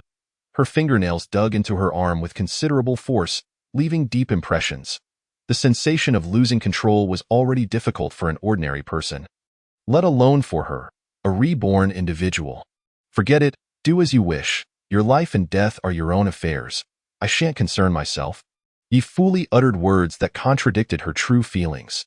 She turned and walked away, swiftly disappearing at the end of the staircase. Ye Zhen's gaze darkened as she tightly gripped the medicine box. "Why do you care so much about my life or death? Why rush off so hastily?" That insufferable Feng Outyan, always uttering unkind words. "Why can't you just be straightforward and say you're worried? I'll be too foolish to understand the instructions and take the medicine incorrectly." For once, Ye Zhen exhibited a glimmer of intelligence. Even the perpetually unhelpful system couldn't help but marvel at its host's sudden cleverness. "So, host, what do you intend to do? If you continue this cold war with the female lead, she may very well act out of embarrassment and do something irrational." Ye Zhen replied, "Like what? For instance, keeping you cooped up like a canary? Or, more severely, finding various ways to torment you, both physically and emotionally?" Ye Zhen retorted, "When I'm in danger, you'll come to my rescue, right? Of course, I will do my utmost to ensure the safety of the host. However, if the host is not in any life-threatening situation, that is another matter entirely." Ye Zhen mused, "Can I curse now?" From the system's recent comments, she realized that if she fell into Ye Fuli's hands, she might truly become a missing person. In Mary Sue comics, is there any regard for the law? That would be too naive. Thus, the once comfortable notion of being a carefree fish had now instilled a sense of trepidation within her. Considering her future quality of life, she ought not to offend Ye Fuli too harshly. After all, if she were confined to a small dark room, Ye Fuli would not let her starve, nor would she serve her abalone and bird's nest at every meal. She might not even see meat. Alas, how troublesome. Ye Zhen sighed deeply. After confirming with the system that the tablets had no side effects and learning the correct dosage, she quickly took her medicine. "By the way, am I not a woman? Why hasn't my period arrived yet?" While her thoughts drifted, Ye Zhen suddenly became aware of this detail. Surely, as an adult, she couldn't still be undeveloped. "Well, not having a period is just fine. I never intended to have children. Moreover, I have not heard that not having a period is life-threatening. There are indeed cases where it can be fatal, host. If it's meant to be fatal, then so be it. What can I do about it? As long as it doesn't hurt, I'm fine." "It seems you fear pain more than death." Ye Zhen chuckled lightly. "I always feel like I must not have received a tragic script. A fish is a fish," easily convincing itself. After taking the medicine, Ye Zhen quickly felt relief from her pain. she decided to make use of her break to take a stroll downstairs and sort through her thoughts. Down at the flower bed, many people were seated. Some were discussing the recently completed exam papers, others cramming formulas for various subjects, while some were chatting about the upcoming summer vacation. Ye Zhen found a vacant spot and sat down, instinctively reaching for her phone before stopping mid-motion, awkwardly pretending to scratch her waist. Ye Zhen? A familiar voice called out. Ye Zhen lifted her head, scanning the crowd for the source of the voice. Upon seeing Bai Ruoting's face, she was genuinely taken aback. In just a few short days, how had this fellow changed so much? He now bore the unmistakable features of a minor villain destined to be eliminated in the 3rd episode. I heard you were kicked out by your family? How pitiful. Bai Ruoting smirked, a smug grin spreading across his face. Do you think you can survive well outside the Ye family? Ye Zhen chuckled lightly. What are you looking for, a fight again? Should I inform Ye Fuli? The mere mention of Ye Fuli's name caused Bai Ruoting to instantly change countenance. He was likely experiencing some form of post-traumatic stress, unable to hear Ye Fuli's name without feeling pain radiate throughout his body. Nonetheless, he feigned composure, approaching to sit beside Ye Zhen. He spoke in a tone meant only for their ears. Ye Zhen? What's your situation? Others may be oblivious, but I know better. Seeing Ye Zhen's lack of response, he continued, You must be yielding to Ye Fuli because of that secret, right? Are you planning to let her lead you around by the nose forever? Don't you wish to genuinely reclaim your position? Ye Zhen finally glanced at him. Are you done talking? Hey, what's with your attitude? I'm looking out for you. Can't you tell? As long as you follow my lead, I promise I can help you secure that heiress position, and all I want in return is Ye Fuli. From the look in Ye Zhen's eyes, Bai Ruoting could no longer see the obsessive infatuation he once knew. Moreover, considering the time that had passed without any contact from Ye Zhen, he finally believed she no longer loved him. Without a loyal admirer, he initially felt a bit out of sorts, but gradually he accepted it. His mind was consumed with thoughts of Ye Fuli. His hatred for her had twisted into a desire to conquer her that clawed at him from every corner of the world. Thus, capturing Ye Fuli had become his sole wish. So, what do you think of this deal? Give it some thought? Ye Zhen smirked. Just you? The impact of those 3 words was akin to a nuclear bomb. Before Bai Ruoting could react, Ye Zhen stood up, coldly regarding him. Forgive my candor, but you consider yourself a man, strong and robust, yet your mind is so simple. Do you think of nothing but romance and relationships? Bai Ruoting was left dumbfounded by her reprimand. Clearly, he had never expected to hear such sagacious words from Ye Zhen in his lifetime. And you dare to covet Ye Fuli? Who do you think you are? Ye Zhen's ire grew. As a transmigrator with a system, she had no intentions of harboring any improper thoughts about Ye Fuli, so why should she listen to this useless, furious man? Bai Ruoting, I advise you to think practically, like about Suehua, who often grins at you by the school gate. As for me listening to your commands, wait until your IQ reaches 250, and then I might consider it. Ye Zhen. Enraged by her insults, Bai Ruoting raised his hand, intending to teach her a lesson. However, Ye Zhen reacted faster, swiftly picking up a piece of brick from the flower bed.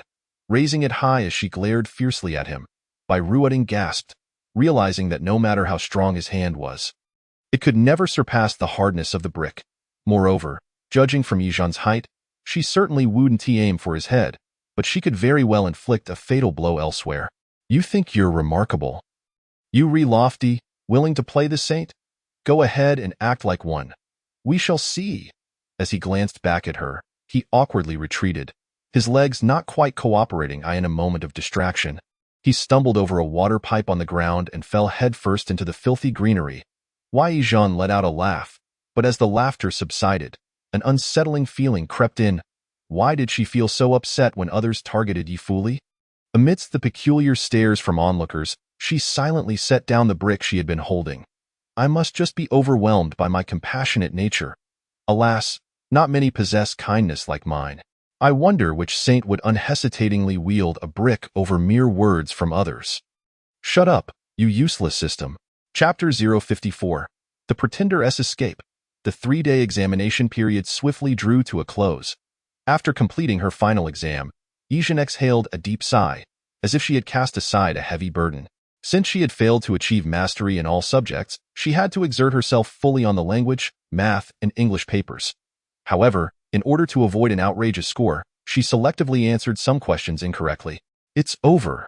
Time to pack up and flee. Ye Zhen lingered not at the school, even foregoing her review materials, which she handed over to the dormitory auntie who collected recyclables, and she left the campus at the swiftest pace. Upon reaching the school gate, she spotted Madame Ye's car from a distance. To avoid being seen, she opted to take a different route, detouring to ensure her escape. Fleeing must be swift.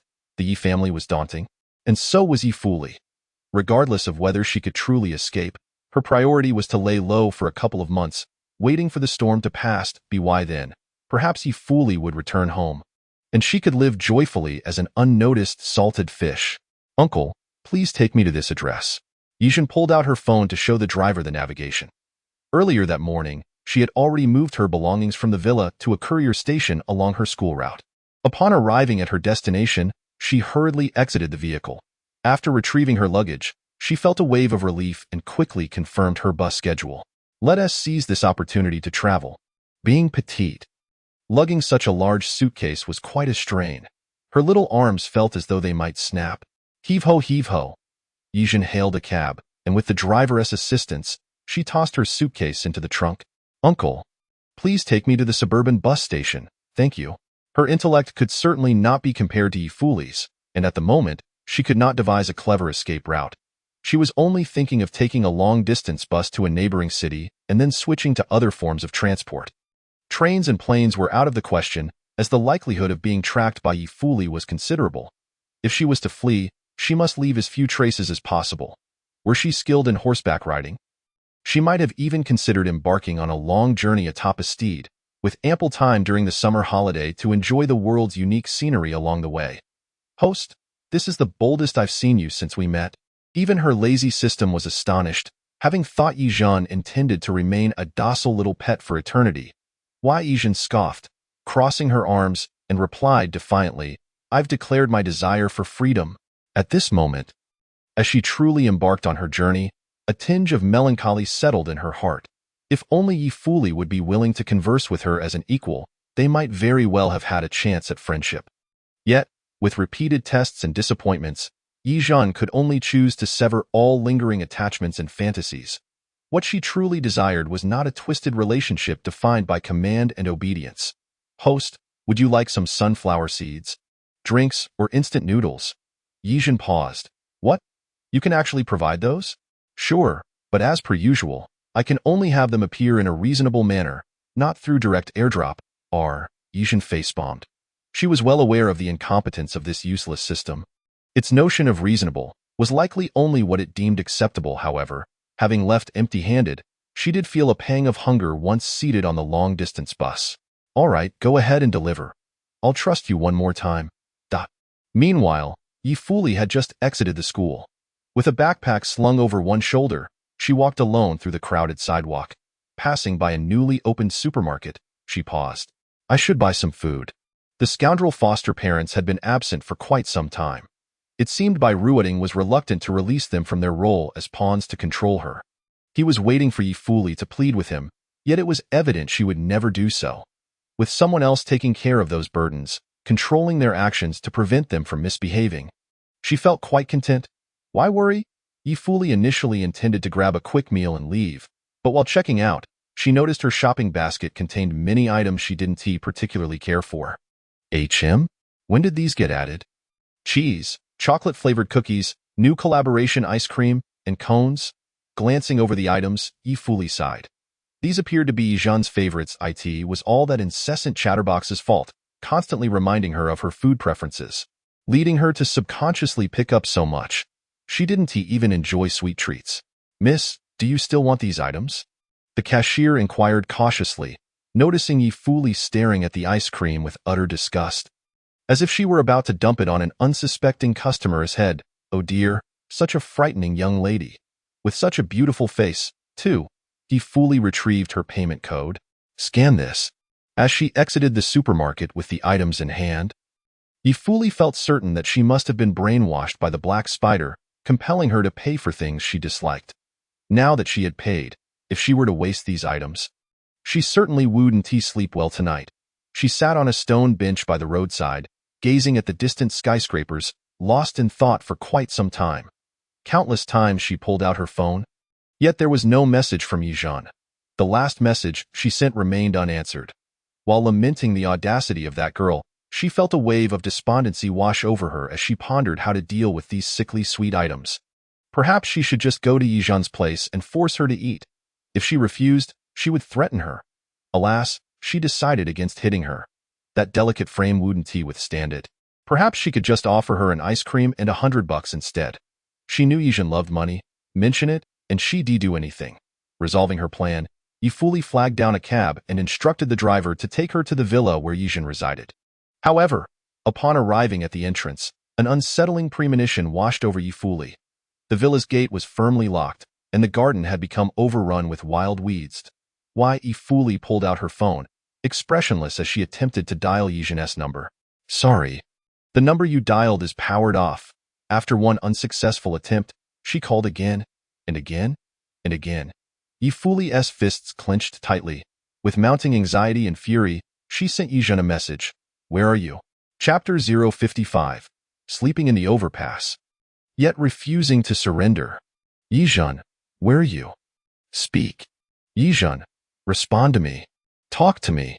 After bombarding her with messages, Ye fully finally ceased her frantic typing when her fingers became numb. She inhaled deeply, her mind blank. Had she truly run away? That timid and cowardly Ye Zhen had actually fled. But she wasn't clever, had never ventured outside, and didn't possess much money.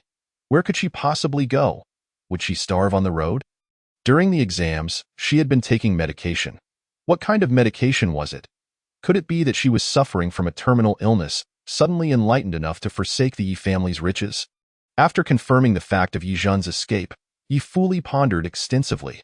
She lingered at the villa's entrance for a long time, until the night grew deep and all the desserts had melted, before she finally stood up in a daze.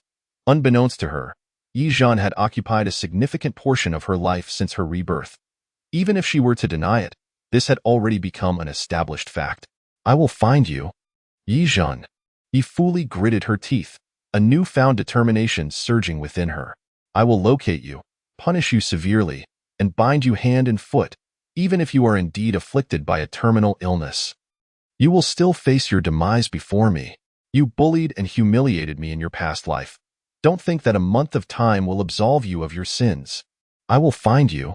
I will definitely find you. In a remote small town, a girl with a suitcase called out, heave ho, heave ho, as she struggled to disembark from the vehicle. At that moment, the street was illuminated by disjointed orange lights, with only a few cars speeding by, devoid of any pedestrians. Useless system. You did this on purpose, didn't you? After fully experiencing the system's frustrating characteristics, Ye Zhen could no longer contain her irritation and felt an overwhelming urge to drag it out and give it a good thrashing. How could you possibly distribute snacks and beverages in such a desolate little town? Isn't your placement error rather excessive? The dog system trembled with apprehension, yet it persisted in its defense. Host, this is simply a necessary stop for your recent journey. You can effortlessly retrieve your package upon disembarking. On another note, the only discrete spots for delivery on a moving vehicle are atop or beneath it. Enough, dog system. Silence. Ye Zhen had no desire to entertain its arguments any further. After dragging her suitcase along for quite some time, she finally arrived at the designated pickup point marked by the system and retrieved a box filled with an abundance of snacks. Holding the hefty food, her spirits lifted considerably. It was all her favorites. However, the thought of having not replied to Ye fully's messages for an entire day instilled a creeping sense of dread, causing her appetite to wane significantly. She pulled out her phone, gazing at the pitch-black screen, lacking the courage to power it on. Her fingers trembled. Oh well, I've already fled. Why should I worry? Tonight, I shall indulge in a splendid feast and enjoy a restful slumber. Any matters can wait until tomorrow. Heh. Host, allow me to remind you, once you book a room with your ID, it is quite easy for Ye fully to track you down. The joy on Ye Zhen's face dissipated in an instant. She huffed disdainfully, tossing her disheveled hair that had been tousled during her journey. Then why don't you drop a thick comforter for me? I could simply sleep in the bridge as arch. Wouldn't he that suffice? Being caught was out of the question. Surrender was even less likely. Ye Zhen had resolved to keep running until everyone forgot her existence, preferably until they believed her to be dead. Ah, why do I feel like a fugitive? Ye Zhen lamented, staring up at the sky. A thunderous roar echoed. Instinctively, she shrank her neck. Summer had this one drawback. It was prone to sudden downpours. Moreover, they were often accompanied by thunderstorms, with fierce winds and heavy rain. Damn it, just when it rains, it pours. Dog system, hurry and airdrop a tint for me. No one can see here. Just drop it directly. The bridge arch wasn't overly dark, merely somewhat intimidating. Reflecting on how her life had led her to the plot of sleeping in a bridge arch, Ye Zhen felt a twinge of sentimentality. Clang! A spacious and sturdy tent landed not far behind her. Already set up, Ye Zhen reached out to examine its quality, nodding with satisfaction. Dog system, you're quite capable, finally reliable for once. What do you mean by that? I have always been dependable.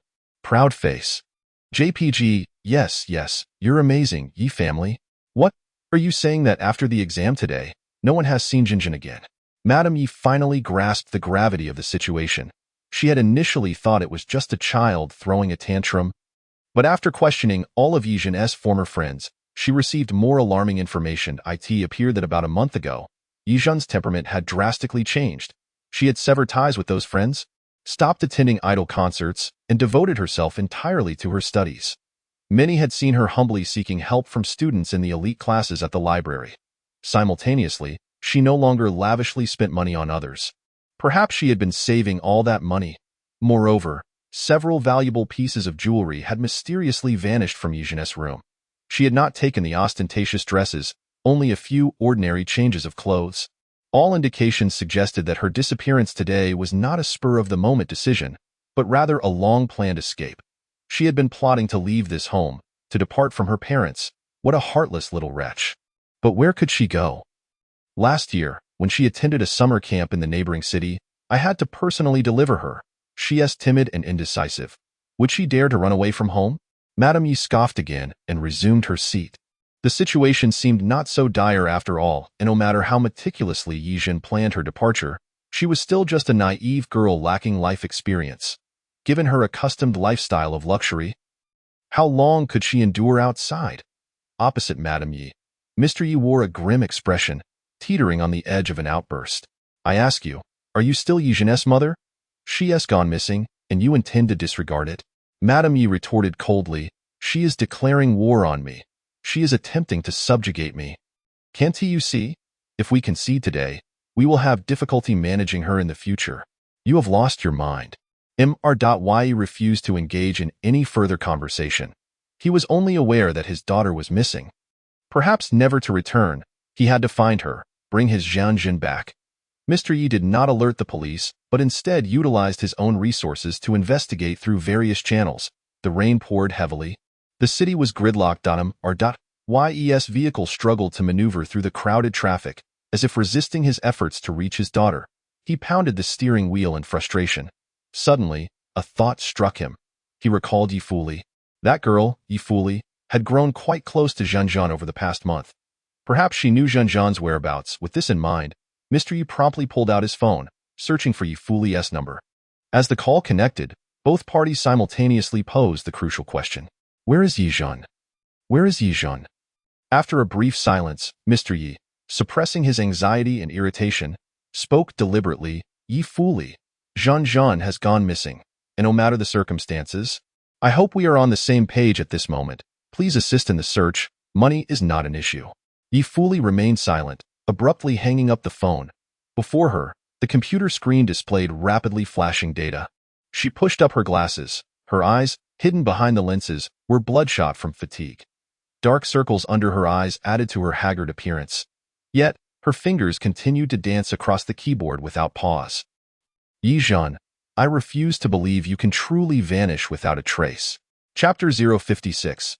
A slacker seeks something to do that night under the bridge. Ye Zhen slept remarkably soundly. She did not awaken until midday. The system had distributed basic necessities according to her preferences, such as towels, toothpaste, and toothbrushes. I must say, I never anticipated that you, dog system, would be so dependable. Ye Zhen spoke with her mouth full of white foam, her words slightly garbled in praise of the system. Although it was still raining, the bridge arch provided ample shelter from the wind and rain. With no shortage of supplies, there was no rush to hit the road. Too apprehensive to power on her phone, she decided to ask the system if it could provide her with another phone. Host, don't push your luck. I can only request essential items from my superiors. And they cannot be too valuable. That tent and comforter were already quite extravagant. I had to charm my seniors into letting me borrow them from the warehouse. Ye Zhen. It appeared that not only humans are classified into various tiers, but even systems are ranked. However, at this moment, she had no other options. As a person who had traversed worlds and possessed a system, yet found herself sleeping in a bridge arch, it was quite embarrassing to admit. I want to find something to occupy my time. After washing up, Ye Zhen took a bite of bread. Her eyes sparkled with enthusiasm, evidently unfazed by her current impoverished situation. Oh, the snacks you distributed to me, they are unlimited, right? In theory, yes. What are you planning? Give me a lot more. And I'll set up a stall on the street for a huge sale. If the supermarket sells for 4.9, I'll sell for 2. Everything for 2. What do you think? You truly are clever. The system genuinely complimented her, and then promptly declined her request, citing a strict prohibition against exploiting system bugs. Then let us perform magic on the street. You can airdrop, right? If we collaborate well, earning some pocket money shouldn't be a problem. Host. You? The system found itself at a loss for words. It believed that the life it envisioned should not have descended to such depths. Suddenly, a grating screeching sound echoed from above the bridge arch, followed by a resounding crash. Huh. Ye Zhen sprang up, clutching her small comforter with alarm. What is happening? Clatter. Small and large stones tumbled down from the slope above her head. A severely wrecked sports car slowly slid down the slope and plunged into the water before Ye Zhen's eyes. The river before her was not particularly deep. Had it not rained the previous night, one could have even seen the stones at the riverbed.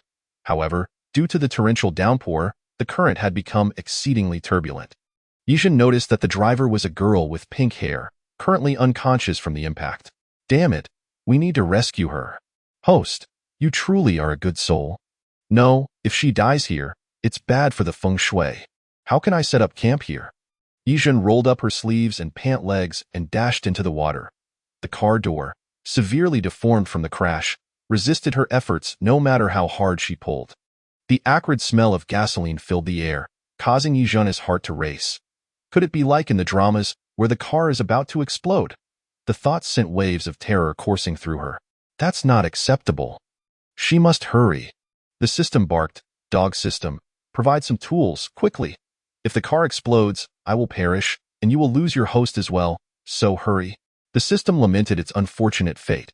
Nevertheless, it employed various methods to procure tools sufficient to pry open the car door. Ye Zhen exerted all her strength, yanking the door with fervor. With the imminent threat of an explosion, she disregarded her injured palm and hastily pulled the pink-haired girl, fueled by an overwhelming instinct for survival. Dragging her ashore, however, after waiting for a full half-hour, the car did not explode.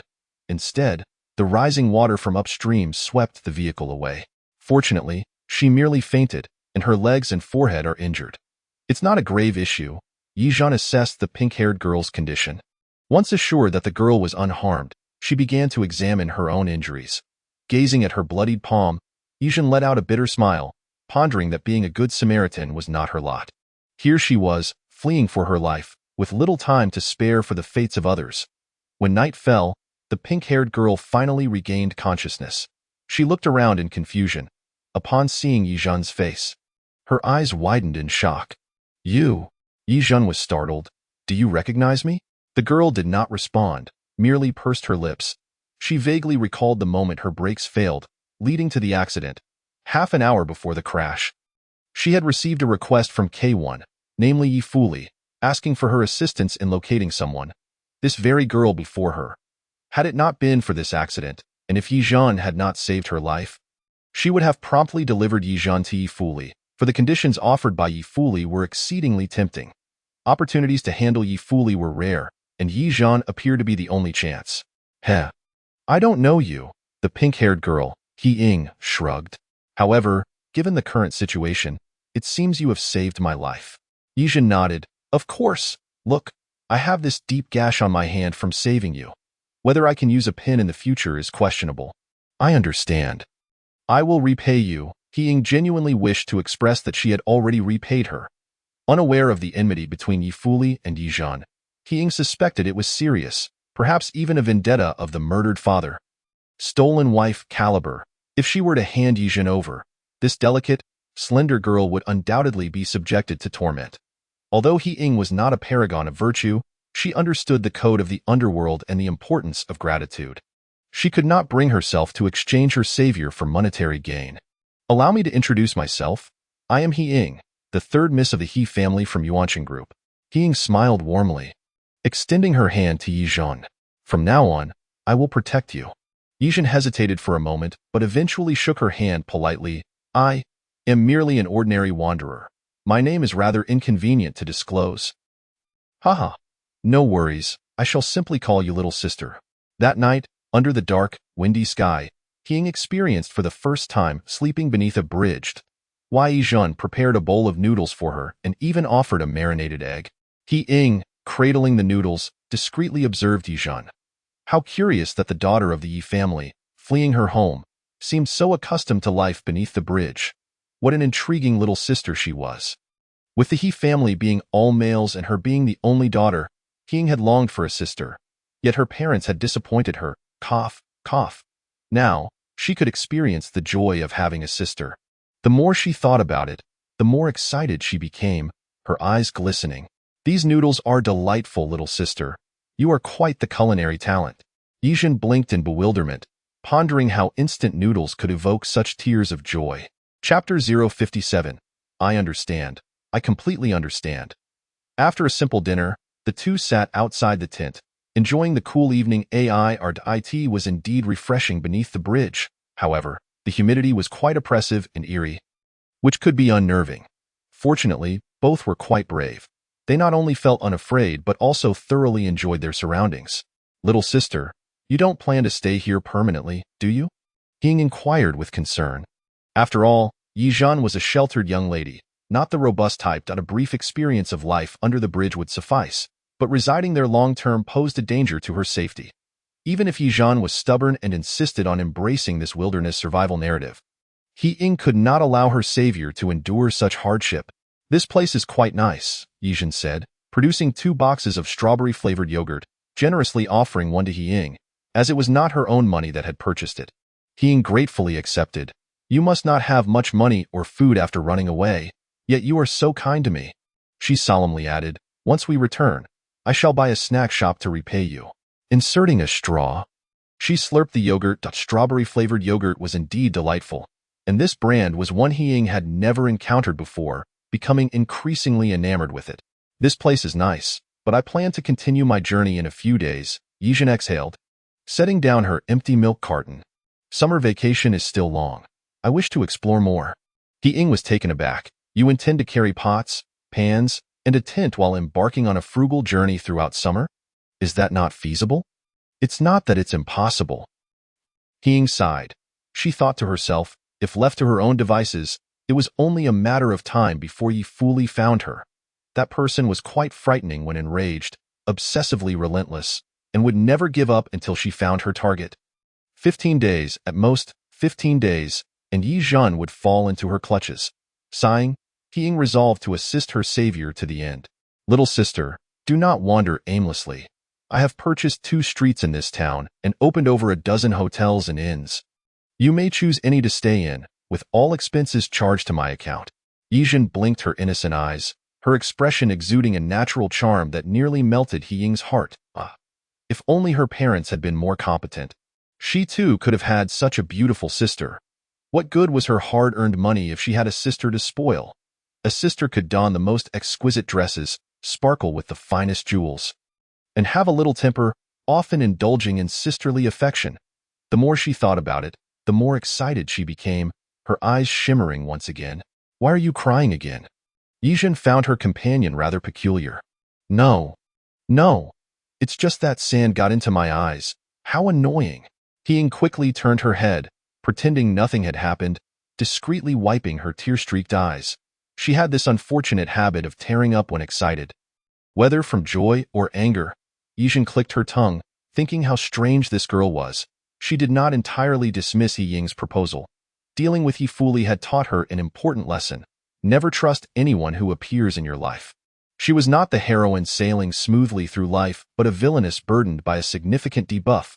A moment of carelessness could spell disaster. Thus, Ye Zhen quietly resolved to pack her belongings and continue her flight when He Ying was not paying attention. Meanwhile, Ye Fuli sat before her computer, lost in thought. The screen displayed a blurry surveillance image. Eye in the frame.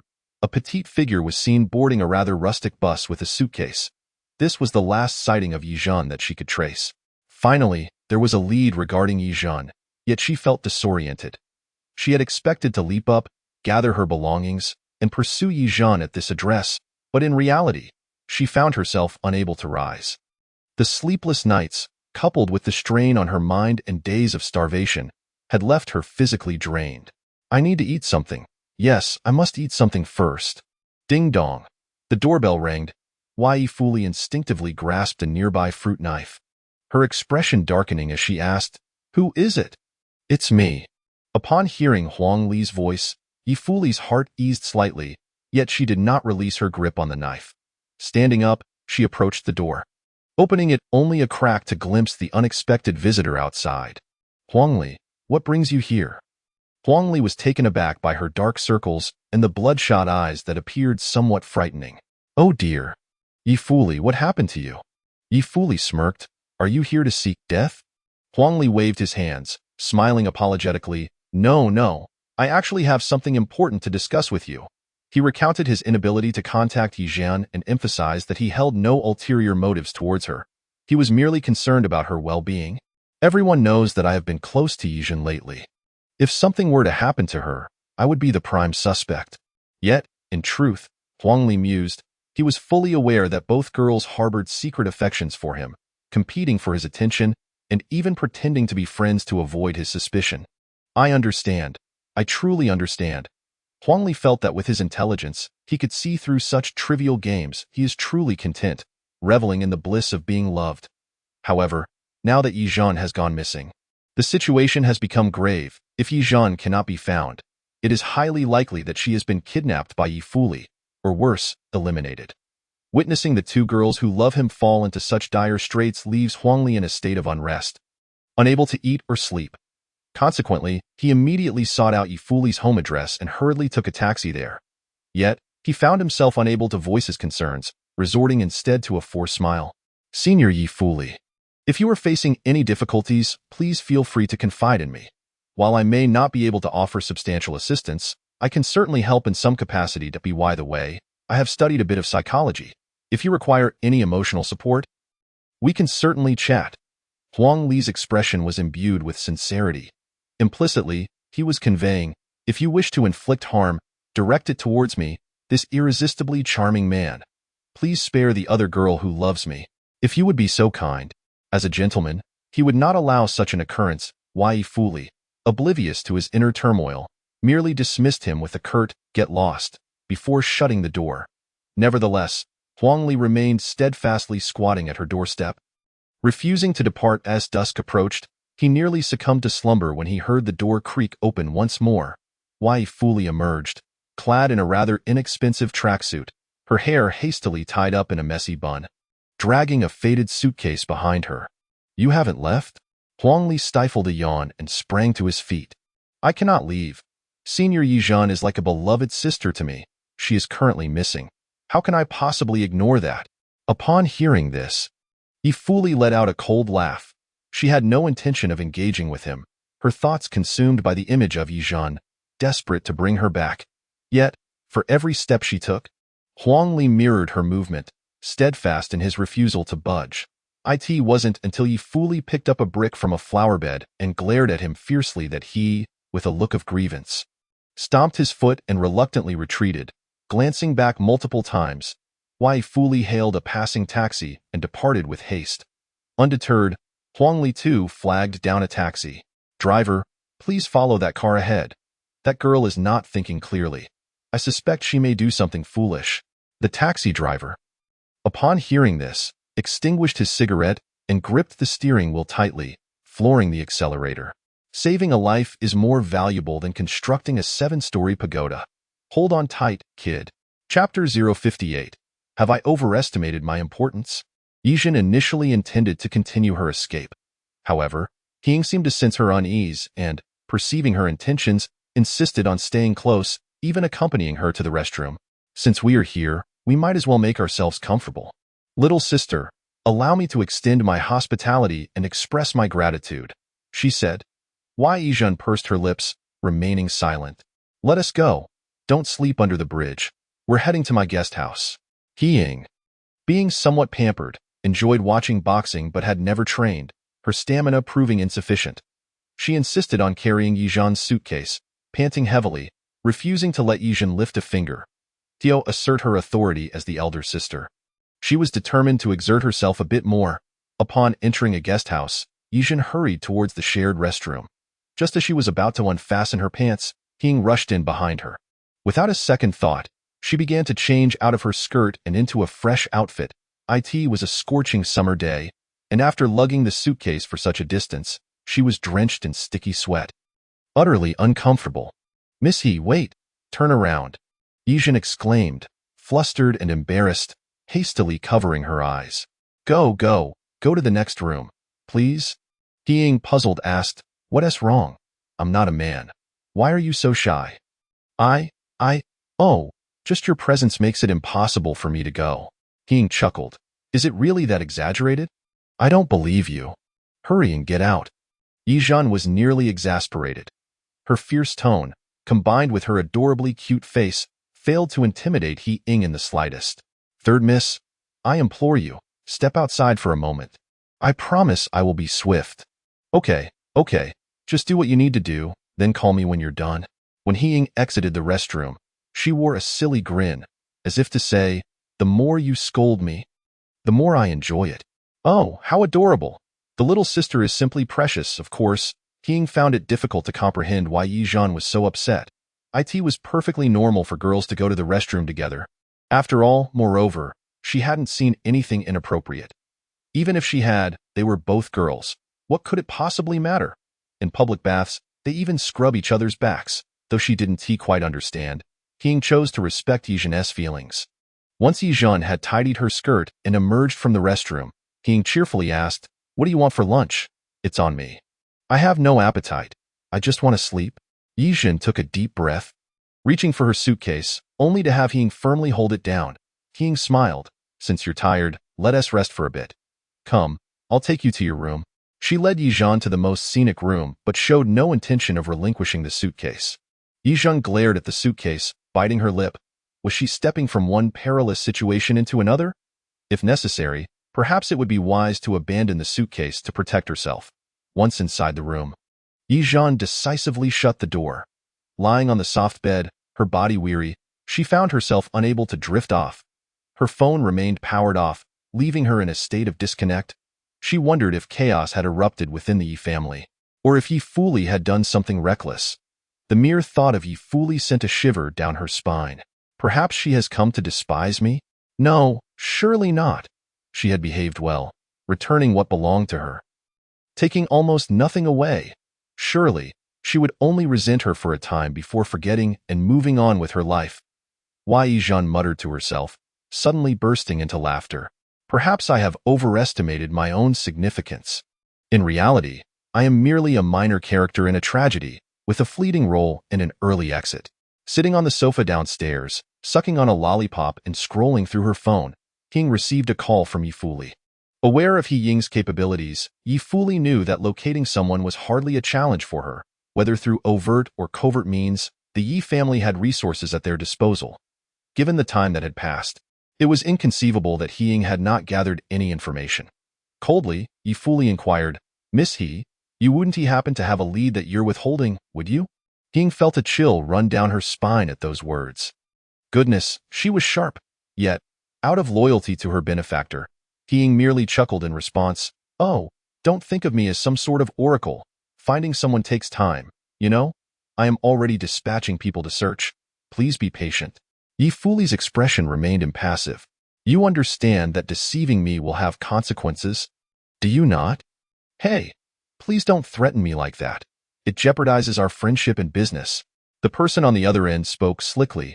Ye Fuli disliked such smooth talkers, but was compelled to endure the conversation. Leveraging the other party's connections and resources. I will give you one more day.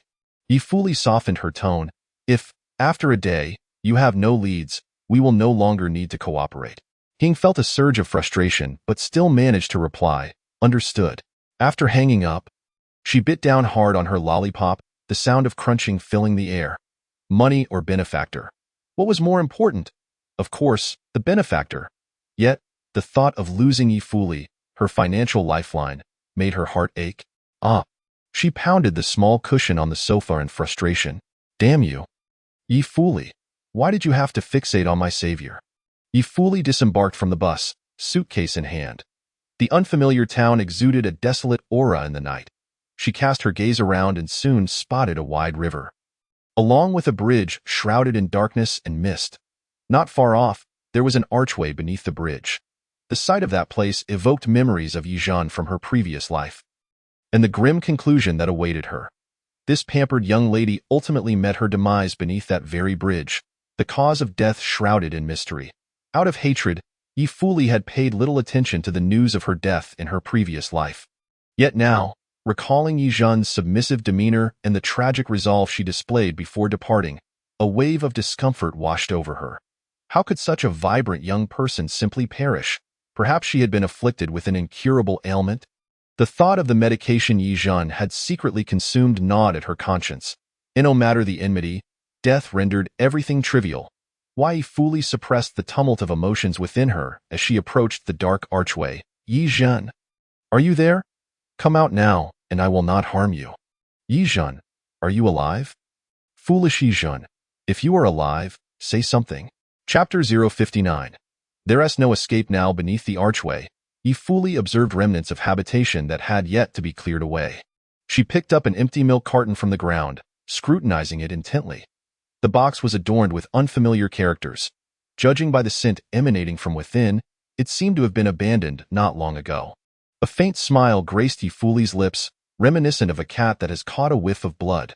The script was foreign to her, yet it bore a striking resemblance to the medicinal packaging she had seen Ye Zhen consume. Attempting to decipher the text, she utilized her phone's translation app, only to discover it was written in the language of a remote Nordic nation, a highly obscure dialect that was nearly defunct. Ye Zhen, you must have resided here at some point. Whether in this life or a previous one, you would rather dwell in such a place than return. Tell me, why do you choose this path? In a fit of frustration, she crushed the milk carton in her hand and hurled it towards a nearby trash heap. An overwhelming sense of desolation washed over Ye Fuli. She had come to realize that, in Ye Zhen's heart, even staying in this dim and damp environment was preferable to being under the watchful eye of the Ye family.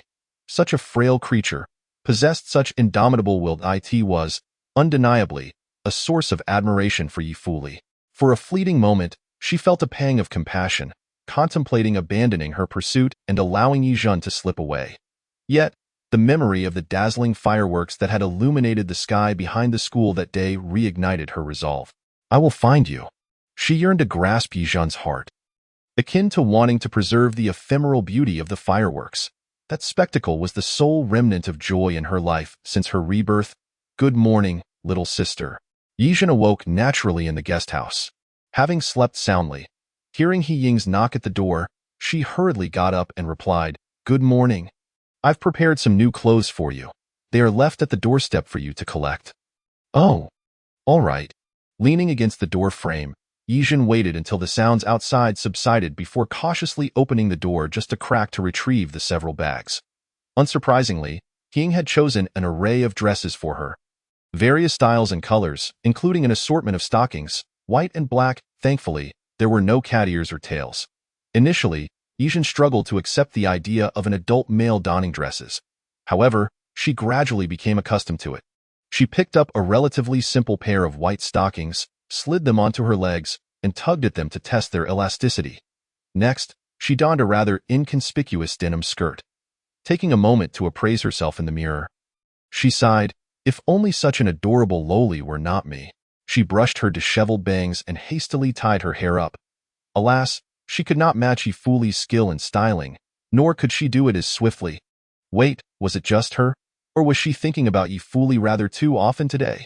Ye Zhen gave herself a sharp slap on the cheek, admonishing her reflection, do not fall victim to that syndrome. Ye Zhen, you must strive for greatness. Host, your stubbornness remains as unyielding as ever. Shut up, you dog system. Once she was dressed, Ye Zhen opened her room door, drawn downwards by the enticing aroma of food. Just as she reached the corner of the staircase, she abruptly halted. That chilling voice echoed from below. Ying, you surely have some evidence you are concealing from me, don't you? It was Ye Fuli's voice. Goodness, Ye Fuli had arrived. Ye Zhen's body reacted quicker than her mind, and she scurried upstairs on hands and knees. Escape was imperative. If she were caught today, a little whip would surely be in store for her. How could Ye Fuli have found her so swiftly, and how could she locate her with such precision? Meanwhile, downstairs, Ye Fuli was unaware that the person she sought was directly above her, separated only by a floorboard. She settled into the chair usually occupied by He Ying, crossing her legs as she coldly scrutinized He Ying from a distance. He Ying smiled brightly, betraying none of the turmoil within her. Their relationship was one of complicity. Neither could be deemed virtuous. What are you babbling about, K1? I can't make head or tail of it. Ye Fuli smiled, stating, He Ying, I discovered the bridge tunnel where you and Ye Zhen once lingered. As she spoke, she tossed out He Ying's pink skull hairpin and the wrappers of snacks Ye Zhen had consumed. The text on those wrappers was anything but common. The pink skull hairpin had been custom-made at great expense. Upon seeing these items, He Ying's expression shifted slightly. What an unsettling individual. Ye Fuli. She had even tracked down that bridge tunnel. Now, I am well aware of your meetings with Ye Zhen. There is no need for further concealment. He Ying shrugged and raised her hands in defeat. Offering no response to Ye Fuli, noting her lack of cooperation, let her smile evaporate. He Ying, what you desire is merely more money. For me to participate in more matches as of now, we still have room for negotiation. If you do not hand her over, matters will escalate. May I inquire what conflict exists between you two? Ye Fuli replied coldly, hatred. Did she steal your boyfriend? Noting Ye Fuli's displeasure, He Ying chuckled awkwardly. For you to harbor such animosity. It must be more than just her taking your parents, right? Haha. What was intended as a jest, however, earned He Ying a particularly malevolent glare from Ye Fuli. She swallowed hard. The atmosphere had become too tense for laughter. In any case, if we are to believe you, I indeed saw her. But that night was exceptionally dark. I couldn't be certain it was her. She fled and even struck me with a stone. Look. He Ying pointed to her head, wrapped in thick bandages, then gestured towards her leg. She's not easy to deal with. I've already dispatched more personnel to search for her. Ye Fuli regarded her claims with skepticism. After a moment of silence, she made a decision. He Ying, I will be staying here. Arrange a room for me. Huh. Oh, all right. However, the rooms here are nearly full. Shall I switch you to another guest house? This entire street is under my control. No. I want to stay here. Ye Fuli fixed her gaze on He Ying, declaring, I believe that if she is here, you won't have the time to relocate her. This reasoning left He Ying feeling both amused and exasperated. Yet she dared not refuse further. Ye Fuli was known for her paranoia. Persistent denial would only solidify her suspicions. To He Ying's astonishment, Ye Fuli produced 2 tiny cameras on the spot, installing them above both the front and back doors of the guest house. My lady, what on earth are you up to? Ye Fuli adjusted her glasses, nonchalantly replying, catching little birds. Sigh. He Ying was utterly flabbergasted. Simultaneously, she became increasingly resolute that the seemingly innocent younger sister must not fall into the hands of this formidable woman equipped with surveillance devices. Escape. She needed to devise a plan to help Ye Zhen flee. Chapter 060. Ye Fuli, you are truly deranged. You heard it too. Ye Fuli has found this place. He Ying stealthily ascended to the upper floor, a grim expression on her face as she confirmed the situation to Ye Zhen. If you wish to avoid detection, you better conceal yourself well. Ye Zhen sighed, nodding in agreement. She had already sensed the nature of the relationship between He Ying and Ye Fuli. They must have been acquainted for quite some time. It was uncertain whether He Ying might betray her. However, Ye Zhen refused to gamble on anyone's integrity. Instead, she resolved to escape under the cover of darkness tonight. Even if it meant jumping out the window, she would find a way to flee. At that moment, He Ying grasped her shoulders, earnestly advising, "Do not even think about jumping out the window. There's a pond on one side and a bamboo grove on the other. Both are perilous. Most importantly, this is the second floor. You could break an arm or a leg, and that wouldn't be worthwhile." Ye Zhen clenched her teeth. She longed to assert that she could swim, a skill taught to her personally by Ye Fuli. Yet, the water in that pond appeared murky, teeming with dark green algae, and even during daylight, it wafted a distinctly putrid odor. To leap into that would be akin to plunging into a cesspool. She lacked the courage for such a leap. She feared not death, but rather a fate worse than death. As for the bamboo grove on the other side, no one could predict if it harbored broken branches that could spell disaster. Moreover, the height of the second floor was considerable. Standing at the windowsill and gazing down, Ye Zhen felt a wave of panic wash over her. "Do not fret. I will find a way to handle Ye Fuli. When the time is right, I will notify you to escape." It was the only course of action available. Night fell. Ye Fuli remained seated on the sofa, entranced by the surveillance monitors. Upon arriving in this town, she quickly commandeered control of all surveillance footage from the roads. Of course, this control was executed through less than honorable means. Ye Zhen has indeed not left this town. After analyzing the footage from the past few days, Ye Fuli reached this conclusion. A subtle smile crept onto her lips, a manifestation of her unyielding determination. Yet, almost immediately, the smile faded. The town was neither vast nor minuscule. Leveraging He Ying's influence for covert inquiries might take several days to locate her. The key issue lay with He Ying. This individual was quite cunning. Would she secretly facilitate Ye Zhen's escape? After all, He Ying and Ye Zhen have already crossed paths, and He Ying is highly suspected of aiding and concealing traces. Ye Fuli, ever distrustful of those around her, places her faith solely in her own eyes and analytical judgment. With this thought in mind, her gaze toward He Ying sharpened considerably. He Ying, casually sipping on strawberry-flavored yogurt, nearly choked from the intensity of that look. Why are you staring at me like that? Are you trying to steal my yogurt?" Ye Fuli replied with a slight smile. "From today onwards, you are not permitted to leave my line of sight." He Ying was utterly bewildered, her mind swirling with questions. What was the meaning of this? "If you intend to capture Ye Zhen, then go ahead. But why detain me?" Ye Fuli, resolutely determined, decided to bide her time.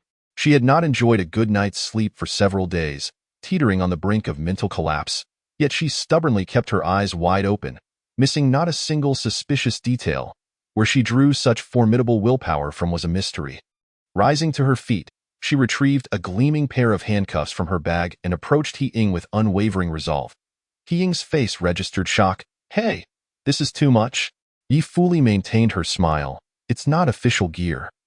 Merely a toy for children, so please, do not be alarmed." Yet, behind that smile lay an unsettling madness. The heavy handcuffs drew ever closer. He Ying swallowed hard, trembling, unable to retreat, as her hand was shackled to Ye Fuli's. The sound of the click resonated in her mind, signaling her internal collapse. The cuffs were connected by a slender, sturdy chain, granting her some movement, but certainly not the freedom to escape Ye Fuli's watchful gaze. "I always knew K1. You were quite twisted, harsh on yourself, and even harsher on others. Now I see the rumors were true." Ye Fuli calmly adjusted her glasses.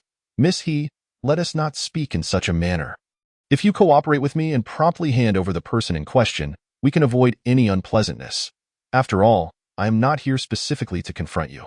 Hearing this thinly veiled threat, He Ying's temper flared. "How dare you bully me? I want to submit." She tore open a bag of chips, crunching away as if Ye Fuli were non-existent. As for Ye Fuli, she paid no heed, instead sipping from her own water bottle, enjoying a refreshing tea. The subordinates who entered the room were taken aback by the scene. However, upon reflection, they remembered their employer, Miss He Ying, had her own peculiar obsessions, and thus they tacitly chose to ignore the unfolding drama. He Ying felt exasperated by their indifference. Why didn't they protest even a little? It would be best if they engaged Ye fully in some banter to create a distraction, allowing her to escape this restrictive situation. They were all utterly useless. How frustrating. Miss, today we scoured 2 streets but found no sign of the person you seek, one subordinate reported. Shut up and keep looking. Do you not see how anxious my partner is? He deliberately stated, delaying K1's affairs means delaying my own. If K1 is displeased, then so am I. If I am unhappy, do not blame me for deducting your bonuses. Ye fully continued to wear a congenial smile. The burly subordinates felt as though they were being scolded like children, silently lamenting their plight. What kind of situation is this?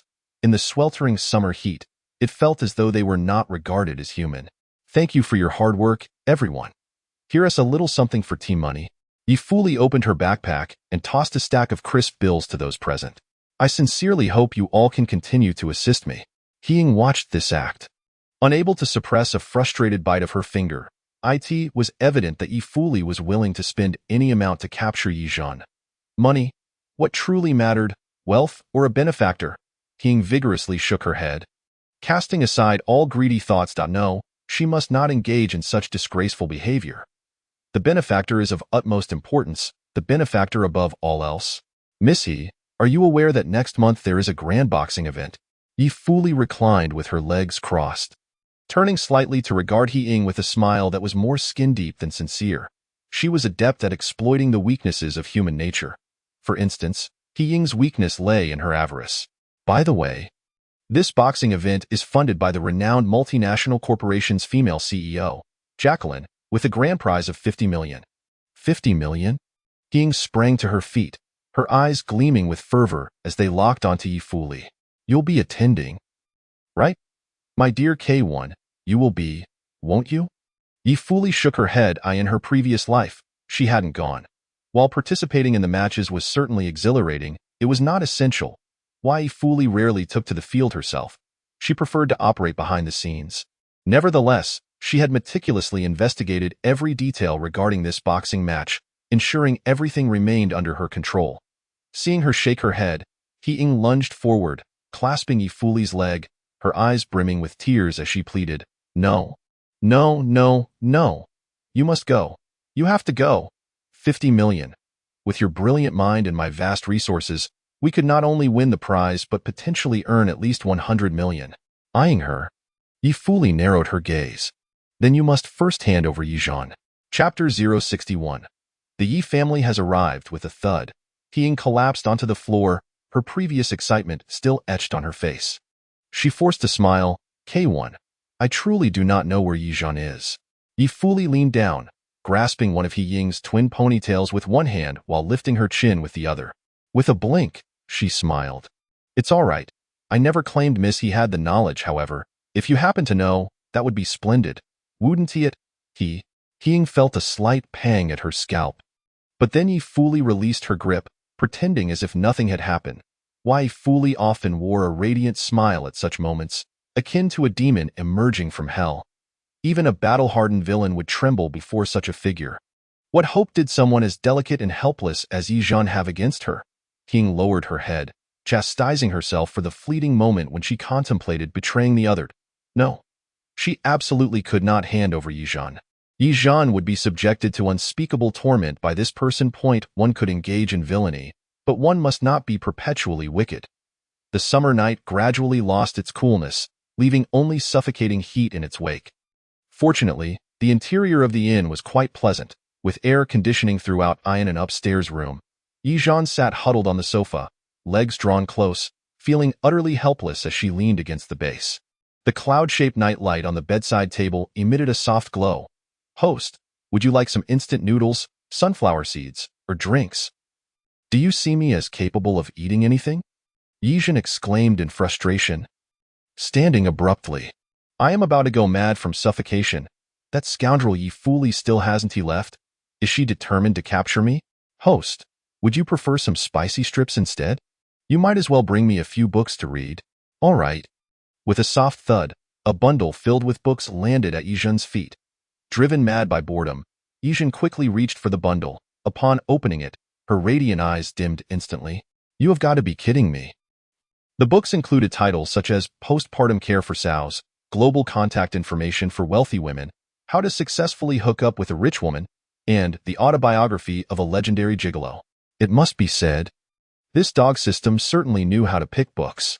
Don't tell me these books were procured by you charming your seniors into sneaking them out of the warehouse? Not at all, R. Then how did you acquire them? I personally snuck into the warehouse. Proud face, JPG. Fine. Ye Zhen knew that this contraption was beyond redemption. She didn't expect much from it. She could only procure some food first. The system carefully selected a variety of snacks, packed them, and delivered them to her. Fortunately, these were all snacks that Ye Zhen enjoyed. After satisfying her hunger and thirst, Ye Zhen let out a contented burp and lay down. If only I could play on my phone. No. Even watching television would suffice. Sigh, perhaps a novel would do. Ye Zhen closed her eyes, letting out a soft sigh. In truth, she was quite adept at adapting to her surroundings and to solitude.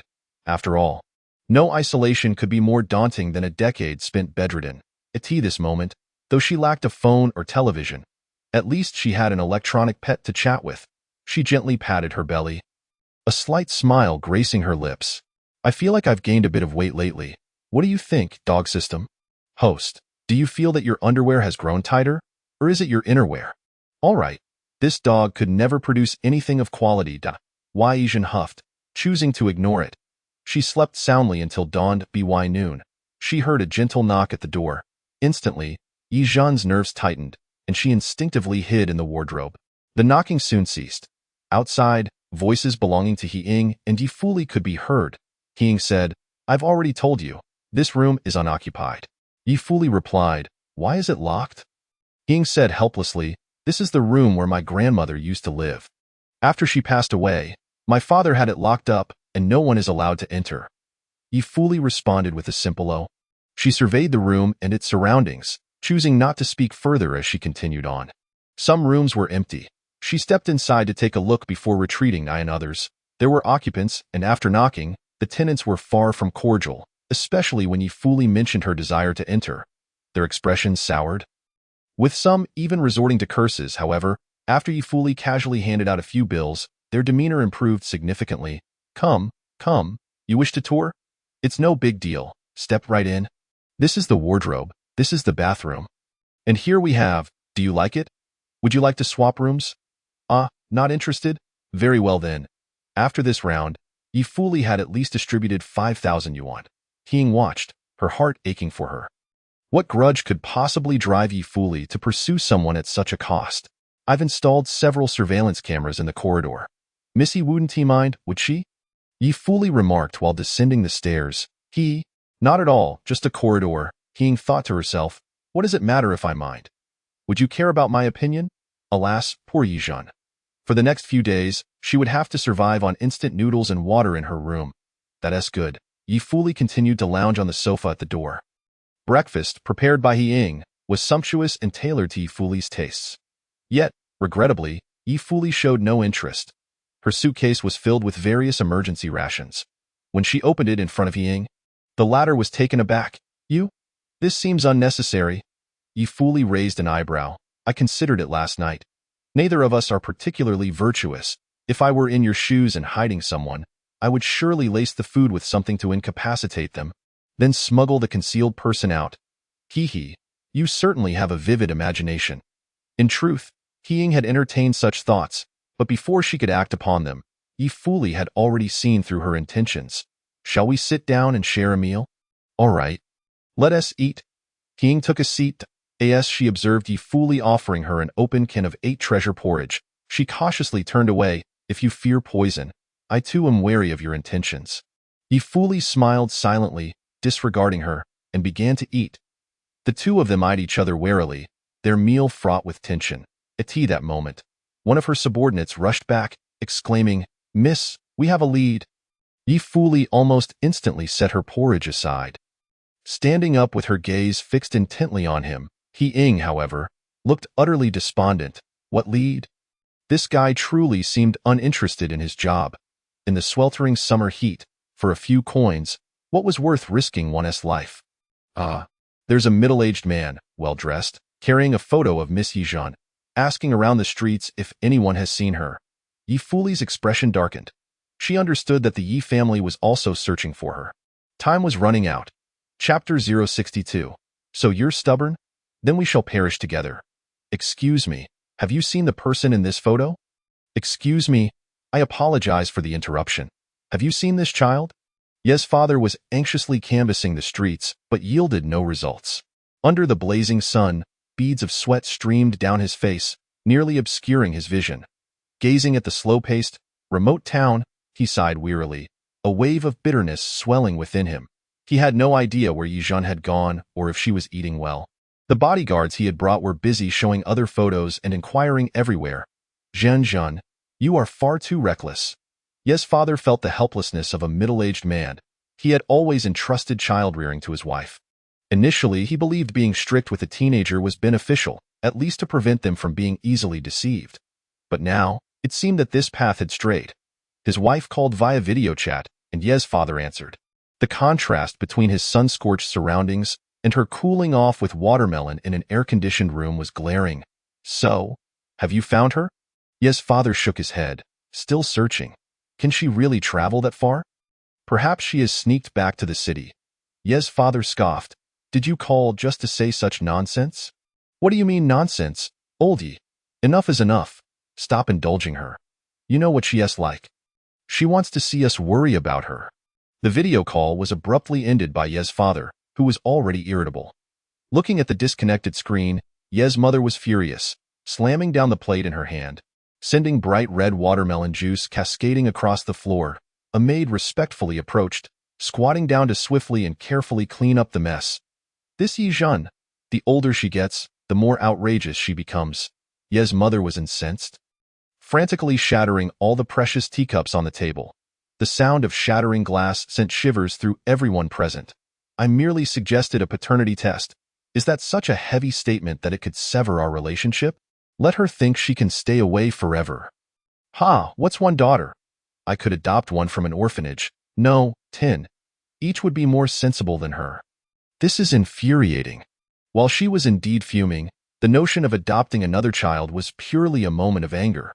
She would never truly follow through.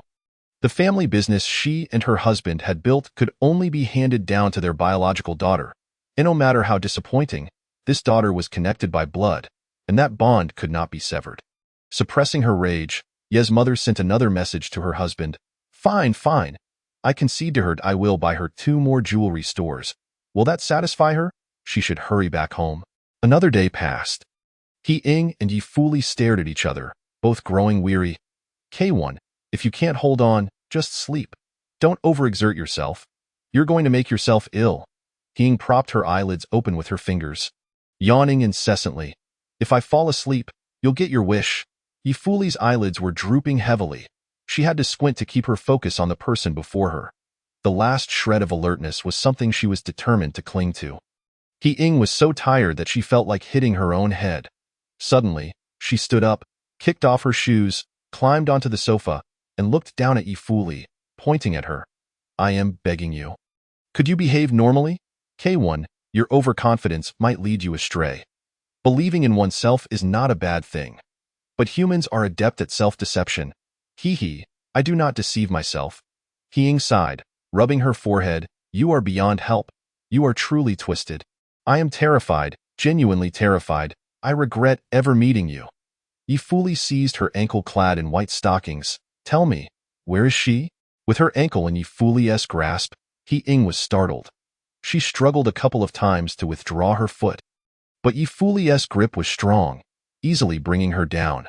Tell me, where is she? Ye Fuli had reached her limit. Observing her expression, He Ying even feared she might be choked next. Instinctively, He Ying covered her neck, gritting her teeth. I don't know. I've said it. I don't know. Why are you forcing me? So you're being stubborn? Then let us perish together. Ye Fuli suddenly pulled out a lighter from her pocket, flicking it open and directing the flame towards the lace pattern on the sofa. I'll count to 3. If you don't speak, I'll set it ablaze. At that moment, He Ying's mental defenses began to crumble. In the hall, aside from her, there was only Ye Fuli. Everyone else had vacated in a wooden structure. If fire broke out, it would surely spread rapidly. Why Fuli, this madwoman, such a twisted individual. 1. Hing stared at her. Silent. 2. Hing gritted her teeth, thrashing about wildly, trying to escape Ye Fuli's hold, stretching her arms to grasp the lighter. But how could she compete with a boxer like Ye Fuli? 3. The flame met the delicate lace. Instantly erupting into a larger blaze, Hing screamed, grabbing a cushion to smother the fire. But the cushion too was made of fabric and caught flame. Heavens, heavens! She's upstairs. Upstairs, ah. Ye Fuli, have you lost your mind? Are you truly insane for Ye Zhen? Ye Fuli maintained a calm demeanor, retrieving a fire extinguisher she had prepared earlier from her backpack. She yanked the stunned Hing behind her and unleashed a torrent of foam at the flames, extinguishing them in an instant. You tally the damages. I'll compensate you at market price. I will not renege. Ye Fuli released her handcuffs and extended her hand towards Hing, requesting the keys to the upstairs room. Yet Hing grasped her hand tightly, earnestly stating, I don't believe Ye Zhen is the type to commit murder. Could you be mistaken about something? Did I ever say she killed someone? Ye Fuli's gaze bore into her, a mocking smile playing on her lips. Yet you, even if I were to set your house ablaze, you would still protect her. What is your reason? It cannot merely be for money, to the extent of disregarding your own life. At the moment when Hing lowered her head, Ye Fuli suddenly erupted, gripping her neck and forcing her down onto a disheveled sofa. Ying's mind went blank. By the time she regained her senses, 2 vivid red fingerprints had already formed upon her neck. This time, it was Ye Fuli's turn to look down upon her. Miss He, do not meddle in affairs that do not concern you, nor attempt to seize what belongs to me. Otherwise, next time, I shall not bring a fire extinguisher, nor merely a lighter. Ye Fuli rummaged through her pockets, pilfering several keys. Under Ying's complex gaze, she moved like a specter, ascending the stairs. The wooden steps creaked underfoot, echoing with a rhythmic thud, thud, thud. Upon reaching the doorway, Ye Fuli halted. While she could ignite a fire downstairs, here she felt as though all her ferocity had been stripped away in an instant, leaving her mind a blank slate. Slowly, she crouched down. Leaning against the door, the keys in her hand were gripped tightly, only to be suddenly released. Her slender, fair fingers were marked deeply by the metallic keys. Ye Fuli bit her lip, her eyes fluttering shut in fatigue. Her voice soft and weary, Ye Zhen, I do not wish to grant you many chances, but now, come out on your own. Do not make me enter to seize you. I am so tired. Do not make me face this alone. The taut string in her mind snapped at the moment of revelation. Ye Fuli was unaware of when she had succumbed to sleep against the door. She merely sensed, in her daze, that the door behind her had swung open, and Ye Zhen seemed to squat before her, gazing at her with gentle, compassionate eyes. Her disheveled hair was gradually smoothed, and the sweat beading on her forehead was tenderly wiped away. As if a gentle breeze of early summer had swept through, Ye Fuli abruptly opened her eyes. Chapter 063. Why should I pity Ye Fuli? When Ye Fuli sat here, it was still daytime. Upon waking, well, it was still daytime. However, it was the afternoon of 2 days later. This was hardly surprising, as she had endured so long. Even the strongest would eventually wear down. Ye Fuli was oblivious to how she had been moved into the room. When she sat up, a sharp pain shot through her head, forcing her to lie back down and close her eyes once more to readjust. Creak. The door swung open. Hing entered, carrying kanji and snacks, sitting beside her and diving straight into her meal. As she ate, she watched a newly released anime with great interest. One episode ended. Hing cast a glance at Ye Fuli. Honestly, you slept for so long, and I was right next to you, eating, sleeping, and even picking my toes, yet you did not wake. Surely you haven tea turned into a vegetable? The more she spoke, the more animated she became, raising her bowl and pointing at Ye Fuli, who lay on the tatami mat. So arrogant. Keep being arrogant. Heh, you can't keep it up now, can you, little one? Ye Fuli remained unresponsive. Seeing that she truly was still asleep, Hing grew bolder, cranking up the volume of the anime. Watching with flushed cheeks and delight, that moment, a message from Ye Zhen pinged through. Hing cleared her throat, cautiously assessing Ye Fuli's face to ensure she was still asleep before opening the message. Ye Zhen, I have just gotten out of the car. Thank you for your people and your vehicle. I have sent the driver back, Ying, as long as you're safe. I am sorry for causing you such fright while coming here, little sister. Ye Zhen. Sorry for troubling you these past few days, Ying. You are too polite, Ye Zhen. I must trouble you to take good care of classmate Ye. I am truly sorry. Ying. So, what exactly is your relationship? When she looks at you, it's as if she sees her father's killer, yet your gaze towards her resembles that of a lover from a past life. Perhaps my description is not entirely accurate, but it is indeed quite palpable. She sent a flurry of messages, yet Ye Zhen did not respond. Meanwhile, Ye Zhen, holding the spare phone borrowed from Ying, sat at a lakeside pavilion atop a mountain, gazing into the distance. In truth, that day, she barely heard what Ye had said. Upon hearing Ye's footsteps and voice, she had immediately hidden inside a cabinet. Afterwards, she heard the dull thud of Ye collapsing to the ground. Through the white paper stuck on the door, she could see Ye's shadow on the floor. Ye Zhen had considered the possibility of being lured into opening the door, yet still chose to do so. So, at that moment, did I prepare myself mentally to be caught by her? Reflecting on the situation in such detail, Ye Zhen realized the gravity of the matter. She quickly slapped herself twice to regain clarity. Whatever it takes, she could not afford to develop that syndrome.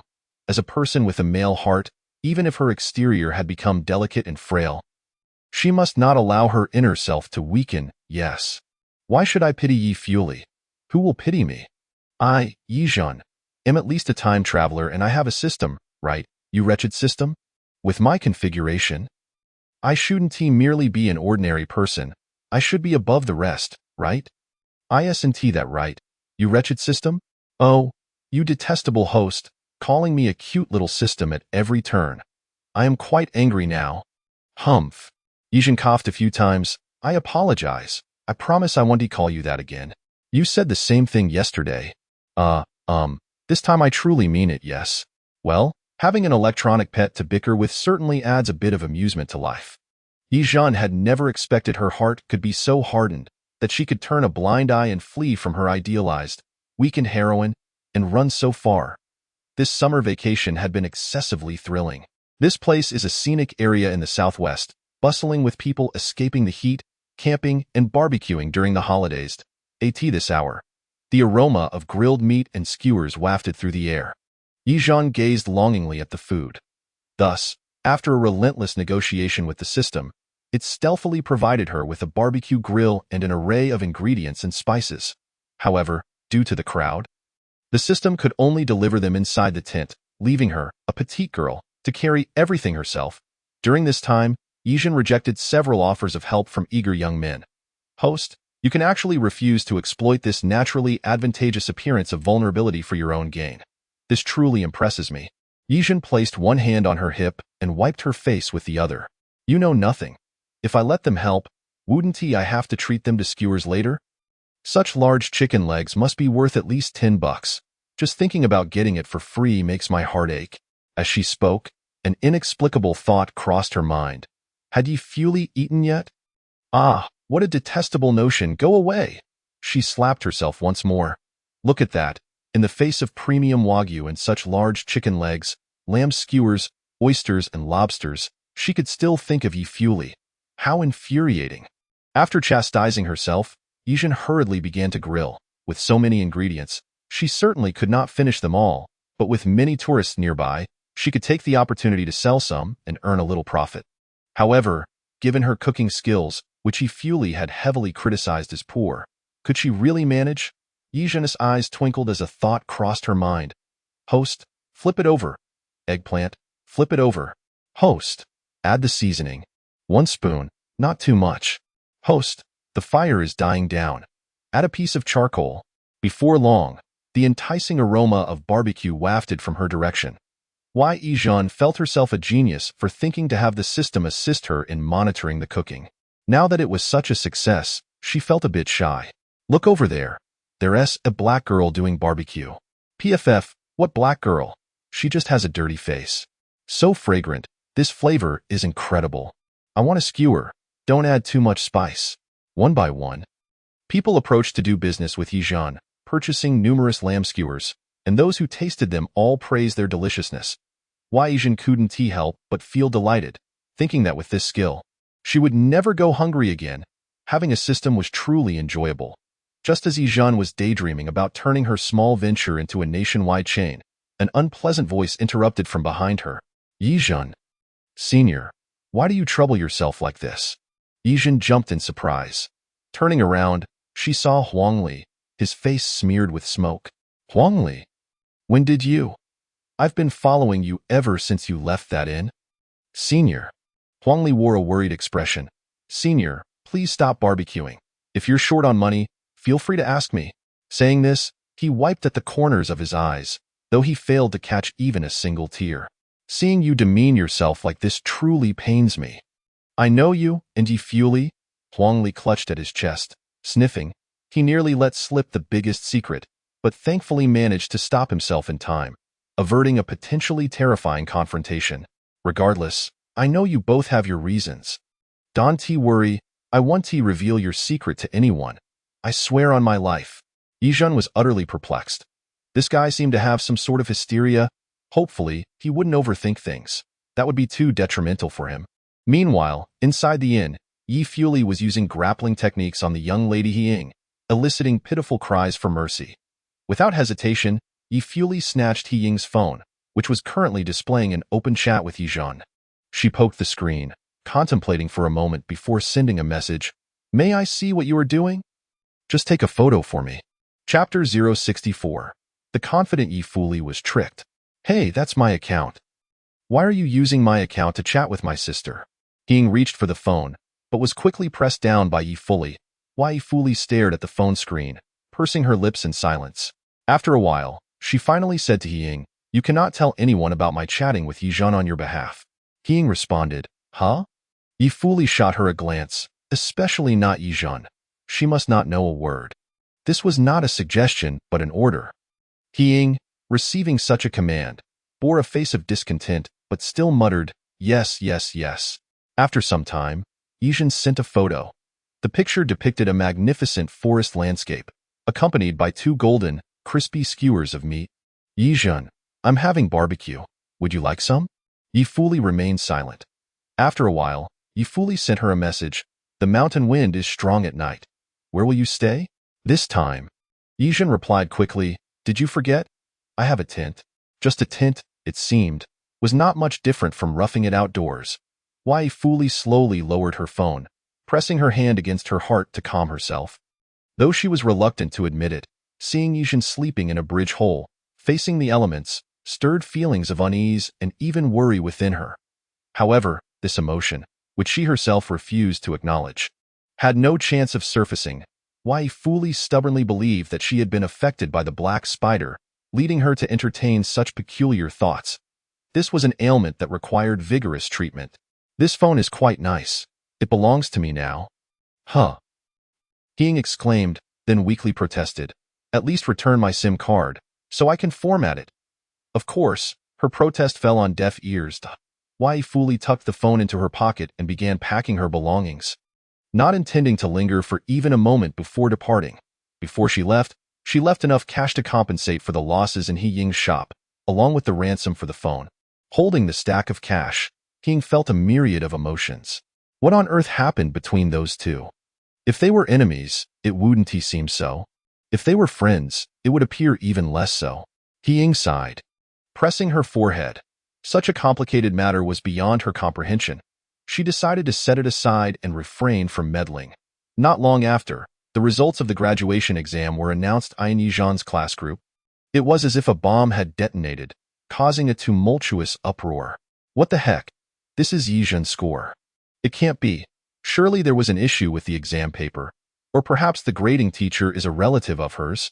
Or maybe, I'm still drunk and haven't woken up. This score is just enough to advance to a key department. Heavens, heavens! Jealousy has transformed my visage. Where is the young lady Ye Zhen? The group is in chaos. Won't she say something? Ye Zhen's homeroom teacher refreshed the webpage 5 times, rubbed her eyes vigorously, and slapped her face to confirm Ye Zhen's score. This was the score Ye Zhen could achieve. Her first instinct was to suspect cheating. However, recalling the strictness of the graduation exam, she had to dismiss that thought. who would risk everything to cheat during their graduation exams. That would lead to immediate expulsion and a permanent ban from future exams. This girl is truly adept at concealing her abilities. The homeroom teacher removed her glasses, rubbed her nose, and closed her eyes to gather her thoughts. Having taught Class F for so long, she had only produced 10 students capable of advancing to key departments. She never expected the bottom-ranking Ye Zhen to become the 11th. Regardless, she deserves my congratulations. Just as Class F was in turmoil, the elite Class A group was equally chaotic. Ye Fuli's homeroom teacher refreshed the webpage 10 times, rubbed her eyes vigorously, and slapped her face to confirm Ye Fuli's score. This was the score Ye Fuli could achieve? My heavens! Upon seeing the score barely sufficient for admission to an ordinary college, the teacher found it hard to accept, clutching her heart and collapsing to the ground. No. This is bad. Quickly, call for an ambulance. I can't breathe. The ambulance arrived with its sirens blaring, hastily taking the teacher away. Inside the ambulance, the disoriented teacher appeared somewhat deranged, clapping her hands and laughing loudly. Oh, it's all gone. Everything is gone. Ha ha ha. No title, no bonus, all gone. Ha ha ha. Ye Fuli, the perennial top student, had achieved such dismal results in her graduation exam. Not only could her homeroom teacher not bear it, but even the vice principal and principal felt as if their hearts had been squeezed tightly. In an instant, the sound of ambulances reverberated throughout the campus. As the architect of this chaos, Ye Fuli sat in the most picturesque pavilion at the school, watching the spectacle unfold with a smile. Being first was nothing new to her. She had achieved top scores countless times. In her previous life, she had never placed second, and her graduation exam had been a grand affair, leading to her being arranged by the school to give speeches and sell study notes, repeatedly expressing insincere gratitude to the school, teachers, and parents. Meanwhile, her despicable foster parents profited handsomely, their smiles wide. What had she gained? A profound sense of exhaustion and reproaches from her biological parents. Ye father criticized her for being short-sighted, claiming she shouldn't have sought notoriety for a pittance, while Ye mother accused her of being insidious, saying that even after returning to the Ye family, she still secretly contacted those vile foster parents. How amusing! Breaking free from the memories of her past life, Ye Fuli quickly realized that she did not need this honor. It was others who required it, and she no longer needed to curry favor with anyone, so she would grant them a grand surprise. This score, seemingly peculiar, was one she had meticulously controlled. She had analyzed Ye Zhen's performance, estimating her upper limit to be around this score, and thus deliberately kept it just within that boundary. In doing so, she could naturally attend the same city and school as Ye Zhen. Certainly, she did not need to do this. Achieving the highest score would allow her to advance to any college, and the key department would not impose its will on her future. If one were to ask why she manipulated the scores, it was simply her personal quirk. As a reincarnator, she possessed the confidence of controlling everything. However, Ye Fuli soon found herself unable to smile. She gazed at Ye Zhen's equally enigmatic score, her brow furrowing tightly. Is this the score Ye Zhen can achieve? With her intellect, it didn't take long for her to deduce that Ye Zhen had concealed her true academic capabilities in front of her, deliberately playing the fool to have her teach and explain. But did she truly study diligently over the past few years? A flicker of bewilderment passed through Ye Fuli's eyes, yet she quickly lowered her gaze. She felt a sense of awakening and couldn't help but let out a self-deprecating laugh. Perhaps her concealment didn't begin recently, but has been premeditated for a long time in this life. She may have discovered the secret of the false and true heiresses even earlier than I did. Hee. How impressive of her, to be such a talented actress, performing for so many years. Ye Fuli had never been bested by anyone. Yet this time, she admitted defeat to Ye Zhen, the very person she once regarded as a cowardly, beautiful vase and a fool. With this thought, Ye Fuli clenched her fists. The feeling of being played with did not anger her. Rather, it ignited her powerful desire for conquest. Ye Zhen, our affair is far from over. Things were becoming interesting. Such an opponent was certainly worth her serious efforts to bully. Chapter 065. The double-standard fool, in need of education. When Ye Zhen learned of her score, she merely smiled faintly. Everything was under her control. However, upon seeing Ye Fuli's score, her smile froze. What the heck? Ye Zhen repeatedly refreshed her webpage, attempting to overturn this established fact. What the heck? What the heck? What the heck? This was bad news. What on earth had happened to Ye Fuli? How could she achieve such dismal results? Was she possessed? Even the usually calm system, which had always accepted her as a failure, cursed softly. This female protagonist is truly unfathomable. Host, you are likely out of your depth. Ye Zhen pressed her forehead. Now is not the time to praise her. She paused momentarily, then added, nor to mock me. As she felt the cold wind atop the mountain, Ye Zhen remained silent for a long time before suddenly lifting her head, her gaze sharp and determined. An epiphany flashed in her mind. Aha! Given the current situation, it appears we won't be attending the same school, right? Ha ha ha, this news is fantastic. I must celebrate with champagne, ha ha ha. Host, don't think about asking me to help you steal champagne. No need for you to steal. I will buy it myself. Today, I shall indulge extravagantly, ha ha ha. At this moment, the Ye household was steeped in gloom. Ye father had just returned from a brief yet grueling journey to find his family. Looking disheveled, with unkempt hair and a vacant gaze, as if he had suffered immense tribulation. As for Ye mother, she had also lost her previous calm demeanor. Seeing her husband return, she quickly approached to take the bag from his hands. How is it? What about Zhen and my daughter? Mr. Ye, in a foul mood, merely shot her a glare and retorted, only now do you realize the urgency? Is it not too late? As a mother, you have truly failed. In the past, such a reprimand would have sent Ye into a frenzy. Yet now, she remained composed, even smiling as she gently grasped her husband's arm, urging him to sit down. Darling, Zhen's graduation exam results have come out. Did you know? Ye excitedly fetched a tablet to show her husband the report card. The pride she exuded was akin to having achieved the results herself. These are our child's results. I knew Zhen would excel.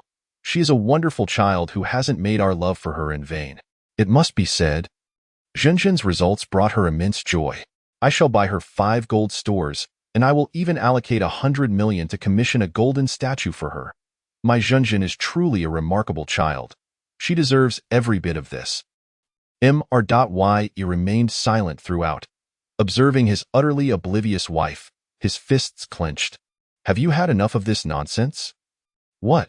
Mrs. Ye's smile faltered for a moment as she asked, what did you say? Ye slammed his fist onto the coffee table. The resounding noise startling Mrs. Ye, leaving her momentarily dazed. Your daughter has been missing for so long. She may never want to return, never wish to see us again. Your gold, your money, your stores, she holds no value for any of it. Do you understand? Are you awake now? Ha, how could she possibly?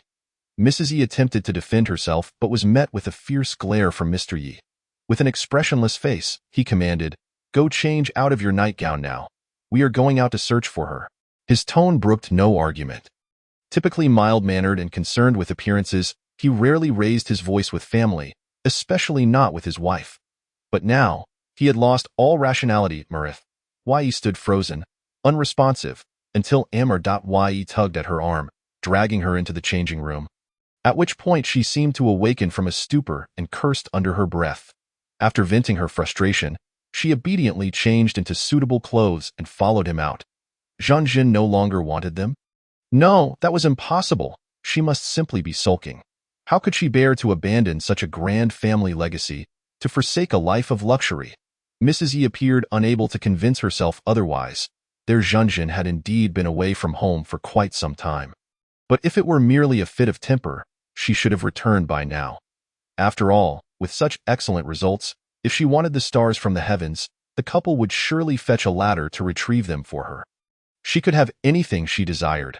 Suddenly, Mrs. Ye realized that her true fear was not that Zhen might make impossible demands, but rather that she would no longer need her.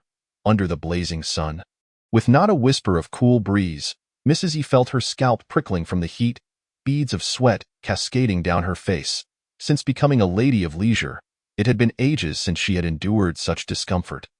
Her heart heavy with grievances, yet she could do nothing but follow her husband in search of their daughter.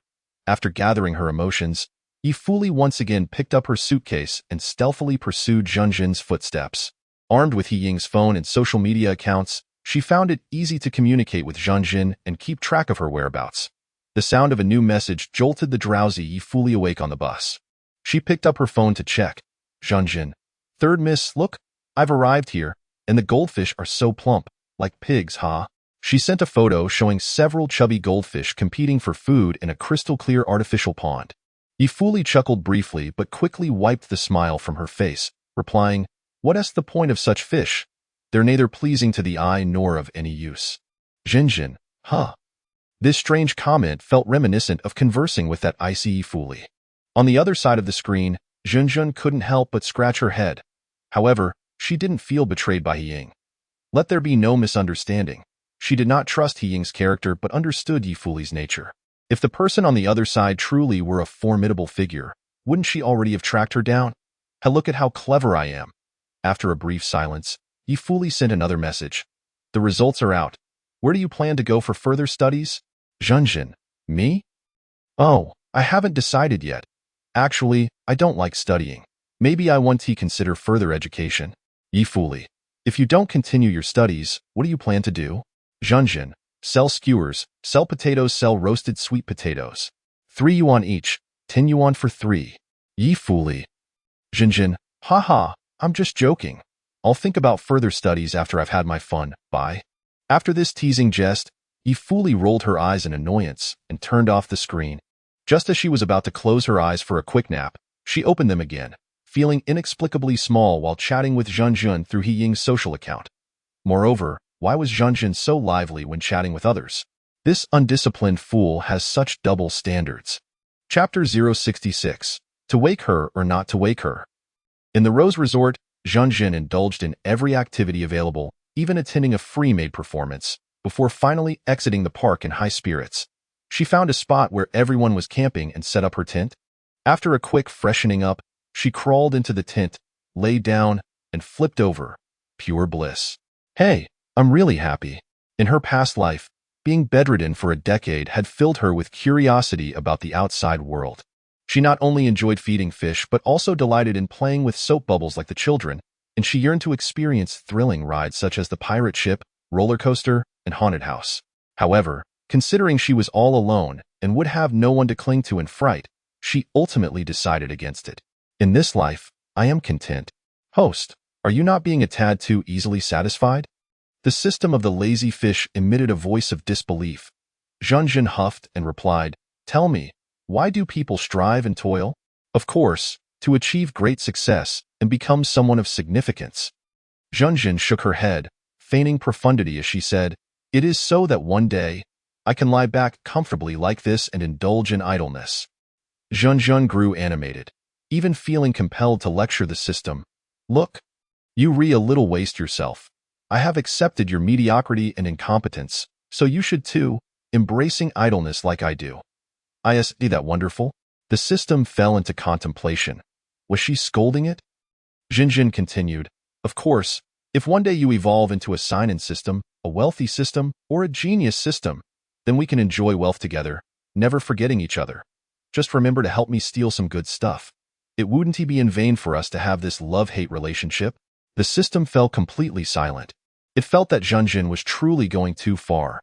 How could a host be so unmotivated, wishing for the system to work hard instead? Truly an irredeemable lazy fish. Clink.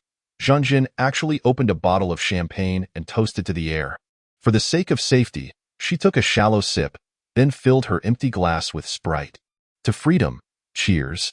To idleness, cheers. Woo-hoo! In the middle of the night, a powerful urge to relieve herself awoke a drowsy Zhen. Grumbling, she got up, yawning as she unzipped the tent and crawled out. Not far off was a public restroom. She decided to go there. Half asleep, she instinctively reached out her hands, but, feeling a twinge of regret, she let them drop and reluctantly squatted down. After addressing her personal needs, she yawned and strolled toward the camping area. Upon reaching her destination, she lifted the tent flap and crawled inside, collapsing onto her bedroll. Having secretly followed Zhen for the better part of the day, Ye fully, who had been wide awake, felt the movement beside her and abruptly opened her eyes, instinctively reaching for the knife hidden beneath her pillow. As she squinted in the dim light to identify the intruder, she froze in shock. "Zhen, Fast asleep, Zhen Zhen's eyelashes fluttered, and her cheeks bore a slight flush. Her disheveled hair fell from Yifuli's ear and almost brushed Zhen Zhen's face, prompting her to quickly grasp the ends. The loose strap of Zhen Zhen's top slipped further down her shoulder. Yifuli's expression darkened as she regarded the unexpected intruder in her tent, 100 torturous methods flashing through her mind. The self-caught prey should be aware of its fate.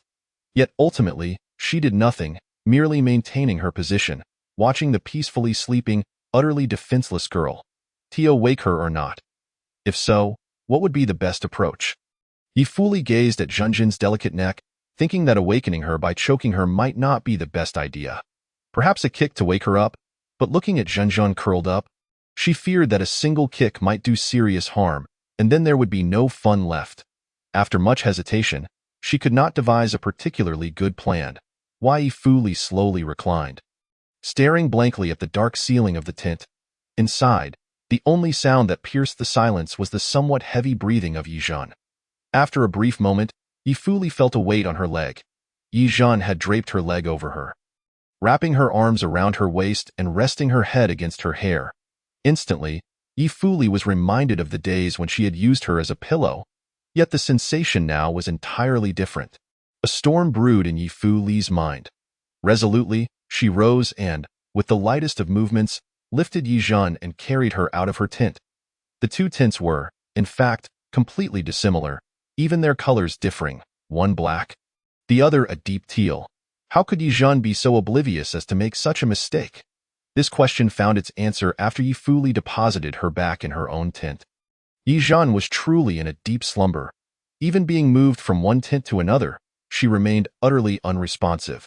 Such a naive person dared to wander about with nothing but a tent and a measly box? Yifuli could hardly contain her amusement at her audacity. I shall see how long you can endure out there, you remarkably brave individual.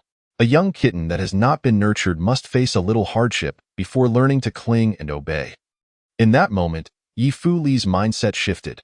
She no longer felt an overwhelming desire to simply drag her back to the confines of her little dark room. After all, she had ample time to continue observing Ye Zhen. Not long after returning to her tent, Yifuli decided to dismantle it, lest Ye Zhen discover any clues in the morning, thereby prematurely ending the game. I will await your surrender, Ye Zhen. The following morning, after a night filled with nightmares, Ye Zhen awoke, covering her face. Ah, how dreadful! She had dreamt of sharing a tent with Yifuli, even mistaking her for a pillow. This is the end. Yifuli is too terrifying. She has invaded my dreams, tormenting me both day and night. It must be the poor feng shui here. I must make my escape. After venting her frustrations, Ye Zhen promptly rose, preparing to pack her tent and leave this ominous place. Upon boarding the bus to the next scenic spot, she received a message from a contact named Hing Colon. Aren't you afraid of sleeping alone in the wild at night? Ye Zhen scoffed and replied, not at all. I chose a place with excellent security. Beep, beep, beep. What if one day you open your eyes and find Yifuli waiting outside your tent? A wave of inexplicable dread washed over Ye Zhen, and a blush crept onto her cheeks. Well, that was something she was a bit afraid of. However, given how well she concealed her whereabouts and frequently changed locations, it would be quite difficult for Yifuli to ambush her. Wouldn't it? With this thought, she felt a surge of bravado and typed back defiantly, Ha! Ha! What is the big deal about waiting for me outside the tent? If she has the guts, let her confront me inside the tent. Duh.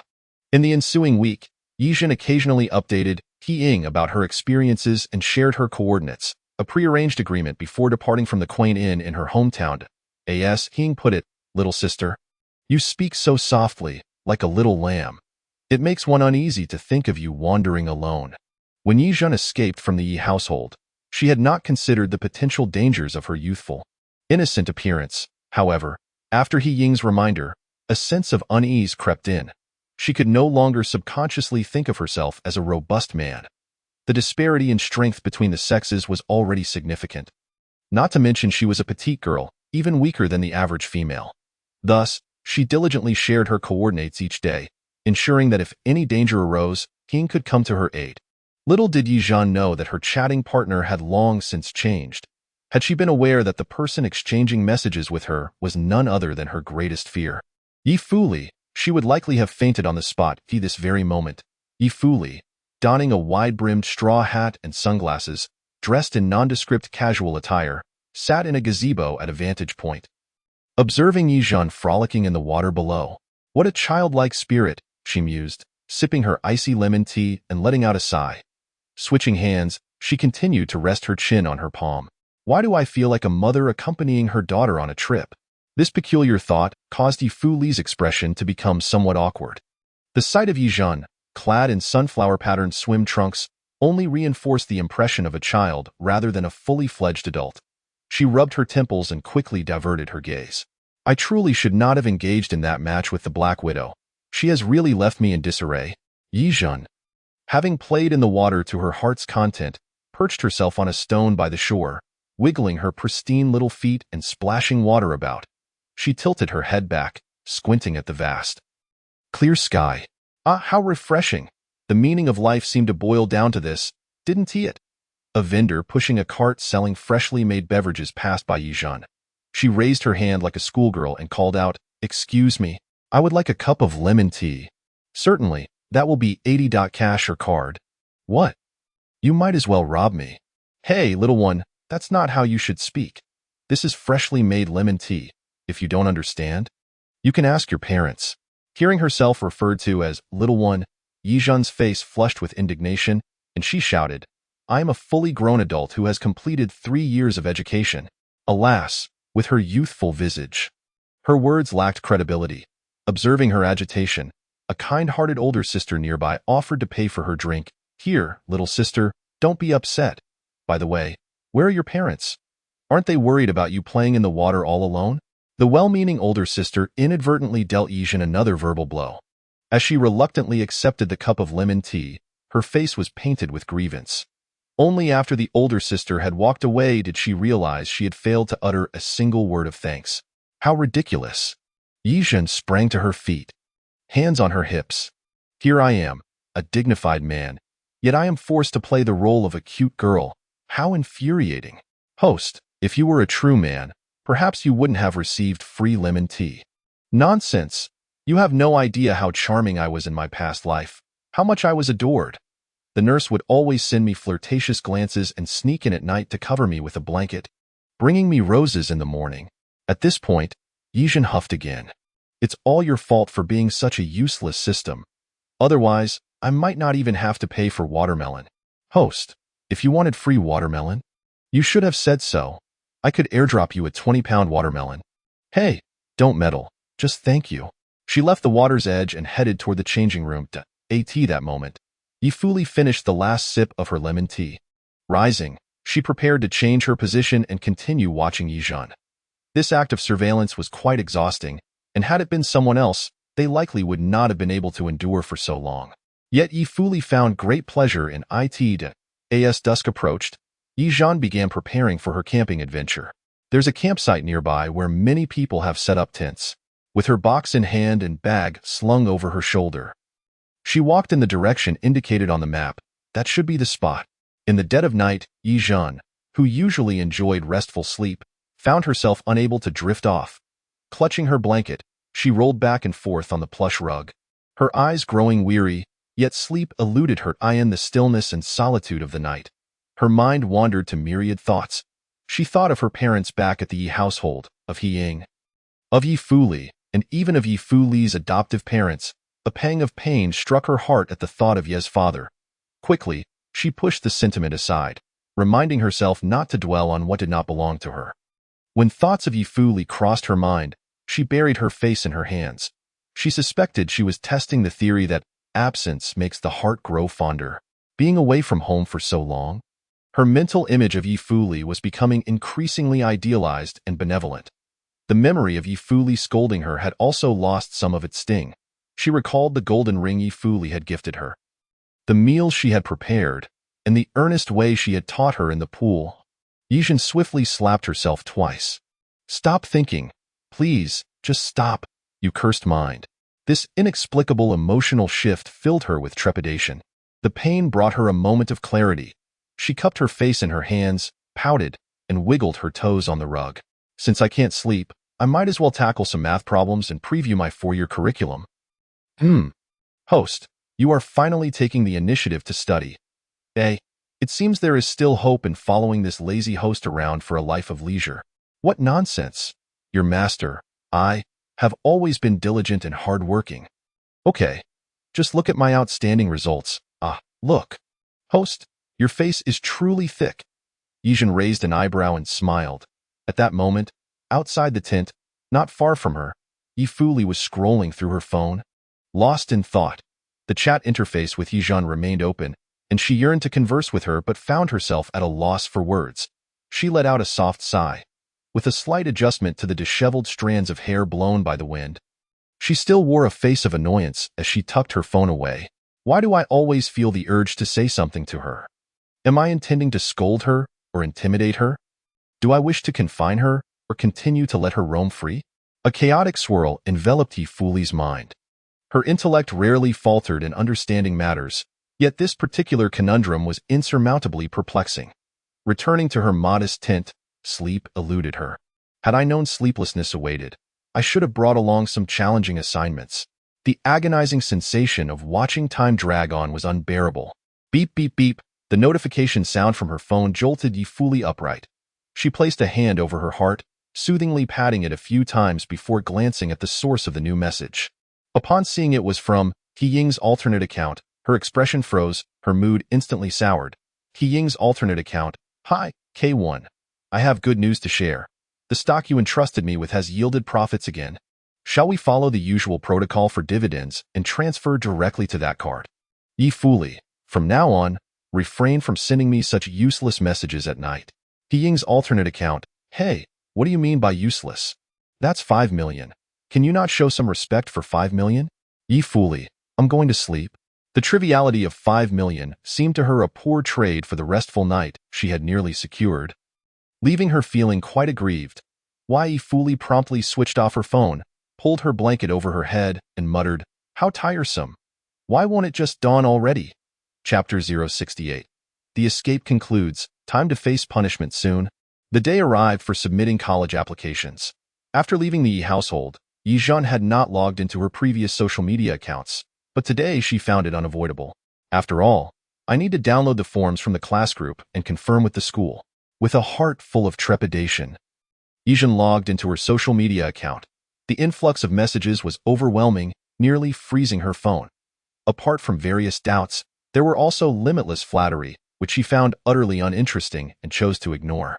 There was an abundance of superfluous messages and an excess of unfamiliar names.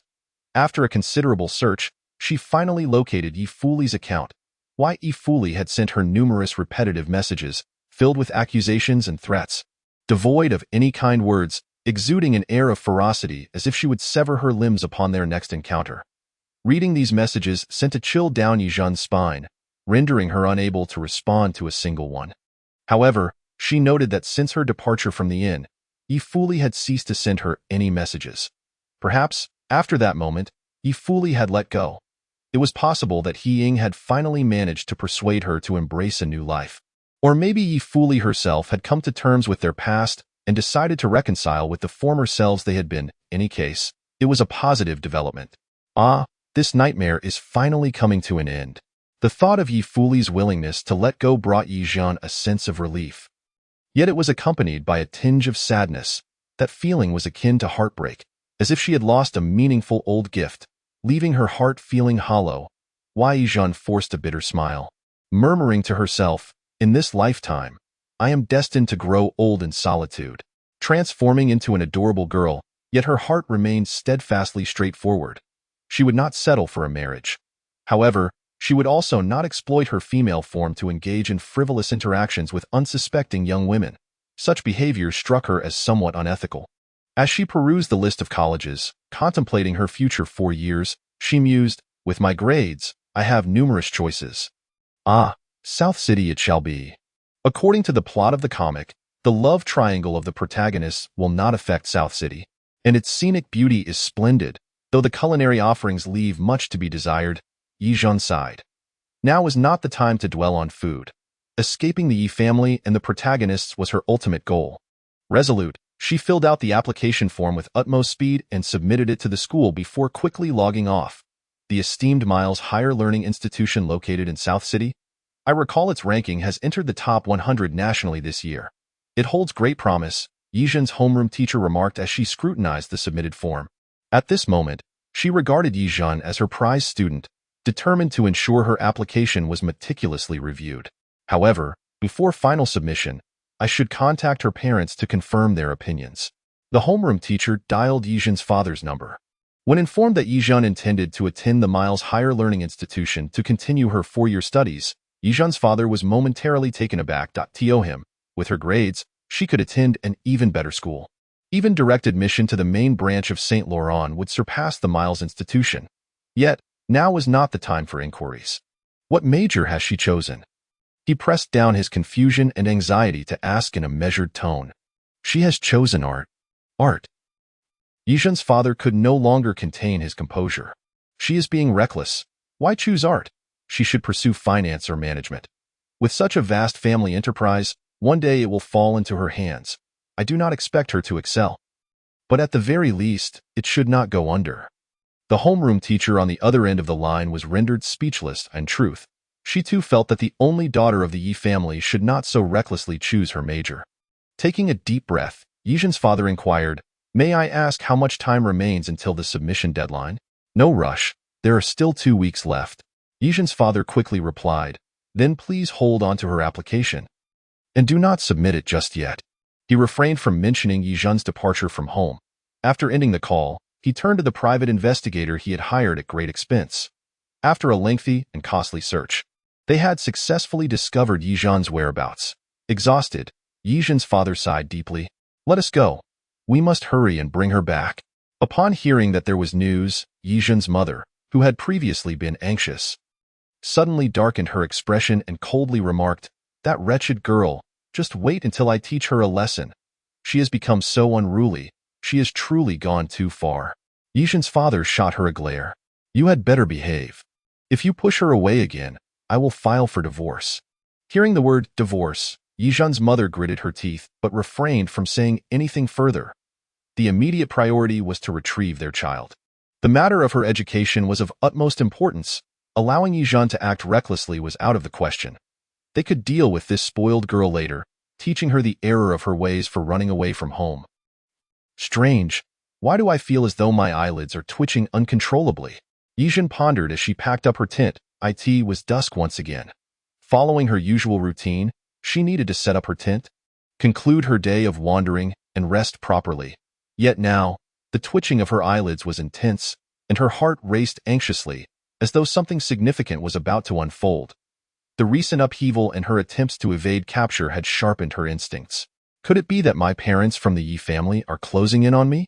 She halted her packing momentarily, anxiously scanning her surroundings.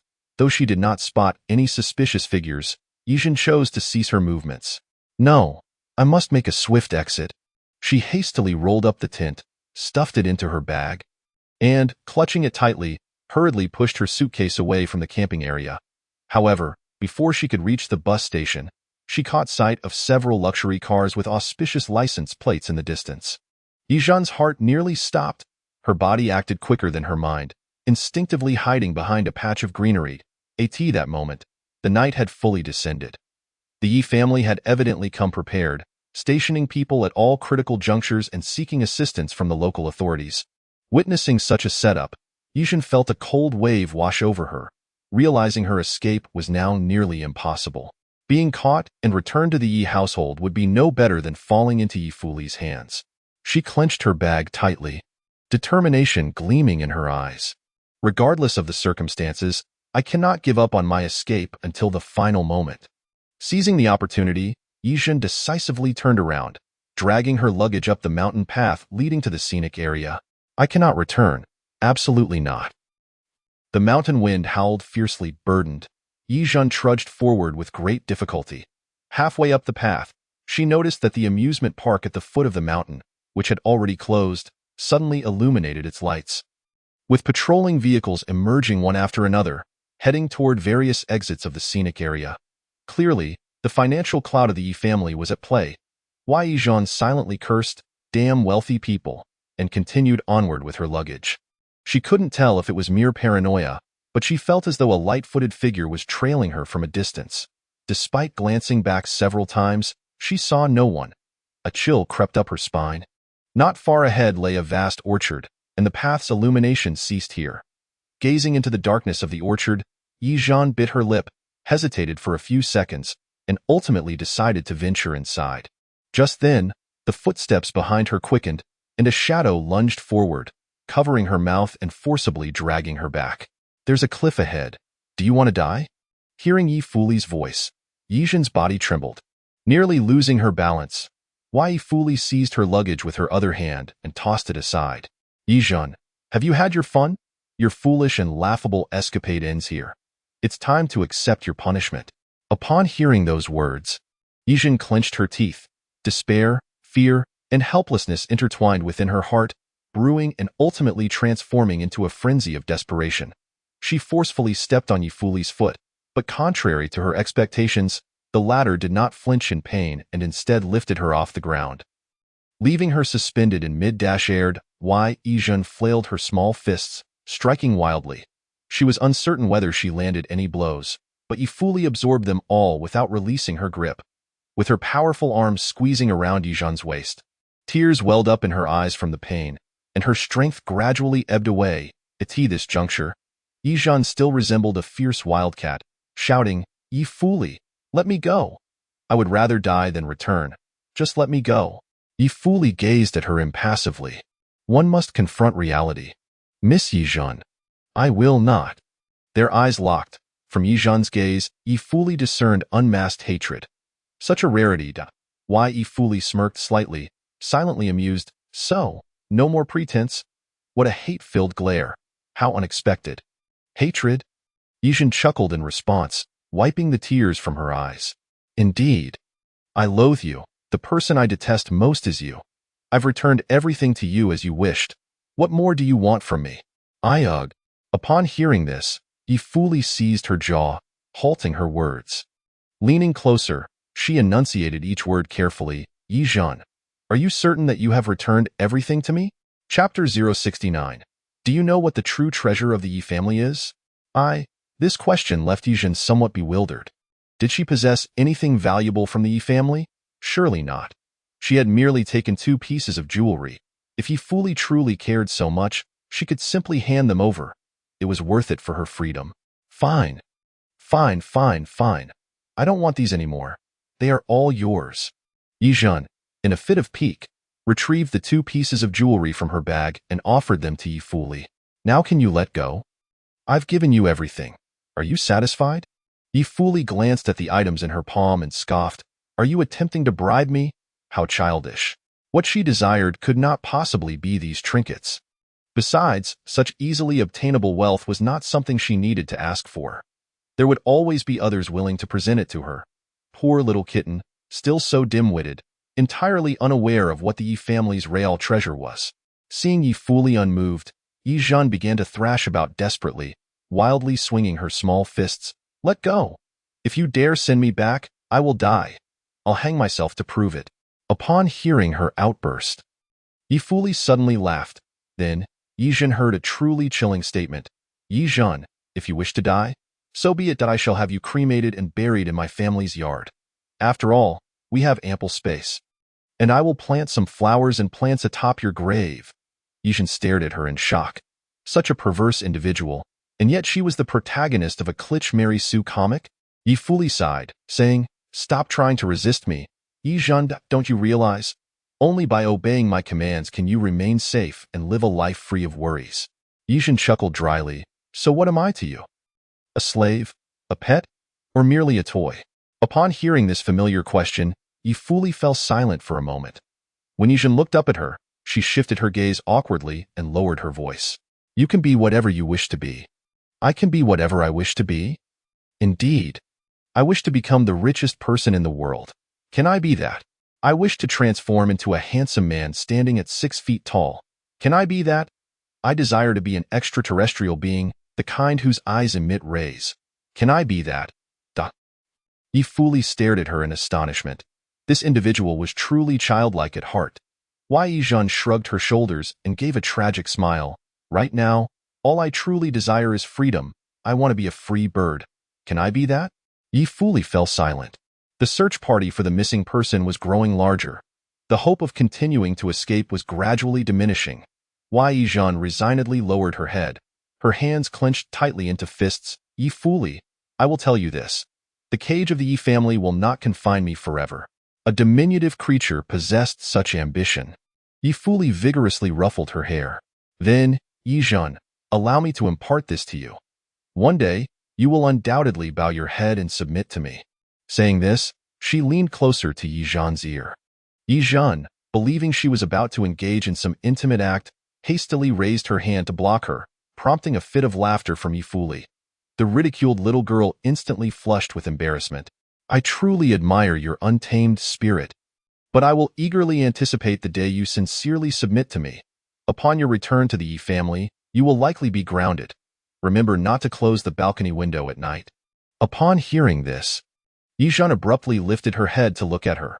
Was she planning to climb through the window to see her every night? Did she intend to rob her of sleep? Ye fully offered no further explanation, merely smiling enigmatically. Beep, beep, beep.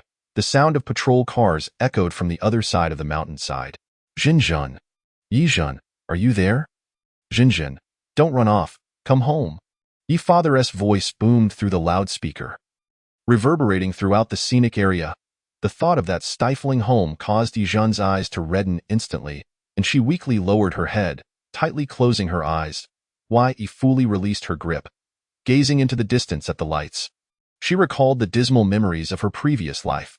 She could never engage in the childish antics that Ye Zhen did, nor had she ever received such affection. The Ye family's parents always regarded her as an omnipotent being. It was as if she were merely an emotionless money-making machine, one that required no companionship, understanding, or maintenance. In that moment, she felt a twinge of envy towards Ye Zhen, even a hint of jealousy. The Ye family would likely never regard Ye Zhen as a machine. Even if she could not escape her fate as a tool, Ye Zhen would always be a cherished treasure, treated with utmost care by all. Upon spotting Ye father, Ye fully gently nudged Ye Zhen, pushing her forward. I noticed you offered a reward of 1 million for your daughter's return. Remember to give me the bounty? With this light-hearted remark, Ye fully concluded her 24-hour surveillance of Ye Zhen over the past few days. Her expression remained calm, her eyes devoid of any desire for wealth, only reflecting solitude. She did not refuse Ye father's suggestion to descend the mountain with him. But once they reached the entrance of the scenic area, she exited the vehicle. Thank you, Ye fully. I will relay your care for our Zhen to her mother, and we will surely pay a visit as a family of 3 soon. Ye fully smiled politely, replying, I shall await your visit. Her gaze remained fixed on Ye Zhen, until the car carrying Ye Zhen faded into the vastness of the night. Ye fully grasped the term, insincerity, the words she truly wished to convey to Ye Zhen. Today, not a single one managed to escape her lips. Returning to the Ye family, it was already midday the next day. Seated in the car, Ye Zhen appeared dazed, resembling a doll drained of its soul. No matter what others said to her, she displayed little reaction. Ye father was anxious, but dared not provoke her. He had the maid assist Ye Zhen out of the car and into the villa. Ye mother, waiting for a long time. Upon seeing Ye Zhen's lifeless demeanor, could not help but scold. Look at you, such a useless thing. Running away? Leaving home? You think you're capable? Why don't you keep running? Ye father shot her a glare. She huffed heavily, reluctantly closing her mouth and trudging upstairs in her slippers. Zhen, don't mind your mother. You must be tired. Go take a shower and rest well. Ye Zhen said nothing, merely nodded, taking her luggage toward her designated room. The moment she stepped inside, it felt as if all her strength had been drained, and she leaned against the door, collapsing to the floor. Well, since I can't escape, I might as well give up. Ye Zhen gritted her teeth, adopting a demeanor of surrender. When the Ye family can no longer tolerate me, and they expel me, I won't be to blame. That detestable Feng Outyin. At this moment, Ye Zhen conceived a bold idea. She would take the initiative to propose a paternity test with her Ye family parents. Once the truth was revealed, no one would be able to force her to stay. Chapter 070. She is not a naive little girl. Oh, K1. You finally decided to come back? Upon returning to the dilapidated house in the slums, Ye fully encountered He Ying, who had been waiting for her. He Ying drove a newly purchased Ferrari, adorned with stickers of pink-haired anime girls, making it quite a sight that was hard to forget. As for He Ying today, she wore her usual flamboyant attire. Her hair bedecked with an array of pink hairpins. One couldn't help but wonder just how much she adored the color pink. He fully glanced at her before ignoring her altogether. He Ying, taken aback, immediately dropped her lollipop and hurriedly waved her hands. Hey, K1, what do you mean? Aren't you inviting me to your home for a visit? Seeing that Ye fully had no intention of extending an invitation, she quickly chased after her, blocking the door with her still recovering leg. Why? Ye fully looked at her expressionlessly. What do you want? I've come to discuss the boxing match with you, the 50 million. Hee hee. Upon hearing 50 million, Ye fully's grip on the door loosened slightly. Seizing the opportunity, He Ying hurriedly slipped inside. Why? Ye fully, regal as a queen, settled herself on the sofa. Prepared to solicit her assistance, He Ying dutifully picked up a broom and dustpan from the corner and began tidying up. While she cleaned, she shared the intelligence she had gathered. Jacqueline recently hosted an underground boxing match in Eagle Sauce's territory, introducing a newcomer champion. What was her name? Mei Chuan Xiangzi. Ugh, to be honest, the fighters from Binzi country are the ones I despise the most. If she dares to show up this time, we'll make sure she regrets it. By the way, do you want to see a photo of this old hag? Ye fully shook her head. She was already acquainted with this champion from Binzi country. In her previous life, they had crossed paths in the ring, where she had witnessed the fighter's treacherous and vicious nature, and many boxers had suffered at her hands. With a seemingly delicate face, she possessed immense strength and struck ferociously, leaving opponents defenseless.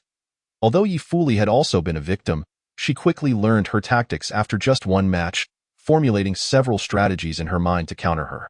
This time around, Ye fully had no intention of taking matters into her own hands. Do you still have Black Spider's contact information? Huh? That our defeated foe? Yes, please give me her contact. Ye fully retrieved her phone, scrolled through her contacts, and found Black Spider's number in her blacklist. Forget it, it's not necessary. He Ying exclaimed, huh? Without raising her head, Ye fully replied, finish sweeping, take out the trash, and buy some groceries on your way back. He Ying, incensed, retorted, hey, I'm not your servant. 50 million, do you want to earn it or not? Upon hearing 50 million, He Ying scoffed, maintaining a look of disdain as she continued sweeping. A mere 50 million, and you expect me, the third miss of the He family, to work like a mule for you? PFF. After a moment of grumbling, she weakly asked, K1, what do you want to eat? Shall we stick to the usual and get a live king crab? Anything is fine. I am not picky. In the Ye household, Ye Zhen had slept for an entire day and night before finally opening her room door. Her stomach growled, clearly indicating she was famished. She refrained from requesting a food drop from the system. Now that she was home, it was only fair that this electronic pet also took a break. Upon descending the stairs, she barely settled down when she heard her father's voice. Did you sleep well? Zhen? Imichim. In the kitchen, the housekeeper hurriedly brought out a cake from the oven and placed it in front of Ye Zhen, arranging it neatly. Following that, an array of snacks, pastries, and steaming dishes were served one after another. The long dining table was filled to the brim with all of Ye Zhen's favorites. However, she had little appetite. How strange. She was clearly hungry, yet felt disinclined to eat. Stop being melodramatic. I've tolerated you all day. Ye Zhen. Mrs. Ye, noticing her daughter's sickly appearance, became exasperated. Look at you. Do you even resemble a person? Which young lady behaves like you, disheveled and sleeping all day? Ye slammed his hand on the table. Seeing her husband's expression, Ye could only swallow her anger and remain silent. Ye sighed, let us eat first. Afterward, we have matters to discuss with you. I have something to discuss with you as well. Ye Zhen lifted her head to look at her haggard father. In that moment, she was truly prepared to lay everything bare, slowly articulating, let us do a paternity test. Mrs. Ye's expression stiffened. This topic was one she dared not broach, yet Ye Zhen brought it up. Was she really going to poke the bear? Mr. Ye immediately grew tense. Zhen, can we let this matter rest? Ye Zhen shook her head. Let us conduct the test. It would be better for all of us.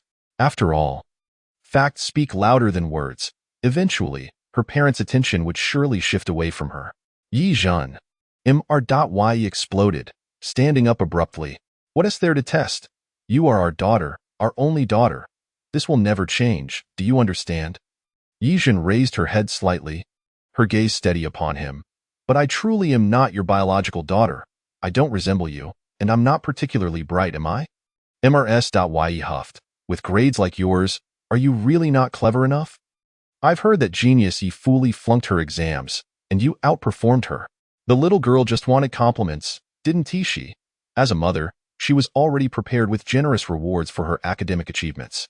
A little money to celebrate, and everything would be forgotten, right? Mrs. Ye felt she understood the art of placating children. At this moment, Ye Zhen turned her gaze towards Mrs. Ye. I don't resemble either of you. That's a fact. Zhen, do you really want to hurt your father and me like this? The middle-aged man, filled with sorrow, had red-rimmed eyes.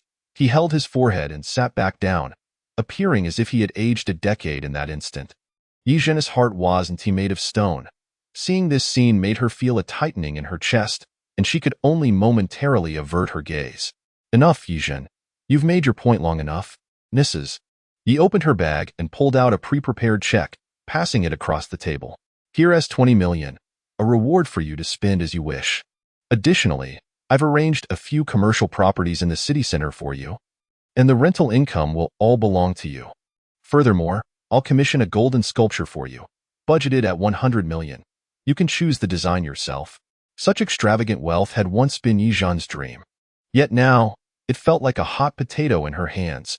What she desired had long ceased to be merely money. Please take back these things. I don't need them much. Ye Zhen stood up and inquired, May I go out for a stroll? No. Ye Zhen's parents spoke in unison, denying her request. Oh, as expected, very well then. Ye Zhen smiled, offering no resistance, and walked directly to her room. Watching the untouched delicacies on the table, Ye Zhen's parents fell silent. Their daughter seemed to have become more obedient.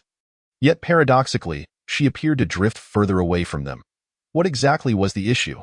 What could they do to win Ye Zhen's forgiveness? In her room, Ye Zhen had the system deliver some food. She wouldn't gamble with her own stomach. She'd eat and drink as needed. Starving in defiance, she wasn't that childish. A little sulking was fine, but she would never really deprive herself. After satisfying her hunger, Ye Zhen sat cross-legged in her office chair, opened her computer, and downloaded several thrilling games, immersing herself in the fun. The door to her room was locked from the inside. Yet, she still donned her headphones, enjoying the sweet voices of the in-game characters calling her Oni-chan. Before she knew it, night had fallen. The breeze wafting in from the balcony tousled the pages of her workbook. Engrossed in her game, Ye Zhen remained oblivious to someone climbing over the balcony railing, carrying a box of spicy king crab, stepping inside. Chapter 071. Strict supervision of young Lady Ye Zhen. At that moment, Ye Zhen was maneuvering her game character, striving to trigger new plot points. Suddenly, the aroma of king crab wafted through the air, making her doubt her senses. She sniffed the air, continuing to click away at her mouse. All right. This data is correct. It seems I can unlock some new knowledge about cute girls this time. Ye Zhen rubbed her hands together, her face alight with excitement as she gazed at the shy anime girl on her screen. Just then, she felt a weight on her shoulder. Ye fully removed her headphones, her voice chilling. Looks like the confinement suits you quite well, huh? Startled, Ye Zhen gasped, nearly tumbling off her chair. She clutched her racing heart. Looking at Ye fully in alarm, Ye fully, you? When did you? Since you attempted to trick someone into swapping swimsuits. Ye fully cast a disdainful glance at her computer screen, where the game character, clad in white stockings, was playfully splashing water by the poolside, looking bashfully innocent. Are you still sane, Ye Zhen? Ye fully genuinely couldn't comprehend why Ye Zhen enjoyed such games. Wasn't this the kind of game a little girl would relish? It seemed more suited for those otaku types. Ye Zhen, feeling dejected, hastily closed the game, instinctively replying, I'm perfectly normal. I just like girls. What's so abnormal about that? Upon hearing this, Ye fully paused, momentarily taken aback. Ye Zhen quickly realized she shouldn't have voiced her true feelings and scrambled to clarify. What I meant is, I appreciate girls for their beauty, gentleness, cuteness, and innocence. She stole a glance at Ye Fuli's expression, which was intriguingly animated. After a brief silence, Ye Fuli instinctively chose to believe her, not probing further why Ye Fuli then produced the box of king crab meat she had intentionally brought, placing it before Ye Zhen. "Young lady, what do you mean by this?" Ye Zhen refrained from reaching for it, as she was not hungry at the moment. However, the fragrant crab meat made her swallow hard, betraying her resolve. Ye Fuli let out a disdainful hum and feigned calmness as she remarked, "I suspect you might resort to fasting, fearing you would rot away in your home during this sweltering summer, so I took it upon myself to check on you." She then added, "These are leftovers from today. I couldn't bear to waste them, so I brought them to feed you." Upon hearing such an excuse, Ye Zhen also emitted a scoff. Why does this reasoning feel oddly familiar? If she wanted to offer delicious food, couldn't she just say so honestly? Why resort to such self-sabotaging tactics? She tugged at her socks, removed them, balled them up, and tossed them into the trash bin. Following that, she sat cross-legged on her office chair, barefooted. This carefree posture caused Ye Fuli to momentarily freeze, making her feel the need to reevaluate her perception of Ye Zhen. Ye Zhen extended 4 fingers and stated, 3 points. First, there's air conditioning here, so it shouldn't smell too quickly. Second, my death is of no concern to you. Third, even in death, it won't stink up your space. Ye Fuli let out a cold laugh and said, "Ye Zhen, do you think I am too kind to you?" Ye Zhen blinked innocently. "Hey, you deliberately climbed the fence to bring me a midnight snack at this hour. Isn't that kindness?" The former had merely been being sarcastic, never anticipating that Ye Zhen would follow suit with her retorts, leaving her momentarily speechless. "But don't be so nice to me in the future." Ye Zhen suppressed her craving for king crab and shifted her gaze to the night scenery outside. Just as Ye Fuli observed, she currently possessed the physique of a young girl, yet her inclinations remained distinctly masculine, an odd juxtaposition. Every time Ye Fuli treated her poorly, it lingered in her mind, let alone when she showed kindness. "Reason? I am unworthy," Ye Zhen replied succinctly, adding, "and it's unnecessary." However, she had forgotten that the person before her was Ye Fuli, a headstrong and temperamental individual. Suddenly, Ye Fuli stood up, approached her, and yanked her collar. The ferocity in her gaze caused Ye Zhen's heart to skip several beats. Ye Fuli raised her fist and waved it in front of her. "Do you want to eat king crab, or this?" Ye Zhen, cowering in her chair. Ye Zhen glared at this fierce figure with resentment. She feared that fist capable of taking on 7, yet, having recently escaped a life of wandering, she found a flicker of defiance within her, trembling as she attempted to utter a "no." Bang! Ye Fuli slammed her fist onto her computer desk. The glass surface did not shatter, but the loud noise startled Ye Zhen into a tight ball. Fortunately, the soundproofing here was decent. Ye Zhen's parents wouldn't hear it. Cradling her head, she irritably exclaimed, "Fine. I'll eat. Ye Fuli, you're annoying, you're detestable. I absolutely loathe you." Oh. Ye Fuli was indifferent to whether she was disliked. She only wanted Ye Zhen to comply, at least for the moment, to fill her stomach. Ye Zhen was compelled to consume the box of crab meat, wearing a face full of grievance. "Oh, it's so delicious, damn it. This ungrateful body is once again being won over by Ye Fuli's culinary skills. Once you're full, go wash up and sleep early. I'll keep an eye on you." "I can't sleep." "I know you can't sleep," Ye Fuli stated flatly. "When you're in a bad mood, it's tough to sleep, but you must, lest you meet an untimely demise." Great dute the mention of that, Ye Zhen realized her words had been misinterpreted. She wasn't unable to sleep due to a sour mood. She simply had too much rest and truly couldn't sleep now. Ye Fuli was utterly unreasonable, tugging at her collar and dragging her into the bathroom. "Shower, wash your hair, brush your teeth, wash your face, hurry up. I'll count to 3. If you don't move, I'll help you." "Oh, stop, you're so annoying." This night, for Ye Zhen, who was trying to wallow in despair, was utterly humiliating and excruciating. She felt as if Ye Fuli forcing her to bathe rendered her less than human, more akin to a pet. Ye Fuli didn't hold back, scrubbing her back until it turned red. What a terrifying ordeal. Ye Zhen felt that whatever little dignity she had left was being shattered. After cleaning her up, Ye Fuli left her with a warning, "Don't run off. I'll be watching you," and departed from the balcony.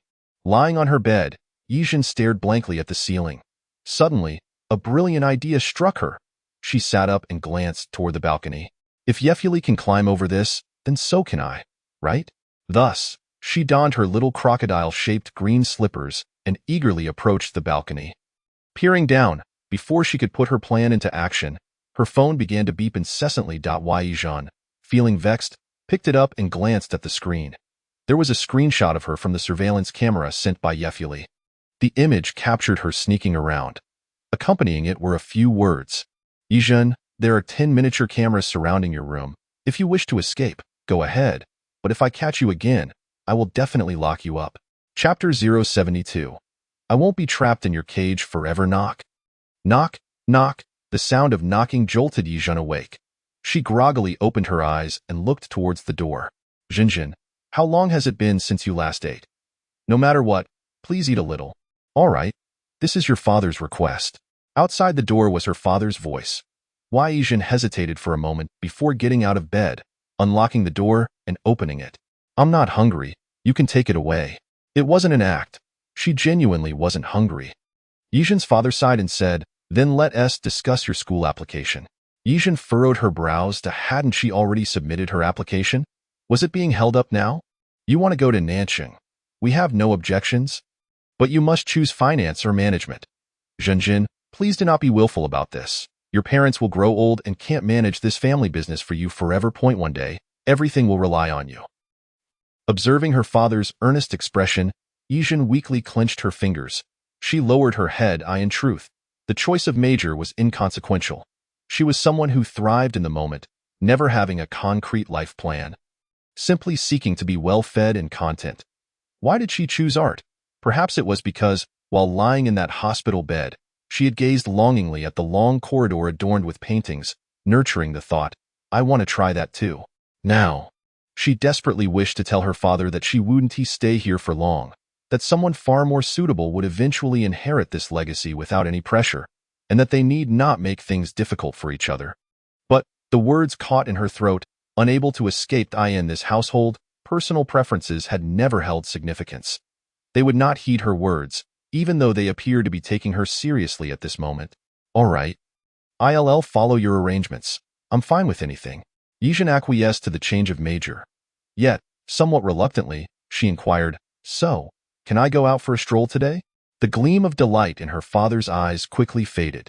He shook his head, his face full of regret. Zhen, stay at home a bit longer. Whatever you want, your mother and I will bring it back for you. The fear of losing his daughter again was something he could not bear to experience. He understood that confining Ye Zhen was exceedingly excessive for a girl of her age, yet he chose to do so. He sensed that if he let Ye Zhen out now, he would undoubtedly lose her once more. Then I don't want anything. Ye Zhen took a step back and closed the door. She turned to glance at the balcony. The wind rustled the curtains, producing a soft, swishing sound. Lost in thought, Ye Zhen gazed at the large tree outside and couldn't help but chuckle. It seemed that both Yefuli and her parents were intent on taming her, but it was merely being confined to a small room. Just that, while it might be unbearable for others, for Ye Zhen, who had been bedridden for 10 years in her past life, it was far too easy to accept. If you have the capability, keep me locked up for another 10 years. Ye Zhen hummed a tune as she returned to her office chair, reopened her computer, and resumed her gaming session. This is much better than when I was sick. Back then, I had no computer to play with, no readily available snacks or drinks, and no one to talk to. Host, you re so pitiful. Even I want to cry. Sob, sob, sob. Stop crying, dog system. Hurry up and think of a way for me to run a little farther next time. Ye Zhen maintained a surprisingly positive attitude, even sporting a smile. The dog system couldn't help but reflect on the fact that while its lazy host was truly of little use, upon closer inspection, there was still some merit. Host, have you considered taking on some tasks? A few new tasks have refreshed, which may greatly assist your escape. Ye Zhen's eyes brightened. What are we waiting for? Hurry and introduce them. Currently available simple tasks include self-study any 4-year professional course and achieve a passing grade, refine culinary skills to at least a beginner level, perfect a dance and learn at least one song. Do you need any of these? Listening to the system's announcement of these tasks, Ye Zhen's mind was filled with questions. Wait, aren't these tasks a bit too serious? It is no wonder that Ye Zhen poses such a question. After all, the tasks previously issued by this dog system were all related to the female protagonist and were rather frivolous. Now, suddenly turning serious, it has left her feeling somewhat unprepared. Host, do you mean you desire tasks of a higher difficulty? A sense of foreboding unexpectedly crept into Ye Zhen's mind. What constitutes a task of greater difficulty? Is it possible that the upcoming tasks concerning the female protagonist will all be of considerable challenge? Pray, do share. Currently available challenging tasks include: engage in combat with the female protagonist Ye fully and subdue her, earn money from the female protagonist Ye fully, accumulating at least 10 million, get the female protagonist Ye fully intoxicated once and record her drunken musings. Do you require any of these? Upon hearing the tasks, Ye Zhen fell silent once more. Indeed, these tasks were perilous. None of them seemed feasible for her, however, since these were optional tasks. As long as they appeared, Ye Zhen had no reason to refuse. After all, if she succeeded, she could conveniently obtain a reward, could she not? Hence, what rewards accompany these tasks? Completing any simple task grants mastery of a life skill, such as appliance repair, beauty treatments, welding, or operating an excavator. Completing any challenging task grants an opportunity for a daring escape. An opportunity for a daring escape? Ye Zhen instantly perked up. What does that entail? It means that during this opportunity, should you choose to leap from a building, plunge into the sea, fall from a cliff, or even consume arsenic as if it were sugar water, this system can ensure your safety, leaving not a single hair harmed. Upon hearing this, Ye Zhen finally comprehended. This was not merely an opportunity for a daring escape. It was a chance to extricate herself entirely from the Ye family, to flee from Ye fully. Splendid. I shall undertake this task, Ye Zhen declared, her eyes sparkling, a smile gracing her lips. My life shall not be eternally confined within this cage. I refuse to be a mere puppet for their whims. While wealth and power are undeniably alluring, what Ye Zhen truly yearned for was freedom.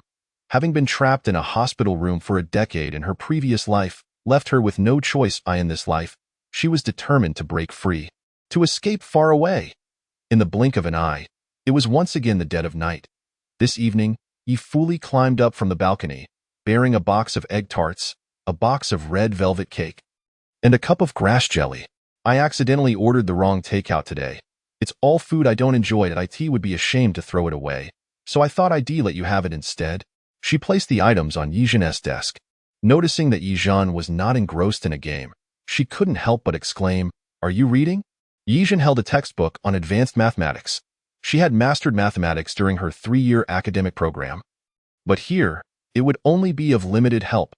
Nevertheless, when it came to understanding example problems and formulas, Ye Zhen had improved significantly, progressing swiftly through self-study. After a day of learning, her head wasn't even throbbing. Having a system was indeed delightful. Here, you made an error, Ye fully pointed out as she indicated Ye Zhen's working steps. Oh. Ye Zhen picked up her scratch paper to recalculate. Quietly observing her, Ye fully felt that something was amiss. The cramped desk was cluttered with numerous sheets of scratch paper. Picking up 2 sheets casually, she noted that they were filled with earnest calculations, not haphazard scrawls. Did I get it right this time? Ye Zhen extended the scratch paper towards her. Without needing to calculate with a pen, Ye fully could discern the correctness at a glance. She nodded, setting the scratch paper aside, her gaze deepening as she scrutinized Ye Zhen. You are not quite right. Chapter 073. Can anyone touch your belly? Ye Zhen. You are not quite right. Ye fully leaned in closer, grasping Ye Zhen's collar and pulling her forward. Their eyes locked, while Ye Zhen appeared somewhat flustered, instinctively tilting her head away. Your gaze reveals a hint of guilt. Speak, what ill-conceived plot are you concocting? You're not contemplating another escape, are you? Ye Zhen forced a smile, saying, Why would I run? It's not as if I could escape without being caught again. And the situation would be even worse than before. Ye fully chuckled lightly. Indeed, I believe you should refrain from attempting that again. Their laughter faded into silence. Ye Zhen set down her pen and glanced at her. Ye fully. I wish to earn money. Can you help me earn some? You? Ye fully's lips curled into a smirk upon hearing this. Ye Zhen, who gave you the illusion that you could earn money? Besides, the Ye family possesses ample wealth. The inheritance that will eventually come to you will amount to no less than 100 billion. Isn't that enough for you to squander? She would not be swayed by Ye Zhen's whims.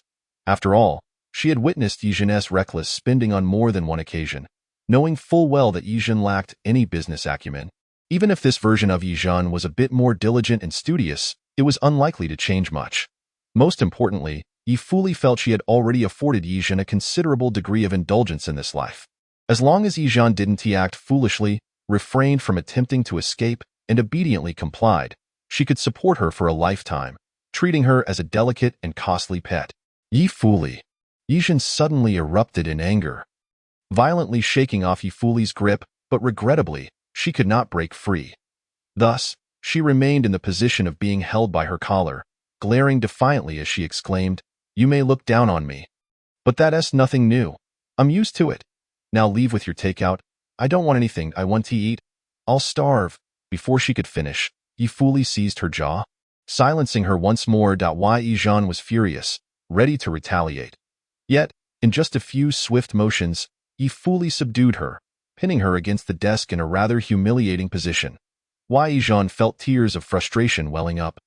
Wondering how the disparity could be so vast, at that moment, her face was pressed against the desk, her hands restrained behind her back, twisted painfully. Ye Fuli looked down at her from above. "Are you calm now?" "I refuse to comply." Ye Zhen spat out those words through clenched teeth, her feet restless as she attempted to retaliate, and the next instant, Ye Fuli trapped her legs. "Your defiance is inconsequential, but isn't this a bit feeble?" Ye Zhen struggled futilely for a moment before resigning herself to the situation. After several minutes of tension, Ye Fuli finally released her. She regarded Ye Zhen's indignant expression and calmly stated, "Ye Zhen, you would do well not to test my patience." She picked up the cake, unwrapped it, scooped a spoonful, and held it to Ye Zhen's lips. "Eat." Ye Zhen stubbornly turned her head away. Ye Fuli shifted the spoon slightly. "Eat." Gazing at the delectable cake, Ye Zhen felt a lump in her throat. If she were still a towering man of 6 feet, untouched by snacks, she would have obediently consumed it. But now, her dignity forbade it, and her stomach did not allow it either. How vexing! Had she known better than to indulge in so many jellies, shrimp chips, and beef jerky, etc.? Ye Fuli had mentioned that there were miniature cameras in the room. How could she not know she had already eaten? Suddenly, Ye Zhen stumbled upon this blind spot. Could it be that Ye Fuli was deceiving her? Perhaps there weren't as many cameras as she claimed? Was there none in the room at all? Or did Ye Fuli know full well that she had already eaten, but was deliberately trying to force-feed her? "I want to eat." Umph. Before she could finish her protest, the spoonful of cake was shoved into Ye Zhen's mouth. Of course, Ye Fuli had not installed cameras in her room. Primarily, she could not resist checking the surveillance to see what Ye Zhen was up to. As it significantly hindered her work efficiency, 2 cameras on the balcony sufficed. Ye Fuli had learned from the family's maid about Ye Zhen's hunger strike. Their acquaintance was no coincidence, as she had orchestrated several chance encounters, using fragmented information from her past life to easily form a friendship with her. "Eat, continue, take big bites." Ye Fuli fed Ye Zhen spoonful after spoonful, akin to a mother nurturing a disobedient child. Only after the entire box of cake was consumed did she pass the milk tea to her. "Keep eating." Ye Zhen's eyes brimmed with tears. "I truly cannot eat anymore. I am utterly full." "When I say eat, you eat. Do not compel me to resort to violence." Ye Zhen, with a reluctant slurp, she managed to drink half a cup of milk tea, feeling as though her stomach might burst. This was outrageous. She had to endure. Never again would she snack. Just as Ye Fuli prepared to unwrap the box of egg tarts, Ye Zhen surrendered.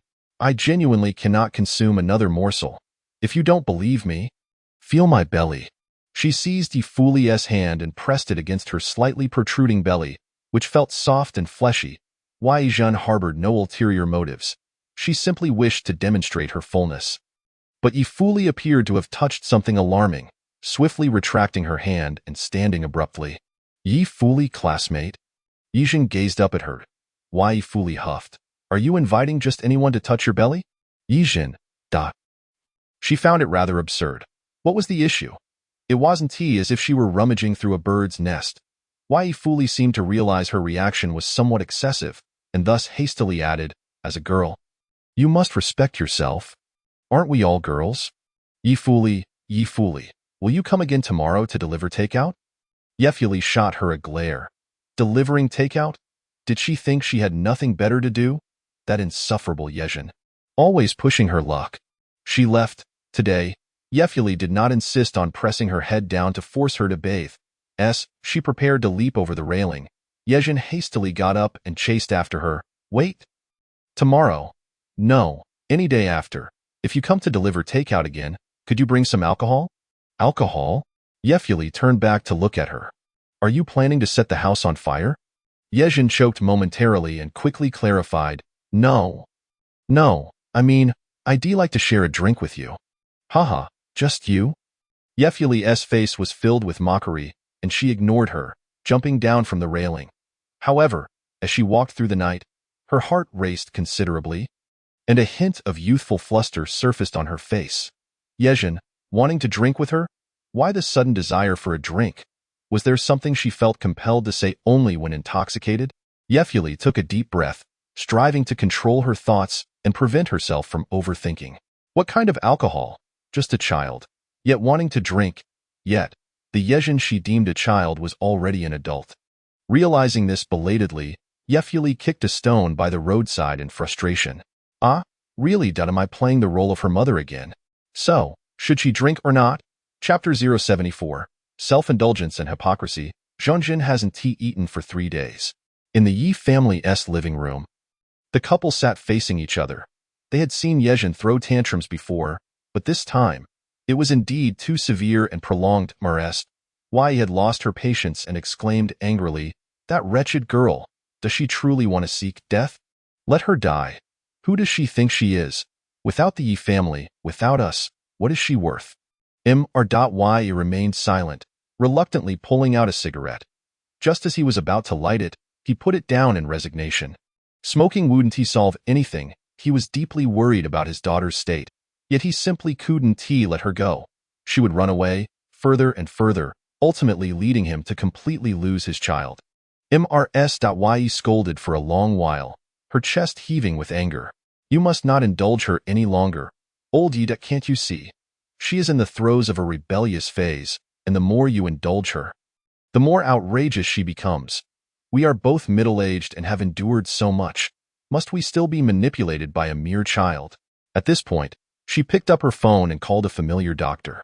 Hello? Dr. Qian, it's me. Could you please come to my house? My daughter hasn't eaten for 3 days and needs 4. Facing Mr. Ye's confused gaze, she spoke with force. Old Ye, no matter how much you indulge her, she must survive. Upstairs, in Ye Zhen's room, she was still diligently working on a complex calculus problem, attempting to discover a second, more efficient method of solving it. A loud knock on the door startled her, causing her hand to tremble. When she turned to look, the locked door had been forcibly broken open. Ye Zhen stared blankly at the group that had barged in, instinctively retreating a step. What did they want? It's not as though she couldn't open the door. Why this approach? Dr. Qian, please examine her. Mrs. Ye's face was cold as she regarded the frightened Ye Zhen. Make sure to check for any issues. Dr. Qian was her close friend, a well-preserved middle-aged woman. Ye Zhen remembered her from childhood when she would often come to check her health, administer injections, and set up IVs. However, faced with the doctor, Ye Zhen felt a subconscious resistance. She despised taking medication, loathed injections, and was unwilling to have 4. She had endured this routine for a decade. No, there's no need for an examination. I'm perfectly fine. Ye Zhen retreated further. But Dr. Qian still seized her arm. Gripping her slender arm, Dr. Qian said helplessly, "Child, stop this nonsense. Your mother is very worried about you. Could you please be sensible?" Her assistant opened the medical kit and handed her the necessary tools one by one. After a brief examination, Dr. Qian remarked, "The child is too thin. She is indeed malnourished and needs to replenish her nutrients." This had always been Ye Zhen's issue. She had been like this her entire life, and Dr. Qian had grown accustomed to it. Then let us start with 4. Oh, madam, it's not to the point of needing 4. She hasn't eaten for 3 days. If we don't administer nutrients, will she survive? I don't think it seems like she hasn't eaten for 3 days. At that moment, Dr. Qian began to doubt her medical skills. However, under the icy glare of Mrs. Ye, she reluctantly opted for caution. Very well.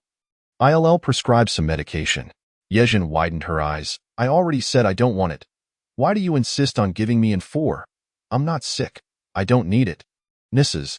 Ye gazed at her expressionlessly. Ye Zhen, your stubbornness must come to an end. The three maids who had entered with her stepped forward at Yes signal, restraining Ye Zhen and dragging her onto the bed. Pinning her limbs down, the pressure on her wrists was excruciating. A creeping fear made Ye Zhen feel as if she might become a lamb led to slaughter.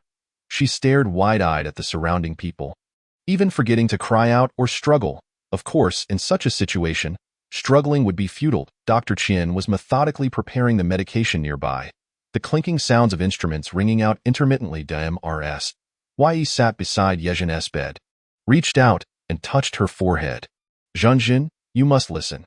Your parents are only doing this for your own good. Please don't continue to do things that are incomprehensible. After the 4, come down and eat something obediently. Otherwise, you'll have to have another 4 tomorrow, understand? The cool touch of her hand felt unsettling. Ye tried to appear as a kind, patient mother, yet Ye Zhen completely refused to cooperate, even shutting her eyes to avoid looking at her. Who is truly engaging in incomprehensible actions? Ultimately, who is it? Ye Zhen expended all her energy and lay flat. Escape? She must escape. She needed to remember this moment of fear, solidifying her resolve to flee. After preparing the medication, Dr.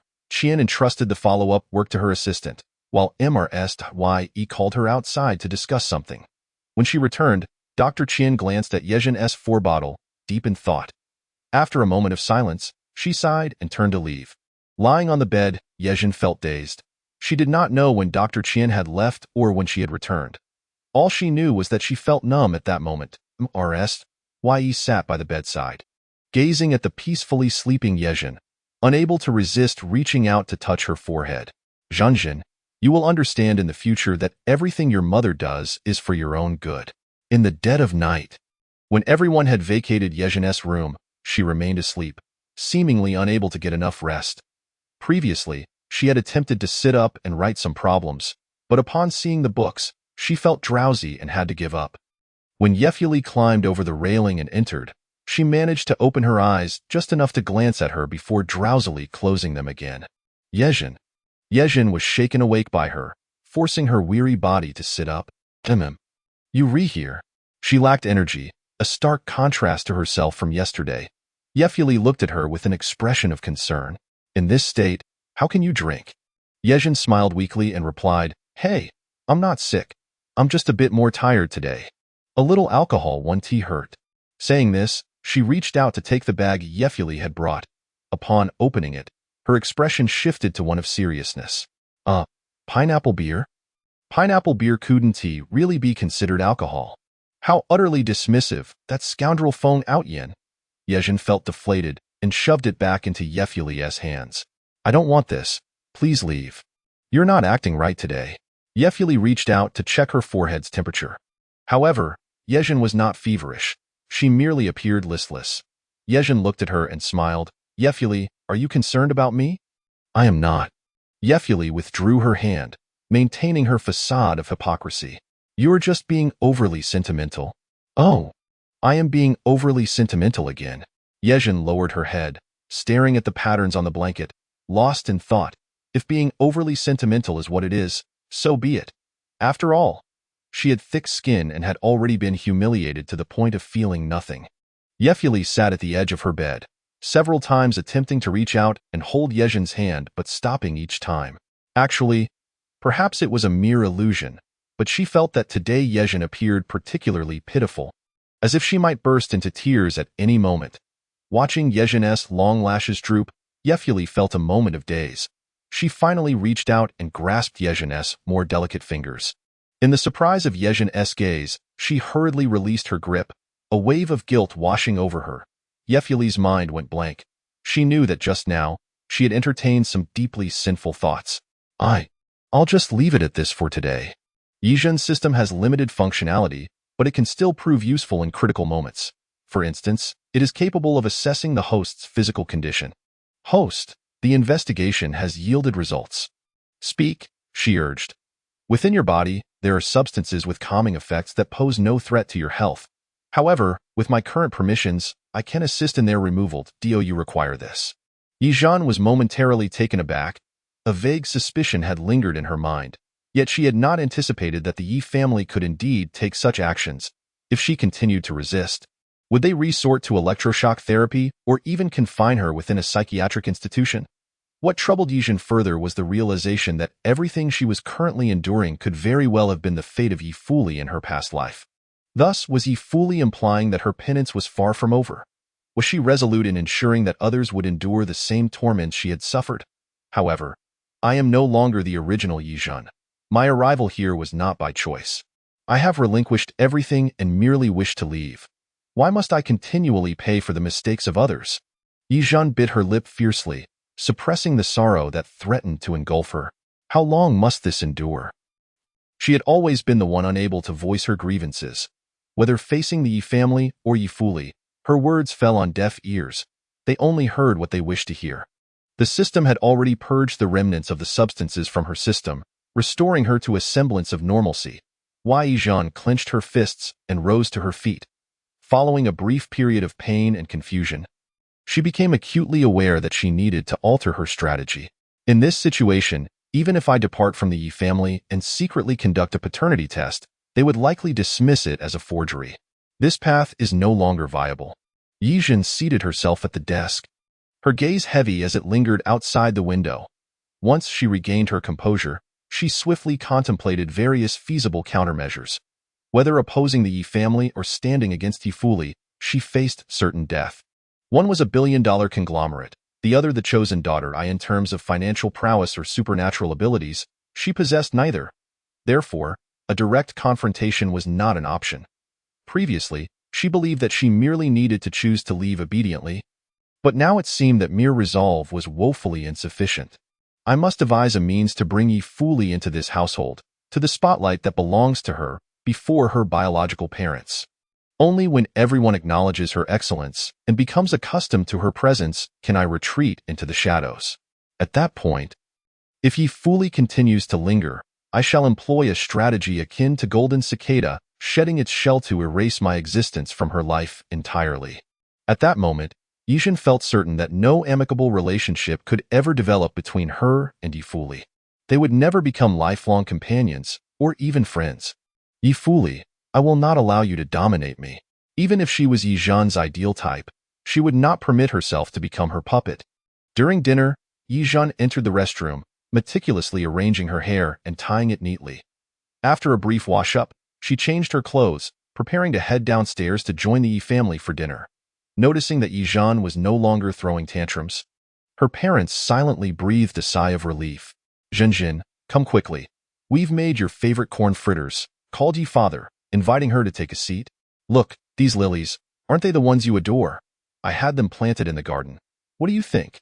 In the center of the dining table stood an antique vase, adorned with a bouquet of fresh lilies. The delicate blossoms swayed gently in the breeze. Ye Zhen smiled and replied, "They are beautiful. Yet, such exquisite flowers ought not to bloom within the confines of a narrow vase. They should flourish freely in a more expansive realm, as long as you like them. By the way, how is your health? Do you feel any discomfort?" Ye father inquired, serving her soup with the attentive care one might extend to a young child. Ye Zhen refrained from rejecting her family's kindness or making cutting remarks. Instead, she calmly replied, "I am perfectly well." Observing her return to a docile demeanor, Ye mother let out a satisfied hum. In her view, she had emerged victorious in this round. After all, how much temper could a mere schoolgirl possess? Keeping her hungry for 3 days had certainly made that clear. Naturally, the calming medication remained essential. Ye Zhen needed to continue taking it for a while to solidify her compliance. "It's good that you've come to your senses." Ye mother cut a piece of steak and placed it on Ye Zhen's plate. "Zhen, in this world, only parents like us would show you such leniency. In other affluent families, your act of leaving home would not be so easily forgiven." The medium-rare steak, still oozing with juices, made Ye Zhen's stomach churn. Being grounded is a trivial matter. You risk losing your inheritance entirely? Do you understand? Ye mother attempted to suppress the stubbornness rising within Ye Zhen with these words, but they were utterly ineffective. Ye Zhen did not touch the steak. Instead, she picked up the bowl of mushroom soup and sipped it slowly. Host, this contains calming medication as well. Upon hearing the system's prompt, Ye Zhen understood. She could drink freely, for the system would eliminate the effects directly. After finishing one bowl, she reached for a spoon to serve herself another. Ye mother's lips twitched, seemingly on the verge of protest, but she ultimately held her tongue. Gulping down another bowl, she prepared to scoop a third when Ye mother could no longer contain herself. After all, she knew precisely what was in it. Zhen, that's enough. A girl shouldn't eat in such a barbaric manner. Ye mother stood up and snatched the bowl from her hands. Ye father looked at her in confusion. If the child enjoys it, let her drink more. It's rare for her to have an appetite. Why would you do this? Ye mother shot him a glare. Can she digest all that? She hasn't eaten anything in so long. She needs to take it slow. Oh, that's true. After having her bowl taken away, Ye Zhen looked up and gave Ye mother a half-dash smile. That moment, Ye mother felt a twinge of guilt. However, as a business elite accustomed to high-stakes situations, she managed to maintain her composure. Once the meal was finished, it was time to address the matter at hand. Dad, Mom, while we were out, Ye Fuli was incredibly attentive to me. If it weren't for her, I would have fallen off a cliff, so she effectively saved my life. You often teach me to be grateful, so could I bring her a gift to thank her in person? As she spoke, Ye Zhen turned her gaze to Ye father. Dad, what do you think? Ye father nodded. It is indeed time to express our gratitude. He held a fairly positive impression of Ye Fuli. Even if we go to thank her, there's no need for our entire family to attend. Does she possess such stature? Ye mother was quite reluctant, but under Ye father's scrutinizing gaze, she had no choice but to agree. Fine, fine, fine. I cannot make the decision. So let us go. Shortly thereafter, the Ye family's business vehicle stopped at the edge of the slum. Observing the dilapidated buildings, Ye mother's disdain was palpable. She absolutely refused to exit the car. Ye father, feeling helpless, took Ye Zhen out first. The driver followed closely behind, carrying several gift bags. The road was riddled with deep pits, and piles of trash emitting a foul odor were scattered everywhere. A few naked children squatted in a sand pit, diligently building castles. From deep within the alley, the sounds of shouting from a mahjong parlor mixed with the clattering of pots and pans, accompanied by the cries of children and the laughter of young people. The spicy aroma of dishes wafted through the air, causing Ye father to involuntarily sneeze. The onlookers regarded the impeccably dressed upper-class individuals with curious glances. She lives in such a place? I've already sent her $1 million. Surely she should have moved to a better residence. Ye father frowned, muttering to himself, it's not very safe for a girl to live in such an area. Indeed, Dad. Ye Zhen smiled and said, don't we have many vacant houses? Dad, instead of bringing her these gifts, why don't we lend her a small apartment to live in? Chapter 76. Dad, can you have some compassion? Zhen, you. Ye father's brow furrowed even deeper. He believed his daughter was being exceedingly naive. Did she not think before she spoke? Your gratitude is commendable. However, Zhen, our family has already sent her $1 million. That is sufficient. There is no need to offer her a house. Ye Zhen blinked innocently, feigning ignorance. Dad, it's not like we are giving her the house. We are merely lending it to her. Ye father looked at her helplessly. And how long do you intend to lend it to her? Ye Zhen smiled sweetly. We can't just lend it and then demand it back immediately. Can we? It should be for at least 10 or 8 years. How is that different from giving it away? Ye father was left speechless. While the family had plenty of properties, they were all luxurious mansions. Worth a fortune, how could one simply give them away? Surely he wasn't expected to buy a small apartment just for Ye Fuli, as a businessman. It is inconceivable to engage in such a blatantly unworthy transaction. Dad, is it feasible? Please say something. Noticing his daughter's earnestness, Father Ye could not help but inquire, Zhen, these words aren't something someone taught you to say, are they? Could it be that the little girl, Ye Fuli, had concocted such thoughts and expressed them through his daughter? Ye Zhen shook her head. I thought of this myself. Father, if you disagree, I will use my own money to make the purchase. This. As they spoke, they had already arrived at Ye Fuli's doorstep. The light streaming from the window indicated that someone resided within. Matters concerning the house would have to be set aside for now. Father Ye stepped forward and knocked on the door. There was no response. He knocked again, this time with more force. The door creaked open, revealing Ye Fuli's adoptive father, a drunken middle-aged man named Chu Yong, who peered out suspiciously. Who's there? Before Father Ye could utter a word, Chu Yong was shoved aside, tumbling to the ground in a drunken stupor, cursing like a heap of animated refuse. Ye Fuli's adoptive mother, a disheveled and greasy middle-aged woman named Yuan, approached with a forced smile. Are you here to investigate Ye Fuli's background? Just pay me. If you give me money, I'll tell you everything. Such a scene was beyond what someone of Father Ye's stature could ever witness. He stumbled back instinctively, taking several steps away. The driver hastily called for bodyguards to come to their aid. I swear, I'll tell you everything. No one knows Ye Fuli better than I do. Yuan's mind was consumed with thoughts of money. Previously, she could effortlessly extract endless funds from Ye Fuli, but now, Ye Fuli had become disobedient, instilling fear in her, prompting her to urgently devise a means of escape. Regardless, as long as she could secure money, she was willing to sacrifice anything. During the time she was confined by the young master by ruining of the Bai family, she and Chu Yong had managed to eat well, but now that they were released, they found themselves on the brink of starvation.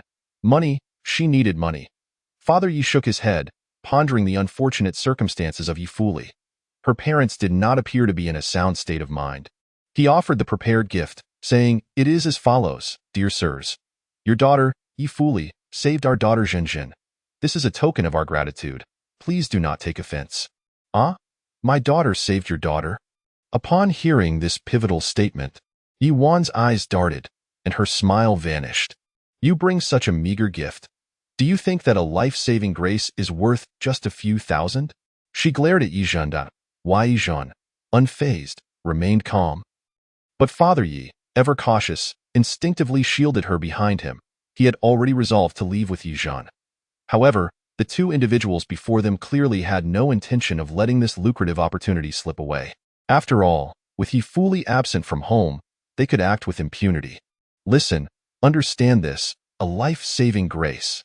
Yuan suddenly raised her voice, spreading her hands wide, twisting her legs into a dramatic pose, her face contorted in a grotesque manner. "Is the life of a wealthy person worth anything? You just bring this meager offering, which is a blatant insult." At that moment, the drunken Chu Yong, who had been writhing on the floor, managed to prop himself against the door frame, squinting his bleary eyes at Father Ye. "Quit the nonsense. Bring $1 million, or we'll expose you on television." Exactly. The bodyguards of the Ye family had hurriedly arrived. Father Ye shielded Ye Zhen as they retreated step by step. He exchanged a glance with the bodyguards, signaling them to control the situation and, if necessary, teach these two scoundrels a lesson. Unexpectedly, before they could even lay a finger on them, Chu Yong and Yuan dramatically collapsed to the ground, throwing a tantrum and wailing, "Help! Someone come quickly! The rich are assaulting us. Is there no justice? Can the wealthy bully others? Oh, my life is so miserable. Our daughter has abandoned us. We cannot go on living." Downstairs, holding a bag filled with various flavored fruit wines, Ye Fuli stood at the stairway, feeling a rush of blood to her head. This scene felt eerily reminiscent of a moment from her past life. The disgusting cries, the revolting faces, these despicable individuals. Ye Fuli forced herself to remain composed and slowly ascended the stairs. At the corner, she overheard Ye Zhen's voice. "Dad, did you see? Ye Fuli's family situation is deplorable. Let us give her a house to live in, please." Immediately following, Father Ye's voice resonated. "Zhen, this matter. Dad, this isn't a difficult issue, is it? We have so many houses. What is the harm in giving her one?" "Zhen, oh father, can't you show a little compassion? Let us help her, I implore you." Ye Zhen was diligently attempting to morally coerce Father Ye. This moral persuasion is indeed effective. "First, let us get Ye Fuli back into the Ye household." What a splendid start to the day. Father Ye, feeling a headache coming on, finally conceded. "Fine, I understand, but stop shaking my arm. You're going to topple me over." "Thank you, Dad. You truly are the best person in the world." The two of them played out a scene of paternal affection and filial piety. Ye Fuli silently stood by the storage room, watching them descend the stairs. A whirlwind of emotions churned within her. After returning home, it appeared that Ye Zhen had only languished for a few days before regaining her spirits, joyfully embracing her new life. She indeed adapted well to that household. Ye Fuli chuckled self-deprecatingly, pondering what she had been worrying about. Ye Zhen was different from her. She was a girl who had lived in the sunlight since childhood, easily forgiven even for occasional tantrums, never subjected to months of confinement, never beaten, never force-fed medication, nor sent to a reformatory. But why does she want the Ye family to provide me with a house? Ye Fuli instinctively touched the tip of her nose. Deep in thought, is this an attempt to extend an olive branch? Or perhaps a scheme to rise from the ashes and control me? Regardless, she was keen to observe Ye Zhen's every move and would quietly play along. If Ye Zhen truly managed to secure a house for her, she would gladly accept and move in. Heh, let me see what tricks my little kitten is up to. Chapter 077. She wants to hear Ye Zhen's answer. Ye Fuli halted before the two weeping middle-aged individuals. Upon seeing her, Chu Yong and Ye Wan immediately ceased their cries and scrambled back inside, desperately attempting to shut the door. The demon has returned? No, we must flee. Yet, Ye Fuli firmly grasped the doorframe. And no matter how forcefully they pushed, they could not close the door. Ye Wan let out a genuine sob. My dear daughter, please don't do this. Chu Yong trembled uncontrollably, not daring to meet her gaze. She gently set down the wine she held, then widened the door gap and stepped inside. Dad, Mom, what are you doing? Ye Fuli closed the door and drew the curtains. She approached the fireplace and picked up the red-hot poker.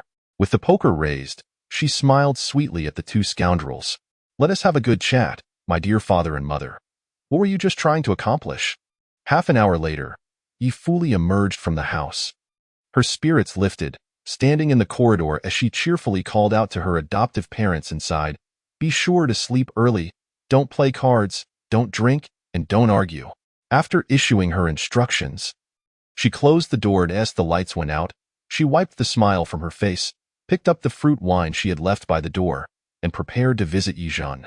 Oh, K1, you're quite filial to your parents, aren't you? At some point, Ying had been waiting at the entrance and greeted Ye Fuli.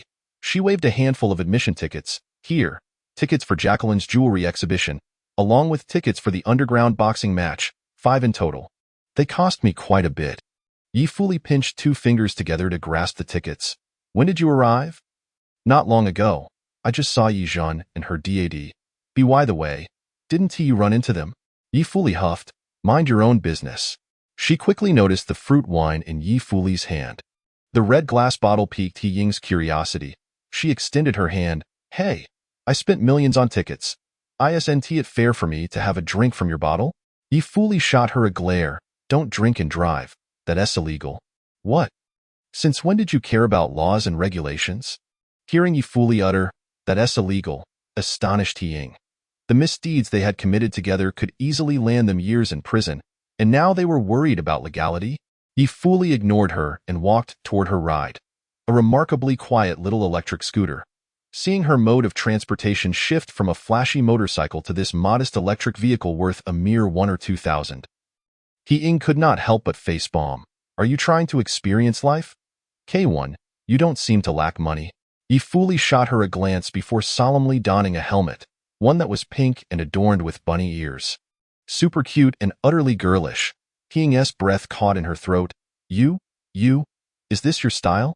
She now suspected Ye Fuli was in a romantic relationship but had no evidence to confirm it. However, from the moment she met Ye Fuli, she was acutely aware that Ye Fuli was anything but adorable. Indeed, she was a rather eccentric individual. Now, that peculiar character had taken on a girlish demeanor. How alarming. Ye Fuli tapped her helmet. This was included with the purchase of the vehicle. Quickly take it off for me. I adore this. He Ying, if you don't move aside, I shall drive over your foot. You. He Ying could only watch in dismay as Ye Fuli drove away, receding into the distance. She stomped her foot in frustration. Undeterred, she decisively hopped into her car, determined to pursue Ye Fuli's little electric scooter, curious to discover her destination. However, Ye Fuli's driving skills far exceeded her expectations, leading her astray at every turn. After just a few intersections, King had successfully lost sight of her. Ah, that eccentric individual. He seethed. She must be going on a date. In the early hours of the morning, shortly after 1, Ye Fuli's scooter came to a steady stop in a secluded corner outside the Ye family villa. As she prepared to scale the wall to enter, she suddenly spotted a familiar-looking vehicle not far off. Moments later, the car's lights extinguished, and a brooding figure emerged.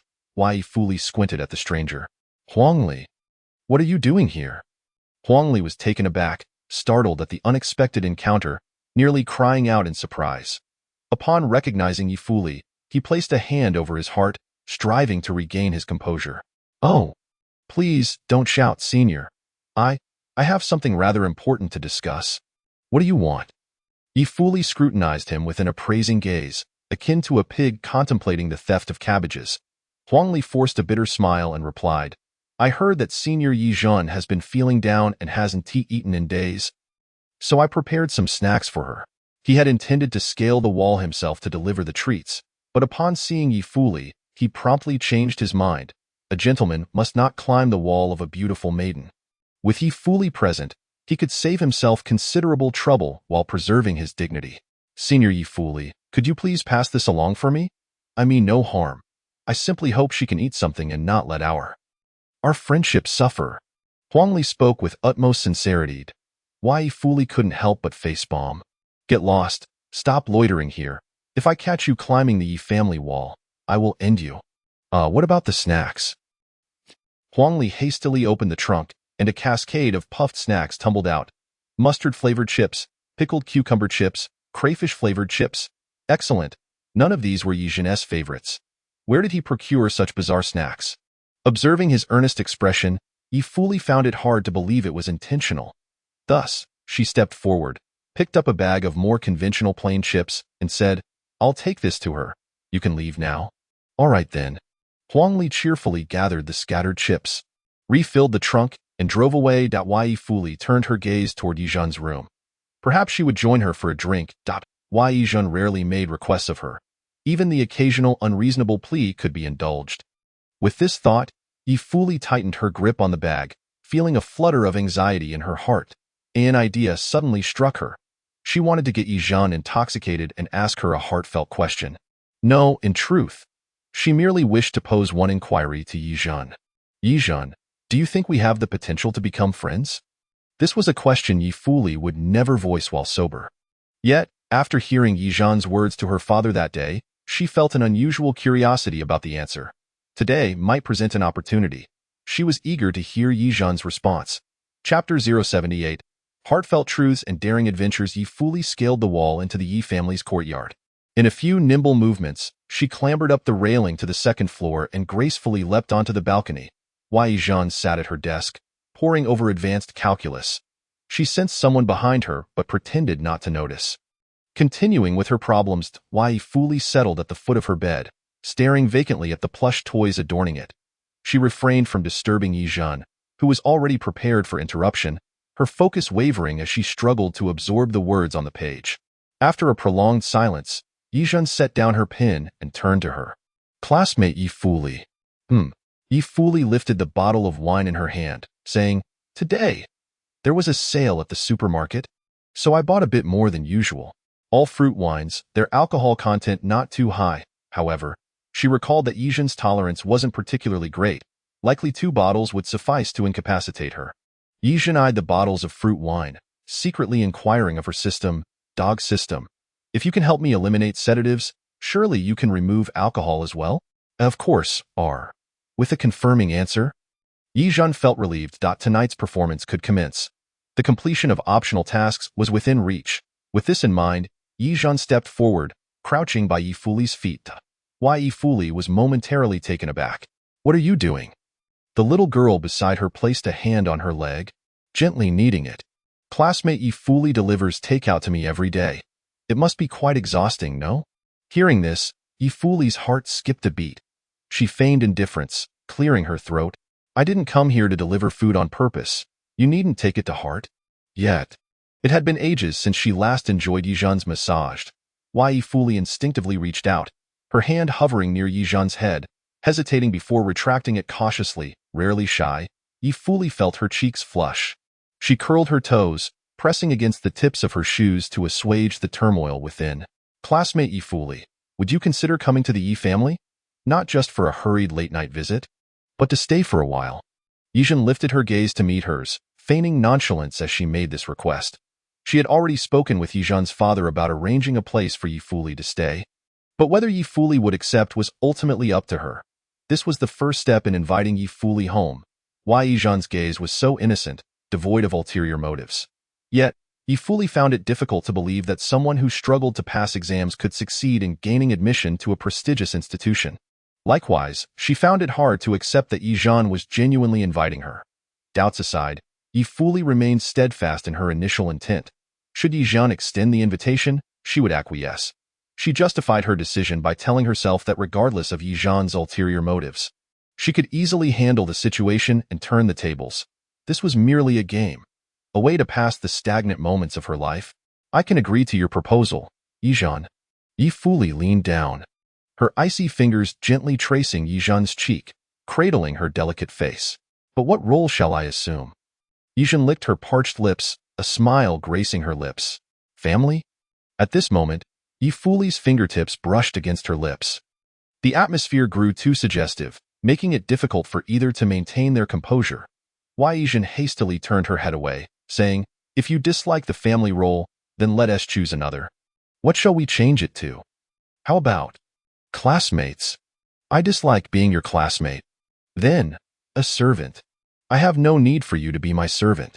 This time, Ye Fuli cupped Ye Zhen's face with both hands, leaning in to gently touch her forehead. The gesture sent Ye Zhen's heart racing, nearly breaking her composure. Who could resist the advances of a cool, aloof goddess? No, she must resist. Her heart must remain untouched, like still waters.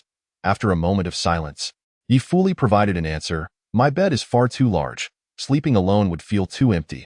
Perhaps renting out half of it would be more suitable. As she spoke, even she felt a twinge of disdain for her reasoning. Her tone noticeably weaker. You can be the one who rents half of my bed. Upon hearing this reasoning, Ye Zhen's face visibly flushed. She quickly lowered her head, forcing a dry laugh. Classmate Ye Fuli, you truly have a sense of humor. Was she to become a mere plaything once again? Yet, this time, it felt distinctly different. It must be an illusion. Ye Fuli gazed at the tips of her slightly reddened ears, pondering thoughtfully. The bottles of wine she had brought were effortlessly opened one by one, aligned in a neat row. Here it comes, the moment Ye Zhen had been eagerly anticipating. You choose first, Ye Zhen. Ye Zhen picked up a bottle of green apple-flavored fruit wine. Raising it high to signal Ye Fuli, Ye Fuli casually selected a bottle, clinking it against Ye Zhen's offering. Both were undeterred, promptly downing the contents in one go. After finishing one bottle, they locked eyes, scrutinizing each other for a while, ensuring neither was about to collapse before tacitly raising a second bottle. Gulp, gulp. The second bottle was also downed. A rosy hue adorned Ye Zhen's cheeks, accompanied by a soft belch.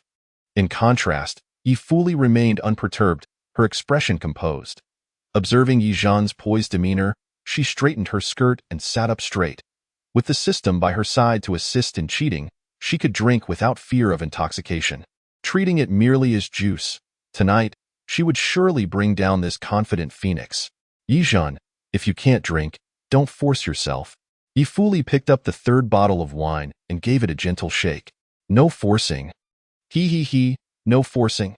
Following suit, Ye Zhen also grabbed the third bottle and once again began to guzzle it down. After finishing the third bottle, the two exchanged glances. Ye Fuli raised an eyebrow. Have you really improved your drinking capacity this much? Ye Zhen wiped the remnants of alcohol from the corners of her mouth and burped lightly. It's fine. It's just fruit wine. Can't get drunk. Can't get drunk. Although she couldn't actually get drunk, she still had to feign a tipsy demeanor. Otherwise, Feng Outyin would become suspicious and surely stop drinking. Observing Ye Zhen's flushed cheeks and unsteady posture, Ye Fuli squinted her eyes and leaned closer to her. Can you handle another? Absolutely. Ye Zhen raised her hand, her expression adorably naive, mimicking a primary school student's tone, humming twice. Let's continue. Let's continue. Then, she quietly asked the system, Dog system? Have you airdropped the box of 4 Loco cocktails yet? Where is it? Oh host, you little rascal. It's in the cupboard. Receiving confirmation, Ye Zhen's lips curled into a subtle smile. She rose, barefoot, and walked over to the wardrobe. Opened the door and retrieved the legendary box of 4 Loco cocktails, each can equivalent to 4.7 small cups of vodka. I have some fine drinks here. Let's keep drinking until we're utterly inebriated. Ye fully propped her chin on her hand, watching as Ye Zhen presented her with the cocktail, 4 Loco. Thanks to Hing introducing her to the scene, she recognized this drink, notorious for its ability to render one sober one moment and black out the next. Ye Zhen was truly going all out tonight, determined to get her completely hammered, wasn't she? Cheers. Ye fully didn't mind indulging her. After clinking glasses, they downed their drinks once more. With this bottle finished, Ye fully remained sober, but she decided it was time to conclude this drinking session. Thus, she took a deep breath, rubbed her temples, and pretended to be tipsy, leaning slightly to Ye Zhen promptly steadied her. Ye fully, can you still drink? I'm feeling a bit dizzy. Ye fully's warm forehead rested against her shoulder as she mumbled hazily, Ye Zhen? Isn't this wine supposed to be fruit wine? It is fruit wine indeed. Ye Zhen quickly took out her phone and pressed the record button. This action was not done overtly, but Ye fully, not truly intoxicated. Naturally noticed. Ye Zhen smiled gently. Ye fully, may I ask you a few questions? Was she finally revealing her true intentions? Ye fully suppressed the chill in her gaze and responded with a muddled voice, What do you want to ask? Given the opportunity to inquire, Ye Zhen hesitated. She stroked her chin, contemplating for a while. Suddenly, a spark of inspiration struck her. If I were a man, standing at 1.8 meters tall, charming and dashing, and we spent more time together, would there be a possibility for you to fall in love with me? Not a chance. Ye fully replied instantaneously. You're timid and fearful, overly cautious about your life. All you know is to spend money and throw tantrums. With many hidden motives easily seen through, how could I possibly like a man like you? Ye Zhen let out a soft, tch. Just as she was about to pose another question, Ye fully grasped her collar and pulled her down onto the carpet. A slight buzz from the alcohol could lead one to undertake bold actions. Ye fully covered her eyes with one hand. Then, she leaned down, pausing for a moment, her lips brushed against Ye Zhen's cheek. If you were a man, there would be no opportunity. As for the present you, I think, this is the answer. Chapter 079. If I keep you here, will you agree? Ye Zhen was utterly petrified. One moment she was being mercilessly mocked, and the next she received a kiss on the cheek. Who could withstand such a thing? What was Ye fully doing? Was she confessing? Confessing while pretending to be drunk? No, something was off. Ye Zhen quickly realized that she hadn't completed her optional task. The recording did not capture Ye fully's drunken ramblings. This was truly alarming. Ye fully was feigning intoxication. Oh no, she was such a good actress. A cold sweat broke out on Ye Zhen's forehead. How reckless she had been to ask such a question. Host, if she is pretending to be drunk, does that mean her earlier confession was genuine? Ye Zhen gasped sharply. After the system's reminder, she recognized the gravity of the situation. This was far more frightening than mere drunkenness. Ye Zhen, do you like this answer? Ye fully's hand rested over Ye Zhen's heart, as if testing for truthfulness. Ye Zhen's heart raced wildly. Help, she could no longer maintain her faade. She had never considered the possibility of Ye fully confessing to her. The notion of bending such an extraordinary figure like Feng Outyan was supposed to be impossible, wasn't it? Even if it wasn't, it shouldn't be her, right? Ye fully looked down upon her faux noble background. That was evident. Now, what was a man supposed to do? What about those male counterparts? No, the most crucial question was, what was she supposed to do? If she truly caught the attention of such a bizarre individual, she would at the very least lose a layer of skin. Why are you silent? Ye fully leaned in again, her gaze dangerously intense. Ye Zhen, answer me, do you like this answer? In her 2 lifetimes, this was the first time she had confessed. Given Ye fully's nature, she could not accept the possibility of a failed confession. Ye Zhen trembled, stammering, I'm drunk, did you say something just now? Ye fully smiled. Suddenly pulling out a folding knife from her pocket, and waving it in front of her. Don't play dumb. Ye Zhen sniffled, struggling to say, let's have a proper conversation. Put away the weapon first. Unfortunately, the knife was not put away. It was pressed against Ye Zhen's cheek. Cold and intimidating, it was a stark contrast to the previous moment when they had shared a tender kiss. Under the threat of Ye Fuli's gleaming blade, Ye Zhen had no choice but to whisper, I like this answer. Good. Ye Fuli finally sheathed the knife. She straightened slightly, granting Ye Zhen more room to breathe. I've agreed to move in. She tossed her tousled hair aside and exhaled softly. She had not been drunk moments ago, but now she truly felt a bit inebriated, even slightly warm. She casually removed her jacket, now dressed in a summery outfit, sitting beside Ye Zhen, and retied her hair, revealing her delicate, fair neck. The extent to which we progress from here depends on your performance, Ye Zhen. Lying on the floor, Ye Zhen rubbed her forehead in frustration. What exactly was their relationship now? It seemed to have evolved to a new level, yet it felt stagnant. In her confusion, Ye Zhen couldn't help but ask, what should I do from now on, Ye Fuli? This question caught Ye Fuli off guard. She had never seriously dated anyone. How could she know how to navigate a relationship? In fact, she wasn't even certain if they were dating at all. Perhaps she should ask He Ying for advice next time. He Ying had seen much. At the very least, you should be readily available, obedient, and understanding. Ye Fuli casually provided an answer. For you, that shouldn't be too difficult. Ye Zhen nodded. Yes, it wasn't difficult.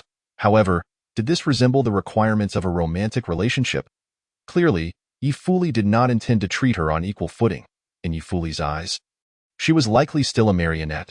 Yet this time, Ye Fuli had solemnly asserted her claim. With this thought, the excitement that had just flared in Ye Zhen's heart quickly dwindled. She gazed at Ye Fuli's back, unable to shake the feeling that this girl probably had no real understanding of love. As for the confession, it would be best not to take it too seriously. I should take my leave. The hour was late. Ye Fuli stood up and walked toward the balcony. After taking several steps outside, she turned back and cast a glance at Ye Zhen. Then, she hurried back, scooped Ye Zhen up from the floor, and placed her gently on the soft bed. They stared at each other in silence. Ye Zhen felt a bit anxious, but tried to maintain her composure. What's the matter? Ye Fuli fixed her gaze on her. Shouldn't you invite me to stay the night? Ye Zhen paused for a moment. She tilted her head, looking at Ye Fuli with a hint of skepticism. Is this a matter where if I keep you, you'll agree? At this moment, Ye Fuli, slightly tipsy, chuckled. You won't know the answer until you try, will you? Her tone had softened considerably, creating a subtle contrast to her earlier demeanor. Ye Zhen noticed that her phone's recording function was still on. She glanced at the enchanting woman before her, whose eyes were glazed and lips full, her emotions feeling quite complex. If Ye Fuli were this gentle when sober, she would undoubtedly find it hard to refuse. Yet, she was rarely this tender. Ye Zhen was primarily concerned about this intoxicated Ye Fuli attempting to leave in the middle of the night, fearing she might fall in the yard and become tomorrow's headline. Then, right now, I will stay. Are you really daring to sleep here? Ye Fuli said nothing. Instead, she simply removed her shoes, nudged Ye Zhen further into the bed, pulled up the covers, and tucked her in. Actions often spoke louder than words. It's hot. Ye Zhen tugged at the blanket, trying to let in some air. However, Ye Fuli persistently insisted on covering her up, repeating the process with enthusiasm, until she finally wrapped her entirely in the blanket, tying it off with a piece of clothing. Sleep now, Ye Zhen. I cannot fall asleep like this. Then get up and dance for me. I have fallen asleep. Through the dim light of the night lamp, Ye Fuli glanced at her and suddenly burst into laughter. Ye Zhen looked at her in confusion. What are you laughing at? Ye Fuli replied earnestly. I was thinking about how you look when you sleepwalk. When did I ever sleepwalk? In the camping area. That night. Never mind, it's nothing. Ye Fuli held her forehead, falling silent. Not long after, she drifted off to sleep. Ye Zhen was left in a daze. She instinctively recalled a dream where she and Ye Fuli were sleeping in the same tent, using Ye Fuli as a pillow. Wait, was that not a dream? Dog system, come out, dog system. Host, why are you panicking? Do you know something? What happened that night? Did Ye Fuli discover me and just not catch me? What are you laughing for? Such an important matter. Why didn't you tell me sooner? Host, you didn't ask. You really are a dog. Chapter 080. I am merely rejecting what I do not like. The next morning, Ye Zhen received rewards for 2 tasks. The first was an optional task taken before the graduation exam, which allowed her to master a subject.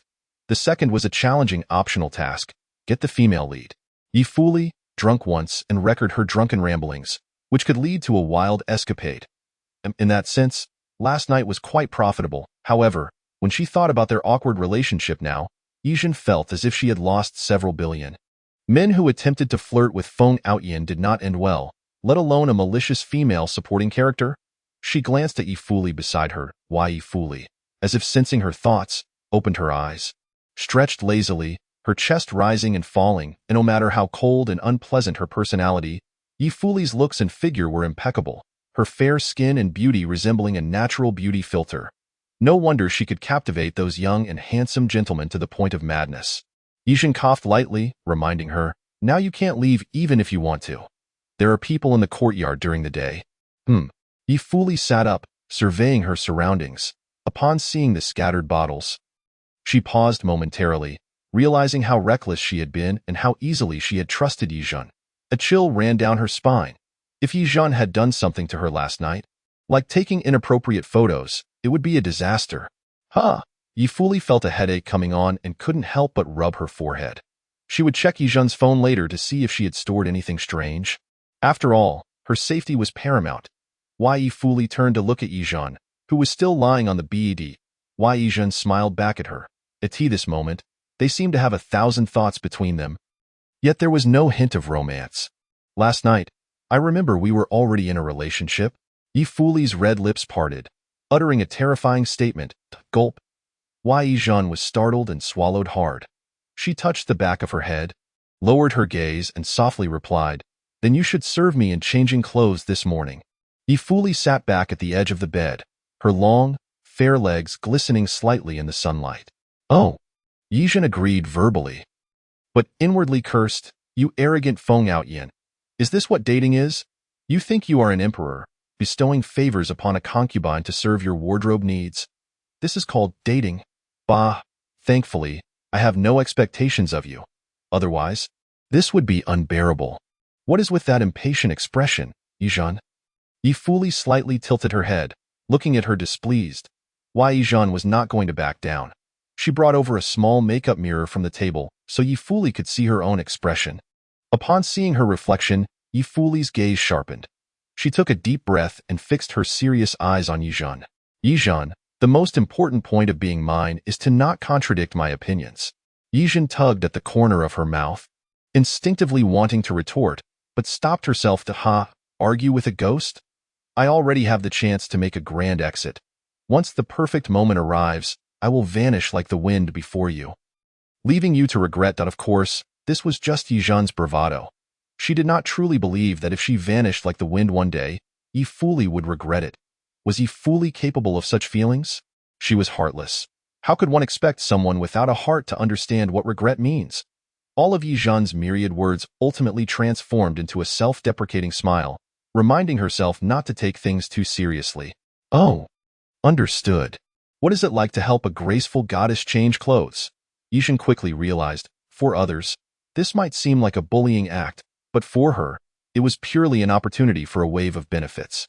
After changing, Ye Fuli sat in Ye Zhen's usual spot, effortlessly picking up the test paper Ye Zhen had prepared to check it for her. Go make me a cup of coffee, no sugar. Ye Zhen stood there for a moment, but couldn't help but ask, Ye Fuli, do you think this is how love is supposed to be? Why is it always about commanding others? Is this reasonable? Am I Ye Zhen's maid? Ye Fuli raised her head to look at her. What else could it be? She would not reveal her ignorance about love. Yet, she had her own logic. I help you check your homework. You make me coffee that it's a reasonable exchange, and my task is far more difficult than yours, so you are not at a loss. Ye Fuli twirled the pen in her hand, her long, straight legs crossing in a different manner, her tone carrying a habitual air of superiority. Go on, Ye Zhen. I hope you can be more self-aware in the future and not always need me to remind you. Ye Zhen did not indulge her. She stepped forward and took back her assignment paper. Under Ye Fuli's displeased gaze, Ye Zhen pronounced each word clearly. I will mark it against the answers myself. No need to trouble Miss Ye Fuli. The atmosphere held a slight tension for a few seconds. Ye Fuli touched her nose, seemingly deep in thought. Ye Zhen, are you arguing with me? No, I am simply rejecting what I do not like. Do you dislike me checking your homework, or do you dislike making me coffee? See, neither of those can truly be considered things you dislike. Stop throwing a useless tantrum and just do as you're told. Ye Fuli smiled as if she had seized her weakness, feeling quite pleased. However, Ye Zhen could not smile back. She stared intently at Ye Fuli and said, I dislike being ordered around by you, being controlled by you, and being looked down upon by your arrogant and rude demeanor. With a soft thud, the pen in Ye Fuli's hand fell onto the table. She regarded Ye Zhen with a scrutinizing gaze. Ye Fuli, I believe that the beginning of a relationship should at least place us on equal footing. Before she could finish, Ye Fuli seized her collar and pulled her close. The motion was forceful, and the strength was overwhelming, causing Ye Zhen to lean awkwardly against her legs, feeling somewhat flustered. Ye Zhen was caught off guard. Unable to react as she was restrained. The pressure on her back was painful. Ye Fuli grasped her nape, leaning down to ask, Ye Zhen, on what grounds do you think you can stand on equal footing with me? The slight pain and chill at her nape sent a shiver down Ye Zhen's spine. Are you mistaken about something? Ye Zhen? My little fondness for you does not grant you such a high position. Ye Zhen, I must reiterate, the most important point of being mine is to not contradict my opinions. After saying this, Ye Fuli felt something was amiss, yet she quickly suppressed those thoughts. She could do many things for Ye Zhen, such as protecting her from external bullying, safeguarding her status in the Ye family, and allowing her to live comfortably as the eldest daughter of the Ye family. But she could not spoil Ye Zhen. She had seen how arrogant and cunning Ye Zhen could be, and to her, that was a spoiled behavior. She did not wish for this version of Ye Zhen to revert to that state. All right, I understand. Yielding under pressure, Ye Zhen slowly lowered her head. She closed her eyes, hiding the last glimmer of light in her gaze. I will no longer contradict your opinions. Love is something even dogs do not pursue. What do I expect? Ye Zhen silently slapped herself twice, extinguishing the meager and insignificant hope she had. Chapter 081. How does one go about getting married? The aroma of coffee was enticing. Zhen, when did you start drinking coffee? Downstairs. Madame Yi was observing Ye Zhen's every move. Ye Zhen raised her coffee cup, smiling. I wanted to try something new. Seeing her in good spirits and not causing trouble, Madame Yi sighed in relief and decided to discuss something important with her. Zhen, don't rush off just yet. Come sit here. I need to talk to you about something.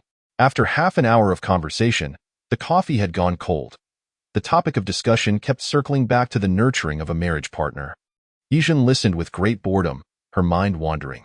Lady Yi gently brushed her hair and said, that young man from the Huang family is quite commendable. If you two were to be together, it would bring me great joy. Mother, may I pose a question to you? Upon noticing that Ye Zhen showed no signs of dissent, Lady Yi nodded. Ask away. If I could independently manage everything within our household, ensuring that I would never seek a man, remain unmarried, and live my life alone until death, would I be exempt from the obligation of an arranged marriage? Hearing this, Lady Yi's expression darkened instantaneously. Suppressing her displeasure, she replied, Zhen, you need not entertain such hypotheticals. You are still young and unaware of the immense temptations that a sole heiress of a wealthy family must face, nor the multitude of eyes fixated upon you, coveting this family fortune, and the lengths to which they might go. No one can guarantee that they will remain impervious to temptation for a lifetime, and a single misstep on your part could lead to irreparable consequences. We cannot gamble the stability of such a vast estate on your steadfastness. The Yi family is not merely the concern of the three of us. It sustains thousands of employees. At this juncture, she seemed to recall some distressing experience. Moreover, even if you possess the capability to stand on your own, how would you persuade those on the board, or our business partners, to relinquish their contempt for your status as a daughter? Can you fundamentally alter their ingrained biases? Zhen, you must understand that no one will entrust their wealth to someone they do not trust, especially those shrewd individuals who have navigated the business world for decades. If they do not trust you, they will devise ways to distance themselves. A tremor ran through Ye Zhen's heart. She slowly lowered her head, clenching her fists. Lady Yi, somewhat exasperated, rubbed her temples. We will arrange everything for you before our retirement, guaranteeing you a stable and secure marriage. Zhen, this is the first and last time I shall reveal to you the reasoning behind my actions. I hope that from this day forth, you will accept our arrangements with sincerity and refrain from engaging in perplexing behavior. Upon hearing this, Ye Zhen could not help but gain a semblance of understanding regarding Lady Ye's fervor. However, understanding aside, she could not comply. After all, she was originally a man, with an innate attraction to women.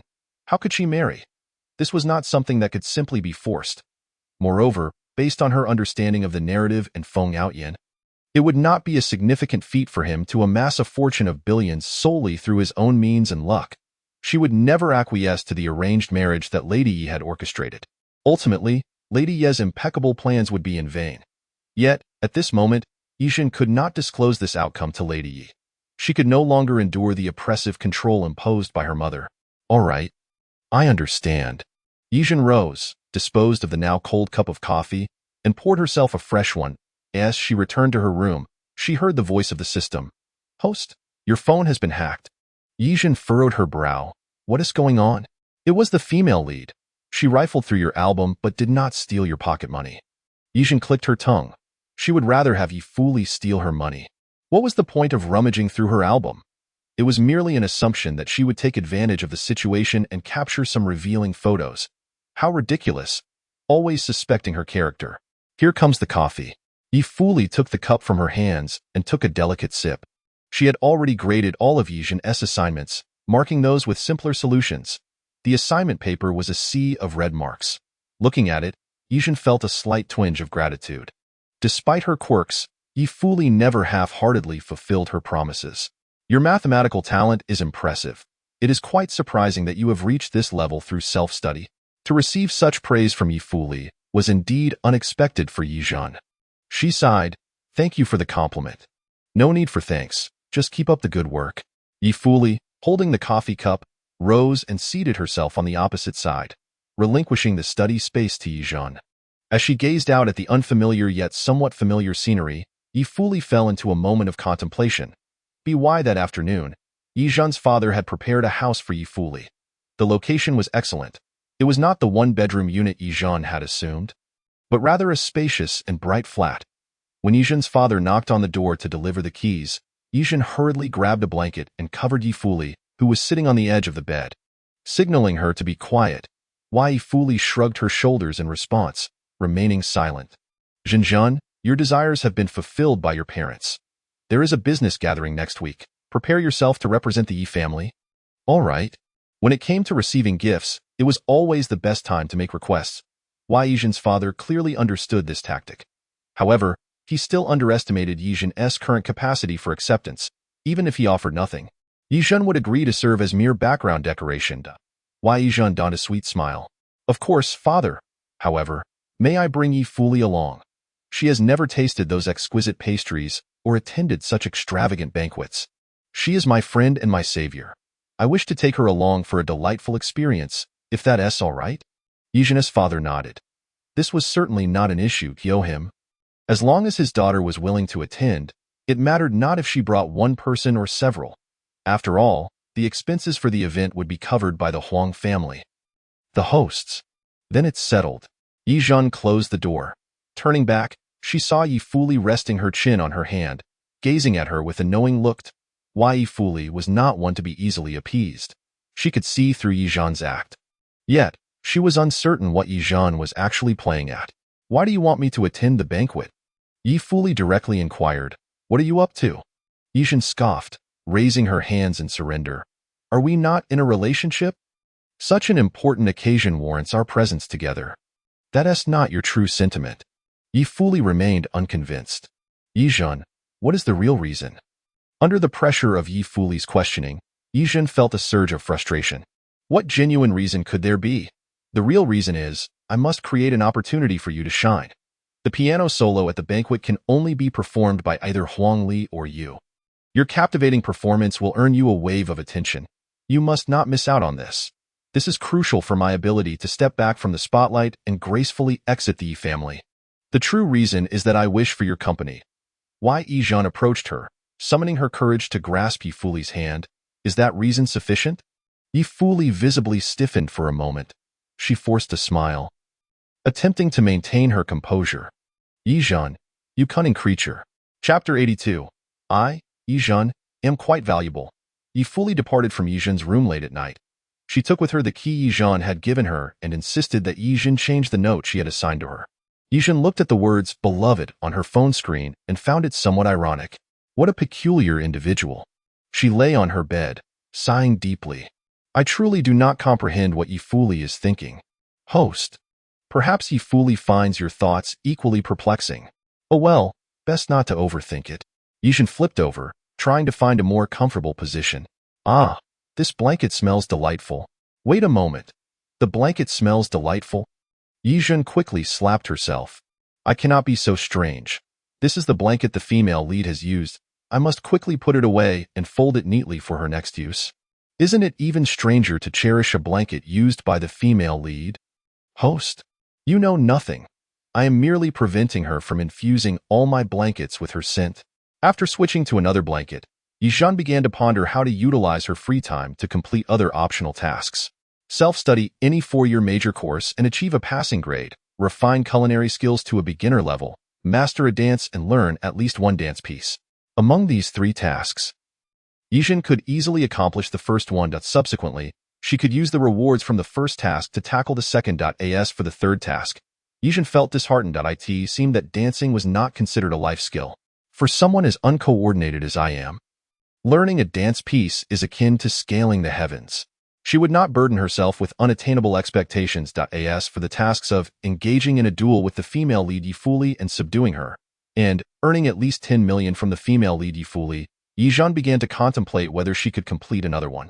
System. If I negotiate with Ye Fuli beforehand and convince her to let me win, would that count?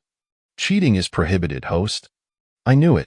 Ye Zhen could only focus on brainstorming ways to earn money.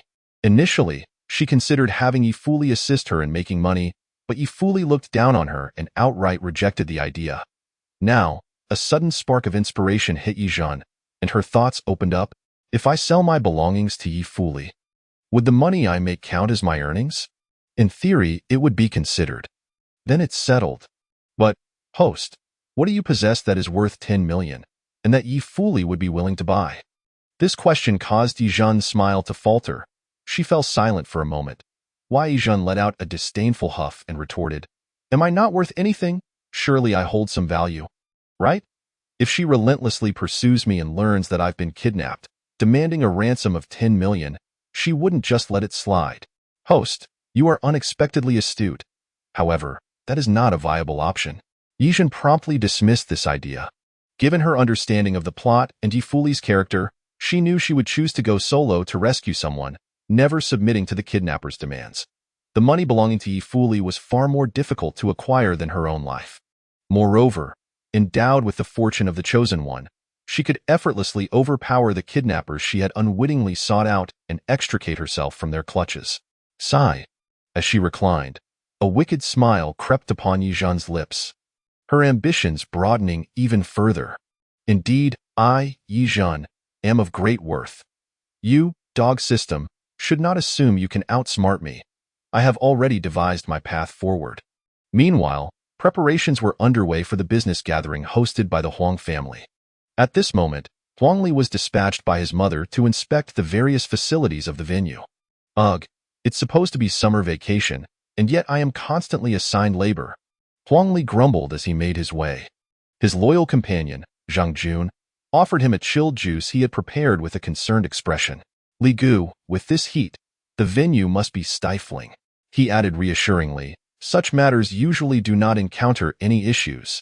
There are so many eyes watching, right? Huang Li instinctively nodded. However, he soon recalled Ye Fuli's warning. She had advised him against being overly lenient or lazy. He must personally attend to any tasks assigned by the family. Contemplating this, he turned to Zhang Jun. So, according to you, we aren't going? Zhang Jun hastily replied, How could we not go? If Madam and Master were to hold you accountable, that wouldn't be good for you. Li good that I can handle it. You can rest in the car until I return. By the way, the game has updated today. Why not play a few rounds first? Huang Li chuckled, wrapping an arm around his shoulder. Zhang Jun's unfinished words caught in his throat. Huang Li firmly patted his shoulder and quietly asked, "You know that if I am caught slacking off, my parents will hold me accountable. Why would you encourage me to be lazy?" This question sent a shiver down Zhang Jun's spine. He feigned composure and replied, "Li Gu, I merely wish to share the burden." "What right do you have to share my burdens?" Huang Li tightened his grip on his shoulder, causing him pain. "Later, I need to deliver watermelon, and heat allowances to the workers. Do you plan to share that burden as well?" Caught off guard by the truth of Huang Li's words, Zhang Jun's eyes flickered with panic. This moment. He was still a novice in dealing with the Huang family. He harbored ambitions, but had yet to fully unleash them. "Li Gu, that's not my intention. I genuinely want you to rest more." "Be quiet," Huang Li snapped, rare for him to be so assertive. Reflecting on Ye Fuli's advice, he found it increasingly sensible. This Zhang Jun, constantly urging him to play games and be lazy, what good intentions could he possibly have? "Stay in the car. Lao Wang, keep an eye on him. He is not to leave the vehicle." "Understood, young master." Upon arriving near the venue, Huang Li ordered the car to halt. Zhang Jun glowered at him as he exited, his fingers cracking with tension. Once Huang Li entered the venue, he spotted Ye Fuli, arms crossed, waiting for him from a distance. A jolt of apprehension shot through him. With his intelligence, he quickly deduced that Ye Fuli was there to monitor him. If he heeded Zhang Jun's misguided advice and slacked off today, it was likely that Ye Fuli would no longer care about him in the future. Thus, could Ye Fuli truly foresee the future? Uncanny foresight. "You are not bad. Your mind is clearer than I imagined." Ye Fuli yawned and remarked, "As a reward for a good dog, I shall inform you to have someone check the main venue's electrical system." With that, she strolled away. However, Huang Li furrowed his brows slightly. What? Was he being treated like a dog? Was this affectionate terminology? This sudden realization left Huang Li dizzy with happiness, nearly causing him to stumble. "Oh my goodness. This won't do. Such a term of endearment would jeopardize the solid bond among the three of us. I must forget this intimate reference." Huang Li sighed deeply, his expression resolute. "An exemplary gentleman must not idly witness the girls who love me engage in bloodshed over my affections." As Ye Fuli exited the venue, she glanced at the new message on her phone and suddenly stumbled. "Ye Zhen, I wish to sell you something to earn some money. Is that all right? The price list is as follows. Please review it carefully. Ye Fuli, and contact me if interested." Chapter 083. How can I agree to this transaction? What scheme is this rascal concocting now? Ye Fuli gritted her teeth. She opened the so-called price list beneath. 1. Shoulder and leg massage package. Monthly card 500K. Yearly card 5.99M. Includes foot massage service. 2. Accompanying for shopping, watching movies, dining at Hot Pot, etc. Monthly card 500K. Yearly card 5.99M. Includes firework assistance service. 3. Cute made game playing package. Various online games and board games available. Monthly card 1M. Yearly card 10M. Can request songs and dances very well. Ye Fuli nearly laughed in anger. Free services have now become chargeable. She certainly knows how to scheme. This was not merely an attempt to earn money. It was a blatant attempt to extort. Having already established herself within the Ye family, why was she still seeking to extract money from Ye Fuli? This mischievous girl. What ulterior motives did she harbor? Ye Fuli typed a reply. "Ye Zhen, on what grounds do you believe you are so valuable?" On the other end, Ye Zhen fell silent for a moment. Just as Ye Fuli thought the joke was over, Ye Zhen sent another message. "I am unsure of my worth. Perhaps I should ask Miss Yang. She might think I am worth something." Ye Fuli. She believed Ye Zhen was not being bold but was rather seeking trouble. "Why, Ye Fuli, Ye Zhen, I advise you to reconsider. Do not continue to trouble others." Meanwhile, He Ying, enjoying herself in a bar, inexplicably sneezed, feeling a chill down her spine.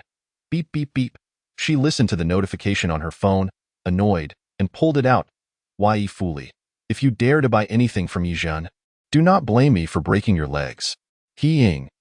What does this have to do with me? I haven't contacted my little sister at all. By the way, what is my little sister trying to sell? He Ying felt that the waters between them ran too deep, and figured it best to pretend she hadn't heard. This was not a matter she could involve herself in the Ye household. After changing into an expensive dress at the behest of Madame Ye, Ye Zhen received the funds sent by Ye Fuli, 500,000. She opted for the second package and, with great caution, chose the monthly card. Ye Zhen clicked her tongue, muttering, "Had I known, I would have set it for a yearly card instead." Host, I am genuinely surprised that you succeeded. That exceedingly shrewd female lead actually agreed to this loss. You do not understand. Ye Zhen huffed, tossing her long hair back, revealing a determined smile. Having interacted for so long, she could not possibly be completely unaware of Ye Fuli. She had a sense of her preferences. She does not lack money. What she lacks is amusement. I provide her with entertainment, and she provides me with money. As she would say, it is a reasonable transaction, each getting what they need. Would you not agree?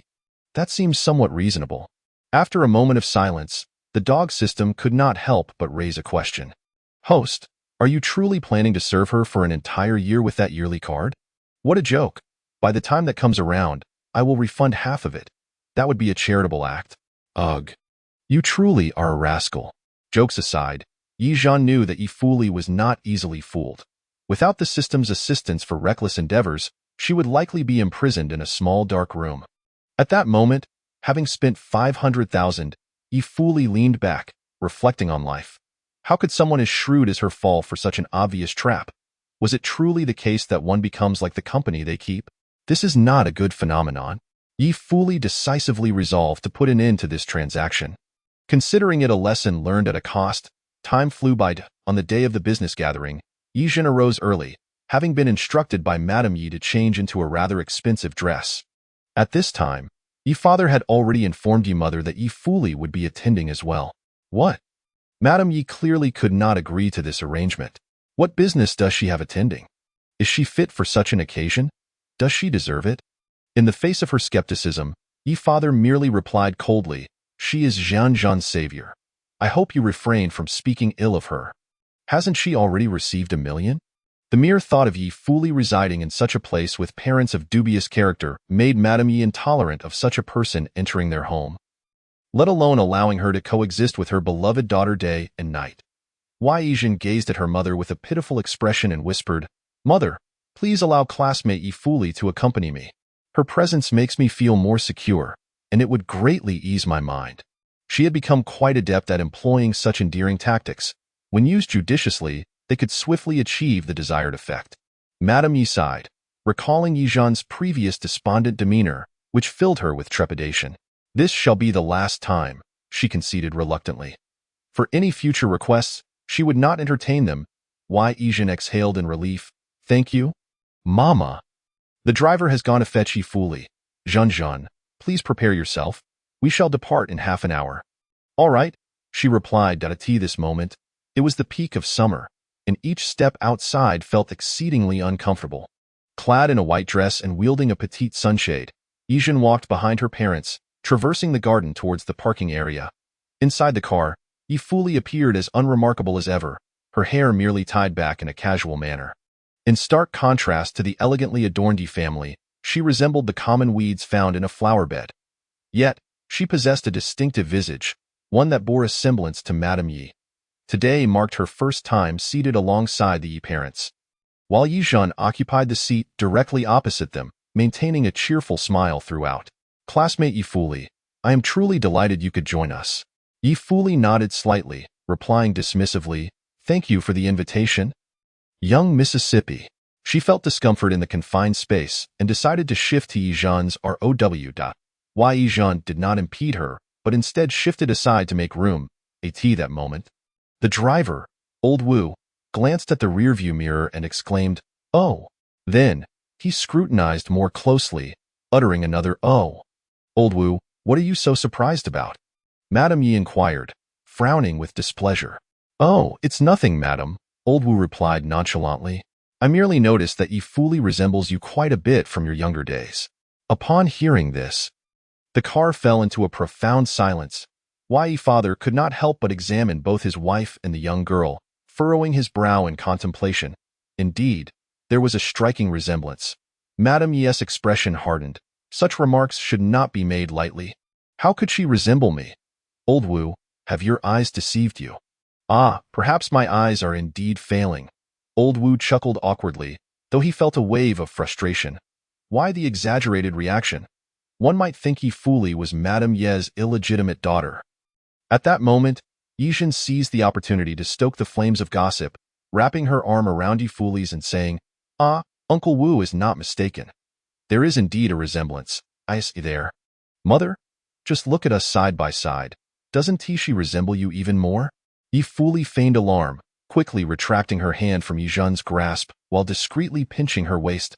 So, this mischievous girl had laid a trap for her. What audacity! She thought she would have to teach her a lesson later. "Young miss, Uncle Wu, please cease your jesting. How could I possibly resemble Madam?" With tears welling in her eyes, Ye Zhen huffed in frustration. "What jesting? I am utterly sincere, you know. No matter, Ye Fuli, time is on my side. I shall see how long you can maintain this fade.